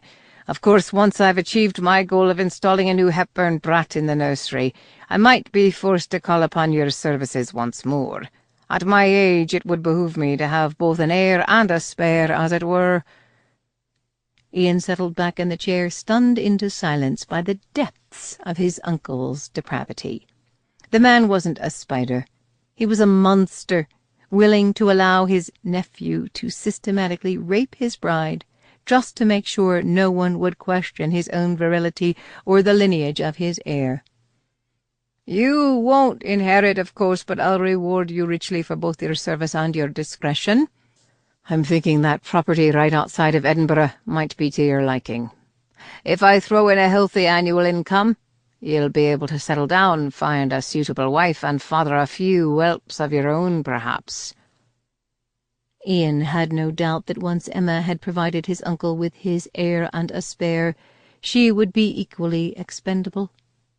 But she wouldn't be offered a healthy annual income and a property outside of Edinburgh. She was more likely to be offered an overdose of laudanum and a cold, stony bed in the churchyard of the Abbey next to the Earl's previous wives. If Jamie had been present to hear the shocking proposal, the Earl would be sitting behind his desk right now, with the blade of the letter-opener jammed right through his scrawny throat.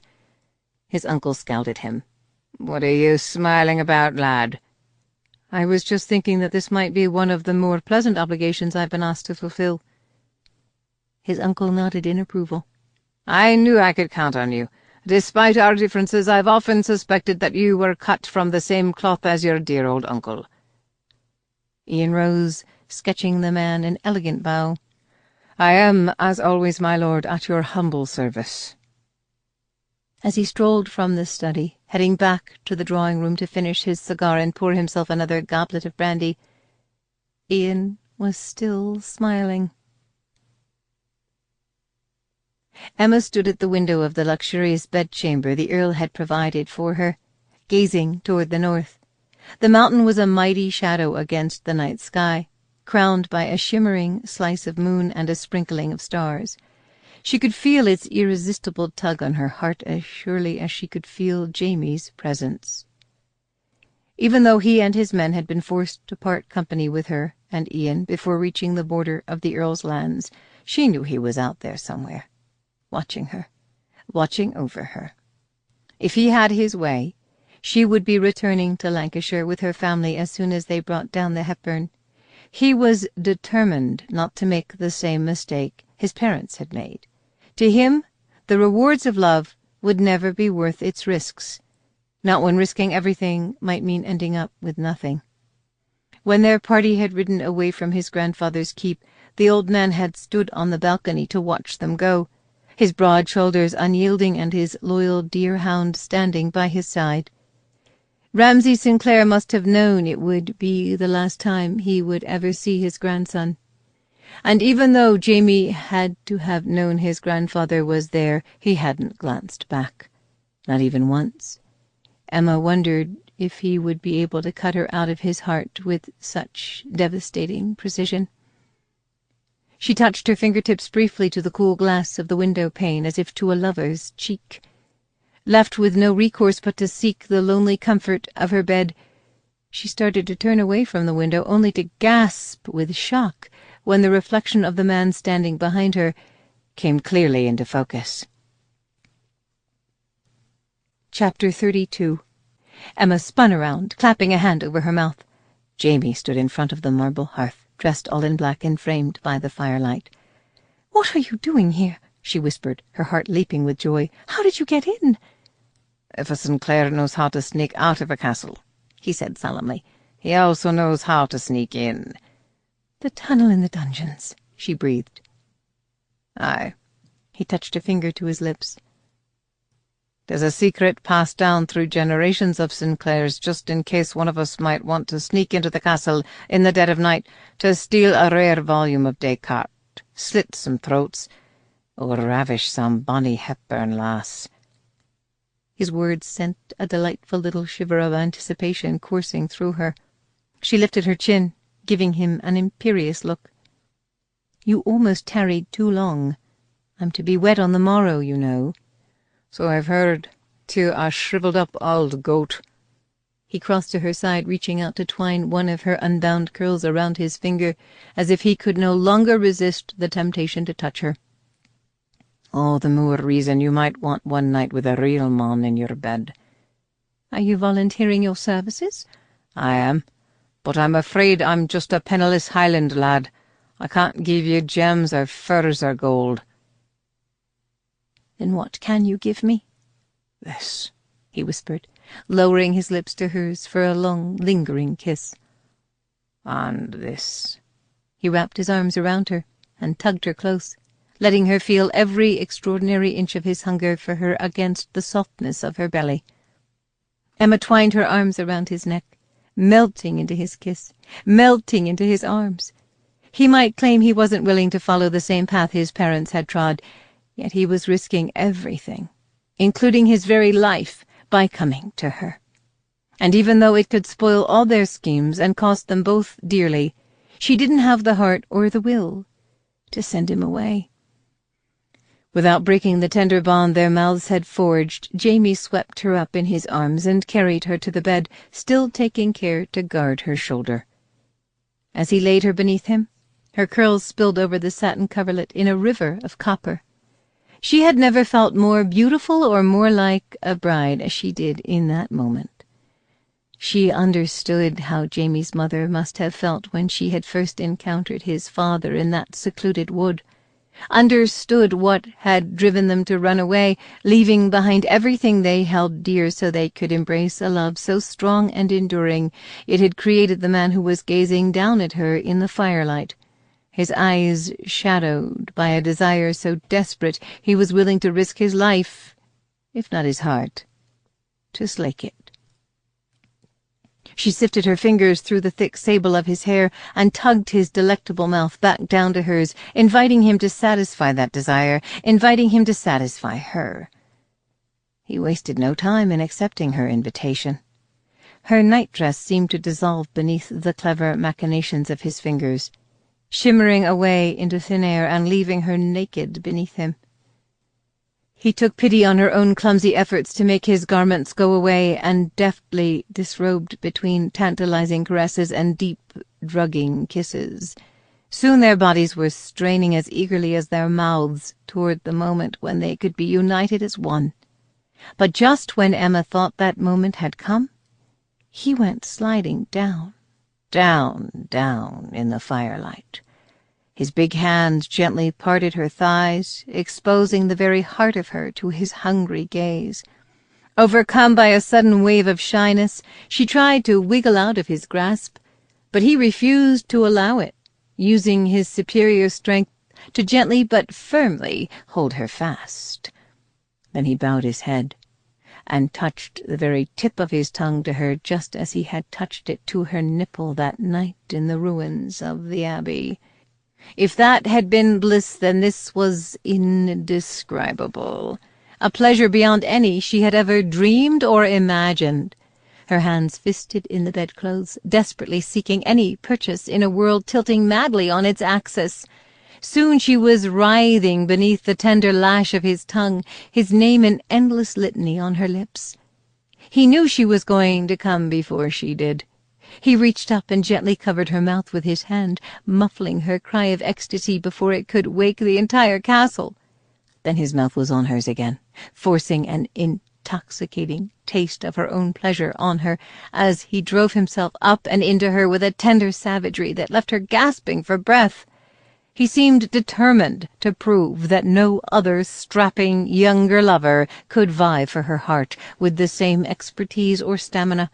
It was as if he intended to offer her a lifetime of love-making in one night, as if his body had been created for one purpose, and one purpose only, to pleasure her. He covered her. He stole behind her like a thief in the night, and after a very long time he lay beneath her while she straddled him, his powerful hips rocking in a rhythm more irresistible and hypnotic than the tide rolling into the shore. Just when that tide was on the verge of pulling her under into a sea of unspeakable bliss, he rolled again, taking her with him. Emma could only cling helplessly to his shoulders as he took her with long, deep strokes, making her his again and again until she knew that no matter how far or how long she traveled in this world, she would always belong to him. By that time she was so sensitive to his touch that all it took was the merest brush of his fingertips to jolt her into another spasm of ecstasy. His powerful body began to shudder. Emma expected him to withdraw, leaving her bereft, but he only surged deeper, clenching his teeth against a ragged groan. As he spilled his seed at the very mouth of her womb, she arched off the bed in a paroxysm of rapture, her secret muscles clenching and unclenching as if determined to milk every last drop of pleasure from Jamie's magnificent body. As those last lingering tremors of bliss ravished her sated flesh, she collapsed into the feather mattress, beset by a languor so dark and deep she didn't know if she would ever find the strength to stir again. "Oh, Jamie," she whispered without opening her eyes, "I knew you'd come back to me." "Shh," he murmured, brushing his lips over hers, with a possessive tenderness that made her want to weep. "Sleep, angel. Dream." When she opened her eyes again, he was gone. Realizing that she must have dozed off, she struggled to her elbows, shaking her hair out of her eyes. There was no sign that Jamie had even been there. If not for the musky scent that clung to the bedclothes, and the pleasurable tenderness between her thighs, she might have wondered if she had dreamed the whole thing. Flopping back to the mattress, she blew an errant curl out of her eyes and glared up at the medallioned ceiling. Apparently Jamie Sinclair hadn't yet realized his days as a thief and a raider were done. He could no longer slip into a woman's bedchamber to ravish her body and steal her heart without paying a very dear price indeed. She turned her face to the window and the night beyond, gazing northward until the moon sank behind the mountain and her wedding eve turned into her wedding day. Emma was sitting at the dressing-table in her bedchamber the next morning, studying the serene reflection of the woman in the oval mirror, when a knock sounded on the door. She had already dismissed a bevy of chattering maidservants from the room, needing a few minutes to compose herself before the wedding.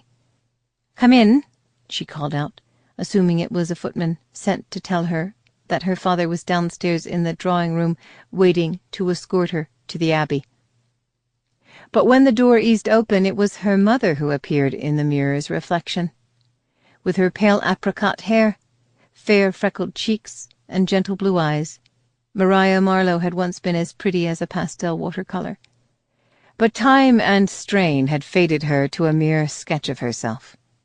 In the past 3 years, as Emma's father had turned increasingly to the bottle for comfort, and less often to her, it seemed that even those lines were beginning to blur.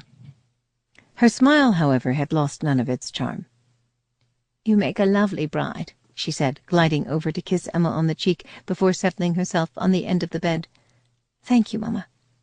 Emma pivoted around on the brocaded stool to face her. "And how is Papa this morning?"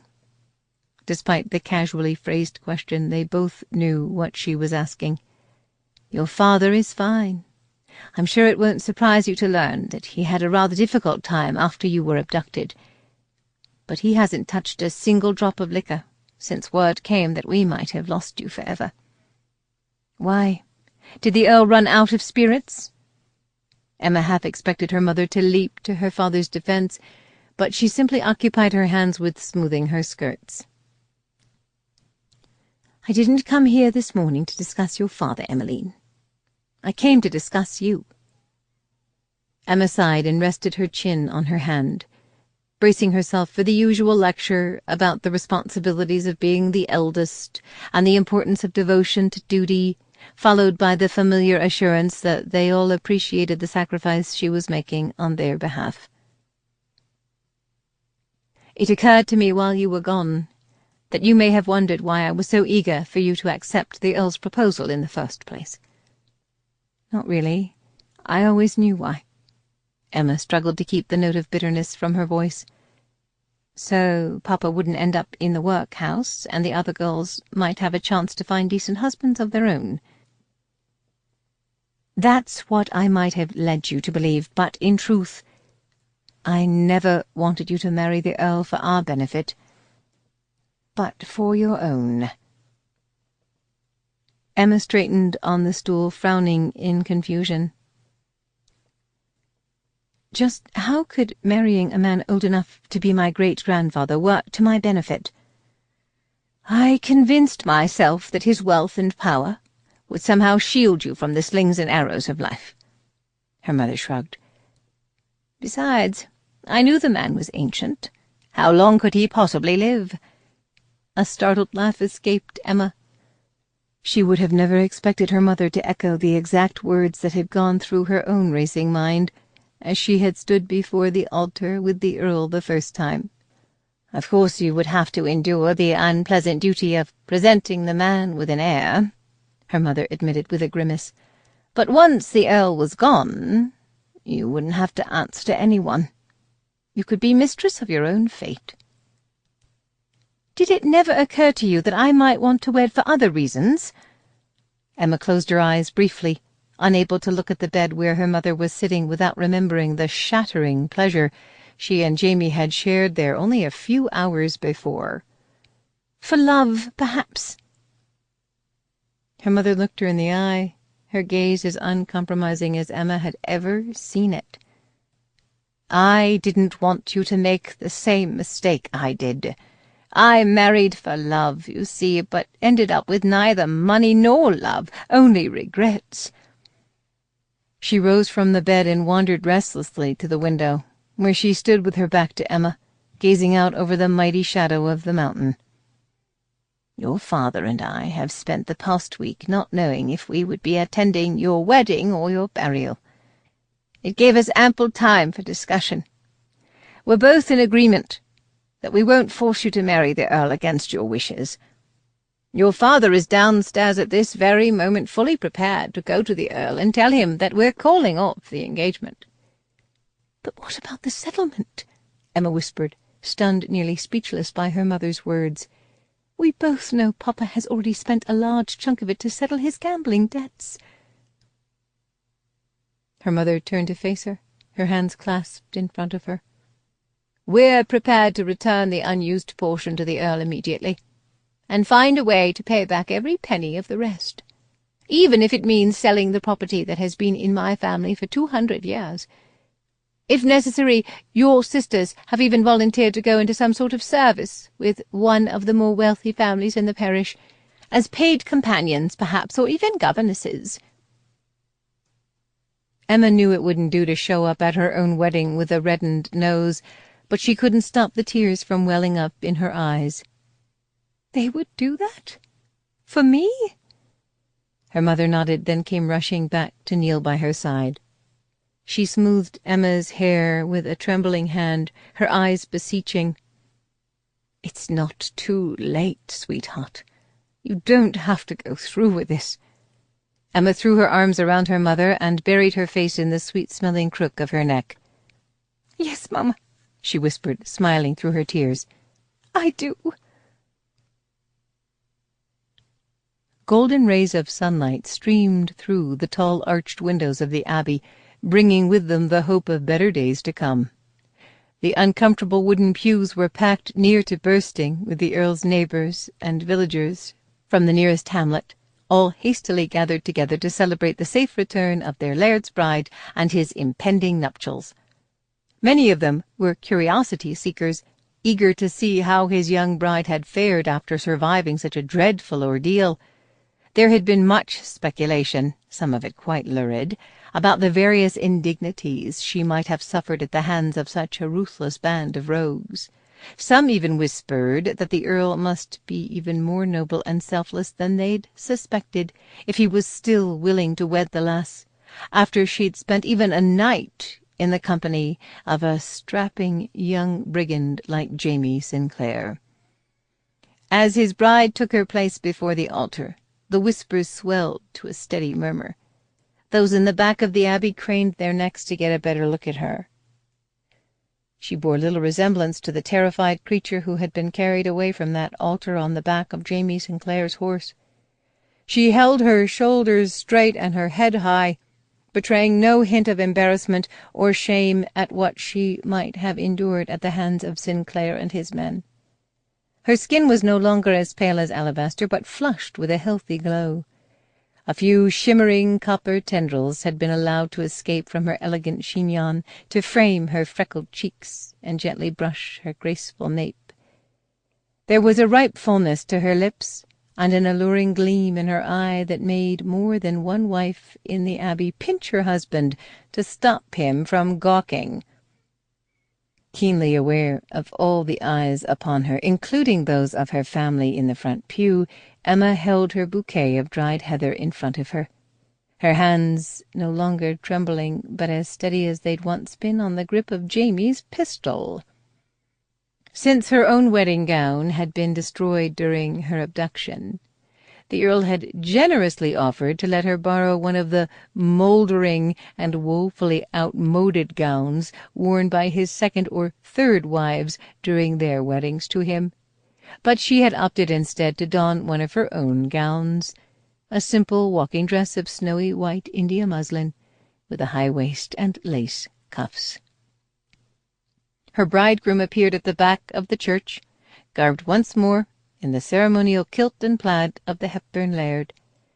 Emma's eyes narrowed. If the Earl's plot had succeeded, she wouldn't be wearing a wedding gown on this fine spring morning, but a shroud.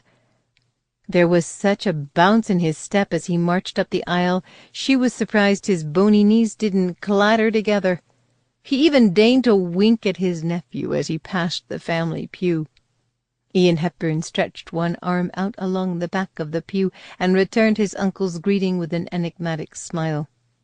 As her bridegroom joined her, The minister opened the Book of Common Order and pushed his steel-rimmed spectacles up on his nose with a trembling finger, plainly remembering the last time the three of them had stood before that altar. Just as he opened his mouth to begin the ceremony, the double wooden doors at the back of the abbey came flying open with a mighty crash. Emma's heart soared as a man appeared in the doorway, silhouetted against the sunlight like a champion from another age. Chapter 33. "Oh, hell," the minister muttered, the colour draining from his face. "Not again." This time he didn't even wait for Jamie to draw his pistol. He simply tossed the Book of Common Order straight up in the air and went diving behind the altar. The Hepburns' guests huddled in their pews, wide-eyed, with both apprehension and anticipation.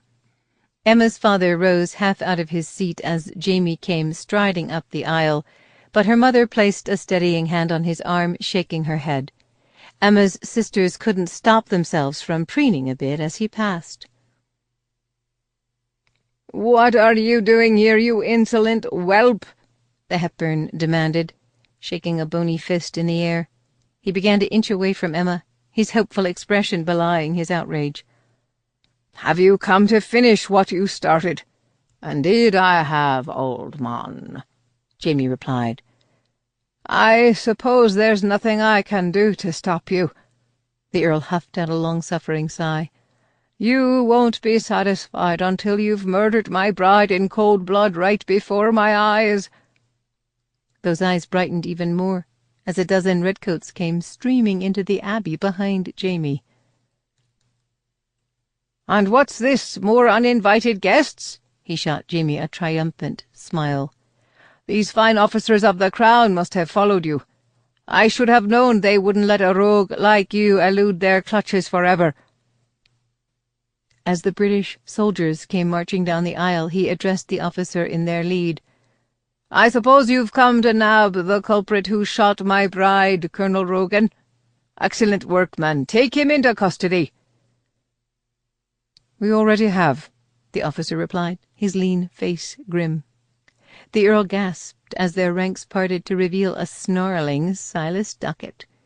One sleeve of the gamekeeper's coat was torn clear off his shoulder, and his brawny arms were secured in a pair of irons in front of him. A nasty bruise shadowed his jaw, and his lower lip was swollen to nearly twice its normal size.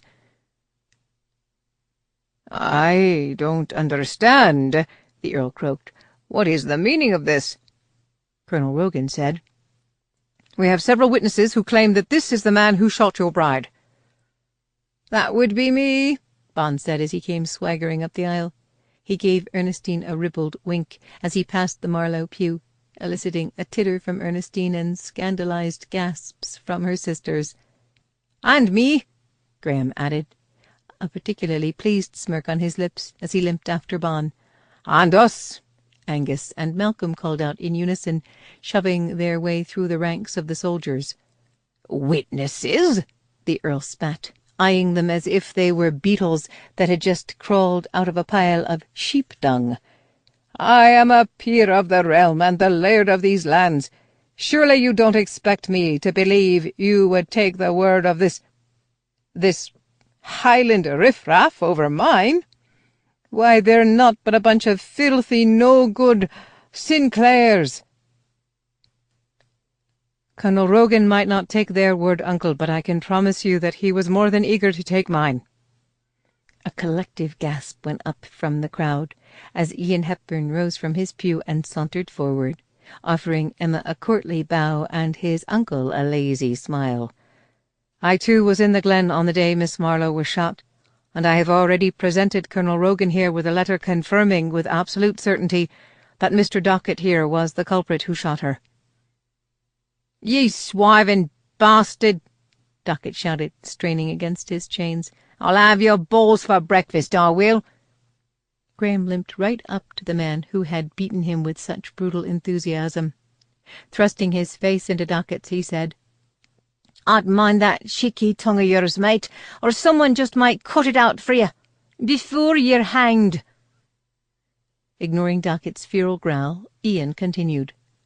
My letter also confirms that Mr. Dockett has been in my uncle's employ for a number of years, and that he was acting solely on my uncle's orders on the day Miss Marlowe nearly lost her life. "Seize him," the colonel ordered, nodding toward the Earl.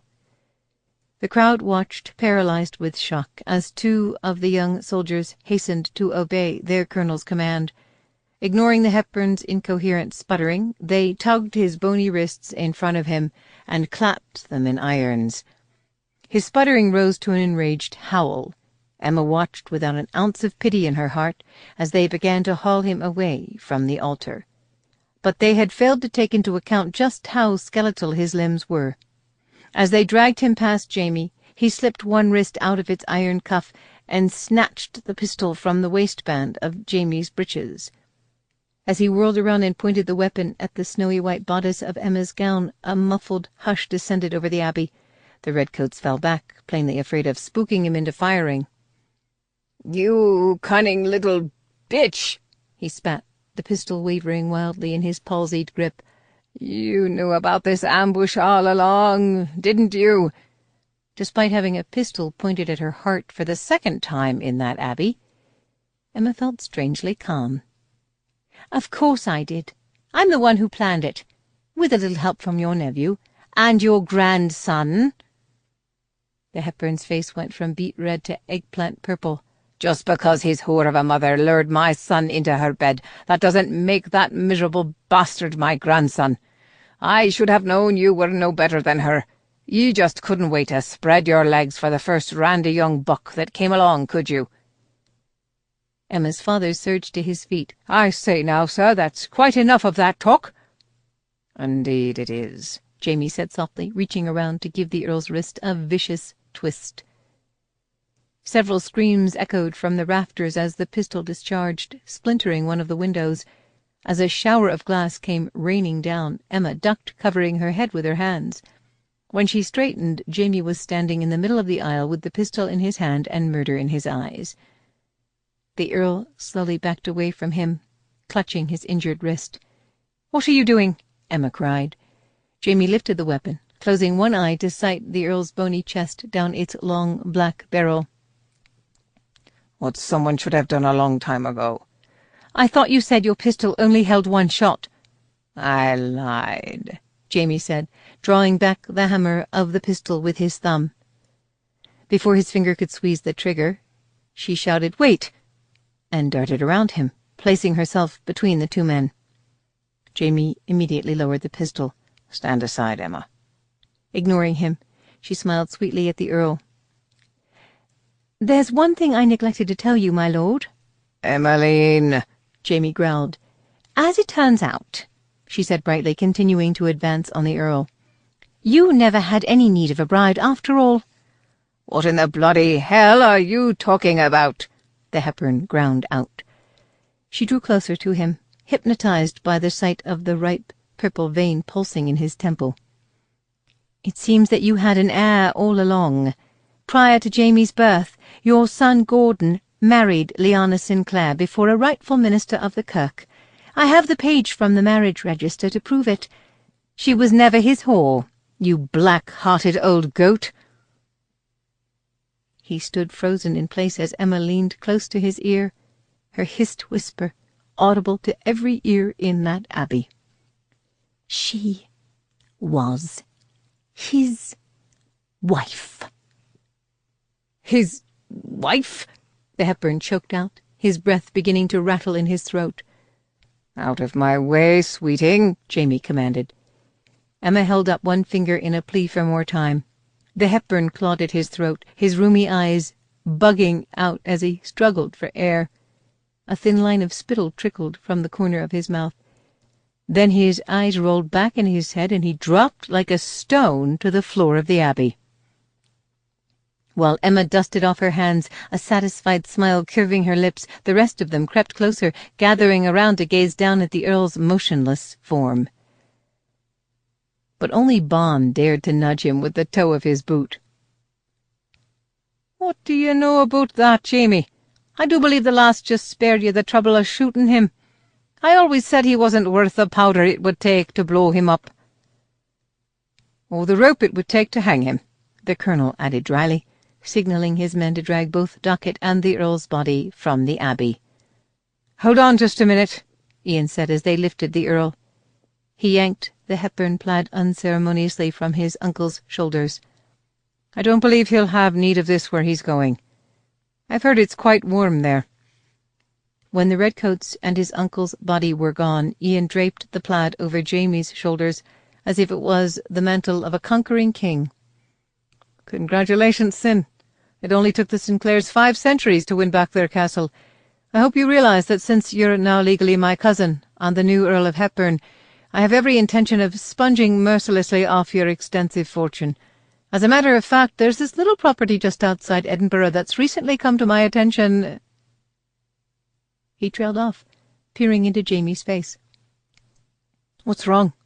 Are you already sulking because I forgot to address you as my lord?" Jamie was fingering the rich red and black wool of the Hepburn plaid as if he'd never seen it before. He slowly lifted his head, his gaze sweeping the pews.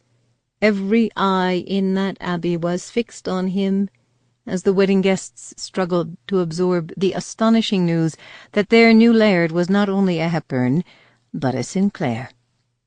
He wheeled on Emma, panic dawning in his eyes. "Bloody hell, lass! What have you done? I told you this wasn't what I wanted." Emma stood her ground, facing him just as boldly as she had faced the Hepburn. "Just what do you want? To spend the rest of your life hiding on that mountain? To shield your heart from every risk, every ache, until you end up old and all alone just like your grandfather?" She shook her head. "Don't you see? This isn't about what you want. It's about who you are. Your parents dreamed of ending the feud between the Hepburns and the Sinclairs, and they succeeded beyond their wildest imaginings. They created a link between the two clans that could never be broken. And that link is you." He touched a hand to her cheek in a lingering caress, his eyes shadowed by a fierce sorrow. "I'm sorry, lass, but draping me in plaid and calling me a Hepburn doesn't make it so. I'll always be a Sinclair at heart. I can't be caged by castle walls." Tugging the garment from his shoulders, he tossed it back to Ian. Emma could only watch in stunned disbelief as he turned his back on her and went striding toward the door, rejecting not only his destiny, but her love. She drew his mother's necklace from the bodice of her gown, taking comfort in the weight of that ancient cross in her hand. "I know what you believe," she called out, both her heart and her eyes spilling over with love for him. "But your parents' love didn't destroy them. It saved them, because it was their love that created you. And as long as you live on in this world, there's a part of them that will always survive." Jamie just kept walking. As he approached the pool of sunlight spilling through the abbey doors, Emma discovered that the Sinclairs didn't have a monopoly on either revenge or tempers. "Go ahead and run, Jamie Sinclair. Run away from the only woman you'll ever truly love. Why, the Hepburn was right about you all along. You're nothing but a miserable coward. But don't worry. I'm sure you'll be very happy with nothing but your memories and your pride to warm your bed during those long, cold Highland winters. And your sheep." Jamie froze in his tracks. "Aw, hell, lass," Bon breathed into the stunned silence that had fallen over the church. "Why'd you have to go and say that?" Jamie's men began to back away from her as Jamie slowly turned, gazing at her with such scorching intensity she wondered how she could have ever thought his eyes were cold. Everyone else seemed to disappear. It was as if they were the only two souls in that abbey, the only two souls in the world. Shaking his head, he came striding back toward her, his eyes narrowed and his jaw as hard as granite. She had seen that look on his face before, the very first time he had driven his horse down that aisle to steal her away from another man. "What are you doing?" she whispered as he drew nearer, torn between hope and alarm. "Making the biggest mistake of my life," he said grimly, before dragging her into his arms and claiming her lips in a wild and desperate kiss that stole both her breath and her heart away. It was the kiss of a lover, the kiss of a conqueror, The kiss of a man who was not only willing to seize his destiny, but to fight for it and for her with every breath in his body until the day he died. By the time he finally surrendered her lips, she was light-headed with desire and giddy with joy. He cupped her cheek in his big warm hand with devastating tenderness, no longer trying to hide the desperate desire or the love shining in his own eyes. I wasted so many years searching for the truth, when I should have been searching for you.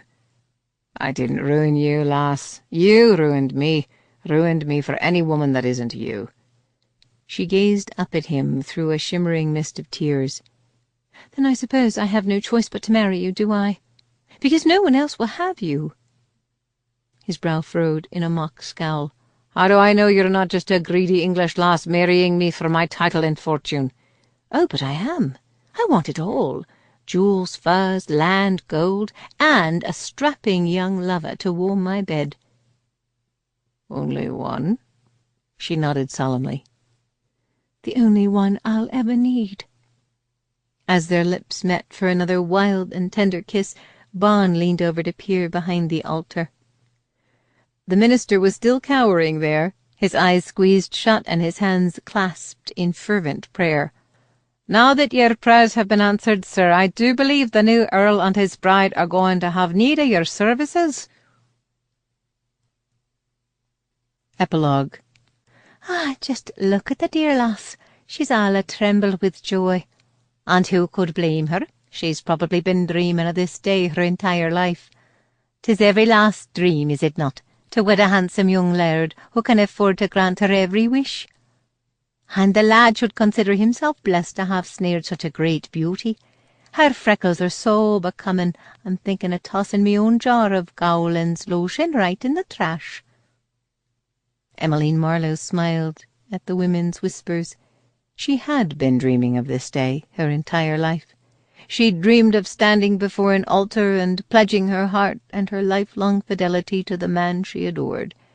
She'd never caught a clear glimpse of his face in those misty dreams, but now she knew he had broad, powerful shoulders, thick sable hair, and frosty green eyes that flared with desire every time he looked at her. A wistful sigh drifted to her ears. And just look at him. He cuts a magnificent figure in red and black, doesn't he? I've never seen anyone wear the Hepburn plaid with such vigour. Indeed, it does one's heart proud, and you can tell he positively dotes upon the lass. Agreeing with them wholeheartedly, Emma lifted her eyes to meet the adoring gaze of her bridegroom. There could be no denying the passion smouldering in Jamie Sinclair's eyes as he vowed to love, honour, and cherish her for the rest of their days. Once the minister pronounced God's blessing on their union, he would be free to sweep her up in his powerful embrace and carry her to the tower bedchamber where generations of his Hepburn ancestors had come to claim their brides. He would lay her back on the satin coverlet and lower his lips to hers. He would kiss her tenderly yet passionately, as his hand sifted through the silky softness of the copper-tinted curls, spilling over the... The minister cleared his throat, jerking Emma out of her dreamy reverie, and giving her a disapproving look over the top of his spectacles. She dutifully repeated her vows, only too eager for him to pronounce them man and wife. But instead of doing that, he began to read another endless passage from the Book of Common Order. Jamie scowled. That scowl continued to deepen until he finally reached down and seized the book by its spine, snapping it closed. "Excuse me, sir, but are we done here?" The minister blinked up at Jamie, plainly fearing he might be on the verge of drawing a pistol from his plaid, or perhaps sending one of his men for a horse to trample them all. I suppose so. So Miss Marlowe here is my wife. Yes, my lord. And I'm her husband. The minister bobbed his head, terror having finally succeeded in robbing him of all power of speech. Jamie grinned. That's all I needed to know. As the last hope of the Sinclairs and the future hope of the Hepburns swept his bride up in his arms and went striding down the aisle of the Abbey with her, His men set up a rousing cheer, her sisters squealed their delight, and the poor beleaguered minister collapsed on the steps of the altar in a dead faint. End of The Devil Wears Plaid by Teresa Medeiros.